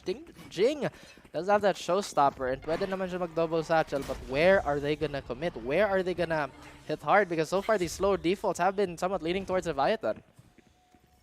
Agreed. Well, I love how Leviatan just throws out yung tether ni Fade. Yeah, I forgot what the name of the ability is. Anyways, Seize. Well, Seize these B. Oh, he just bypassed. So Shy thought na baka pwede take those si Jing, but the rest of Paper X just follow up. So Jing just goes forward, actually finds one, and maybe the Stinger will claim Melzer, but not gonna happen this time. King, will he dethrone the showstopper play of Jing? That's left to be answered. And he baited it perfectly. Napag-TP out was Forsaken, so no more threat on the ultimate. And all of that post-plant is just primed and ready from Paper X. There's a huge fan coming in from the buy, so it's not yet done. C's thrown. There's a double swing barrel. Paper X a little bit over the overheat. One's already diffusing. That's a stun. They're still on the spike. You gotta shoot him down right here, right now. Leviatan! Oh! The smoke dissipates and Mind Freak hits it. Paper X 6-6. I cannot for the life of me live for these types of games and then still monitor my Tagalog at 3 in the morning. Come on, guys. Relax, man. I gotta pick a struggle last night. No. Man, this is honestly incredibly close for both sides. Again, we didn't expect anything less from the top dog, the top seed of Latam. Wow, he's just like, smokes! Yung mga tipo ng ganyan, medyo kinikilig na yung namin. Pero tingin ko sobrang familiar ka na sa kilig, di ba? As of recently. Di naman yan, no? I will not confirm nor deny the allegations that are dropped to me. Oh! Ano nangyari dito sa atin? Sorry. Ewan ko sa'yo, nangyari natin dito. Hindi, may tinuro ka, tapos biglang napaupo ako. Basahin mo nga, may teleprompter. Hindi, kanina pa yun eh. Oo nga eh, wala lang. Nice mix. Mix up ako dun Oo nga, pero 6-6 ha. This is the half that has been quite exciting. I mean, we've had so many good games today, and it's absolute 3 in the morning. Again, I cannot for the life of me fathom what's happening, Asaray. And lest me not forget, this is the Tagalog broadcast. So mag-Tagalog ka. Ako, nahirapan ako dito, men. Hindi ako pwede magsalo. Tingin na lang ako sa'yo. Yeah, pasensya na talaga, guys. Ano nga, kaya na nga ng pino-foreshadow kanina ni Laika Mea is, sorry, Likeable pala. Napasabi tuloy ko.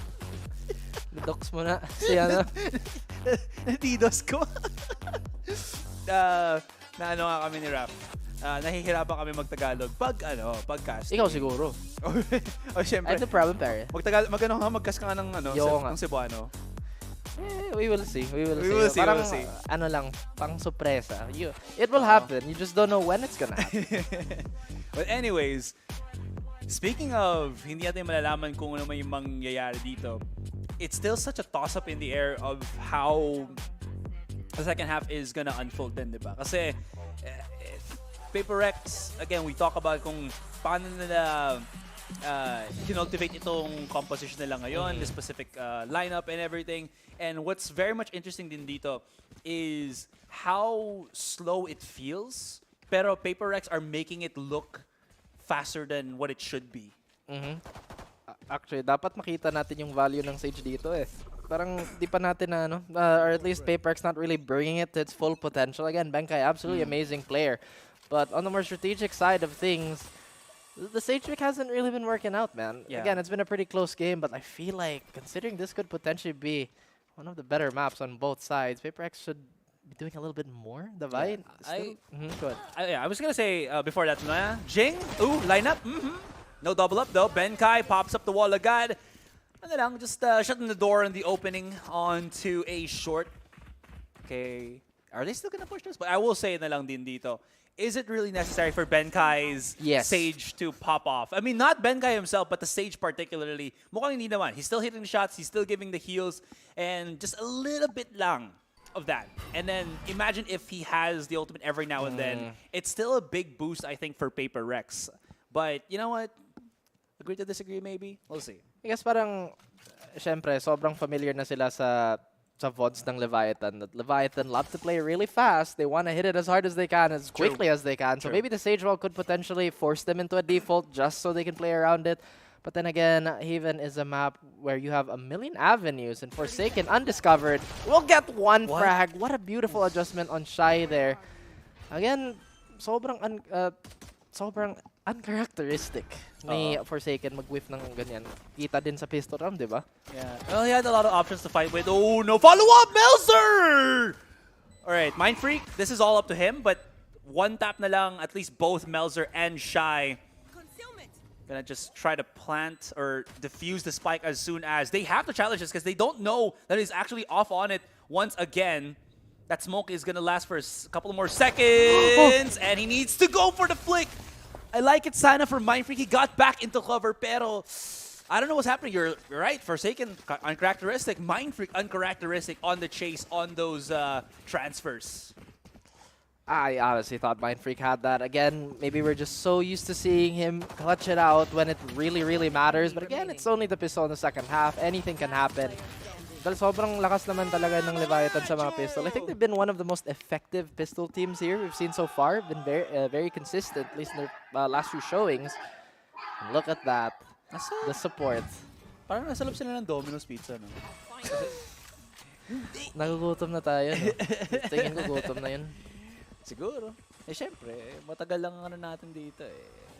Ang stay natin. Anyways. I wonder if there's any pro player that actually has used yung cheeky, wait. Ang taba nung cross. Ngayon lang nalata, kala ko may parang nunal dun sa gitna nung ano. Shoutouts nga pala kay, ay, hindi, sorry. Bawal pala sabihin yun. What are you talking about? If you know, you know. Anyways. No, I don't. I'll be completely honest. No, I don't. Most of the time, no, I really don't. Okay, This is the biggest thing. But again, Benkai and the rest of the boys here save, except Forsaken. Again, just banking on the fact na kahit na nerf na yung Headhunter, it's still super potent. And even if he finds 2 picks in the future, with it, at least when he has it, again, Paper X will try to find that footing. But Leviathan now play the more patient game. And once again, we did talk about them being an incredibly aggressive and a quick team. But they play the default now. It seems that it is paying dividends. Forsaken not having the greatest time. Oh, bulag na bulag si Forsaken pa. Uy, flank. Okay, coming in from Mind Freak and the rest. Able to pick up a bit of weapons dito ngayon. The pinch coming in. This might make Leviatan a bit of comfortable. Jane coming in for the swing. This at least puts them on their toes. Paranoia for Melzer para na makapag-breathe through dito ang Leviatan as we now look at the 3 versus 3. All members of Paper X swinging in through A-Long dito. But look at the crossfire set up. Making it a very easy endeavor on the post plant. I like the cheekiness from Jing there just to give a little bit of space for Paper X. But sayang din yung opening dito ni Forsaken. He missed 4 possibly crucial shots. Again, very uncharacteristic. Maybe the day is also getting late. Not entirely sure about all the time zones here and there. Again, a lot of things to think about here. Leviathan, they're truly making their case. Paper Rex, they're fumbling. This is map 1. This is the pick of Leviathan. Does look like they have a lot to fight. Pero Paper Rex, syempre, gusto niyang humabol dito. Only 2 rounds. Only 2 rounds. Leviathan, they still have a bit of a bonus coming here. But with 2 Bulldogs, syempre, okay pa din yung long-range engagement nila. Absolutely. Paper Rex trying to get this mid-control rolling. Jing. Very close pair na flush out. Trying to flash, but he's so fast for the 180 agad-agad. Forsaken can't follow up, unfortunately. Handang-handa ang Leviathan for the 1-2 punch combo dito ni Jing at ni Forsaken. Taco Leo's already run through onto A-Long. If he loses, or if Benkai loses to this, this is going to be a straight-up A-site. Pero he's waiting for the rest of the team. This is nice. This is a very smart play. They're still in the bonus round. They know that they have, quote-unquote, the weaker weapons. Devi tries to clear out on mid, tries to get that information for Paper Rex, and now that's going to prime Benkai dito ngayon. Although, oh, this is bad. But I like the wall. I like the slows. That's going to keep him busy and safe at the back of the site. Pero all utilities being thrown here by Leviathan. Oh, Benkai's holding on. He is holding on for dear life. He's gotten the 2 already, and this gives a fighting chance for Paper X. 2 versus 2. Was Leviathan able to actually upgrade their weapons? I don't think so. And now it's down to tackle Leah, but he's deadly. Has the Bulldog, has the Headhunter. Nakita niya na nakapag-push up dito si Mind Freak. Whips one out, and he ADS off! That was so awkward, but expensive nonetheless para sa Paper X. Sobra. But with them defusing this, they do get that that Nightfall on the side of the Vi, and he has been fairly quiet this game too. Maybe the rest of Paper X are just having a bit of a slump. Pero alam naman natin kung magpa-pop off si Jing at si Forsaken, everybody starts kind of getting online as well, but we haven't really been seeing that happening. And again, to put that win condition on Paper X, I don't know. I feel like it is also something that's been very reliable to them, but for how long? You know, kahit top seed sila, for how long is it gonna last? Well, if it gives them the ride straight to, you know, Grand Finals of Champions, tapos sa susunod na lang naintindihan kung what they need else to do, you know, innovate or something. Just do what they do best. Not make anything complicated. But Jing, man, Jing feels like a firecracker talaga. Sometimes he pops, sometimes he doesn't. That's where it becomes a little bit tricky dito for Paper X. What happens when Jing is offline? Paano sila makakabawi dito ngayon? Again, they're a team that has amazing players. Oh my goodness! The Vi! Nag-line up pa sila for the double! For sake, come on, man. Ba't ka mag-spray doon? You're gonna give away your position. But anyways, you're right. That's how you do it. Double tap, or a couple of taps for the Vi. And now they know Forsaken as a judge on Sewer. You don't want to go through there. It's a death trap, you know? You're not the TMNT. You don't get that nice ooze para maging mutant ka pare. Tao pa yung first contact dito. He doesn't really have the rendezvous available to him at the moment. But that trap is going to spring. They hear it. They get rid of it. That's information nonetheless. Benkai and Mind Freak and the rest of the Paper X boys, they are on that retake. Forsaken, so trying to get a little bit of value here on that judge. But with his presence being known, Mind Freak already finds Shy. Taco Leah finds Benkai. Wow. And well, once again, yung tumalon na naka-judge. Oh my God. Okay, stop it. Stop. You got one. Relax. We cannot keep perpetuating the judge players here. Yeah. You can call him the a judge Decatur. No. Yes. No. Don't do this to me. Man, Jing just cannot find the break. But you know what, again, kung may dabay naman tayo. Sabay-sabay sila. Parang nag-peak yung mic, no? Alam mo yung meme na nagpe-faceplant lahat ng tao. Parang gano'n yung sa watch party ng Paper X. Ah, yes. I love watch parties. Sana may watch party na sa Philippines. Sana. Sana our. Actually, di ba meron? Baka misinformed lang tayo. Siguro nga. Baka ikaw talaga, actually. Baka misinformed ka. I will not claim to this. Now, we go to allegations. Sorry. Taco relax. Taco Leah still getting that opening pick, right? Again, with those stingers, that's more than enough to somewhat open this up. Benkai is so close to res, though. If he can find just a duel or kahit orb lang, now Mind Freak is going to be back up. No problem whatsoever. But look at Leviatan. Oh, Forsaken wanted that so bad, but they couldn't find anything. Not a single frag, but a cheeky angle yet again. The res is going to be up very, very soon. The Rolling Thunder comes out. Benkai, does he survive? Oh! Oh my God! Oh my goodness! Oh, the stun, the flash, everything thrown out just to get Benkai away from his position. Now it's down to the Vi. He's been crazy, he's been amazing, he's been deadly. Where this is a 4 versus 1 dito ngayon, Raph. And he has 69 HP. Nice. Maybe the Haunt? Oh, ooh! And shot in the gut with the Marshall. Get away from me. Paper X, economy, not looking too good. Baka kalahaf-bay lang dito, Asoray. And that comes to fruition as quickly as I say it. Benkai's gonna have a stinger in hand. 2 stingers, actually, side of Paper X. So they might just, again, force a bit of close contact here. My goodness, that's how he died. Okay. Yeah, but still, the whole sequence na nag-whiff na lang ng whiff dahil sa stun. Parang, sakit. Was it really the stun or stun plus hindi nag-reset yung recoil nung Vandal? I think right, both. because it was shooting up higher than the crosshair was. Yes. Yes. Amazing. Absolutely. But Forsaken and Jing, they are very close to ult still. And baka same plan as the last round. Basta makakuha lang ng orb or isang frag, okay na. But Paper X, really, they've not really put a stop on Leviathan consistently. Leviathan, they played very, very patiently. Chill muna. Wait for the default to happen. Baka mag-overextend yung Paper X, pero wala. Patience on both sides, actually. Forsaken, though, might find a duel. Nope, he backs out. This is such a slow, steady pace for Leviathan.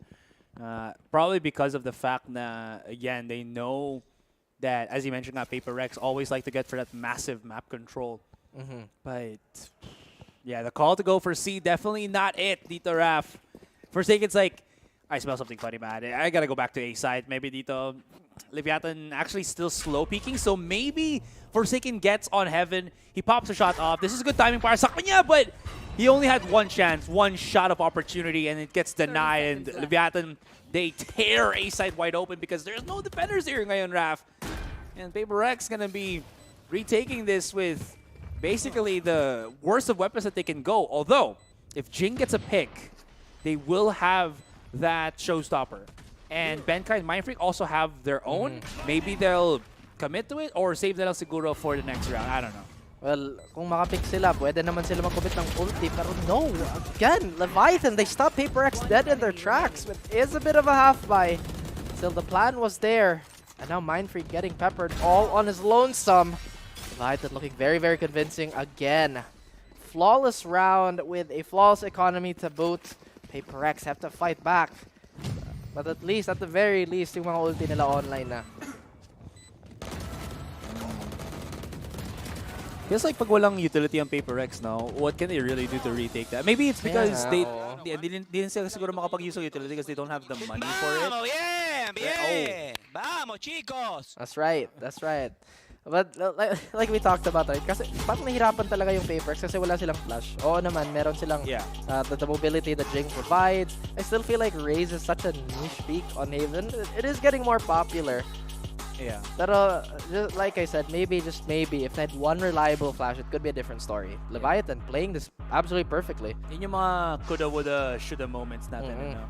But I get it naman. I think the reason also why Paper X are getting eliminated or taken down like that from play agad early in the rounds is exactly what you said.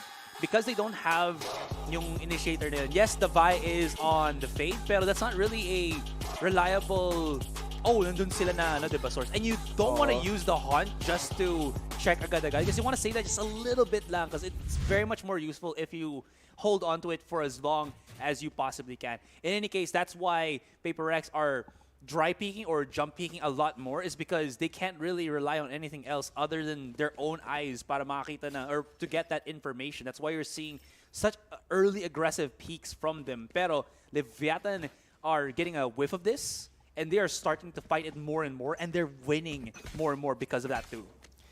I mean, the assumption was Paper X would do better on their defensive side. Pero yun nga kahit sa defensive side nila, nahirapan pa sila. Lamang pa din yung Leviathan sa utility shuffle. As you've said, even the paranoia, again with the breach, has been such a potent combo.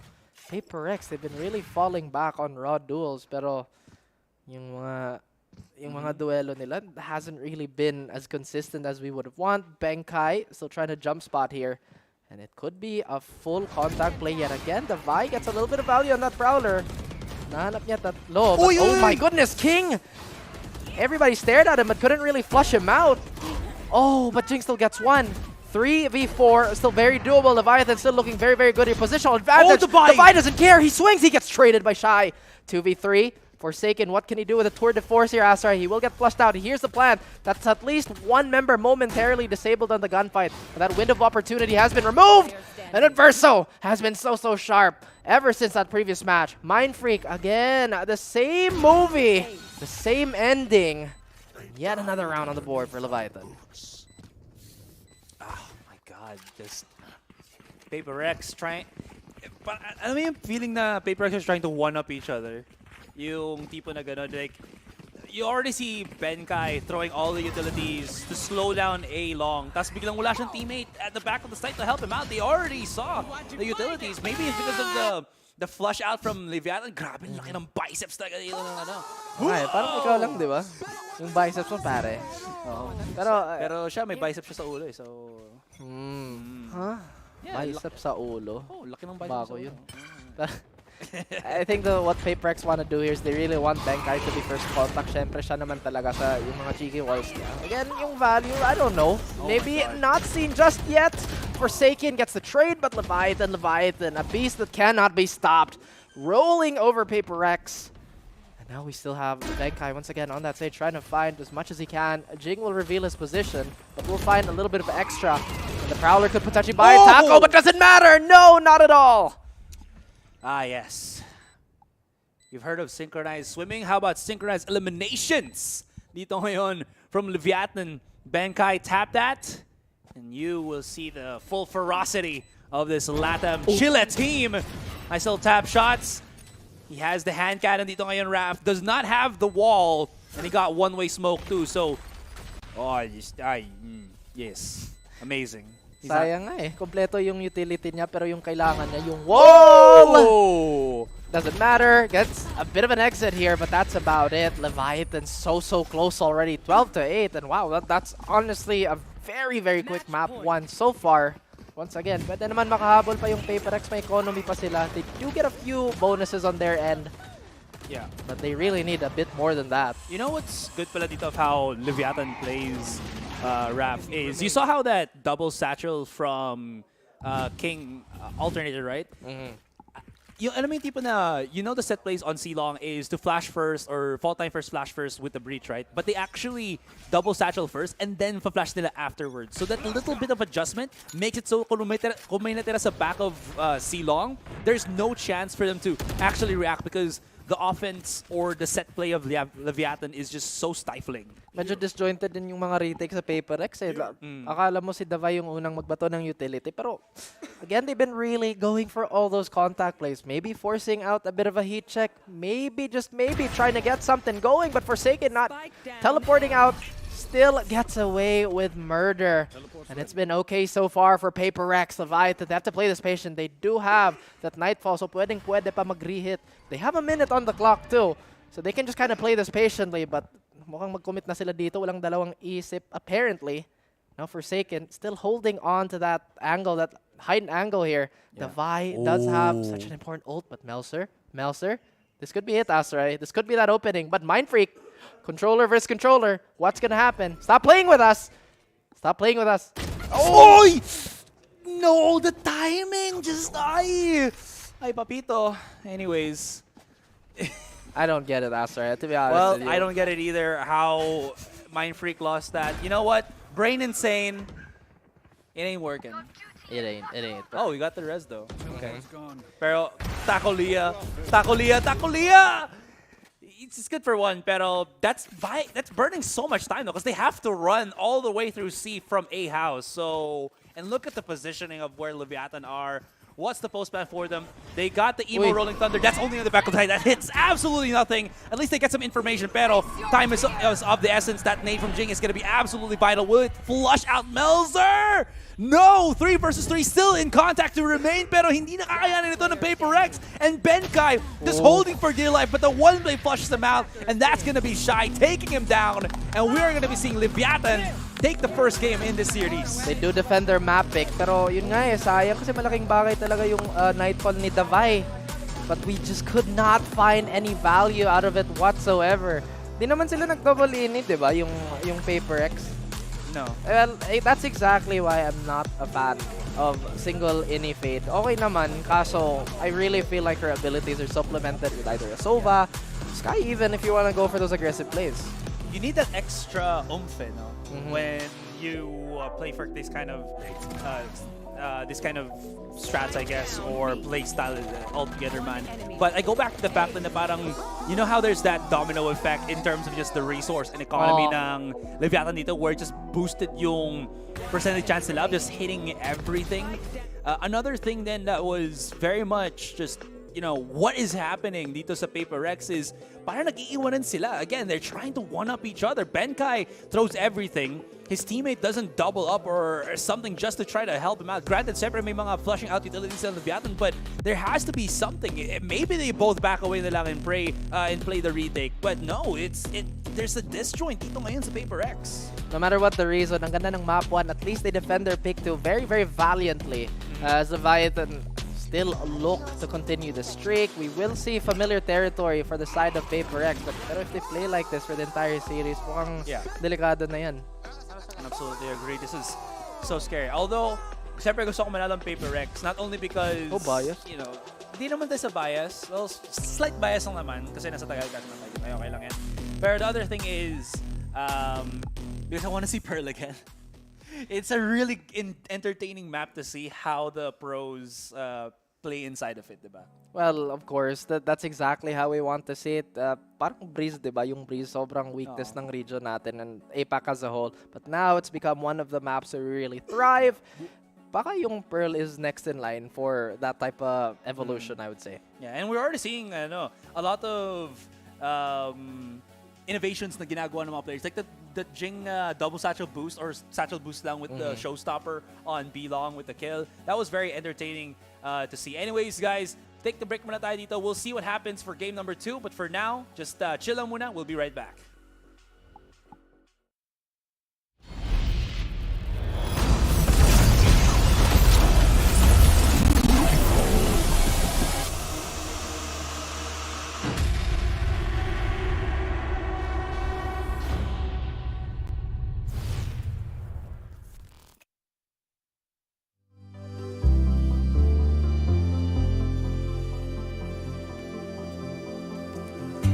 Falling back through the years, the time still held me tight. Oh, and now I know that mistakes are on my mind. Can't leave the past behind. No way, shadows dancing from the smoke. Get up, got the soldier, moving forward. Go up in the blaze, your heart is softer, fire and bolder. Go up in the blaze, 'cause I can't stand to live this way. So once I'm gone, okay. Heart is softer, fire and bolder. Go up in a blaze.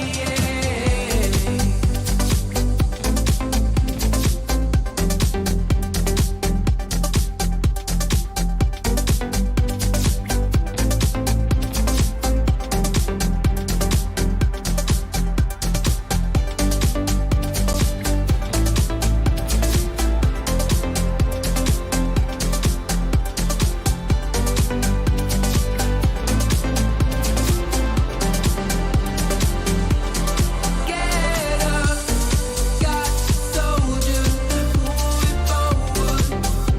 Go up in a blaze, your heart is softer, fire and bolder. Go up in a blaze, 'cause I can't stand to live this way. So once I'm gone, okay.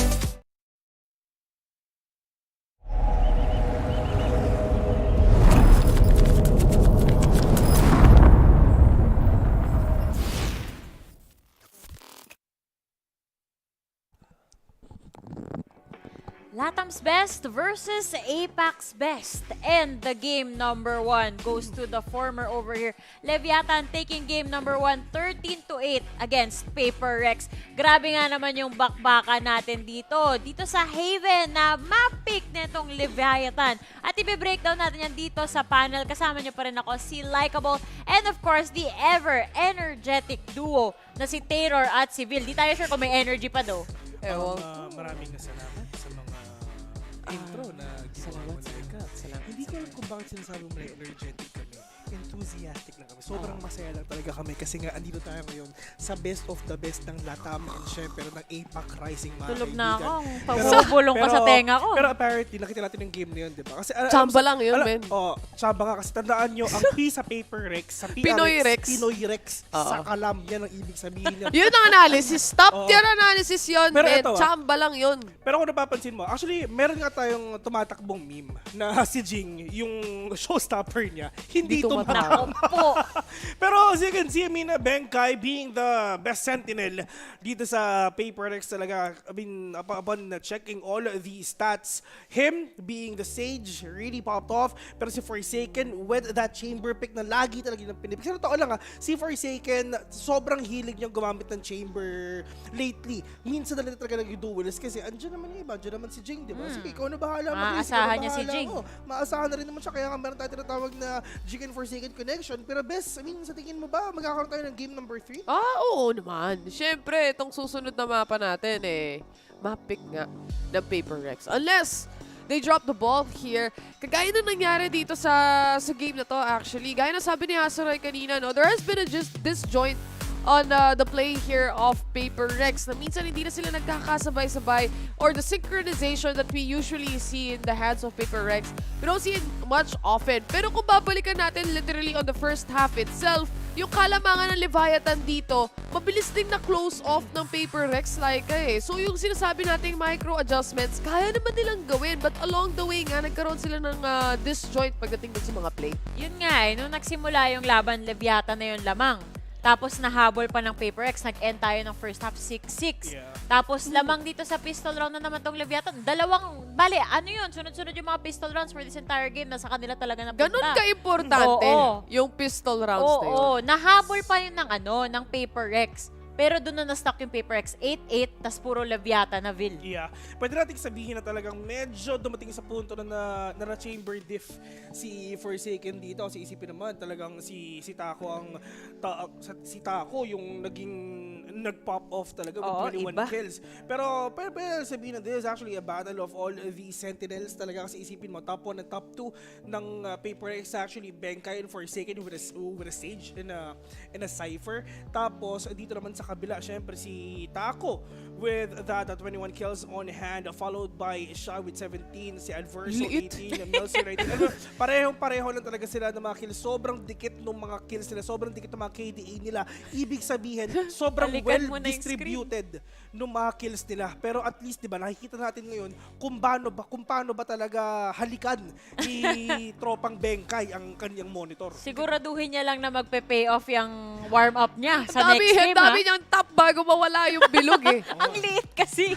Diyos ko, 30% accuracy, ladies and gents. That is Benkai. Kaya naman pala, yung game number 1. Pero ang hirap niyan, sa totoo lang. Partida, siya pa yung MVP sa team nila kanina.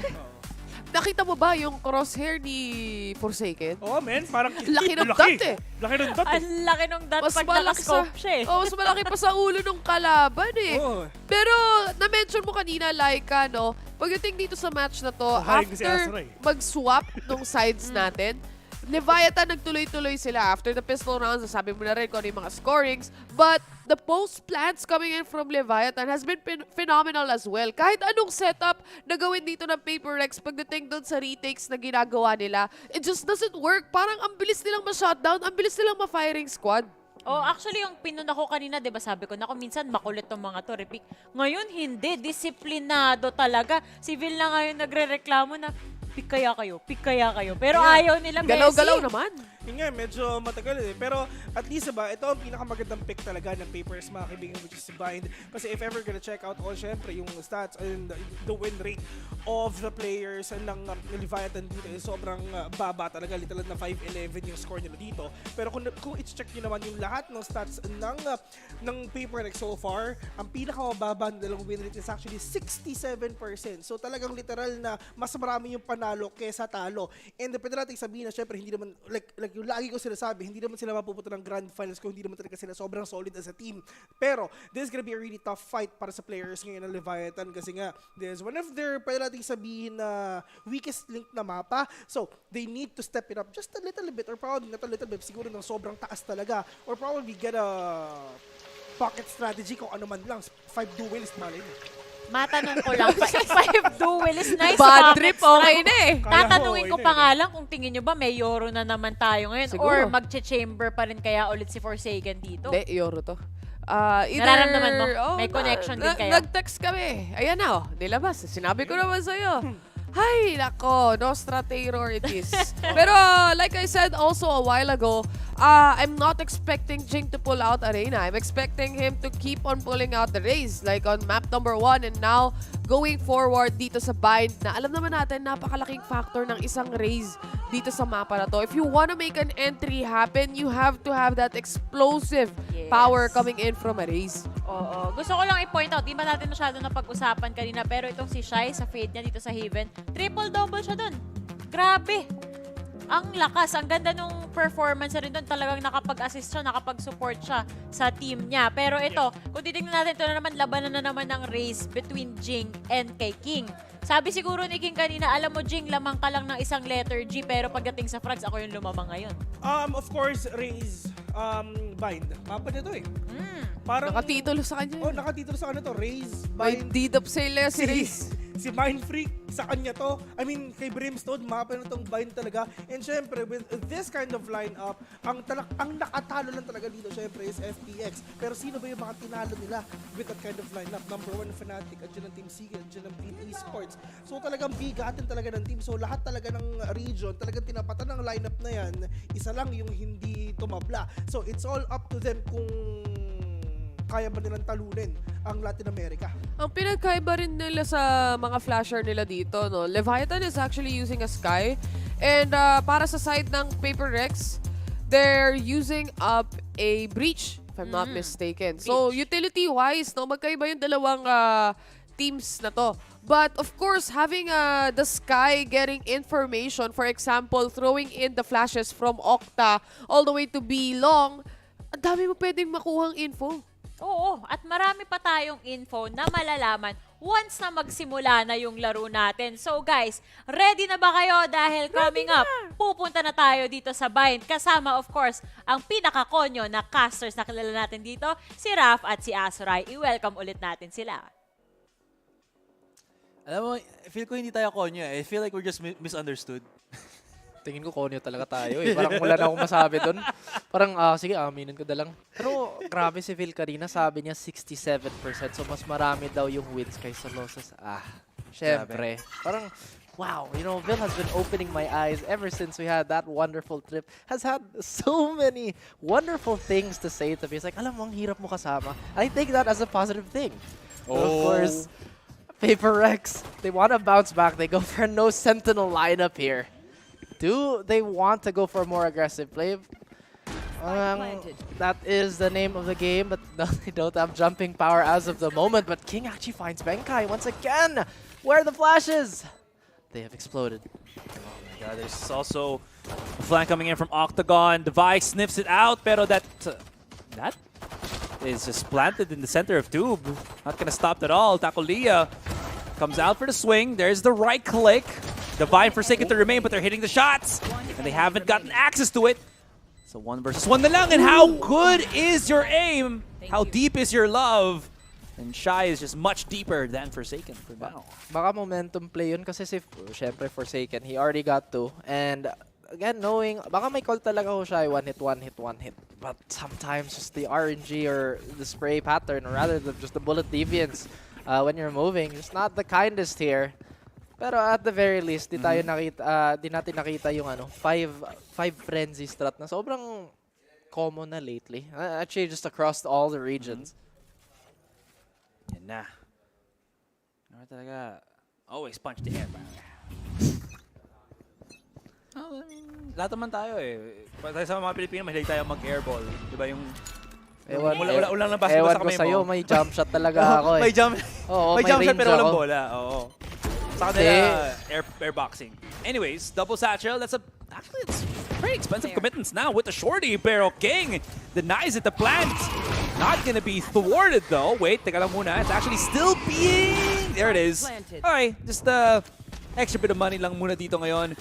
Was that actually another force fight dito for Paper Rex? They've been doing this multiple times now. So they might just be only given just the platinum dito, Raph, and the money not gonna be good for the next round? Or am I just messing with myself and si ano lang ata, si Davay lang yung nag-buy ng Stinger dito? I mean, kahit kung naka-Stinger lang si Davay, okay lang. Kasi, again, Fade, you really have to lean into the utility here. And I feel like this has been a better start for both our duelists on the side of Paper Rex. They do get those Vandals up, but Jing and Mindfreak, well, actually Benkai also, not having the greatest of starts, but again, can't expect that when you lose the first 2 rounds. But what is Paper Rex cooking up here? Wow, Shy again has another Nightfall. Yung mga initiator sa Leviatan, sobrang bilis makakuha ng ult. Kind of very much scary to think about this. So I like the adjustment dito from Leviatan. I'll just say my piece na lang later on, as it's gonna be very close on the contact agad, and already Benkai is priming the fault line, pero nakapag-bypass na yung 2 players dito ng Leviatan. They can actually go and just have the wraparound. Forsaken is very much prepared for it. He spots out another, and this flank is all but dusted na lang ngayon. Shy, as you mentioned, he does have that ultimate up and running, pero with him being alone on the A side, it's going to be marginally impossible for him to make anything happen. Backs up onto U-Haul. Here's the TP from Forsaken dito, but he doesn't know where Forsaken lies. And now Alverso knows, but he's down. He's dusted. He's eliminated. 2 versus 5, and this is looking a clean game, or a clean round, pero how did he miss that? Trying to deny maybe the pickup on the Vandal dito ngayon, pero look at Shy just get devoured by the Aftershock. Down to Taco Leah, but Taco Leah is deadly as can be, even with just the Sheriff in hand. I was just about to say na sobrang talino ng Paper Rex. They're really avoiding lamps here because they know that is where all the eco weapons are gonna shred. But once again, still trying to get it going is Forsaken. He did get 2, so all very, very important. Medyo mahal pa din para sa sa bonus on the side of Paper Rex. Still, it is what it is. Taco Leah just waiting for that spike to take him out of this. Benkai as well, he already has his Rolling Thunder. So they do both have either defensive or offensive ults if they choose to do so. Really good mindset then there. I think it was because Benkai actually heard the push out from 2 players. So pinano niya si Forsaken dito to just check it out. You know what's kind of good then for having a Yoru? Diba, it's the obvious part that you can be at 2 places at the same time. But if you look deeper into that, is you can actually get kills on 1 angle in the flank and still be able to help out your teammates when you TP in, because yung teammates mo yung magsaset ng utility sa'yo, all you have to do is just TP at the back of the site and start, like, just chaining the way to try to get the kills, right? So and that's what we saw with Forsaken. Since may ulti na si Forsaken, parang super recon dart siya eh. They can't really stop him, but Jing, no information needed, no Boombot to support him. Makadalawa ba siya dito? Hindi. No. Goodness me, Benkai does get the trade. The Rolling Thunder is finally get expended. Pero si Pico, no-show pa din. Taco Leah had a bit of a ride with him, but you know what? So far, bye-bye. Back to Cuyaville. Now King, all alone, might just have to go for the save yet again. Paper Rex now looking very much alive, Aserai. Very much alive and showing to Leviatan what their composition can do. No need for Sentinels when all of what you want is all about that offense talaga dito. Throwing everything that they have just to get the shots in. That was so sleek din pala from Jing. I'm not sure if we're going to get to the replay of that, but the pop shot on to Melzer nung pagka-peak niya, there was a nice little double upside dito from Leviatan, but Jing was just so reactive to it in any case. But yeah, just King saving the weapon dito for the moment. Just get a chill for a little bit lang muna on the spawn. Naka-leg day pa siya. Yeah, get your squats in, guys. Did Jing even use his bot to clear Hoka? Parang hindi, diba? Nag-draw pick lang siya. It was the, it wasn't the bot, it was yung the Prowler ni Davai, diba? Yep. Okay. Well, speaking of Davai, potentially Orb Control could be the first objective here. Does have Nightfall very, very close. You know. And, walang Prowler. Baka kanina siguro before the replay. Yeah, before that. Kasi dalawa yung players sa hookah. So the Prowler flushed out the first one. And the second one, yun yung nakita ni Jing. That's how he got the pop shot off. Or the quick flick. Also, we got the Dimensional Drift. Oh yeah, the Yoru ult. Again, Okay, Paper Rex. Dimensional Drift. Do we see it actually being used? No, not at all. We have a lot of shower control on the side of the Leviatan. Mind Freak, baka nag-overheat. Actually, ang sayang nun kasi siya pa yung controller. Might not actually see the end of the light here as Jing actually gets found by Shy. Not Shy at all. All of his picks here, but Forsaken, once again, trying to turn it up. Davai tries to get one, but once again, it's Mr. Susanto to find another. The Dimensional Drift is still there. What an adjustment. Oh my god, almost! 2 versus 1 though. Tika na. Taco Lia. No utilities. Now he has 1 flash. Time not of the essence. He has to start mowing this down and he hits the shot. I don't think he saw where the Vi actually was placed. The smoke dissipates. Now he has time. The Vi, peek it. He's counting. This is what I heard before from North America's Hiko is pros are always counting down yung defuse timer.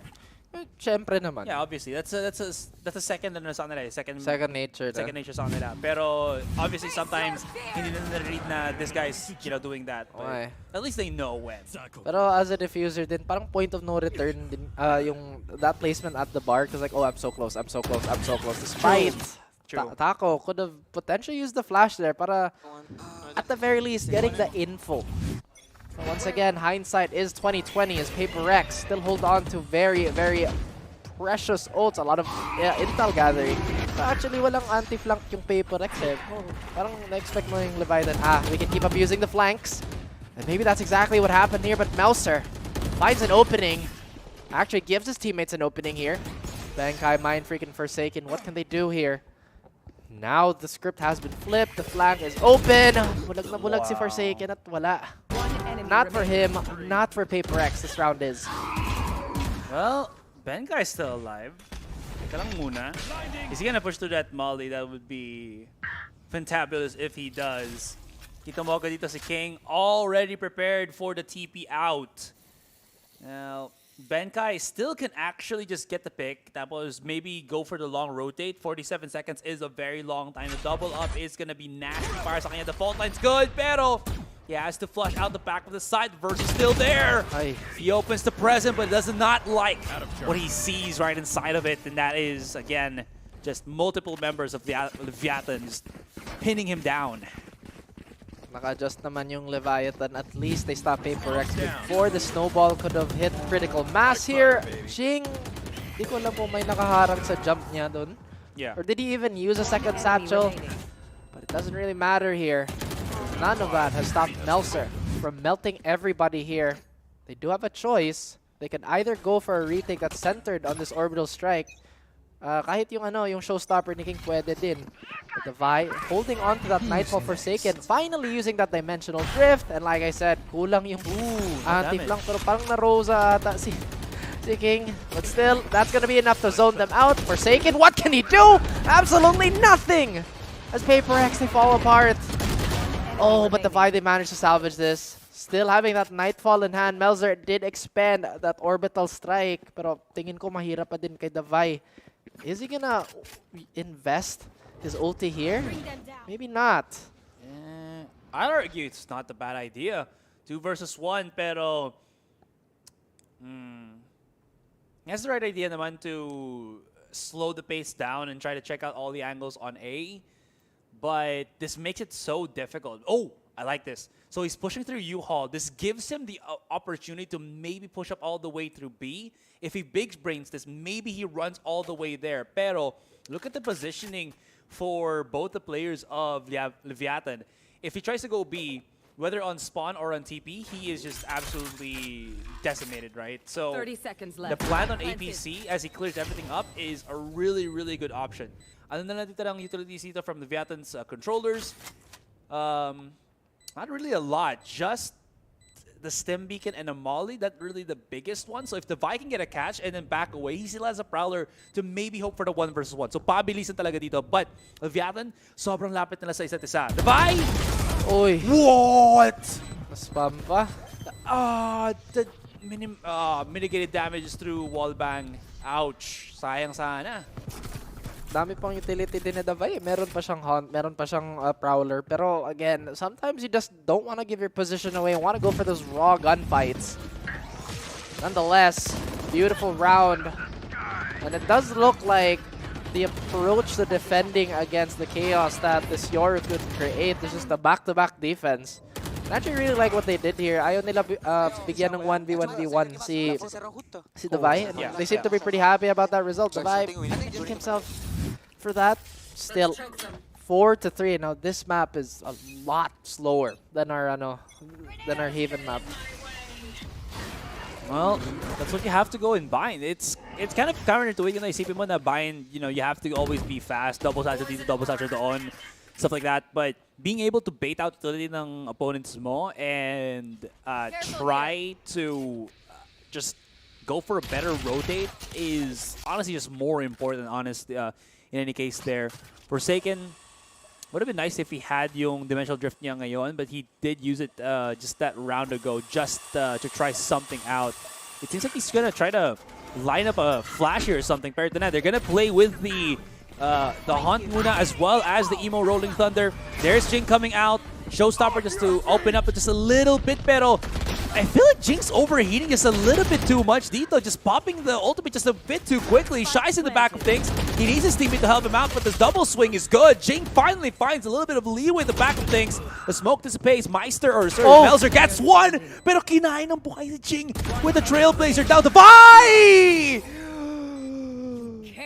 What a shot! What a spray transfer! The headshot for the victory and the clutch dito para sa Paper Rex. Nabawi niya yung clutch niya kanina eh. Tapos may nakagat pa si Pico. Good job, Pico. Good job. Paper Rex looking a little bit better. Adjustments across the board on both sides, really. So baka may slow default na naman, at least on the upcoming rounds. They've been somewhat staggered in their map control, I would say, on the side of Paper Rex. But again, a lot of patience being thrown out here, Asray. Devi, the man, the pro player with the smallest mousepad.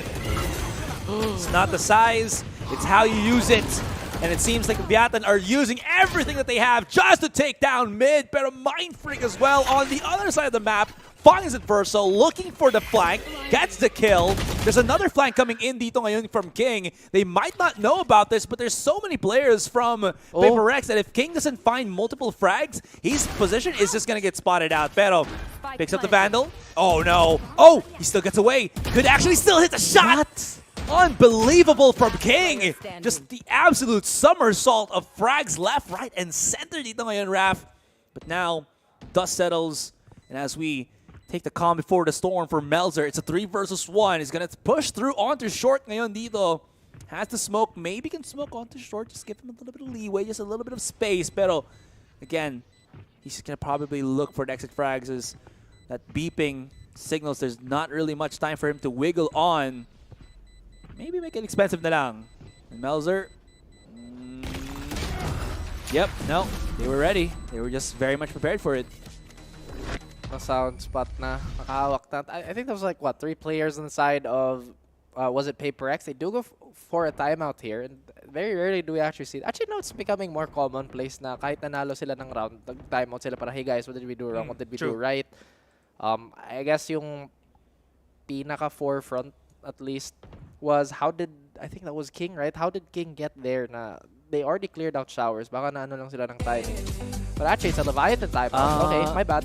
Yeah, so there's 2 things. Adverso actually started doing the flank first on a short. Tapos nakita siya ni, what was it? I think that was Mind Freak. So he just called the rest of Paper X to go rotate na lang and push up onto short dito. So King, I think, just got through the the senses of Paper X, because Paper X was already looking for the site, maybe even on the spawn of the Leviatan, if any case. So it's not really bad. But yeah, moving forward, man, you're absolutely right. Paper X, one of those teams, actually a lot of APAC teams then go through that play now, even if they get a round strong, if they know that the opponent has another strong round for the next, they actually use the timeout to muddle things just a little bit through and maybe disrupt yung momentum sana nahahanapin ng team na to.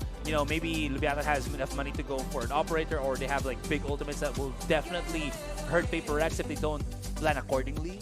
So I think it makes sense na you do get that tactical timeout muna, even if you didn't lose the round per se. Very, very close to halftime. Paper X looking to take the lead, at least ult-wise, they already are very, very similar. I would say King and Jing, just a few orbs away. But I feel like it's been a bit of a slow day on the side of Jing. Si Forsaken medyo naka-recover pa, nakahabol pa yung frags niya sa last game. Pero baka si Jing, maybe it's the first, or not even first day jitters. Maybe it's the first week jitters. Maybe they're still fighting through unfamiliarity. Dami namang factors, dami nang pwedeng mangyari dito. Now we see a Nightfall, and that Prowler is gonna chase Adverso all the way to wherever he's gonna go. But now, this could be the fake that they're trying to sell here. They already bait out so many utilities. But Jing, so trying to pull as much players as he possibly can. May nakasounds ba dito? No, Jing is so far. They go for a late Lamps Explode instead. Let me get that plant uncontested whatsoever. Pero yun nga, walang nakahawak sa flank. Actually, it's the Vi. He does get Mel's there. Planted. This round looking already so beautiful for Paper X. That was so smart. I mean, they don't really have to be afraid of the flank. Kung, you know, the flank has to still try to wrap around all the way outside of the shower towards to A short, because there's still that big obstacle that you have to try to go against. The Vi is coming through on spawn. Is he actually going to spot them before? Oh no, they don't know. They don't know the Vi's right there. Oh, this is going to be the cleanup crew na lang ngayon. They know that the Leviatans is going to be stuck in their own side of the spawn. So much utility. Haunt being thrown out. Forsaken's out for blood. Here's the rest of them.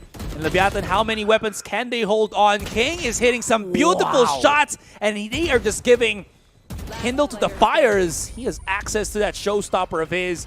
Mind Freak. Try what he can do, but Paper X have lost every single player that tried to go through the spawn. This is what you call home court advantage. Mahal? Para sa Leviathan. Yeah. Naubos talaga yung Paper X. Pero, I don't know, Aster. I feel like there could have been much better ways to address that type of situation. It looked so good on the side of Paper X. What is credits? Paper X only. Oo nga Paper X only daw.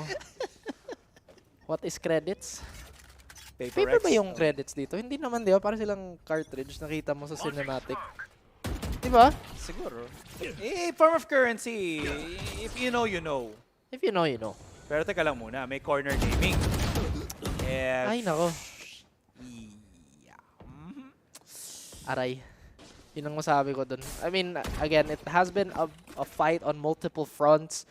Forsaken has been trying his best to really add that third dimension on this bind map. Pero mukhang dami pang masabi ni King dito. He stays alive, a little more consistent. But he will get stuck here, anticipating the flank. Ito yung showstopper niya. Does he find anybody? No, absolutely not. Again. What is with raised players and just throwing out a showstopper as soon as you get them? Parang, alam mo, allergic ka sa ano? Sa showstopper mo. Sige, ayoko na ng showstopper ko. Pop the shot. Kahit isang frag value na yun. Para ano, so, syempre, i-raise player ka kahit hindi entry or let's just say you're playing that main rifle positioning. As long as you get one frag, that's already value. But I will say that naman. The other value of Papa, that's some strong shots. Benkai! 30 seconds left. He's the only player remaining though. Does not have his ultimate. King. He's gonna spot him. He's not gonna survive. Pop shots again. No way. The smiley face on Hookah. No way. No way. He just actually got blown up. But he will have yung kanyang Rolling Thunder coming into the next. What was I gonna say again? Yes. When you showstopper, aside from, of course, just getting the one frag, right? If ever mind, it's also the other thing, the threat of the one frag. Yes, the zoning, exactly. Last round. So keeping it just a little bit longer, just to scare them, you know, it could have been something. That was such a cheeky positioning then. I don't think we've seen King or Leviathan at all use that position just to kind of be cheeky or be cheesy, right? Why would I do that? Oh, no. Alex is getting frustrated. Pero gusto ni Benkai na baka mix up, baka off angle yung gagamitin niya. But Paper X, they still have a bit of a lead here to work with. Benkai, however, suffering from having a bit of just a bulldog here. He does have that Rolling Thunder. But oh dear, that could be mistimed, and Forsaken falls as early as he did. And now the Rolling Thunder does actually catch one, but where's the gap close? Saan ba yung duelist nila? Doesn't matter, it's actually Jing. Still, Mind Freak cleaning up. And now King waiting for the dust to settle, waiting for the smoke. Kahit aim duel na lang. Wala na siyang blast packs dito eh. Vi does get this plant uncontested whatsoever. And Jing does actually use both his blast packs to cross. But do they know that nobody is in showers? One crossfire yung... as soon as I say it, the Vi needs nobody to help him, but they go shoulder to shoulder, Asaray. Fuck! Enemy remaining. Okay, it's good, it's good. He got it first. Takuliya, takala muna. Is He's gonna tap it. No way. Tap mo na yan. One enemy He's remaining. taking damage. He's taking damage. Takulia. No way he is this shot! 4 bullets in the Vandal, and he denies Jing. Why would you ultimate when you have the pinch? I see the reason here. Parang okay naman yung ginawa ni Davai, pero just the courage of Taco just to walk up with this knife. That is an outplay if I've ever seen one. That's truly one of the best clutches too.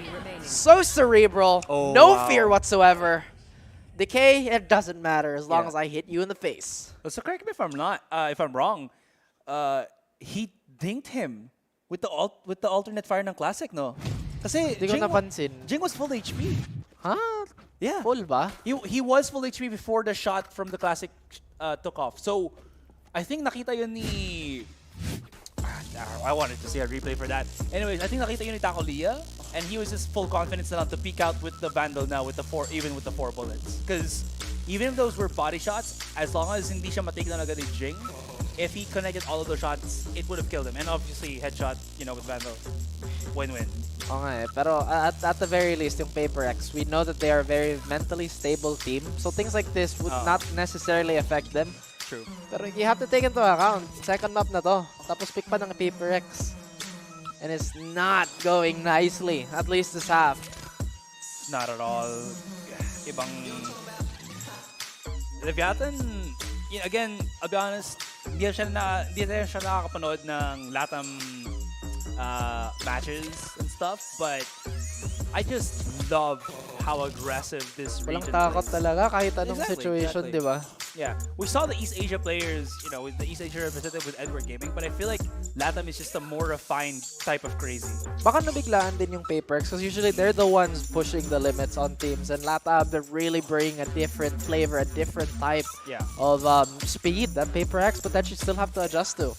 But again, no matter what happens, this is still absolutely fantastic experience for everybody. And just to talk about it, buti na lang yung VALORANT is truly one of those super, I would say, global FPSs that we have, incredibly competitive all across the board. The Vi, his ACS right now is 320. Grabe talaga. When your mousepad be small, your ACS goes the complete opposite. Pretty large, pretty high. Grabe si Davai ngayon. Like, just so calm. Kala ko may coding, pero nakano pa din siya. Para po tayo sa bind. But here we are again. Halftime. I think it's imperative for Paper X to win this pistol. They've just not had any success. Look at the stats for Jing. Okay. 6, 12, and 4. He's died more times. Oh yes, that is what the 12 stands for. My goodness, talino mo talaga. Sorry, thank you. Thank you. Siyempre may PhD ako sa pagbibilang. Grabe. 12 is more than 6? I would have never guessed. Oh. And, it's actually 6 times 2. 12. Oh! How does that happen? Oh! But at Verso, he still gets the trade here as Aserai is still fairly shocked. Magapang na si Taco. What? This game. All right, this pistol round is just taking us for a spin. Lahat tayo, me and Raph, we're just all about that reaction na lang ngayon because they be hitting those. Forsaken's playing pretty close, pero nawalan ng bala dito, nawalan ng buga si Melzer. Mindfreak had to push out kasi he's playing inside the smoke ng Viper, and Leviatan a couple of inches closer to maybe ending this series to a 2-0. That was a massive play from Taco Lee. Look at that. I'm blinded by Rep, but it don't matter, no. Literal awit moment for Davai. Awit? Okay. How do you even react to those things? Like, it's completely blind, tapos naka-right click pa. Uy, wow. Swerte mo. Mala score, swerte niya. Or a bit of both, tapos meron pang tatawag natin na it comes from the experience, pare. Naka-right click. Oh, well, again, it's timing. Timing, tama naman. Yeah. But, I've noticed, actually, sobrang conservative ng Paper X. Parang, I don't think we've seen them forced by at all. This entire series. Actually, their previous outing as well. Baka mali ako. They did on Haven. Okay, no need forced by. Classic only. Oh! What is going on? The Forsaken one was good, but... Okay, the Benkai one was great, but the Divide one was even better. All right, now spot tackle Lia. Adverso is still somewhere in the win, pero they already know that the wall has been divided onto U-Haul na lang dito ngayon. It's still somewhat a very doable task for Leviatan to take this round because of how much damage Benkai and Divide have taken altogether. Kaya lumalapit muna din sa Adverso. Gonna play in as close as he can. And spots out one. Backs away already. Good choice. Mind Freak is chasing. He's chasing so hard. Oh, wow. He can actually swing. Go for the pick. Pero Jing. Yes. Redeeming himself from those very cheeky rounds. Now, here's the thing from Paper Rex. Nah, I think if you've watched the VODs on Bind specifically, you would know that they love to get the 3-man push on B-Long. Especially when Forsaken is on this Yoru. Kasi if it doesn't work, he has a TP that goes straight to base. Kaya pag nag-push ka ng A, he's gonna be there as soon as you also push in. So, again, as I mentioned, 2 places at the same time for Yoru just gives, you know, your top fragger the ability to handle both sides at the same time, almost at the same time. Well, very good stuff here. Very great recovery in the side of Paper X. And a classic Leviatan. Well, karma baka hindi, but Mind Freak now well equipped. Finds Taco. Jing gets a double with the paint shell. And now he's come alive as ay sobrang online ni Jing. And the Vi will have to bite the bullet of a classic. And Jing this time gets a 4K. Maybe this is what Paper X needed, no? Yung X Factor talaga. Si Jing at Forsaken, dapat silang dalawa online, hindi lang isa.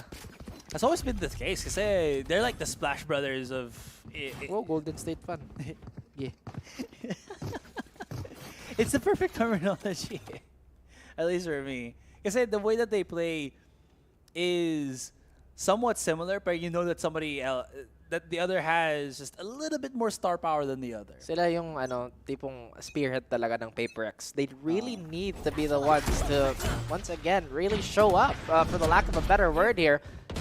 Baka mag-overheat si Jing dito. Lalim na ni Forsaken at ni Jing. But no, they back out. They're pretty happy here. B-Long control still very much. Oh, Forsaken's here too. Does he beautifully time the splash? He goes for the double flash. Beautiful counter flash by Jing. Or rather Forsaken. Wow. He gets it too. But that's all he gets. But Azurai, once again, utility taken off the board. Mahirapan na siguro yung Leviatan dito. Walang flash, walang pico, walang lahat-lahat. Benkai finds an Adverso that's dry peeking too. It is falling apart.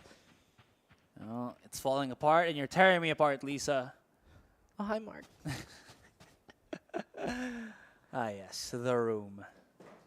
The room at which we will see who has the key to the door. Kung Leviatan will finish this with a 2-0. And Paper Rex, such a, again, as you mentioned, just cool, calm, and collected. Just chilly composure para sa kanila dito ngayon.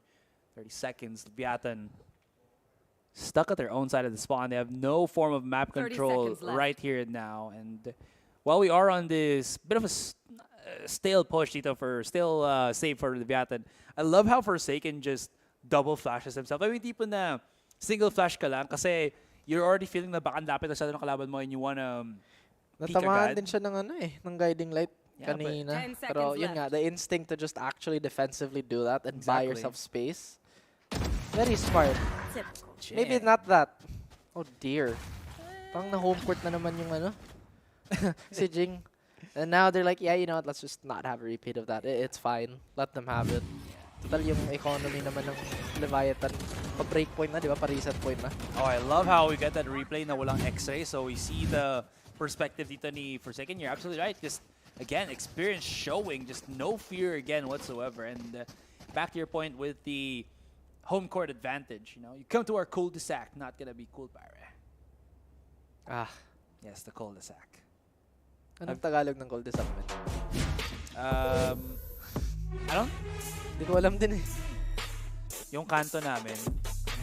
Sobrang big ng kanto. Kahit saan, di ba? Pwede naman. Kanto, oo nga eh. Oo nga. Kanto's like, you know, the most general term. But again, back to the game here. We see both coaches really... Well, there's a bit of a distinction on how they're approaching this, Asar, don't you think? Yeah, the much more follicle full approach. That's not what I meant. Grabe si Asar. What? And yung isa, mahilig mag-take ng panotes. So... Grabe. Hindi, kasi... Bad boy Si Alex, meron siyang... ang tawag doon, notebook saka pen. So you know that he takes the notes. So, sasabi ng Paper Rex, Coach, gusto namin magkaroon ng play dito, panote nga ng onte. Diba? Sige. Exactly. Let's give you that. You know, that's fine. It's completely fine. But once again, Leviatan on the timeout, as expected. It is a 2-round lead, but a very, very convincing one. Kalahaf by na naman. Leviatan, they have to pull something out of their hat here. That slow default, rather that late explode has not been working out for them as right. Lalo na may ulti pa yung Paper X pang retake. Now we go for an early lineup. What does this do?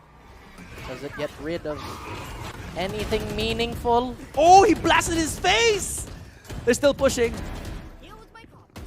Well, I'm sorry. He blasted his own face. You know, it's what do we call this? It's friendly fire by himself. They're still charging showers.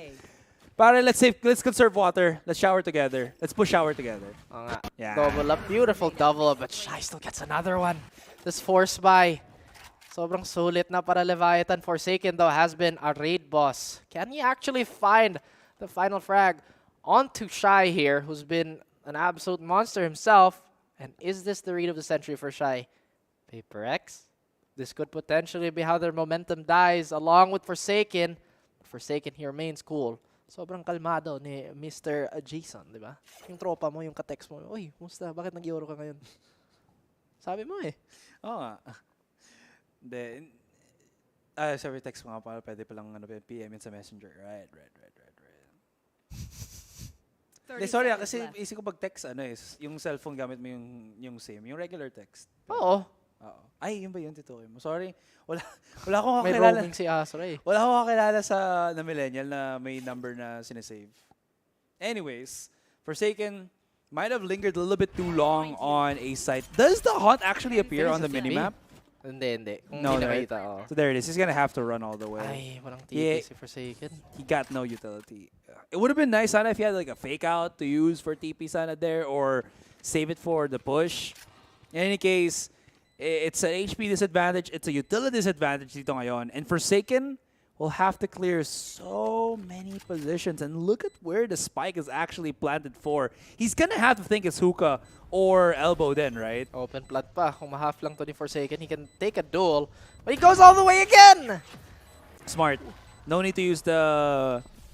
what's the word here? No need to use the haunt. Not the Nightfall, the Prowler. Kasi if you do that, you expose your position. The Prowler, you try to peek with the Prowler, and it makes it obvious then. So he'll just know where to fight you on. I don't know, man. Like we said, typically we avoid the very narrow corners para hindi effective yung mga Spectre, yung mga Stinger. And exactly that's what happened. Leviathan really going for that aggressive push. And we see someone that's very livid here. Alex, parang, ba't doon? Alam nyo ego, alam nyo force buy. Paper X, though, they don't seem to mind. They still have a very, very healthy economy to fall back on. Well, still very close, and Paper X are still on the point where, obviously, if they lose this, series over, right? Wala na tayong game number 3, if ever man. I love the little bit of fake outs na ginagawa ni Forsaken just to mix things up if ever man, but he's taking the damage. He's the one who's gonna have to back away. He's the one that's used basically a lot of his ability ngayon dito, Raf. And look at this nice little not straight line spread for Leviatan. They're really banking on the fact that baka, they get a little bit too cheeky or something. The Vi with the haunt at least just gets a tidbit of information and yeah, you usually just try to break the dog, right? Pero I like the execution. That's going to be a straight shot onto A-Long na dito. They have 4 ultimates, Raf. They got the whole kit and caboodle na pwedeng ibato dito sa A-site, and they already started with the Seekers and a little bit of utility to sprinkle into. They do go for that full explode. Daming ulti. Like you said, ginagamit dito. May Viper Spit. Papang sure win siguro, but nope! Forsaken tries to go for the flank again, but Shy is just too sharp. What is Paper X? What is on their mind? Benkai stuck between a rock and nowhere. Nakashish pa si Asoray dito. Anong magawa? They do go for that long wraparound. Did Leviathan overplay their hand here? Absolutely not, as Mindfreak gets cut down where he stands. At si Jing na naman, siya yung mag-isa. Siya yung naiwan dito, Asoray. Time to redeem himself. I mean, he's gotten a couple of multi-kills, pero I gotta say, those were on rounds where Leviathan weren't as threatening as they are now. Diba? So, alright, that's gonna be a given. But, gotta say though, Leviathan, just so good with how they interact with the fight. Look at that, man. Who does the follow-up like that? Sabi mo na, nerd plays pare, too nerdy, bro. Anyways, again, the disconnect, as you mentioned, dito from Paper Rex. The idea from Benkai to just use the Rolling Thunder was nice, but nobody was able to follow him up. Lahat ng players ng Leviathan were already out of the ultimate. We're already out of the place where Benkai can deal massive damage. And because he's still pushing through the Viper pit, he's taking damage himself. So isang love tap lang dito was what was gonna be his demise, and you see that happen. Now Paper Rex, ito na, nagsabi na sila, let's use our last timeout, let's use it wisely. Alam na natin na Leviathan are on the rise, and let's try to cut this Titan down just so that they don't spiral out of control, especially when we're so close to the finish line to maybe pushing it na sa game number 3 natin dito. I don't know, parang yung reads talaga ng Leviathan, we saw glimpses of it sa Haven, pero yung lahat ng flank na lang ni Forsaken nakita na nasakop pa. It's providing so many problems on the side of PaperX. They have so much ultimates and utility that they kind of anchor around that impact on those long flanks. Pero since Leviathan, sobrang controlled, super calm, they're really not allowing anything to happen. It's been a bit of a doozy for PaperX, really. Well, not yet overpowers Paper Rex dito as they have a bunch of weapons still purchased. They have the Nightfall. They got themselves yung Dimensional Drift dito ni Forsaken. But again, the control from Adverso's Viper makes Paper Rex a little bit uneasy. As you can see with how Forsaken just keeps jiggling out. Pero hindi na siya nagbabato ng napakadaming utility dito ngayon kasi doesn't really have too many options then because he just doesn't have the creds to fulfill all of that purchase. Napansin ko din daming utility binato ng Leviathan sa really any site, and then I feel like they're getting the reaction they want out of Forsaken. PaperX in turn have to play around it. Pero now's the time that they kind of have to readjust on that as well. It's PaperX, they had such great momentum coming into this half, pero mukhang naubos na, nawala na. Do have that Dimensional Drift and a flash in hand. Of course, his trusty Vandal. He might have to pull out the ult here just to avoid, but he even burns it and still dies. Leviathan, everything is going their way. They've been absolutely fantastic. PaperX still in a 4v5. Pwede sila makahabol sa frags. Where is all the utility coming from now? They've been funneled to yet again another flankier Asaray, but this time, just this time, maybe Jing gets the benefit of it. Nakahanap siya ng isa. Benkai din on the other side of the map. 2v4. Now a 3v1. But Shy! Where did this come from? He even gets another! But it's Davai. He seals the deal, just at least for one more round. It's not the expensive rounds that matter for Paper X now. It's the rounds themselves talaga na napaka-importante para sa kanila dito ngayon. So, even though it's nitty and gritty, as long as they can win against Leviathan slowly but surely, napakalaking bagay talaga dito ngayon para sa Paper Rex. But you're absolutely right. Shy has turned into the biggest threat, I think, dito ngayon para sa Paper Rex. Oh dear. Paper X. What do you have left in the tank? The margin for error nila, it's getting smaller and smaller. The bank about to break for them. Yet another reset point. So high prio round. Leviathan, alam nila, going for yet another slow default here. Not overcommitting, just still poking and prodding for all those reactions. Shy. Oh, Forsaken does find him, so that does kind of open up the map. But now Paper X, they turn it up. King sneaks up to the back of the site, pero Benkai is just very much aware of that already. Naka-hold na lang siya dito ngayon sa spawn. If King peeks, over pushes his angle, this is gonna be bad bars on that. He can't really do that because there's just not enough numbers dito ngayon for Leviatan to do really much. Paper Rex's timing, now they know the reaction's right there, but they're still wondering, nasaan yung mag-planter ng spike? Now there it is. Brimstone ultimate. I know. Oh, 1-for-1 trade. Hold on. King and the Verso still here. They do have a little bit of utility. They do have the crossfires set up already. The cheekiness from King's position, but the Prowler flushes him. He does have the nade, pero that is just a beautiful punish. Look at the follow-up there as well. 9-11 in Paper Rex. Gusto nilang mapatay sa game number 3. They want us to witness their pearl once again. Witness me now, meatbags. What? It's Shadow of Mordor? No. Hindi, diba? Mad Max. Meatbugs ba yung Mad Max? Kalimutan ko nga pero yan, the thing about Forsaken is kahit nabasa yung mga flank niya, it hasn't really been taking away from his activity on the map. Sobrang pa din niya. Kulit siguro para sa Leviatan. And wow, you'd really hear the reactions again. Lego? Lego Batman? Lego Star Wars? Please. Lego movie? Like help me. Na ako kay Asaray. Ray, where are you? I'm sorry, Na-miss guys. ko na si Ray. Mababa tayo sa point na na delirious na ako. Okay, parang napansin naman Shy though. He does deny Mind Freak. And what is going on? They still fight for showers. The 3v3. Still pushing into the fight here. 2v2. Pwede naman makaback out si Benkai. Pwedeng mag-rehit somewhere else. But Shy! The star of the show. Like I said, pwede naman sila mag-back out, mag-mamba out. Pero PaperX pinilit pa din yung mga duel. Shy and Melzer now in a very comfortable position here. Meanwhile, the IGL, the captain, Benkai has to make a choice here. He could go for a massive double flank. And if he can find the right timing, pwede pa to para PaperX. But Leviathan, they look like they have this in the bag, at least this round. I could be jinxing it. So, sorry, Akin in advance, question mark. Well, we'll see if Benkai hails from 32 Baker Street. He's the Sherlock Holmes. He's the Benedict Cumberbatch. We'll see how that goes. Oh, they just circumvented both of them. So, oh my gosh. Ang talino na sana ginawa ni Benkai, pero Leviatan just... Nag-double back yung Leviathan. Oh. I mean, Uy, that alam Prowler... pa siya ng Prowler. Hindi. Actually. Oh, that's too early. That is too early. Uh-oh.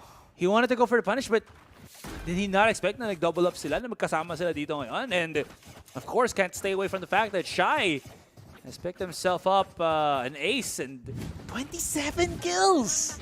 I just saw the numbers. Ooh la la.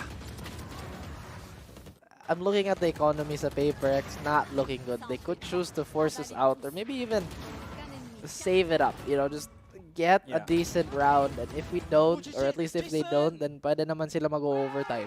Potentially the second overtime of the day. Who knows? But it does look like it is yet another conservative buy. We do have a bit of an eco here on the side of PaperX. They still look to do a little bit of damage. Forsaken, unsupported, all alone. Na-pick off pa ni Adverso. So once again yung forward scout ng PaperX. Medyo lugi doon sa trade yun, man. Where was the trade, by the way? Where was the util support?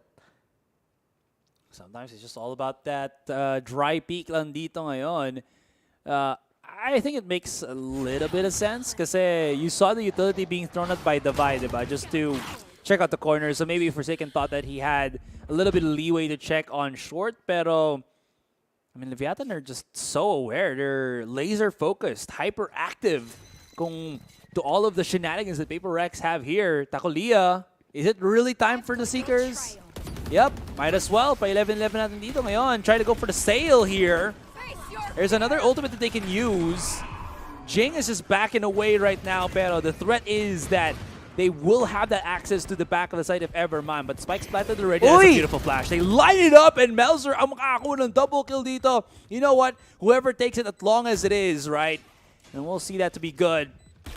Benkai, U-Haul. May aftershock siya ngayon. Gonna try to flush out the corner, pero hindi mangyayari. Mind Freak does spot one out, but he gets spotted himself. Picks up the Bulldog. Nope. But ay, si Asare din. Fluent in aso. Ayoko na, Asare. Bisaya, no? Di ka sabot. Yan nga, Asare pa. Wa na. Bahala ka diha. Bahala ka diha. Wala na. Okay, joke lang, Acer. Siyempre. We reel it back. We reel it back. Naintindahan ko lahat yun. Hindi. Sure ko hindi. Now we go back. Again, this has been an absolute slog of a map. I honestly thought na baka sobrang convincing ng Paper X dito or baka dominant sila. Kasi pick nila signature na. Pero I think earlier din, the panelists talked about FPX figuring it out. And I think everybody has adopted that anti-strat, that counter-strat. And once again, Forsaken this time with support, but they get cut down. Melzer having no problem shooting them in the back. And Jing trying to get forward map control. But wala silang easy mamba out. They don't have that easy rendezvous kung may chamber, di ba? Baka yun yung X factor that they need. Just that mobility to bounce out immediately. Either that or just Paper Rex, I will say, ito na tayo sa point na naman na medyo maasin na sila maglaro again. Just trying to get that map control, trying to force back Leviatan. And it does take them a while to adjust to things like that, right? If it doesn't go their way, it takes them a little bit to adjust. The reason why we see Paper Rex become a team that's so heavily respected by other teams is just they don't really go up to that point more so than not. But nakikita mo talaga pag umabot sila sa point na yun, hirap sila yung habol nila, di ba? Hindi sila makahabol. Actually, yung medyo nalilito ako. Kasi yung Paper X, kanina pa sobrang passive yung Leviathan eh. Di naman sila kailangan ng map control sa bind wall. Again, that might be a very dangerous statement to make, but Paper X have been doing the exact same thing so many times. So once again, Asaray, baka it's been falling into the predictable territory. And this has been one of their biggest conundrums that they have to address. Leviathan looking nice, looking chill. Pwede naman silang mag-chill dito eh. 4v1. Benkai has to save this gun. Has to play for overtime. Okay, fine. Give him one more. Oh no! Oh no! He has the Rolling Thunder though. Okay, pero ouch. Oh, this one's painful. Baka yung read now for Leviathan. Okay, they're not gonna be aggressive this time. This is where we can hit the site hard because they have to choose. They either have to give it up immediately and have to walk in to our obviously superior buy now. And Paper X looking a little worried. Napagod na ata. Pagod na ang Paper X. It seems like, the paper's getting folded a little bit too. Too much jiggle sa mga pick nila, di ba? Magpo-fold na. Pero again, I think this is yung pinaka-last na timeout ng Paper X, at least for regulation. They do have a bit of time to talk it out. But what is the adjustment to be made here? I think yung pinakamalaking bagay, si Forsaken, baka nag-overextend. He has been winning his fights early, and I'm glad that it hasn't been hurting his confidence. And we've actually seen Devi kind of suffering for that too, since he kind of has to be the one that's the most forward ever since si Jing super aggressive sa showers, di ba? But all you really need is a step, right? It is just one good play, and then we go to overtime na rin dito. So it's still not over para sa Paper X. And again, even if they don't have the best of buys per se, at least they still do have buys. They still have, the big ultimates that can shift the tide talaga dito ngayon. But somehow, they need to start making that work for the moment. All right. Naka-glass cannon pa si Jing. Wala siyang armor. So maybe all those raw fights, he has to maybe potentially just trade for his team here. Play that more traditional main rifling role. But like I said, Leviathan, they could have a good read on the situation. They're just... Yet again, Paper X, they're not scared to really push the boundaries. And again, that is a bit of a double-edged sword, really. Yeah. They live by it, they die by it, obviously. But Leviathan, they're so close. They're so close. Yeah. Paper X, they just don't want to give this up. Well. All right. Excuse me for that. Well, they are, what's the word here, Raf? They are taking it very slow, as you mentioned na nga. Reaction to the stimuli. Kasi, I mean, they have ultimates to just react so much better than before. Naka-jiggle pa, walang armor. Medyo delikado yun, pare. Oh no, he threw the stim beacon. Now he knows. Oh my god! Wait, TP out ba? They're gonna get devoured by... Oh my goodness, they got devoured. Handang-handa dito si Melzer with the orbital strike. Now it's just down to Devi? Oh, On his shoulders, 1 versus Asarai. 5. He's been good, but he's not gonna be that good. And we go to just finishing the series. That's it. I'm gobsmacked. This is me reacting gobsmacked, but congratulations to Grabe. Leviatan. Grabe. Oy, oy, oy, oy. I think yung mga oy, defensive oy, reads oy. talaga, yung first signs sa, yung dito, yung first of Haven, diba? Yun yung first signs ng adjustment dali. One-way smoke sa garage. Sobrang unique ng approach nila. And oh my lord! Oh! Oh my lord! Halikan mo siya. Mwah! Yes! You did so good, my player. May LB pa naman yung Paper X. Pero, Leviathan, I believe, they secured their spot in the playoffs. Correct me if I'm wrong. I think you're right. Ito, pang playoffs na to, di ba? Pang seeding sa playoffs. Yes, I think so. Leviathan making LATAM proud, my man. They've been absolutely fantastic. They've been unwavering in the face of an absolutely chaotic and distraught na Paper X, actually. Now, Paper X. This is, pwede naman sabihin na fall from grace kasi, di ba sa Copenhagen, second sila, grand finals pa. Yeah. And now, somewhat floundering on a playoff seeding game. I will say, sometimes, you know, heroes rise up to change the course of history for specific moments, right? And this moment, for Leviatan, you know who it is? Let's say who we think it is. 3, 2, 1, Shy. I was about to say Shy, but you know, I was like, what? Yun nga, I think overall, Yeah. Leviathan, yung mga calls nila, sobrang ganda yung mga reads. The adjustment to, again, the Forsaken Classic, just to create chaos for his team to thrive for that space. Yeah. So, walang makagaw yung Paper X, Leviathan, so solid, man. Yeah, and you know Paper X are a team talaga that also revolves around hero plays talaga, right? And sometimes it works, sometimes it don't. You know what I mean? Na parang, you saw how Benkai, again, as I mentioned, he used the Rolling Thunder to try to punish yung push ng Leviathan where they had so much utility being thrown out the den, and then nobody from Paper X actually followed up on that. And he was just alone, and he couldn't really get the punish because he was stunned himself somehow. I think Paper X just did not play like Paper X despite, kasi kahit sobrang superstar yung fragging power ni Jing at ni Forsaken. Yeah. Di naman sila superhero play eh. Like, they do have proper supporting utility, pero it really does show dividends. And look at that, my goodness, the Leviathan watch party actually popping off. Well-deserved. Yeah. And you can just feel that happiness brim through the screen. And no, si Coach, diba? A man of multifacets, multi-jobs. So, syempre, makadyo siyang mabilis. Of course, here it is, the clap, clap, clap, pero grabe, the excitement and the happiness for Leviathan, the first time on on the main stage, and they are just ecstatic dito ngayon, Raph. Very much a given.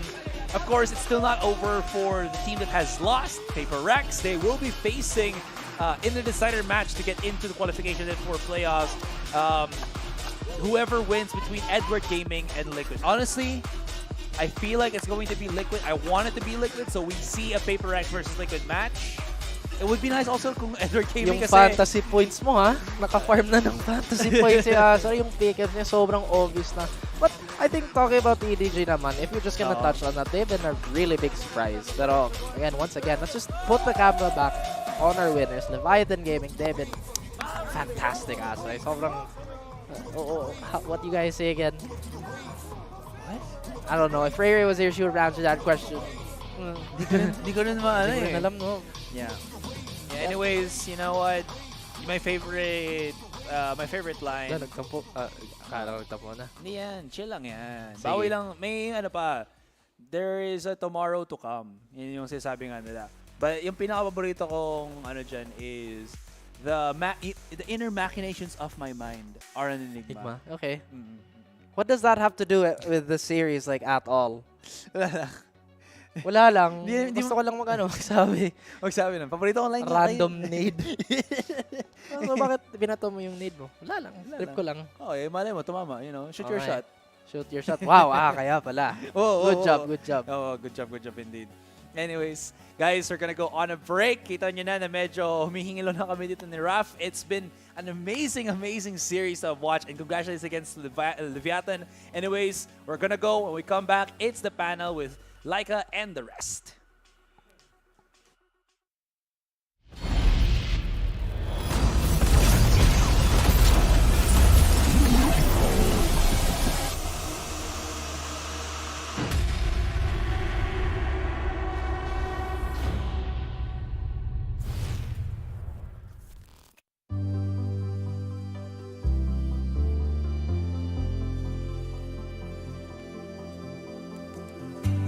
Falling back through the years when time still held me tight.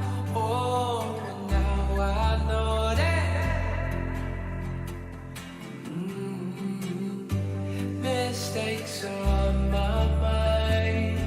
Can't leave the past behind. No way, shadows dancing from the smoke. Get up, got the soldier, moving forward. Go up in the flames. Your heart is softer, fire and bolder. Go up in the flames. 'Cause I can't stand to live this way. So once I'm gone, okay. Heart is softer, fire and bolder. Go up in a flame.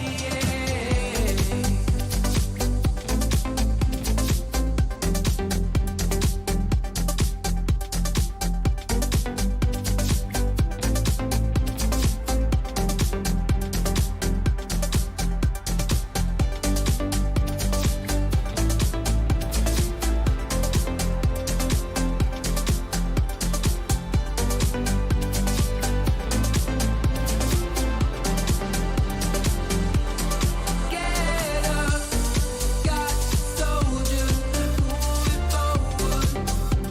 Go up in the flames. Your heart is softer, fire and bolder. Go up in the flames. 'Cause I can't stand to live this way. So once I'm gone, okay. Heart is softer, fire and bolder.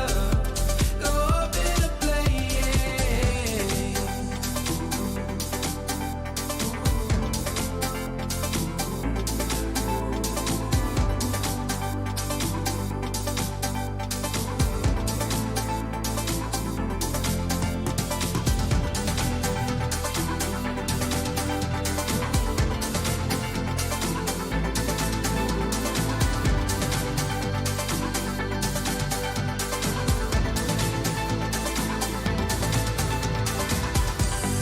Got the soldier, moving forward.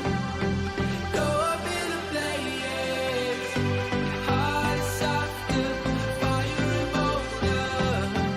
Go up in the flames. 'Cause I can't stand to live this way. So once I'm gone, okay.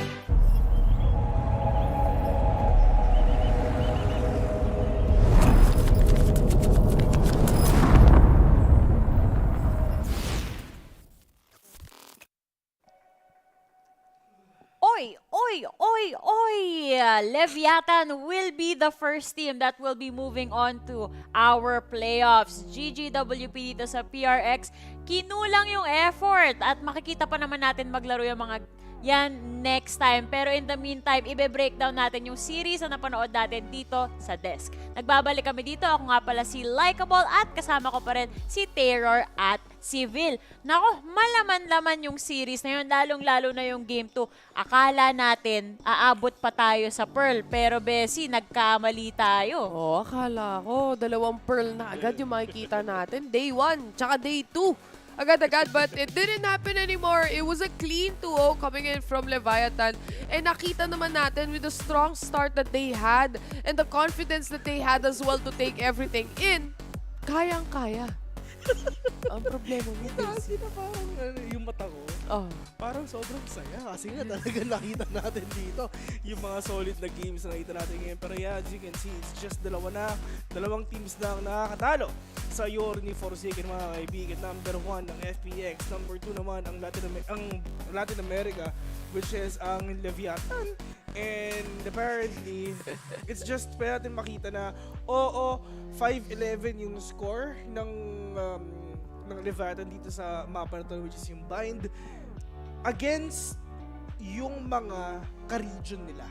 Pero if ever you're gonna go up against Asia Pacific, we can say, undoubtedly, talagang literal na, dito sa mapa na to, Leviatan is way better than PaperX. Pero, dikit yung laban. Dikit yung laban. Malapit talaga. Pero, alam mo, bibigyan ko talaga ng props dito yung Leviatan. Ang galing nilang mag-pistol round. Wala silang natalo na pistol round dito sa series na to. At syempre, yung spotlight natin. Gustong-gusto ko ibigay ulit yung spotlight dito kay Shai. Kanina, dun sa unang game natin, sabi ko na nga, diba, nag-triple-double siya. At nagustuhan ko talaga yung fade niya. Pero hanggang dito ba naman sa bind, dinala niya pa rin yung lakas na yun? Tsaka ang dami nilang mga moments dito for the side of Leviatan na yung mga pre-fire nila nagko-connect sa mga players ng PaperX. Kaya ang bilis makapitas nitong Leviatan. And as well as yung moments na 1v3, 1 versus 3 from Taco Lila trying to make a retake happen.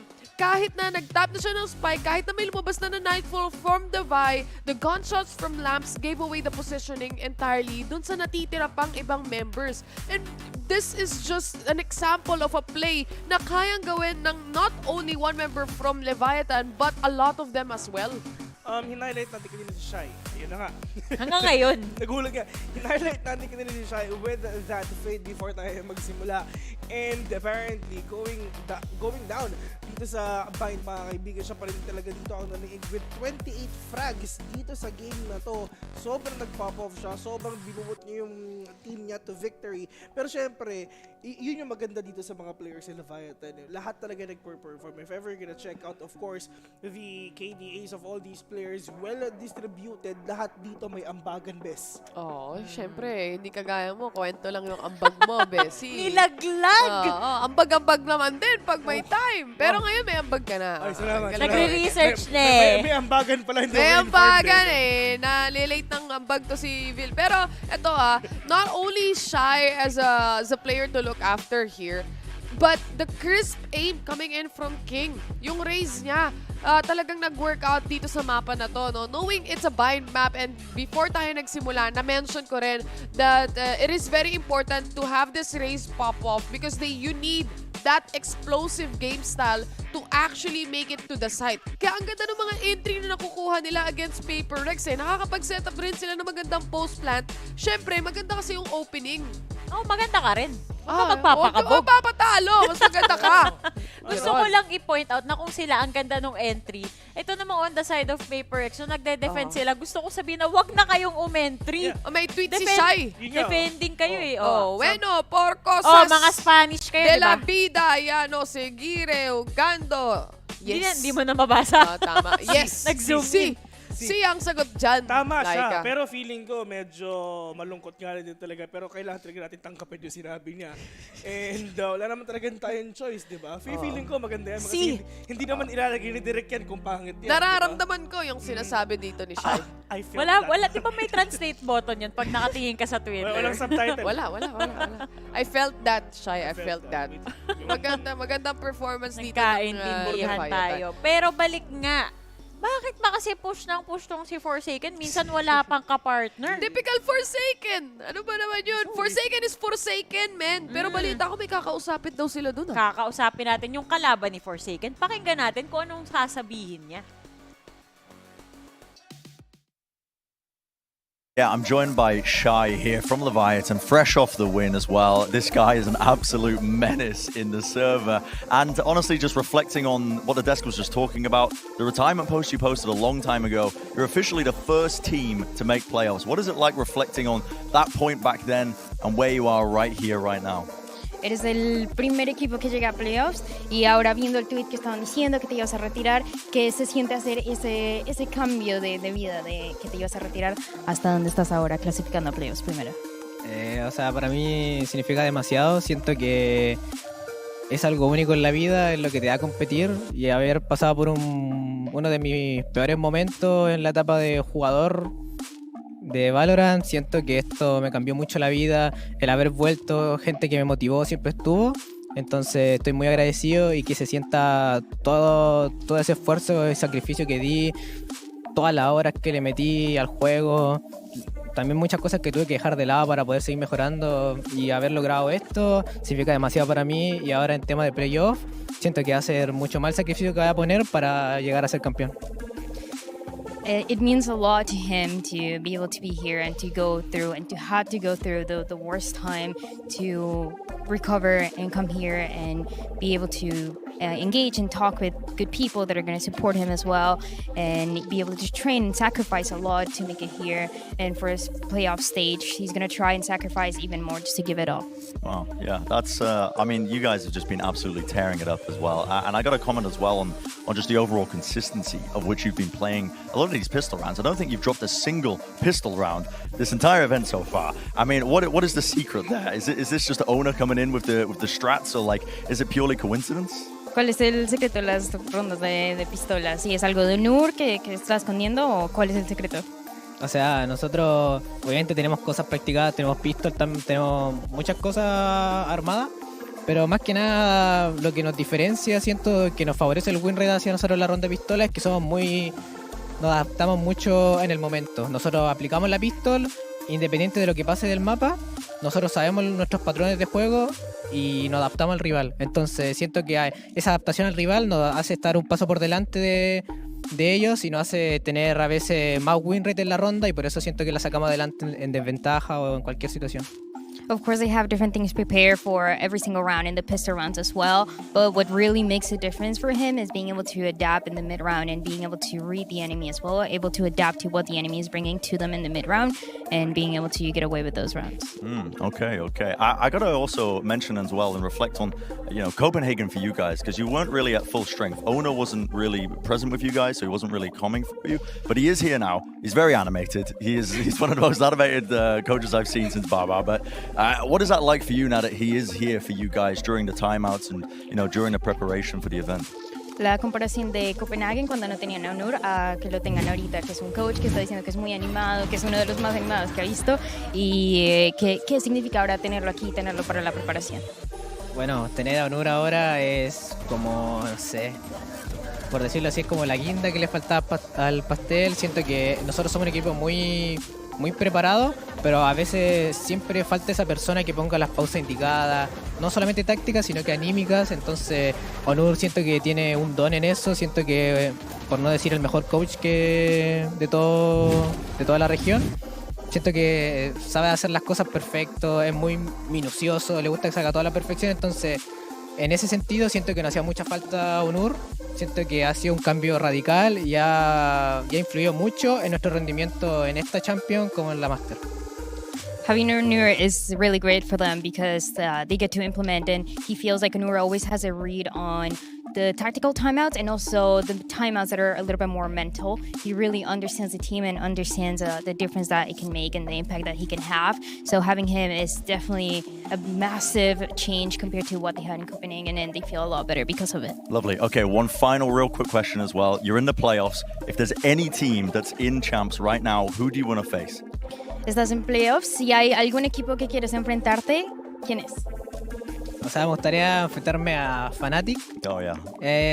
Siento que tenemos una rivalidad sana entre ellos, como una espina ahí todavía, pero obviamente con los chiquillos, con todos, nos llevamos de 10 en la scrim, en el hotel, siempre la mejor con ellos, son unas personas de 10, son la palabra profesional los chiquillos. Siento que me da gusto de haber conocido a esas personas por este deporte y estoy muy agradecido, pero obviamente tengo una rivalidad con ellos. So it's Fnatic, and it feels like there's a rivalry going on, but they know the players in person. They got the chance to meet them in Copenhagen. They had the chance to see them at the hotel and everything else. And he feels like, he's really appreciative of Fnatic, but also he feels like there's a rivalry going on. Lovely. Okay, fantastic stuff. Thank you very much, Shai and Dryad as well for the translations. And congratulations once more. And let's send it back down to the desk as well to take us home for the day. Narinig mo yun? Uuwi na daw tayo. Take us home for the day. Tara na, pwede natin dito. Hindi pa tayo, tapos... Pinatapos pa natin yung interview. Sana umalis na pala tayo. Pinapalis na pa tayo. Ito naman talaga si Bren, no? Pinapahirapan pa tayo dito eh. Kita mo naman kahit walang team secret, nandun pa rin yung Bren Esports. Ano oras na ba? Borcom time. Borcom time. Magaling, magaling. Alam niyo, medyo nalulungkot ako kasi ang gusto ko sana makita sa Grand Finals, EDG versus PaperX. Pero wala, may dahil sa matatanggal may matatanggal talaga. Di na maiiwasan at this point. Si Edward tsaka si Paperes. Pero, Team Jacob o Team Edward ba? I mean, sa next match, if ever, ng team ng PaperX, if ever matalo pa sila, laglag na sila sa playoffs. Yes. We can say na talagang pasok na ang Leviatan sa playoffs. The first team na nakapasok sa playoffs ng VALORANT Champions, mga kaibigan. And of course, well-deserved. And napag-usapan nga namin kanina sa backstage, talagang sobrang laking factor na pinapakita ni Nora Honor. Na talagang sobrang solid lang isipin. Parang siya yung napakalaking hype man ng mga players. Isipin mo small plays or big wins, talagang literal na, wow, vamos! Talo niya pa yung mismong shoutcaster, man.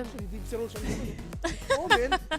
Talagang legit, ibang klase yun. Totoo yan, Bill. Kasi makikita mo rin yung mga players kapag meron silang nagawa na-execute nila yung play na gusto nila, titingin talaga sila sa coach nila, tapos sisigaw sila. So, alam mo na in sync sila, nagkakaintindihan na, alam mo, sama-sama tayo dito, hindi lang kaming 5 talaga yun nandito. Literal na in sync sila. It's very, very important para dun sa mga teams na meron tayo. And malaking ang moral boost. Kaya rin siguro ganun din kalaki yung confidence ng Team Leviatan. But like you said, hindi pa naman tapos ang lahat para sa side ng PaperX, lalo na sa side ng Asia Pacific. Kahit na natalo, pati ang Boom Esports ngayong araw na ito, yung ating mga tropa sa Indonesia. Yeah, pero alam mo ba, Besa, ito ang pinakaunang araw na naglaro lahat ng Indonesian teams ngayong araw. Ay, oo. Kasi... lahat ng Indonesian players naglaro. Indonesian players. Alam mo, nilinaw mo, tataka sila nung team. Nung nasa Indonesia kami, akala namin lahat ng players ng PaperX, MYSG. Magkakahiwalay pala sila. Yung pala si Mindfreak tsaka si Forsaken, Indonesian pala yun. Oo, nagulat na nagkakaintindihan sila. Magaling, ikaw lang di nakaintindi. Legit kasi isipin mo, like what I've said, naglaro ang Boom Esports ngayon, syempre lahat yung Indonesian malamang kasi Indonesian org sila. And of course, yung dalawang players ng PaperX, which is Mindfreak and Forsaken. So talagang sobrang solid talaga yung sobrang solid yung Indonesian pride ngayong araw na to. Indo pride. Pero, ang unfortunate. Pero yun nga lang, medyo kinulang din ata tayo sa vitamins. Medyo hindi lang din talaga pinalad yung dalawang... Ganun talaga, Yung pitong players ng... ang bida nagpapabugbog sa umpisa. Sim. Kitang-kita rin natin dito sa groups natin na yan, may mga nagpapabugbog dito. Tulad nga ng sinabi natin, Team Liquid and Edward Gaming maghaharap at kung sino mang manalo dyan, makakalaban pa ang PaperX. That's for Group A. Pero dito, Terror, pinagdaanan natin kanina lang yung Group B. Anong masasabi mo dyan? Yun nga no? Even Boom Esports getting one map away from Optic Gaming, it is already a statement. May onting factor pa na kailangan tayong hanapin sa Boom Esports. Especially ito yung debut nila pagdating dito sa either Masters o kaya naman dito mismo sa VALORANT Champions. Pang-global na itong stage na to. Iba na to ibang klaseng stage na to. Hindi na to sarili mo lang region. Ito na yung lahat ng regions na nagsasama-sama. And they move forward and they will be playing against Loud, which basically 2-0 Zeta Division, one of the strongest teams also from Japan. At magandang laban to. Yeah. This is the first time na nakalaban ng Boom Esports yung literal na taga-ibang region na outside Asia Pacific. So, at least nakita talaga natin, medyo hindi lang din talaga pinalad ng Boom Esports. Pero, at least nakita natin na sobrang dumikit lang din yung score sila. Sobrang dumikit yung mga laban nila. Pero, at least nakikita natin ngayon itong wall of... Wall of Fame na parang gusto ko na lang talagang umiyak. Kasi wala akong picture doon ni isa. Parang sino ba naman ako? Lagi na lang. Ano ka ba, Bes? Okay lang ako. Wala akong picture kasi nagsimula tayo at huli, nagpalit-palit na yung kasama mo pero ikaw nandito pa rin. Hindi ka napapalitan. Tama. Diba? Tama. Matibay ka. Parang Eagle Cement ang matibay. Nahirit pa nga.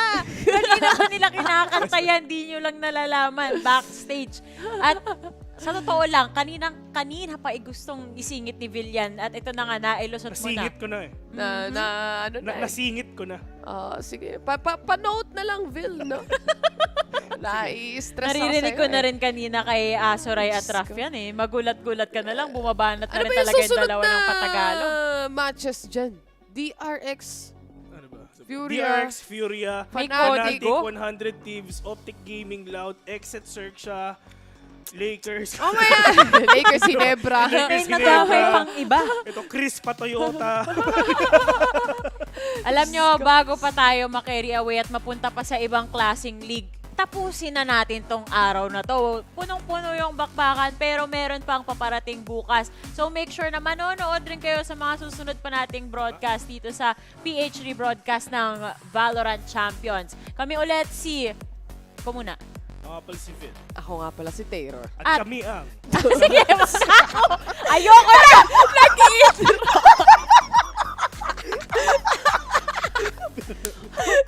At kasama namin si Likeable.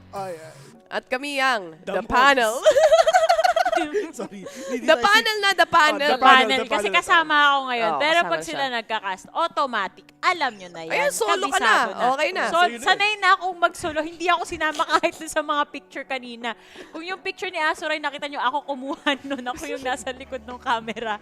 Pero yun guys, maraming salamat sa mga nanood ngayon. Yung mga kapuyatan natin. Thank you so much. Kita-kita ulit tayo bukas for another day of some Valorant goodness.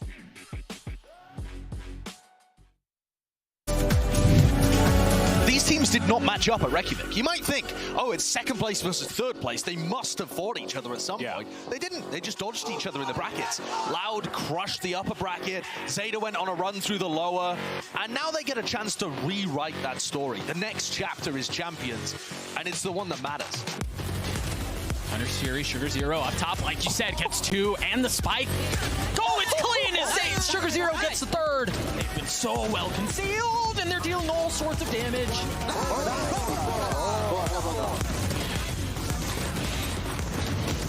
It doesn't get much easier than that, dear friends. A 13-8 win to clean up map 1. This is going to be a good one. Yeah, it's going to be a good one, but I love Dapper Yapper. That is just such a good turn. Do we go into who's who? No. We're both. Come on. Oh, the man. Dapper and the Yapper. We're both Dapper Both of Yappers. us. Oh, okay. I think. What? That's outrageous. 10 with the showstopper gets 2. Once again, the line is Sadak.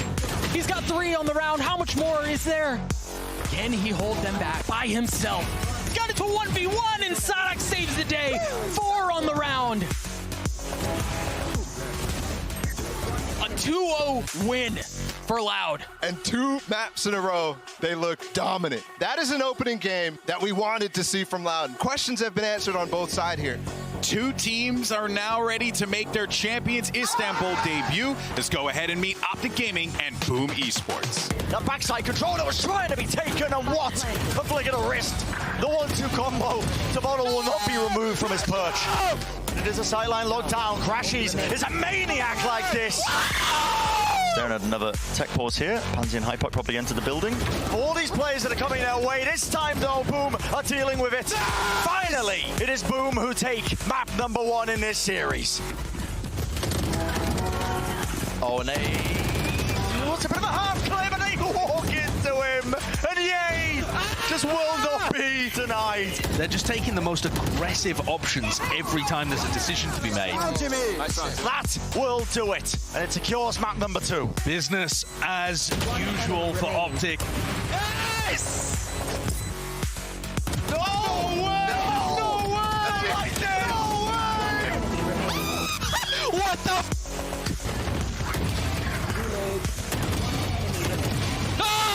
That will seal the deal. The series being won by Optic. Boom did make them sweat, at least initially. But for Optic, it was a slow start avoided. It's only day 2 of Champions, and we've already been treated to one of the most exciting matchups we can get, especially out of this group. Too late. Spike down. 1 enemy. Hey. Valo! and Mind Freak so much value in that one round. His entry work alone was very impressive. Hey, let go! It's a 1-for-1 trade out. It ain't enough in the end because there's a 4-man pack of players standing. 13-8, Leviatan pick up map 1. That's so sick. He's ahead of this. He's still fighting. And Jing's not perfect in this. Oh, Taco! This is so close between these two.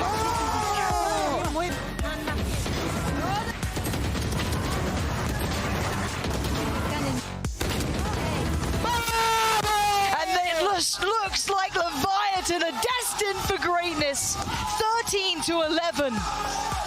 Fire, passion, they got it all.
Falling back through the years, when time still held me tight. Oh, but now I know that